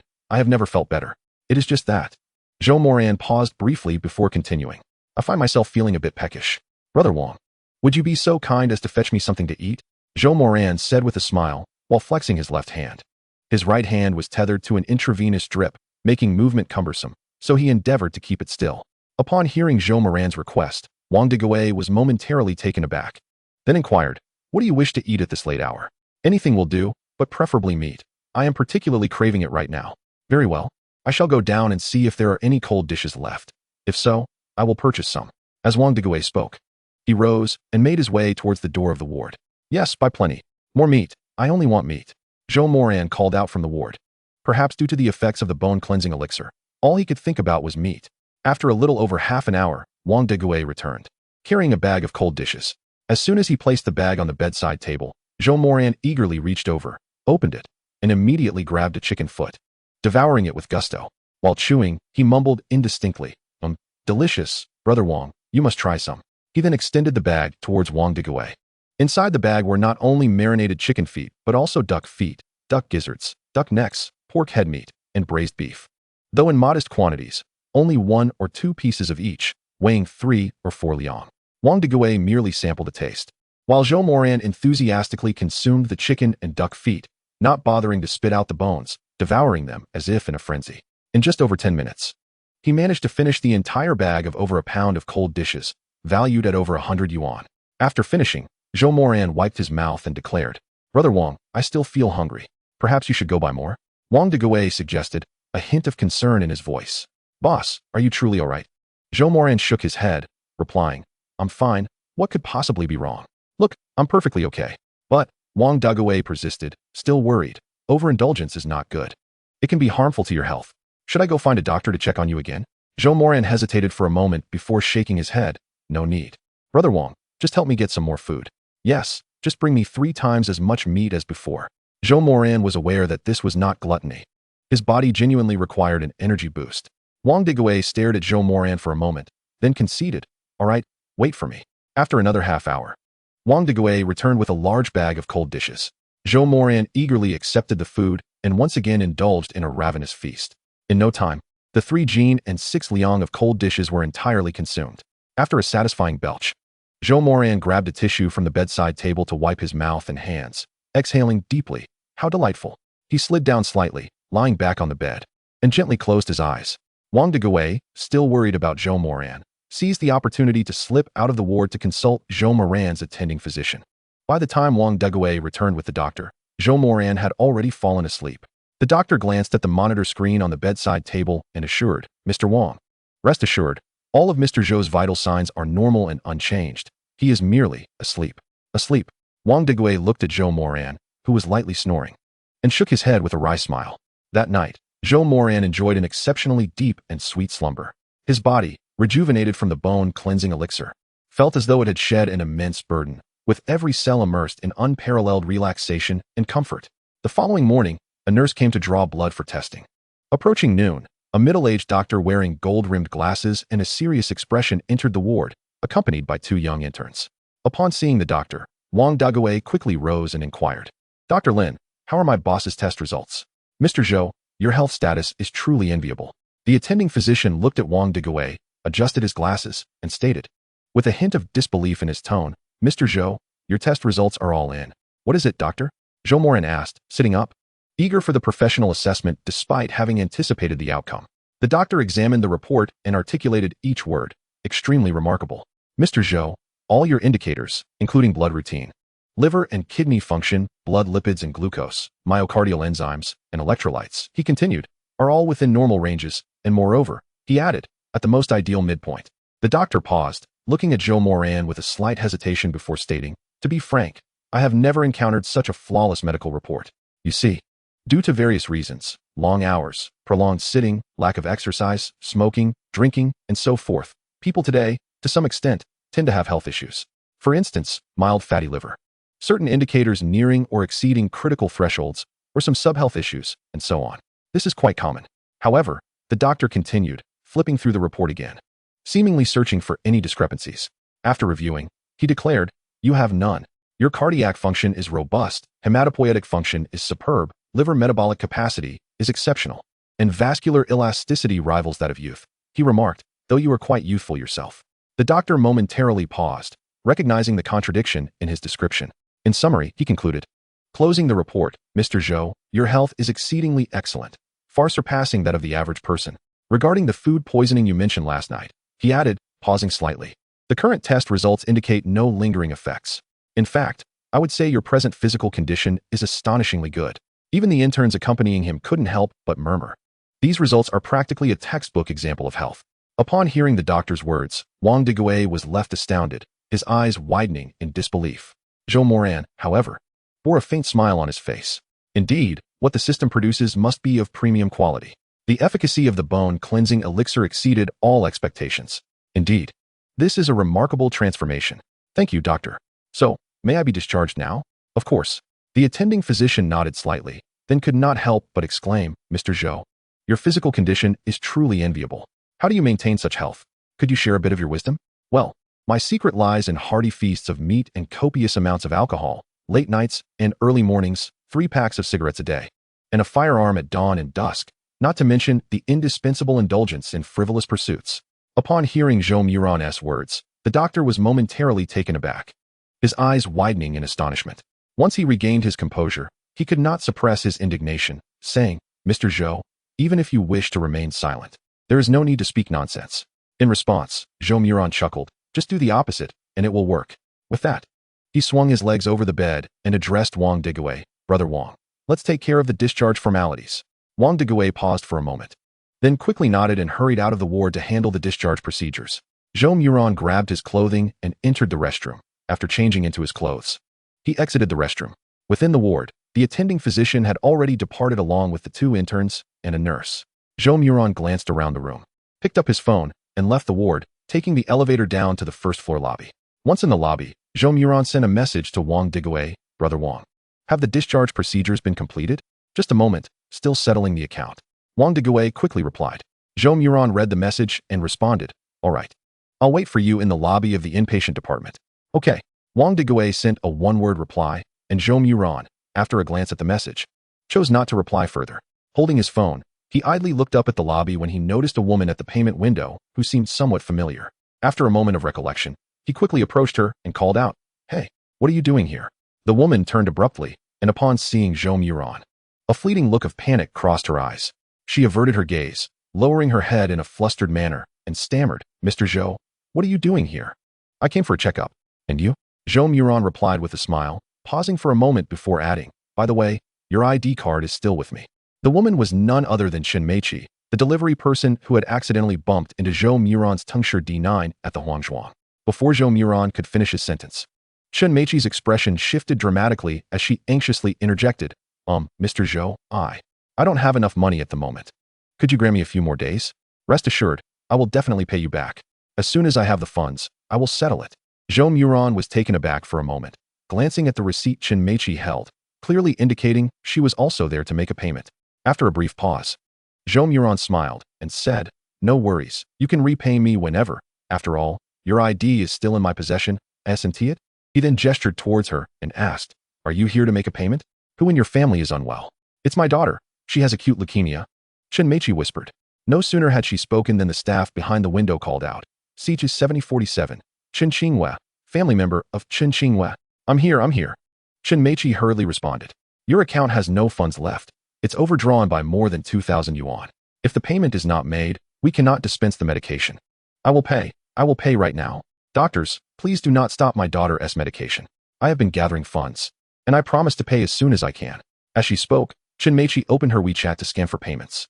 Meanwhile, the staff member continued typing away on the computer, saying, "Whether to stop medication or not is beyond my authority. It is the hospital's policy, and I cannot do anything about it, can I?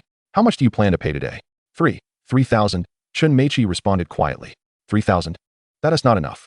You already owe over 2,000. Deducting that leaves you with only a few hundred, not even enough for 2 days of medical expenses. That won't work. Moreover, for your daughter's condition, a bone marrow transplant is the best option. The matching has been successful. As long as we have enough funds for the surgery, we can proceed with the transplant at any time. That is the most effective solution. I know. Thank you, doctor. I am currently raising the funds, and I will proceed with the surgery as soon as I have enough. Chen Meiqi quickly added, "You need to hurry. It's not easy to find a matching donor. Leaving them to work as laborers on else construction sites, security to it, guards, or delivery then personnel. This was the harsh reality, undeniably cruel. Forget it, you handle it as you see fit. So you're paying 3,000, correct?" "Yes, 3,000. Chapter 65, the physical examination report from the first hospital. While Chen Meiqi was processing her payment, Zhou Moran stood beside her and caught sight of her WeChat balance after the transaction, which was reduced to just over 60 yuan. A mere 60 yuan. Barely enough for 3 or 4 days of living expenses. Not long ago, Zhou Moran had endured similar hardships and understood the struggles of life. If it weren't for the peculiar mutation in the Douyin Mall on his old phone, allowing him to seize items for a penny daily, he too might still be living in such financial straits. Perhaps he was only slightly better off than Chen Meiqi at present. Chen Meiqi had a daughter suffering from leukemia, while he had none. However, during that time, Zhou Moran had nearly given everything to Yi Xinyu. Even the whereabouts of his salary card and its password were known to her. It was akin to entrusting all his assets to Yi Xinyu. If he had a child, and if that child were to fall gravely ill, Zhou Moran felt certain he would exhaust every resource to save them. Alas, he did not yet have children. He mourned the loss of the child Yi Xinyu had ultimately miscarried for quite some time. Thus, Zhou Moran empathized deeply with Chen Meiqi's current predicament. Contemplating this, Zhou Moran stepped forward to the window and addressed the staff member. "I will pay an additional 20,000. No, let us make it 50,000. The staff member and Chen Meiqi turned to look at Zhou Moran in unison. Zhou Moran smiled at Chen Meiqi, while the staff member inquired, "Is this payment for Chen Qinghua and Sichu 7047? Yes, for Chen Qinghua and Sichu 7047, 50,000. The staff member typed a few keys on the keyboard and then said, "Please scan here." Zhou Moran grasped his mobile phone and accessed the WeChat payment interface, aligning it with the scanner. A soft chime resonated, and a notification indicating a transaction in progress appeared on his screen. The payment was successfully completed, deducting 50,000 yuan. It was only at this moment that Chen Meiqi abruptly reacted, hastily exclaiming, "Mr. Zhou, this cannot be. I do not possess sufficient funds to repay you," she concluded, her voice dwindling to a whisper barely audible to herself. Zhou Moran chuckled softly and replied, "No worries. Whenever you acquire the means, you may return it to me." He then inquired, "What about the child's father? Is he not concerned for the child? We divorced shortly after the child was born." Chen Meiqi murmured, All these years, he has never been involved. I have raised the child alone. Upon hearing her words, Zhou Moran contemplated saying more, but was interrupted by a voice calling out, "Boss." Turning around, he spotted Wang Degue approaching briskly, several receipts in hand. Wang Degue cast a curious glance at Chun Meichi before stating, "Boss, the discharge procedures have been completed." His astuteness prevented him from inquiring about Chun Meichi's identity. After all, he was merely Zhou Moran's chauffeur and had no authority to interfere in his personal affairs.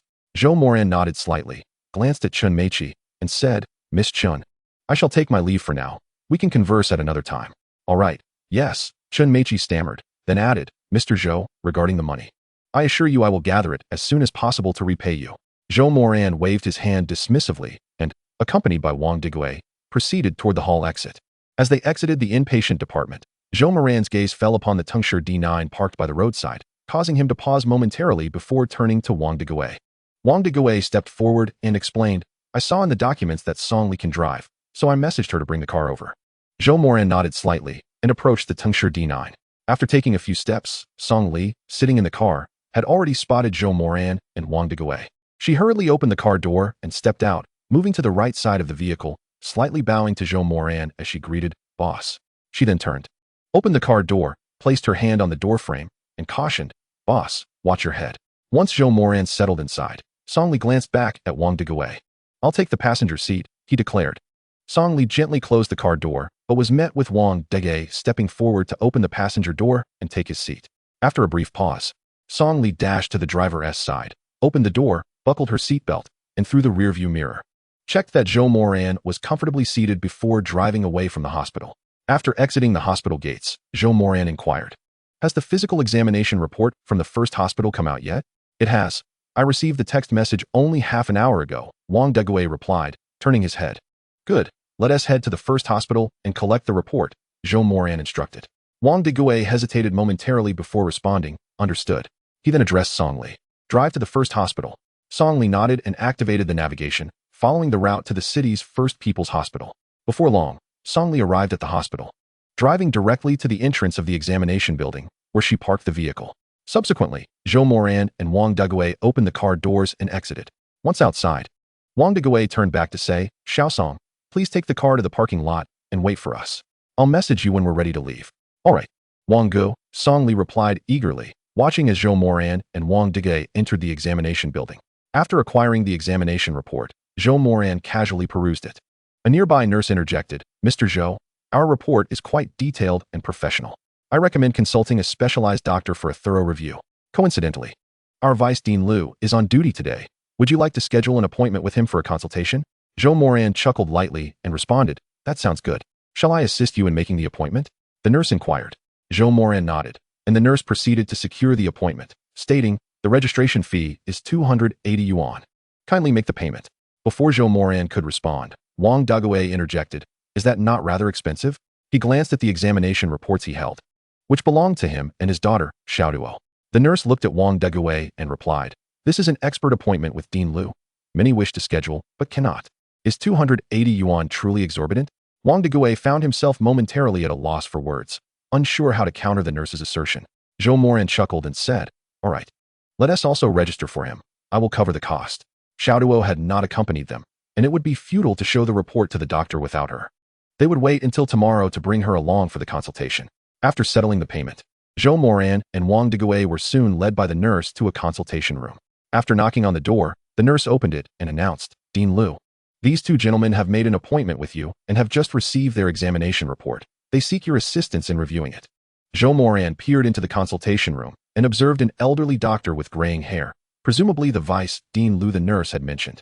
The Vice Dean, adjusting his glasses, regarded Zhou Moran through the lenses, gestured for him to sit, and said, "Please take a seat."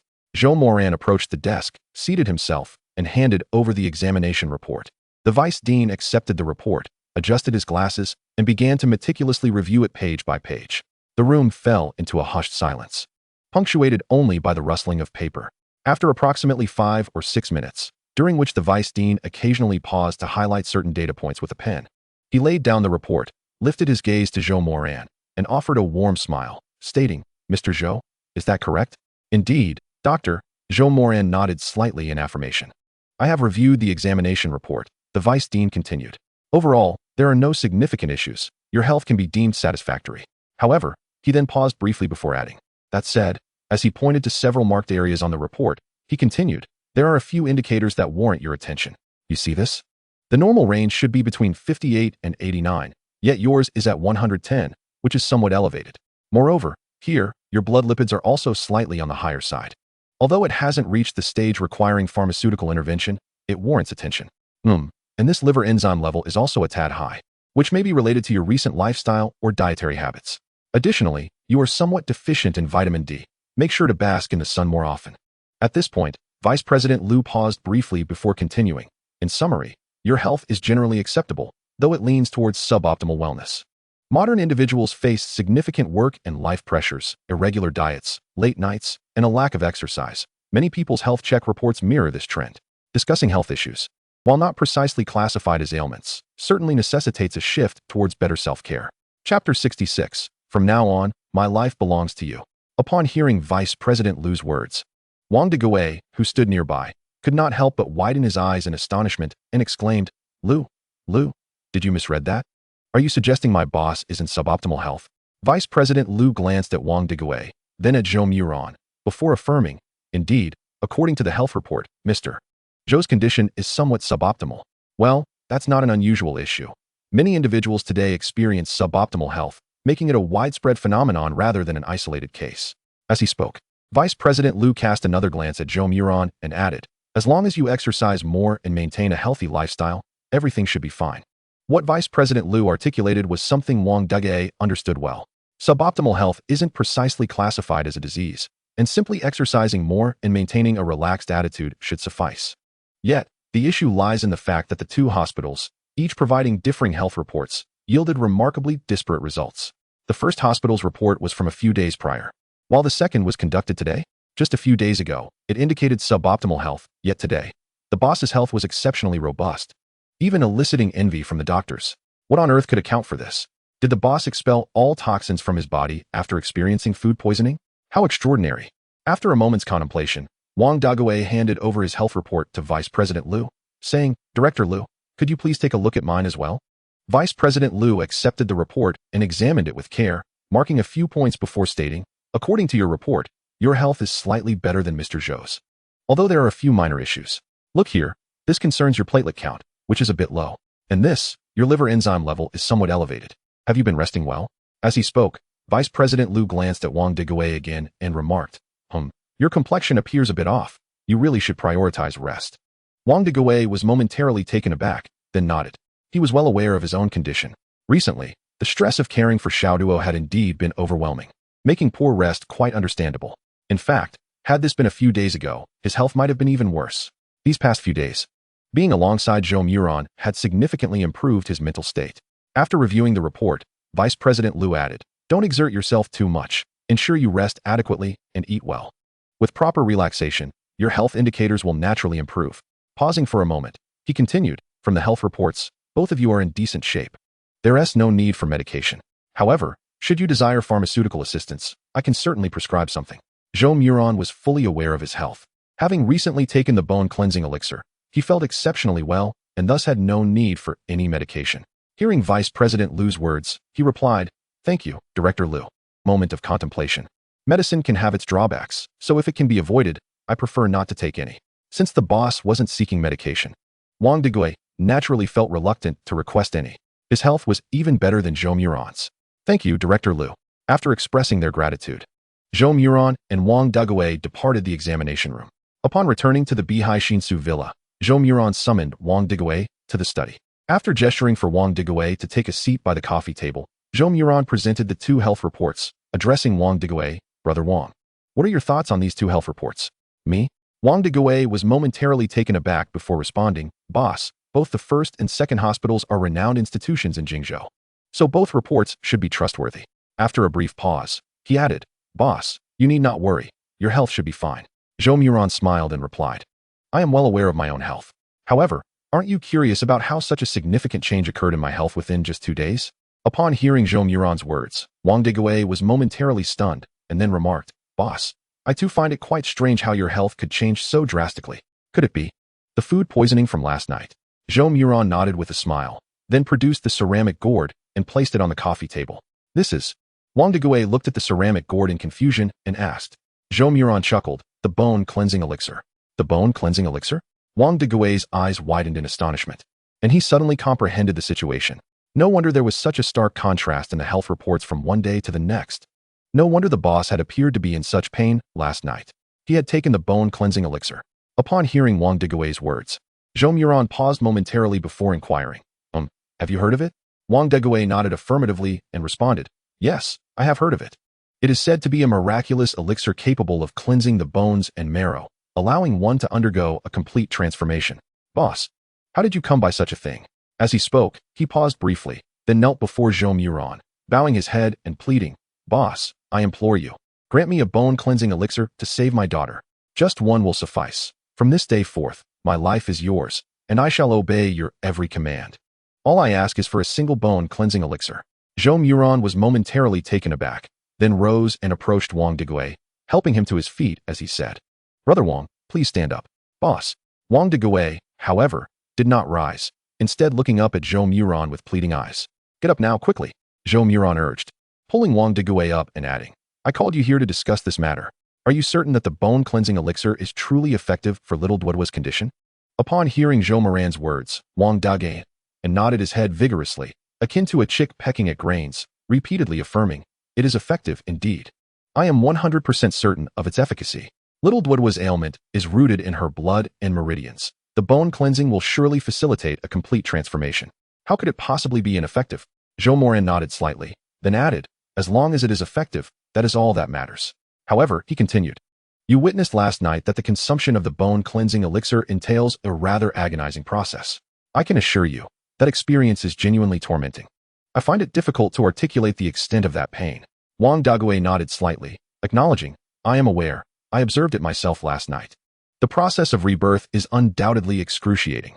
Yet, little Duoduo is remarkably brave. I have faith that she will endure.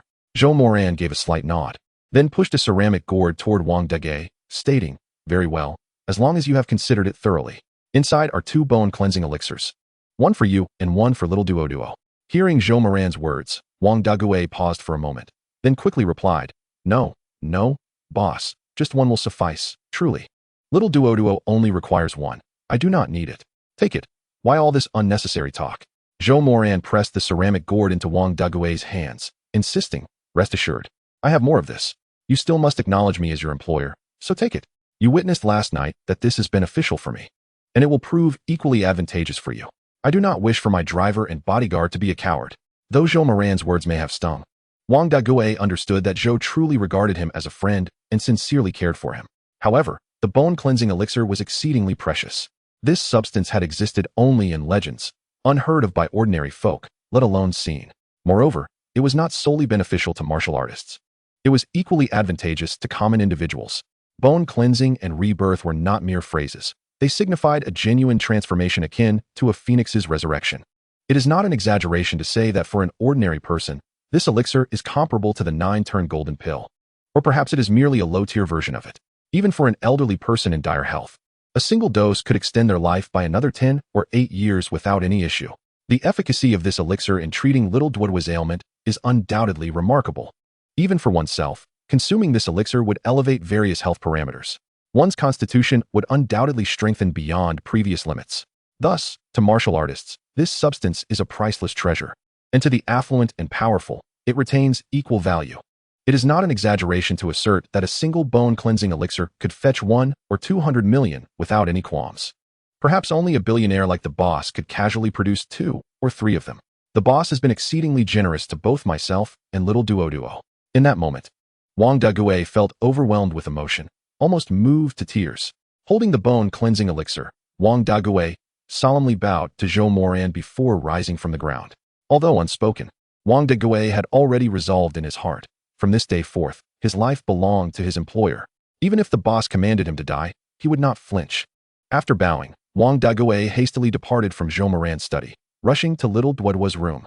Having witnessed Zhou Moran's condition after consuming the elixir the previous night, he retrieved a bone-cleansing elixir, addressing little Duoduo. Darling, Daddy has a medicine that can cure your illness, but it will cause you considerable pain. Can you endure it? Daddy, I'm not afraid of pain, Little Duo replied in a sweet voice, stretching out her tiny arms to embrace Wang Dagui. Wang Dagui, he quickly enveloped Little Duo in his arms, tears welling in his eyes as he said, Daddy knows, Daddy knows. You are the bravest. Shall I hold you as you take your medicine, all right? Okay. Little Duo elongated her response. Wang Dagui poured a cup of warm water, fetched a clean outfit, and then, holding Little Duo, approached the bathroom, where he placed the bone-cleansing elixir into her mouth. With the elixir in her mouth, Little Duo took a sip of water and struggled to swallow it down. Wang Dagui watched her with bated breath, and after a few minutes, Little Duo suddenly cried out. Ouch, Daddy, it hurts. Sweetheart, brave girl, hold on. Just a little longer, it'll be over soon. Wang Dagui said, tears in his eyes. I can't hold on anymore, Daddy. Little Duo managed to endure less than a minute, her forehead beaded with sweat, before she fainted from the pain. Wang Dagui's heart raced, urgently calling out, Sweetheart, sweetheart. After checking, he was relieved to find she was still breathing, albeit unconscious. Wang Dagui felt a bit more at ease, but then heard a soft poof followed by a foul stench. A wave of joy surged within him as he hurriedly carried Little Duo to the toilet, hastily removing her pants. Just as he was about to finish undressing her, the excretion erupted forth, splattering Wang Dagui's hands with a foul, sticky substance. Rather than feeling disgusted, he was filled with happiness. This was merely the toxins leaving Little Duo's body. It took over half an hour for Wang Dagui to clean Little Duo and dress her in fresh clothes. He then carried her to the bed, laying her down gently and covering her with a blanket. Returning to his own room, Wang Dagui hesitated for a long time before ultimately deciding to put away the last bone-cleansing elixir. One elixir should suffice to heal Little Duo's ailment. However, for safety's sake, he would keep the second one for now and reassess the situation tomorrow. Such an elixir is most effective when consumed first. Subsequent doses yield diminishing returns, though they are not entirely without effect. Though it may seem a bit wasteful, Wang Dagui was willing to reserve the second bone-cleansing elixir for her. As parents always prioritize their children, whatever delectable morsels may be available, even if they themselves do not partake, they must ensure their child is well fed. That was precisely how Wang Dagui felt. After lying down, he felt an unprecedented sense of relaxation, as if the heavy stone weighing upon his heart had been lifted. Before long, Wang Dagui drifted into a peaceful slumber. In his dreams, he envisioned Little Duo fully restored, frolicking freely across vast meadows, laughing joyfully. On the other side, after Zhou Moran bestowed the bone-cleansing elixir upon Wang Dagui, he promptly opened the Douyin Lite version. After casually signing in, he directly navigated to the Douyin Mall. Having fallen into a deep slumber at the hospital last night, possibly due to some sleep-inducing medication in the four-drip, Zhou Moran had enjoyed a restful night. In the morning, he was preoccupied with his discharge and obtaining his medical report, leaving him no time to explore Douyin Lite. Thus, this was indeed his first venture into the Douyin Mall today. Upon entering the Douyin Mall, a page offering items for just 0.01 yuan popped up on his phone. With a swift tap, he was transported to the flash sale page. This had become second nature to him.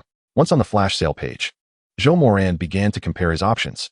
Primarily, he scrutinized the original prices. The higher the original price, the more valuable the items seemed. Although on the flash sale page, these goods were merely priced at a penny. After deliberating for quite some time, Zhou Moran's eyes suddenly lit up upon spotting one particular product, the Titan Bone Refinement Pill. Yet another type of elixir. With his prior experience of the bone-cleansing elixir, Zhou Moran understood that items produced by the system were invariably of exceptional quality. The bone-cleansing elixir could facilitate a transformative rebirth, so what effects could the Titan Bone Refinement Pill possibly hold? Zhou Moran clicked on the product link, unveiling the details of the item. The description beneath the Titan Bone Refinement Pill read, Titan Bone Refinement Pill refines and strengthens the muscles and bones, bestowing one with the power of a tyrant. The phrase the power of a tyrant made Zhou Moran's eyes widen in astonishment. Without a moment's hesitation, he clicked the flash sale button, spending a mere penny to acquire the Titan Bone Refinement Pill. Chapter 68. The company he previously worked for upon awakening. Sunlight streamed into the room. Zhou Moran glanced at the time. It was already past 9 in the morning. Ah, the bliss of waking naturally. Counting money until one's hands cramp. Such a delightful sensation. Reflecting on a time not long ago when he was still struggling to wake up. Counting money until his hands ached. Zhou Moran felt as if he had traversed through time. And all of this was thanks to that treasured second-hand smartphone. He picked up the Huawei P40, planted a kiss on it, and then opened Douyin Lite. After signing in, he once again entered the Douyin Mall to see what treasures awaited him today. Scrolling through the flash sale page, his heart yearned to see elixirs like the bone-cleansing elixir and the Titan Bone Refinement Pill. He had personally tested the bone-cleansing elixir. and it was undoubtedly a miraculous item, with effects that defied expectations. The Titan Bone Refinement Pill, which he had just procured last night, was still en route. Given the logistics speed of the bone cleansing elixir, it would arrive in his hands either today or tomorrow. The refinement pill's effects would surely not be inferior to those of the bone cleansing elixir. Regrettably, after perusing for a while, Zhou Moran found no elixirs available on the flash sale page. They must not have refreshed yet. However, he did spot a familiar company stock flash sale link. Hongqing Business Trade Company, Limited, a 100 equity transfer agreement, available for just 0.01 yuan, valued at 570 million. Oh, a mere 570 million seemed trivial compared to the 30 stake in Jingzhou Construction Group that he had previously acquired, valued at 74 billion. Nonetheless, Hongqing Business Trade Company, Limited, primarily engaged in e-commerce and offline retail, achieving a valuation of over 500 million was commendable. The key point was that this was the very company where Zhou Moran had previously been employed. Li Feline was a department head at this firm. His eyes narrowed slightly, and Zhou Moran promptly clicked the product link, snatching up the equity transfer agreement for Hongqing Business Trade Company, Limited. After successfully processing the payment, he finally got out of bed, freshened up, and descended the stairs. As he stepped downstairs, Zhou Moran spotted Xiaoduo crawling on the floor, engrossed in her toys. She appeared to be brimming with vitality. It seemed the bone-cleansing elixir had indeed transformed her. Upon noticing Zhou Moran, Xiaoduo hurriedly scrambled to her feet and sweetly called out, "Uncle Zhou." "Ah, Xiaoduo, you look quite spirited. How are you feeling today?" he inquired, bending down to lift her into his arms. "Uncle, I feel much better now," Xiaoduo replied, wrapping her arms around Zhou Moran's neck. Then she called out, "Daddy." As Zhou Moran turned, he saw Wang Digui emerging from the kitchen, striding over to him and bowing respectfully, saying, "Boss, thank you." Zhou Moran smiled and replied, "No need for thanks, as long as it's effective. Indeed, Xiaoduo seems well. But we should still take her to the hospital for a checkup to ascertain her health status." Wang Digui promptly agreed. "I'll take her after breakfast," he added, but then seemed to reconsider and asked, "Boss, do you have any plans for today?" "Nothing in particular. Just take Xiaoduo to the hospital for her checkup." "Use the Tengshi D9, Zhou Moran instructed. Wang Digui nodded eagerly, saying, "Thank you, boss." Soon, a few housekeepers presented a sumptuous breakfast spread. Zhou Moran had intended to invite Wang Digui and the housekeepers to join him at the table, as it was large enough to accommodate a dozen people comfortably.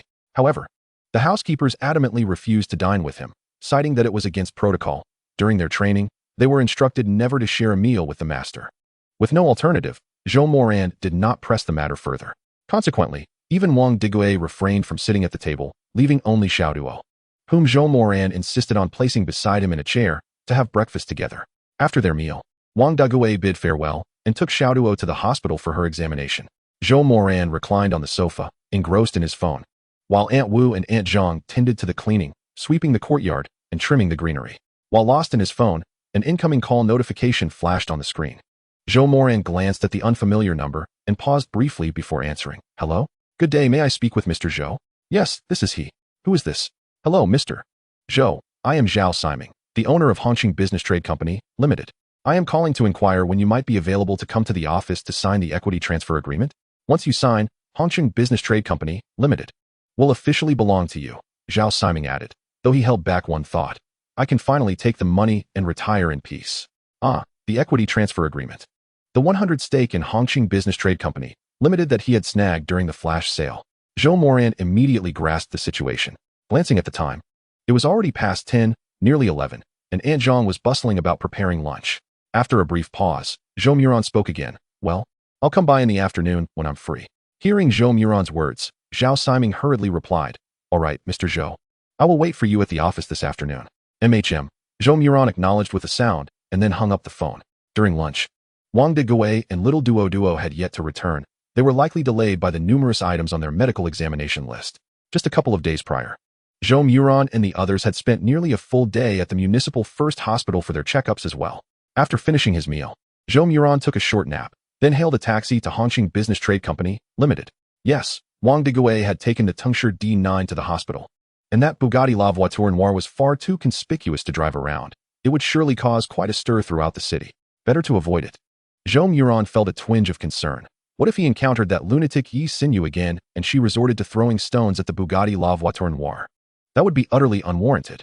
The ride-hailing service could not enter the gates of Bihai Xinsu Villa District, so Zhou Moran had to walk to the entrance of the villa area to catch a ride. Once inside the car, he He provided the last digits of his phone number, and the driver set off towards Hongqing Business Trade Company, Limited. The company was quite a distance from the Bihai Shinsu Villa district, over 20 kilometers away. After approximately 40 minutes, they finally arrived outside the gates of Hongqing Business Trade Company, Limited. After the car came to a halt, Zhou Moran expressed his gratitude before stepping out. Just as he exited, a security guard from the booth called out to him, "Oh, old Zhou, long time no see.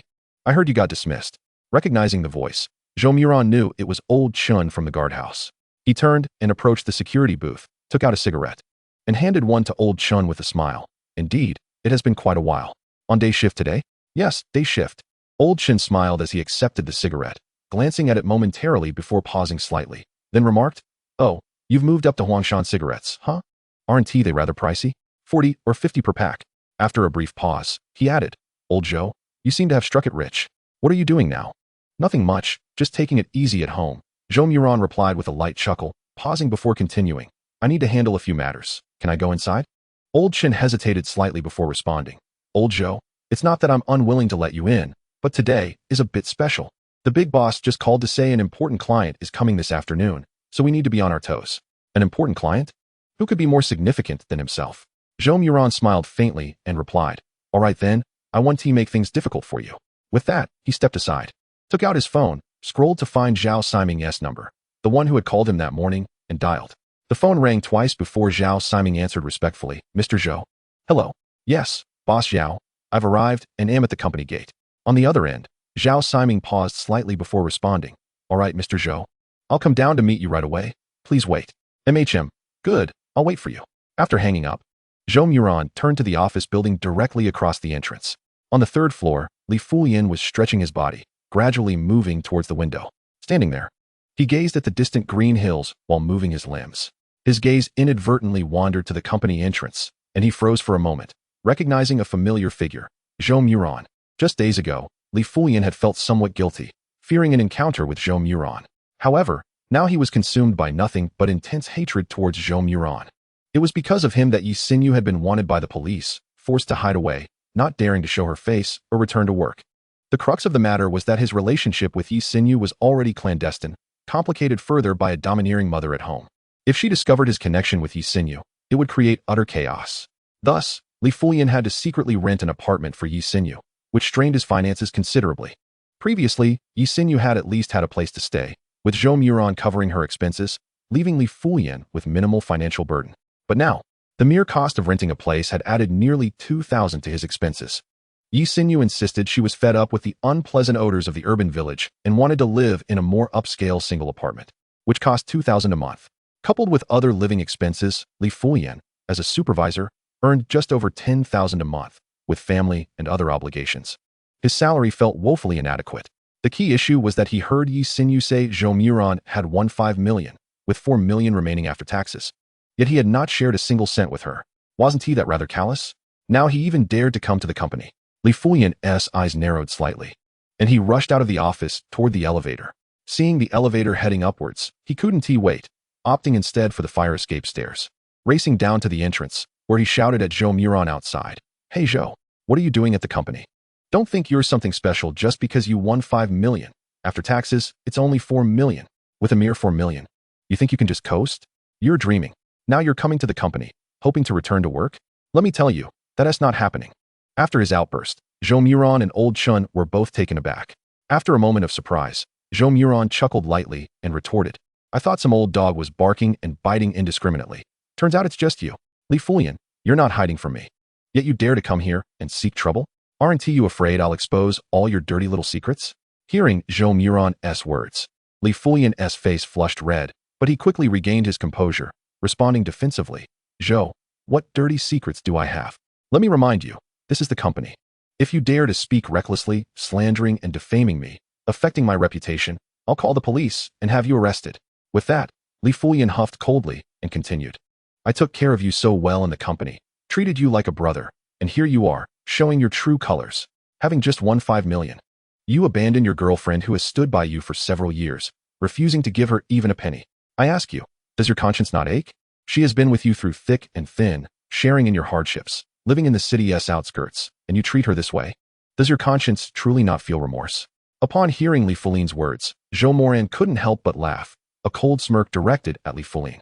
Li Fuling, feeling somewhat guilty under Zhou Moran's gaze, shot him a fierce glare and retorted, "What are you laughing at? Am I mistaken?" Zhou Moran replied with a sarcastic chuckle. "I've encountered fools before, but none as foolish as you, publicly exposing your own shortcomings. I truly wonder how you attained your managerial position." Li Fuling's expression shifted, pointing an accusatory finger at Zhou Moran as he exclaimed, "What did you just say, Zhou? What did I misspeak? You just claimed you considered me a brother, that you looked out for me in the company, yet you question my conscience? I would like to pose the same question to you. Does your conscience not ache? Do you not feel a twinge of guilt or flush of shame when you utter such words? You assert that Yi Xinyu is my girlfriend. I am curious. What is her relationship with you?" Li Fuling suddenly found himself at a loss for words. Zhou Moran cast him another cold smirk and added, "What? Are you too embarrassed to respond? Allow me to assist you. You have me working overtime while you sneak off to Huangzhuang to cavort with Yi Xinyu. And I caught you red-handed in the act. Is that not the truth? I ask you, is this not the case?" What do you mean? Yi Xinyu was unfaithful first. I ended our relationship. What is wrong with that? Winning the lottery was my own endeavor. Do not claim that Yi Xinyu, who is not even my wife, deserves a share. Even if she were my wife, her infidelity would entitle her to nothing. Humph. What face does an unfaithful girlfriend have to come and claim a portion of my winnings? Chapter 70. This time, I will make you pay. Shaoli, what are you doing here? At that moment, a voice came from behind Li Fuling. He turned to see his expression change, but quickly approached with a bow, saying, "President Zhao, what brings you down?" The newcomer was Zhao Siming, the owner of Hongqing Business Trade Company, Limited. Zhao Siming glanced at Li Fuling and then at Zhou Moran, slightly furrowing his brow as he inquired, "And who might this be?" Li Fuling hesitated for a moment before responding, "President Zhao, this is Zhou. He was previously an employee in my department, but was dismissed for dishonesty." Before he could finish, Zhao Siming, upon hearing the name Zhou, stepped forward with a warm smile, extending his hands. "You must be Mr. Zhou. My apologies for keeping you waiting." Li Fuling's eyes widened in disbelief at Zhao Siming's words. After a brief handshake, Zhao Siming gestured for them to enter, saying, "Mr. Zhou, let us discuss this inside." Seeing this, Li Fuling could no longer contain himself and stepped forward, saying, "Boss, he is just a poor loser. He only won 5 million, which is merely 4 million after taxes. Compared to you, he is nothing. Poor loser?" Zhao Siming paused, turning to look at Li Fuling, then remarked, "Shaoli, I once held you in high regard, believing you capable of great things. Yet, I never imagined you to be so shallow. You truly have a dog's eye for people. I misjudged you. Do you know who this Mr. Zhou is? Let me enlighten you. He is your new boss." "New boss?" Li Fuling was taken aback, his eyes widening as he exclaimed, "Boss, are you mistaken? He merely won 5 million, which is only 4 million after taxes. Our Hongqing business is worth billions. He couldn't possibly afford it. Moreover, boss, you are running things quite well. Why would you sell the company? What? Do I need to report to you whether or not I sell my company?" Zhao Siming shot Li Fuling a cold glance and replied tersely, then turned to Zhou Moran, saying, "Mr. Zhou, this way please." "Boss," Li Fuling called out, hastily trying to catch up. Zhou Moran turned slightly and addressed Zhao Siming, saying, "President Zhao, the environment at your company leaves much to be desired. Why are there wild dogs barking incessantly?" Hearing Zhou Moran's remark, Zhao Siming was momentarily taken aback. While Li Fuling's expression shifted dangerously, he stepped forward, grabbing Zhou Moran by the collar, and hissed, "Who do you think you're calling a wild dog? Whoever is barking is who I am referring to. You." Li Fuling clenched his fist and swung it at Zhou Moran. In a swift motion, Zhou Moran's expression turned cold, almost instinctively. He seized Li Fuling's wrist, causing him to feel as though it were caught in a vice, a sharp pain radiating through him, eliciting a yelp of agony. It was only then that Zhao Siming reacted, shouting, "Li Fuling, what are you doing?" He stepped forward to restrain Li Fuling, causing him to stumble backward. Zhou Moran, with a cold snort, released his grip. Zhao Siming then realized that despite Li Fuling's initial aggression, he had been subdued almost instantaneously by Zhou Moran. After a brief moment of surprise, Zhao Siming quickly composed himself and apologized to Zhou Moran. "Mr. Zhou, my subordinate is lacking in manners. I hope you forgive the embarrassment." He then turned sharply to Li Fuling, barking, "Get out of my sight." Li Fuling shot Zhou Moran a venomous glare before retreating to the side. Just then, the elevator doors opened, and Zhao Siming quickly stepped in front of the doors, bowing slightly as he gestured for Zhou Moran to enter, saying, "Mr. Zhou, please." Zhou Moran did not decline and stepped into the elevator. A flicker of resentment crossed Li Fuling's eyes, and as the doors closed, he retrieved his phone, opened WeChat, and navigated to a contact, initiating a voice call. "Hi Z, where are you? Playing cards in the rental. What is up, Li Go? I have a job for you. Will you take it?" Li Fuling replied in a low voice. "A job? What kind of job? Li Gu, you know me. I don't take jobs under 50,000. Li Fulin's eyes narrowed slightly, and he replied coldly. Regarding the significant task of removing limbs, please state your price. Brotherly, I need to clarify first. Is this work for yourself, or are you introducing someone else? You know the market. Arms go for 200,000, thighs 25. If it's someone else's work, I'll give you a 2,000 yuan referral fee. If it's your own work, then it's a different story. I'll definitely offer you a friendly price, 15 for the arm, 20 for the thigh. Li Fulin's expression darkened, and he coldly replied, this is my own work. I want both of his thighs. Both? Brotherly. 2 thighs are not priced like that. For both, a person's life is at stake. It must be 80,000. After a moment's hesitation, Li Fulin continued, fine, 80,000 it is, but you must execute the task flawlessly. Furthermore, before Li Fulin could finish, the voice on the other end, Heezy, interjected, I understand. Brotherly, rest assured, I'm well aware of the rules of the trade. If anything goes awry, it will not implicate you. That's good to hear. I will send you the photos and address shortly. Once the job is done, I will transfer the money to you. Sure, we are all old acquaintances. You can transfer it whenever. After hanging up, Heezy pushed a card in front of him and exclaimed, brothers, we have work to do. Prepare yourselves. It's time to get to work. Soon after, Li Fulin obtained a photo of Yi Xinyu with Zhou Moran. After cropping it to feature only Zhou Moran, he sent it directly to Heezy, along with the address of Hongqing Business Trading Company, Limited. Subsequently, Li Fulin messaged Heezy, Heezy move quickly. I don't know when he will leave the company. Heezy promptly replied with an OK emoji and added, I'll be there in half an hour. Upon seeing Heezy's message, Li Fulin couldn't help but breathe a sigh of relief, thinking to himself, Zhou, since you lack compassion, do not blame me for my ruthlessness. This time, I shall ensure you regret it. Chapter 71. The signing ceremony. Zhao Siming accompanied Zhou Moran to the conference room on the top floor. Within the room, Zhao Siming had meticulously arranged a signing ceremony. At the podium, a long redwood table gleamed, reflecting the light. On it lay 2 deep blue hardcover folders, embossed with the golden words Equity Transfer Agreement, shimmering subtly under the illumination. Several individuals were already seated on one side of the table. Below the podium, the room was filled with department heads and employee representatives from the company.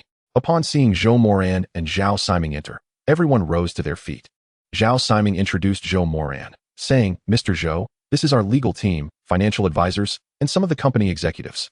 Zhou Moran nodded slightly and replied, greetings to you all. Good day, Mr. Zhou. Everyone responded with slight bows. With the impending change of ownership, the new owner, Zhou Moran, commanded immense respect from many, as they would continue to work under his leadership after the signing. Zhao Siming guided Zhou Moran to the opposite side of the long table. And once Zhou Moran was seated, Zhao Siming inquired, Mr. Zhou, did you come alone? Yes, it's merely a matter of signing, no need for others. Zhou Moran replied with a casual nod. Zhao Siming was momentarily taken aback. This was a transfer involving billions in equity and assets. Was Mr. Zhou truly so nonchalant? Recovering quickly, Zhao Siming responded, that is indeed the case, Mr. Zhou. All the contract details have already been finalized with your representative. You simply need to sign, and Hongqing Trading will be yours. Saying this, Zhao Siming gestured to the lead lawyer, instructing, proceed. The lawyer nodded slightly, picked up the 2 documents, and presented them to Zhou Moran and Zhao Siming, stating, Mr. Zhou, please confirm the contents of the equity transfer agreement. Zhou Moran took the agreement, casually flipped through it, and then set it down. Mr. Zhou, is there an issue with the agreement? The lawyer asked, slightly surprised. Zhou Moran shook his head and replied, no problem, let's sign. Understood, Mr. Zhou, the lawyer responded quickly, signaling to the company secretary, who hurriedly brought forth 2 Mont Blanc Meister-stuck diamond-encrusted steel pens, presenting one to Zhou Moran and the other to Zhao Siming. All eyes in the conference room were fixated on Zhou Moran and Zhao Siming. The ownership of Hongqing Business Trading Company, Limited, a substantial entity valued at 5.7 billion, was about to be transferred in this very moment of signature. Zhao Siming took a deep breath, grasped the weighty pen, unscrewed the cap, and fluidly signed his name, Zhao Siming, on the designated line of the agreement. The strokes were powerful and vigorous, reflecting his past decisive demeanor. After signing, Zhao Siming set the pen down and gently pushed the agreement across the table to Zhou Moran. Simultaneously, Zhou Moran had also completed his signature on the agreement before him and slid it toward Zhao Siming. After exchanging the agreements, Zhou Moran glanced at Zhao Siming's signature, then picked up his pen and inscribed his name, Zhou Moran, on the designated line. Once both agreements were duly signed, the lawyer verified the signatures and then announced, now, Mr. Zhao, please take the floor. Zhao Siming stood, bowed to the employee representatives below, turned back, adjusted the microphone before him, cleared his throat, and began, "Colleagues. Hongqing Trading was founded by me, and today marks the culmination of 18 years of trials and tribulations. Regrettably, I can no longer accompany you on this journey. At the same time, I am elated, truly delighted to hand over Hongqing Trading to Mr. Zhou, a partner with vision and resolve. I firmly believe that under Mr. Zhou's leadership, Hongqing Trading will embark on a new chapter, creating a more brilliant and resplendent future." Zhou Moran nodded in acknowledgement, and after Zhao Siming finished speaking, he activated the microphone, lowered it slightly, and said, "Thank you, Mr. Zhao, for your trust. The growth and success of Hongqing Trading to this point is largely attributable to Mr. Zhao's diligent efforts. This collaboration presents both an opportunity and a responsibility. Here, I hope to work alongside each of you, guiding Hongqing towards an even more glorious and radiant future." After the signing ceremony concluded, Zhou Moran took out his phone to check the time, only to discover several missed calls and multiple WeChat messages, all from Wang Digui. Zhou Moran initially feared that something had happened to little Duo, causing a flicker of alarm in his heart. He promptly exited the conference room and returned Wang Digui's call. After 2 rings, the call was answered, and Wang Digui's voice, tinged with excitement, came through. "Hello, boss." "Yes, Brother Wang, what is it?" "I was in a meeting and didn't see my phone," Zhou Moran replied. "It's nothing, boss. I just wanted to express my gratitude." "Boss, little Duo's medical examination report has been released, and all her indicators have returned to normal. She is cured." "Really? That's wonderful. Congratulations, Brother Wang." Zhou Moran responded joyfully, a smile spreading across his face. "Thank you, boss, thank you," Wang Digui insisted. "Where are you?" "I'll come to you. I'm at Hongqing Trading, come over." Wang Digui said. "Hongqing Trading, got it. Boss, I'll be there shortly." After hanging up, Zhou Moran continued to smile, astonished at the remarkable efficacy of the bone-cleansing elixir. Little Duo had suffered from such a peculiar ailment, one that many had never even heard of, spinal muscular atrophy. And yet, after just 1 dose, she was completely healed. It was nothing short of miraculous. At that moment, Zhao Siming's voice resounded behind Zhou Moran. "Zhou Zong, what are you doing here? I've been searching for you everywhere." "Oh, Zhao Zong, what is the matter?" Zhou Moran turned around, smiling. Zhao Siming stepped closer, gently supporting Zhou Moran's back, and said, "Come on. Let me introduce you to a few of the company's veteran contributors. They've been with me in this venture for quite some time, and I hope you will take good care of them in the future." "Absolutely, Zhao Zong. Since they are the company's veterans, you can rest assured that I will treat them well." However, Zhou Moran paused momentarily before continuing. "There is one individual I must dismiss." Zhao Siming looked momentarily taken aback and then inquired, "Who?" Realizing the implication, he added, "Is it that Li Feline?" Chapter 72. This is a summons. Please accompany us. Li Feline was bewildered, unsure how he had returned to his office. He couldn't fathom how Zhou Moran, once a struggling pauper who had relied on him to barely secure a position at Hongqing Trading, could now afford to purchase the entire company, valued at over 500 million.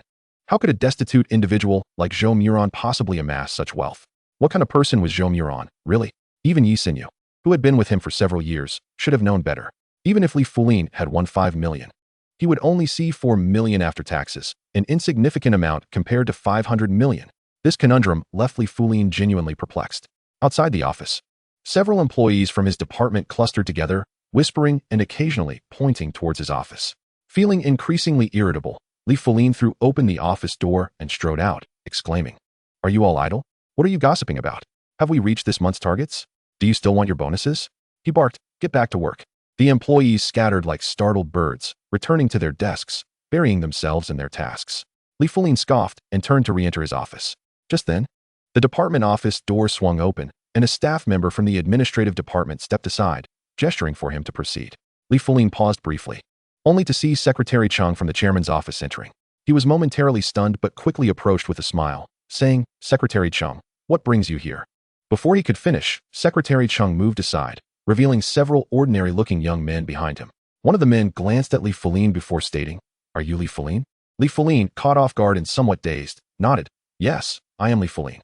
The man slightly inclined his head, produced a document, and handed it to Li Feline, saying, "We are from the Economic Crime Investigation Section of the Dongqing District Public Security Bureau. We need your cooperation regarding a case. This is a summons. Please accompany us." "The economic?" Li Feline stammered, momentarily at a loss. "Officer, you must be mistaken. I'm just an ordinary citizen. How could I be involved in economic crimes? Whether you have committed a crime will be clarified in due course. For now, please come with us," the officer insisted, gesturing for Li Feline to proceed. "Mr. Li, We kindly ask that you do not make this difficult for us. Li Feline, bewildered, could only comply under the watchful eyes of the police as he made his way out of the main office.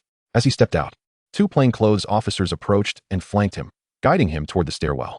Inside the main office, one of the plainclothes officers turned to Secretary Chung and said, "Thank you for your cooperation, Secretary Chung.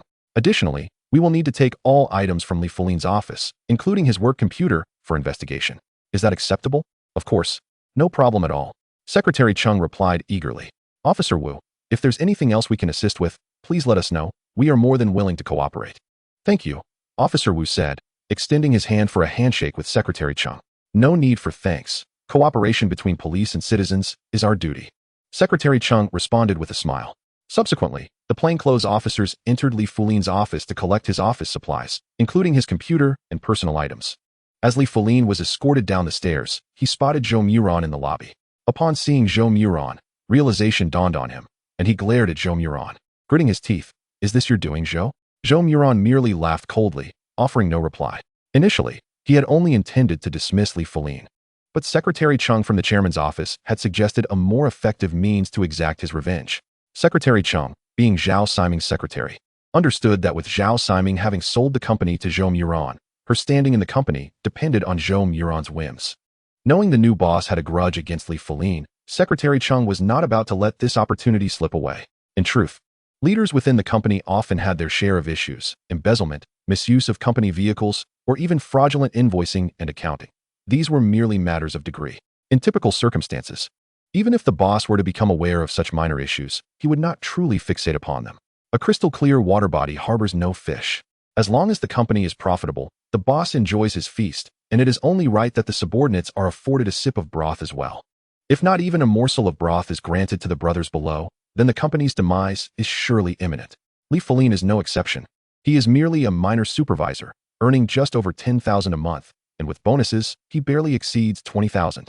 With such a meager salary, coupled with the need to support a family and aspirations to purchase a vehicle and a home in the urban district of Jingzhou, specifically a luxury Audi A6 series costing over $1 million, it is not that such a possibility is entirely out of reach. Yet life would undoubtedly be exceedingly frugal.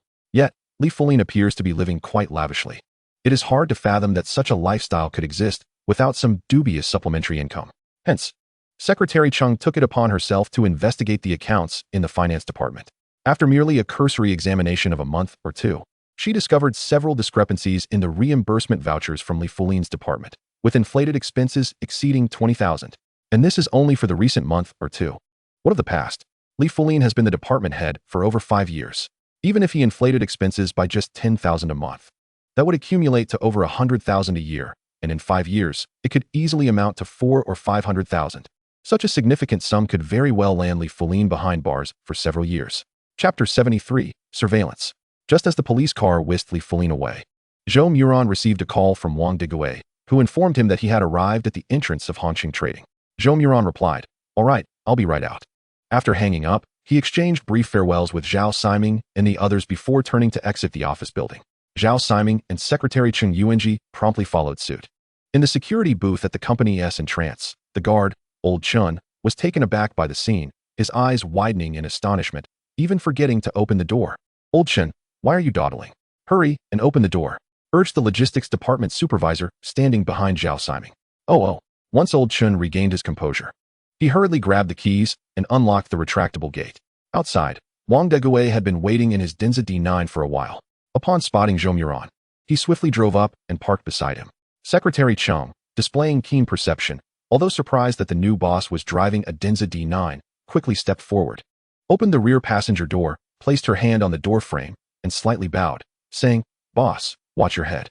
Zhou Moran nodded slightly at Cheng Yuanji before bending down to enter the vehicle. Once Zhou Moran was seated, Cheng Yuanji gently closed the door. Zhou Moran lowered the window, waved goodbye to Zhao Siming, Cheng Yuanji, and the others, and greeted Old Chun, saying, "Old Chun, we're off." Old Chun was momentarily taken aback, then stood up, slightly bowing as he replied, "Take care, Old Zhou." Cheng Yuanji and the others turned to glance at Old Chun. Subsequently, Cheng Yuanji turned to the head of the HR department and instructed, "Make sure to send his files to my office." The HR supervisor nodded eagerly, saying, "Understood, Secretary Chung." At the same moment Zhou Moran entered the car, in a small alley across from Hongqing Trading Company, a white counterfeit Wuling Hongguang van was parked, with He Zi holding a smartphone, scrutinizing a photo of Zhou Moran on the screen. Old 3, you've got a keen eye. Take a look, is this the guy? The subordinate known as Old 3 stretched his neck from the back seat to peer into the front driver's seat, glancing at the phone screen before nodding affirmatively. Boss. That's definitely him. He Zi nodded slightly but then heard the driver, Old 5, remark, Boss, look at this scene. This kid seems to be quite a big shot. If we go after him, won't it stir up quite a commotion? If it blows up, we might find ourselves in a predicament, perhaps even needing to flee. He Zi turned to Old 5 and said, what is there to be afraid of? Li Gu mentioned this kid was a mere impoverished loser. Even his girlfriend wouldn't stick with him. He just got lucky, winning 5 million, which after taxes is barely 4 million. Look at him. He is just a nouveau riche. What connections could a person like that possibly have? Besides, we've handled bigger jobs before without any repercussions, right? Moreover, this kid is without power or influence, just a local upstart who has become cocky with 3 or 4 million.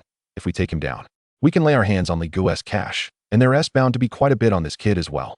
A double-edged sword. 2 birds with 1 stone. How splendid. With this money, we brothers could live extravagantly for years. Upon hearing He Zi's words, the brothers in the back nodded in agreement, saying, the boss is right. We shouldn't pass up this money. If it escalates, we'll take the money and leave immediately. After a few years, once the heat dies down, we'll return. Just then, Old 3 interjected, enough talk, Old 5. Hurry. Keep up. Don't lose sight of them. Don't worry, third brother, you know my skills. Old 5 confidently replied, as he engaged the clutch, shifted gears, accelerated, and released the handbrake in one fluid motion, propelling the Wuling Hongguang forward like an arrow, tailing Zhou Moran's Denza D9. Initially, Wang Degue had not noticed the following vehicle. However, as he made a turn, he instinctively glanced in the rearview mirror and spotted the Wuling Hongguang trailing behind. Wang Degue paid it no mind. After all, on a bustling road filled with vehicles, it was hardly unusual to have a car in tow. Yet after driving for several minutes, he realized that the Wuling Hongguang was still following closely. Having served in the military, Wang Degue was naturally vigilant. Observing this, he furrowed his brow in concern. Then, with a sudden thought, he turned the steering wheel and veered into a side street. Once on the smaller road, Wang Degue glanced back in the rearview mirror and was astonished to see the Wuling Hongguang still in pursuit. His gaze narrowed slightly, and he discreetly turned onto an even narrower path. Minutes later, after several twists and turns, Wang Degue found himself on a remote, unpaved road. The vehicle jolted sharply, causing Zhou Moran, who had been engrossed in his phone, to look up in surprise, exclaiming, Brother Wang, where are we? Chapter 74, Brawl. From the rearview mirror, Wang Degue could clearly see that the Wuling Hongguang was unhesitatingly following them. Wang Degue's expression tightened as he turned to Zhou Moran and said, Boss, there's a tail behind us. They followed us right from the company entrance and have come all the way here. It seems the visitor bears ill intent. What? Zhou Moran, upon hearing this, was momentarily taken aback. He swiftly turned to gaze through the rear window, and indeed, not far behind, a Wuling Hongguang van was in pursuit. Is this directed at me? Zhou Moran's eyes narrowed slightly, and he immediately thought of Li Fulin, who had just been taken away. Clearly, it was his doing. It appears so, Wang Degue replied in a low voice. After a brief pause, he added, Boss, rest assured, with me here, I will ensure that not a single hair on your head is harmed. Lock the car doors, I will handle this, no matter what happens. You mustn't come out, he instructed, pushing open the car door and stepping out. Almost simultaneously, the Wuling Hongguang screeched to a halt, raising a cloud of dust. The door swung open with a crash, and He Zi, accompanied by 4 thugs wielding steel pipes and wooden clubs, leapt out, their faces contorted with menace. Well, you've certainly chosen an interesting spot, He Zi sneered, discarding his cigarette butt and brandishing a spring knife. This place is nice and quiet, perfect for our business. Wang Degue remained unfazed, his gaze sharpening as he scrutinized the 5 men. Coldly, he demanded, What do you want? What do we want? He Zi retorted with a mocking laugh. What do you think? After a brief pause, he continued, This matter has nothing to do with you. Step aside. We're after him. He gestured towards Zhou Moran. And if I refuse? Wang Degue replied gravely. Refuse? Then don't blame me for using my knife. He Zi said, waving his hand. Take him down, and drag that kid out of the car. With their leader's command, the bulliest thug, Lao Si, charged forward, swinging his steel pipe towards Wang Degue's head. Wang Degue's expression hardened. He slightly sidestepped to evade the blow, parrying the steel pipe with his left hand while delivering a precise and powerful punch to Lao Si's armpit. Lao Si let out a muffled grunt. His arm instantly rendered weak and numb, causing the steel pipe to slip from his grasp. At the same moment, Lao San and Lao Wu attacked from either side. Wang Degui crouched slightly, executing a sweeping kick that took down Lao San on his left, then leveraging his momentum to elbow Lao Wu sharply in the ribs. His movements were swift and fluid, showcasing the combat skills honed from military training, striking at vital points without a hint of flamboyance. However, the sheer number of opponents proved overwhelming, and Lao Air seized the opportunity to circle around to Wang Degui's rear. Raising his steel pipe to strike at the back of his head, Wang Degui sensed the impending danger and narrowly evaded, spinning around to deliver a whip kick towards Lao Air's head. In that moment, he heard a thud. Lao Air had already been taken down by someone else, leaving Wang Degui's kick to miss its target. He then spotted Zhou Moran behind Lao Air. Zhou Moran himself was somewhat astonished. Watching Wang Degui take on 5 men single-handedly stirred something within him. He could hardly remember the last time he had engaged in a fight. Perhaps it had been many years ago, during his childhood. It must have been over a decade since he had last brawled. Previously, Zhou Moran had not been inclined to partake in such scuffles, but just moments ago, he noticed that the movements of those men, including Wang Degui, appeared to him as if in slow motion. He felt he could effortlessly break through their defenses. Perhaps it was the effect of the bone cleansing and marrow refining pill? Zhou Moran pondered, feeling a surge of excitement as he watched Wang Degui battle the 5 men. He decided to step out of the car and charge towards Lao Air, executing a sweeping kick that unexpectedly sent Lao Air tumbling to the ground. "Boss, why did you come out?" Wang Degui exclaimed in astonishment upon seeing Zhou Moran. "Brother Wang, I can't let you face them alone," Zhou Moran replied with a smile. "Besides, I too wish to stretch my limbs a bit." He felt a strange power coursing through him. It must be the latent potential awakened within him by the bone cleansing and marrow refining pill. Just as he finished speaking, Wang Degui shouted, "Boss, be careful." It was He Zi, brandishing the spring knife, charging towards Zhou Moran from behind, aiming to stab him in the back. Heeding Wang Degui's warning, Zhou Moran instinctively turned, executing a sweeping kick that struck He Zi's thigh. He Zi felt an immense force, sending him sprawling several feet away before crashing heavily to the ground. Lao Air, witnessing this, shouted, "Boss." After a brief pause, he added, "Damn it, this kid's tough. Everyone, let's take him down together." With that, Lao Air, along with the recently recovered Lao San and Lao Si, advanced to swarm Zhou Moran. Wang Degui attempted to intercept, but was held back by Lao Wu. Facing 3 attackers for the first time, Zhou Moran's heart raced, yet strangely, he felt no fear, rather, a sense of exhilaration. The movements of his adversaries appeared to him as if in slow motion, their trajectories clear and predictable. Chapter 75, Sparring. Zhou Moran's eyes narrowed slightly as he sidestepped Lao Air's thrusting knife, swiftly twisting his wrist to grasp Lao Air's arm, applying just enough pressure to twist it. With a crisp crack, accompanied by Lao Air's pained yelp, the spring knife clattered to the ground. Simultaneously, Zhou Moran deftly evaded the steel pipe that Lao San swung down, grasping it with ease and redirecting its force. He raised his arm to block the strike from Lao Si's pipe, the 2 weapons clashing with a resounding thud. After kicking Lao Wu away, Wang Degui turned just in time to witness Zhou Moran executing a flawless shoulder throw, sending Lao Si crashing to the ground. The fluidity of his movements and precision of his strikes elicited an involuntary gasp of admiration from the seasoned soldier. In the blink of an eye, the 5 once menacing thugs lay sprawled on the ground, groaning in agony. Zhou Moran stood in the center of the clearing, breathing heavily, his eyes filled with disbelief and exhilaration as he surveyed the fallen men. It appeared that the effects of the bone cleansing and marrow refining pill were far more potent than he had anticipated. Wang Degui rushed over, meticulously checking on Zhou Moran. "Boss, are you all right?" "I'm fine, Brother Wang," Zhou Moran replied, shaking his head, a confident smile gracing his face. "I feel better than ever." Before he could finish his sentence, Zhou Moran suddenly swung a punch at Wang Degui. Wang Degui's pupils suddenly constricted. Yet the instincts honed over years of military service allowed him to react instantaneously. He sidestepped to block, his arm colliding with Zhou Moran's fist, producing a dull thud. What formidable strength! Wang Degui staggered back several steps, a flicker of astonishment crossing his eyes, soon replaced by a glimmer of excitement. He then retreated half a step, adopting a standard military boxing stance, and exclaimed with enthusiasm, "Boss, let's go again." It had been far too long since he had engaged in a proper fight since retiring from the military, and encountering such a worthy opponent invigorated him. Zhou Moran's eyes sparkled with excitement as he let out a low growl. "Brother Wang, hold nothing back."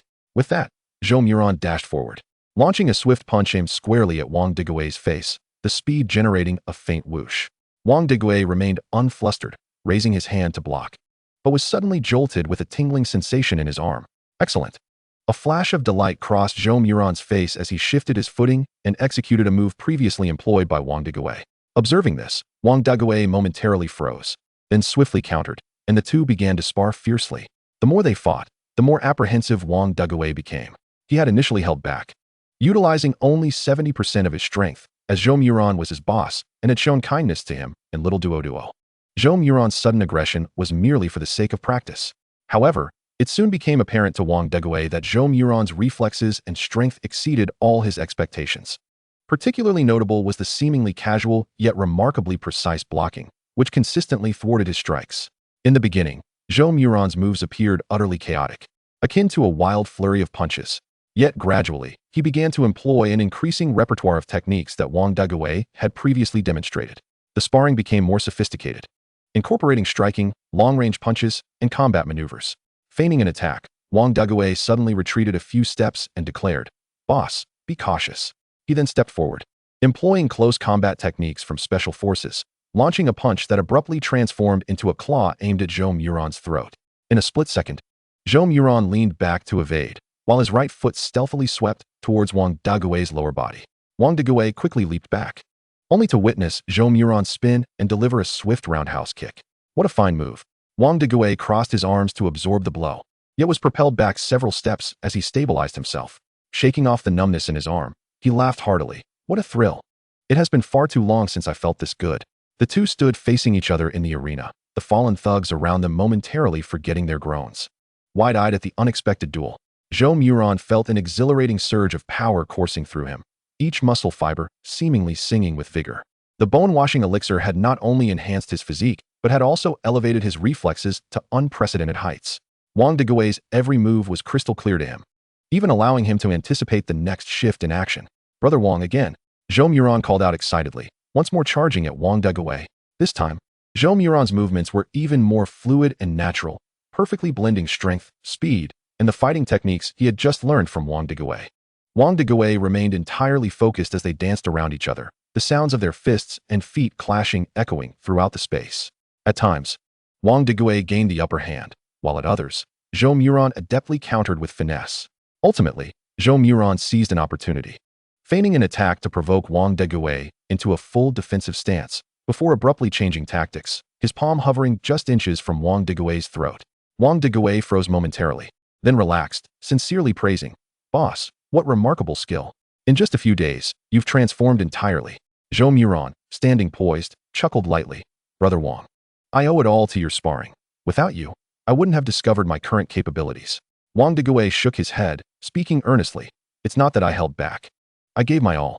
Your current skill level would rank among the elite in any special forces unit. I yield with complete admiration." Clearly, Zhou Moran had benefited immensely from the bone-washing elixir, rejuvenating his very essence and greatly enhancing his physical prowess.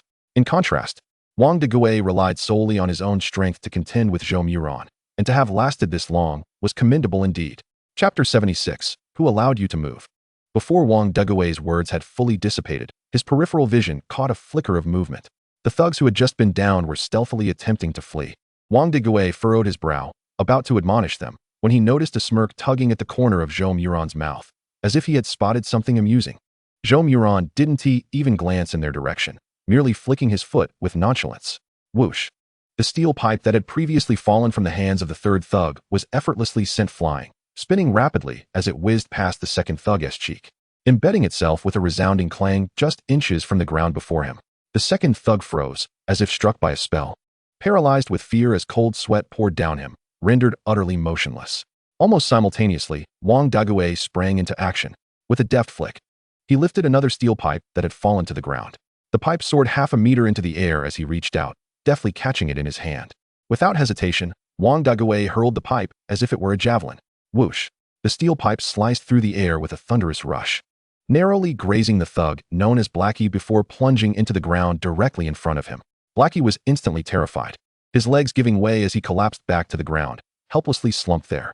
The other thugs, witnessing this, had their fleeting thoughts of escape utterly crushed, their faces paling as they stood frozen in place, too frightened to even groan, their bodies trembling like leaves in an autumn gale. Zhou Moran slowly turned to face them, his gaze calm as it swept over the paralyzed group, his voice laced with mockery as he asked, "Who permitted you to move?" His tone was not loud, yet it carried an undeniable weight, resonating clearly in the ears of every thug present. Wang Dagui snorted coldly, standing like an iron tower beside Zhou Moran, his icy gaze scanning the group, extinguishing any lingering hopes they might harbor.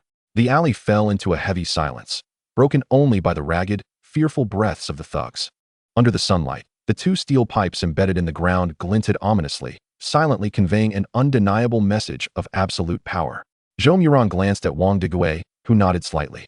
Taking a few steps forward, he approached another steel pipe on the ground, flicking it up with his foot, catching it deftly in his hand, rhythmically tapping it in his palm as he advanced towards Blackie. What do you intend to do?" With a trembling voice, Heisey struggled to rise and flee, only to discover his limbs were utterly powerless.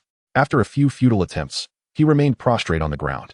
Wang Dagui approached Heisey, crouched down, and coldly remarked, "There are certain inquiries I shall pose, but once, it would be prudent for you to contemplate your response thoroughly. Otherwise, at this juncture," Wang Dagui paused momentarily before continuing, "you are well aware of the consequences." No sooner had he uttered these words than he gripped the steel pipe in his hands, applying a slight twist, causing it to contort into a helix. Heisey's complexion altered dramatically, and he stammered, What do you wish to know? What do you think?" Wang Dagui retorted.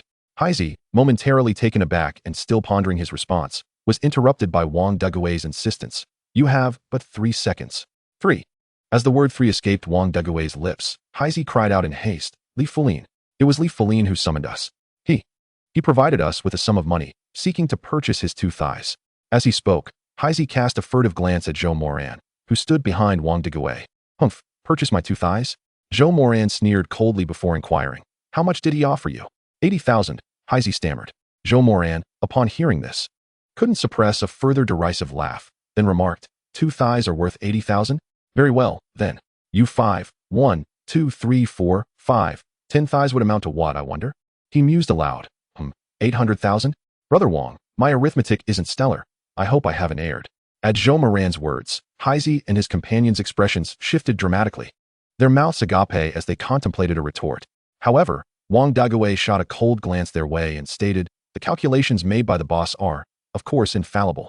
Zhou Moran nodded slightly and added, "Understood. We are all men of commerce, so let us adhere to the customs of the marketplace. We shall exchange cash for goods. Is that agreeable?" As he spoke, Zhou Moran stepped closer, crouching beside Heisey, regarding him with a knowing glint in his eyes. A tremor coursed through Heisey's heart as he stuttered, "And no issue at all." Zhou Moran grinned broadly, producing his phone with a smile. "Very well then. Do you prefer WeChat or Alipay?" Heisey struggled to swallow, realizing that he could not muster even 80,000, let alone 800,000. In a moment of desperation, his mind racing, Heisey suddenly rose to his knees beside Zhou Moran, repeatedly bowing his head and pleading, "Big brother, I was wrong.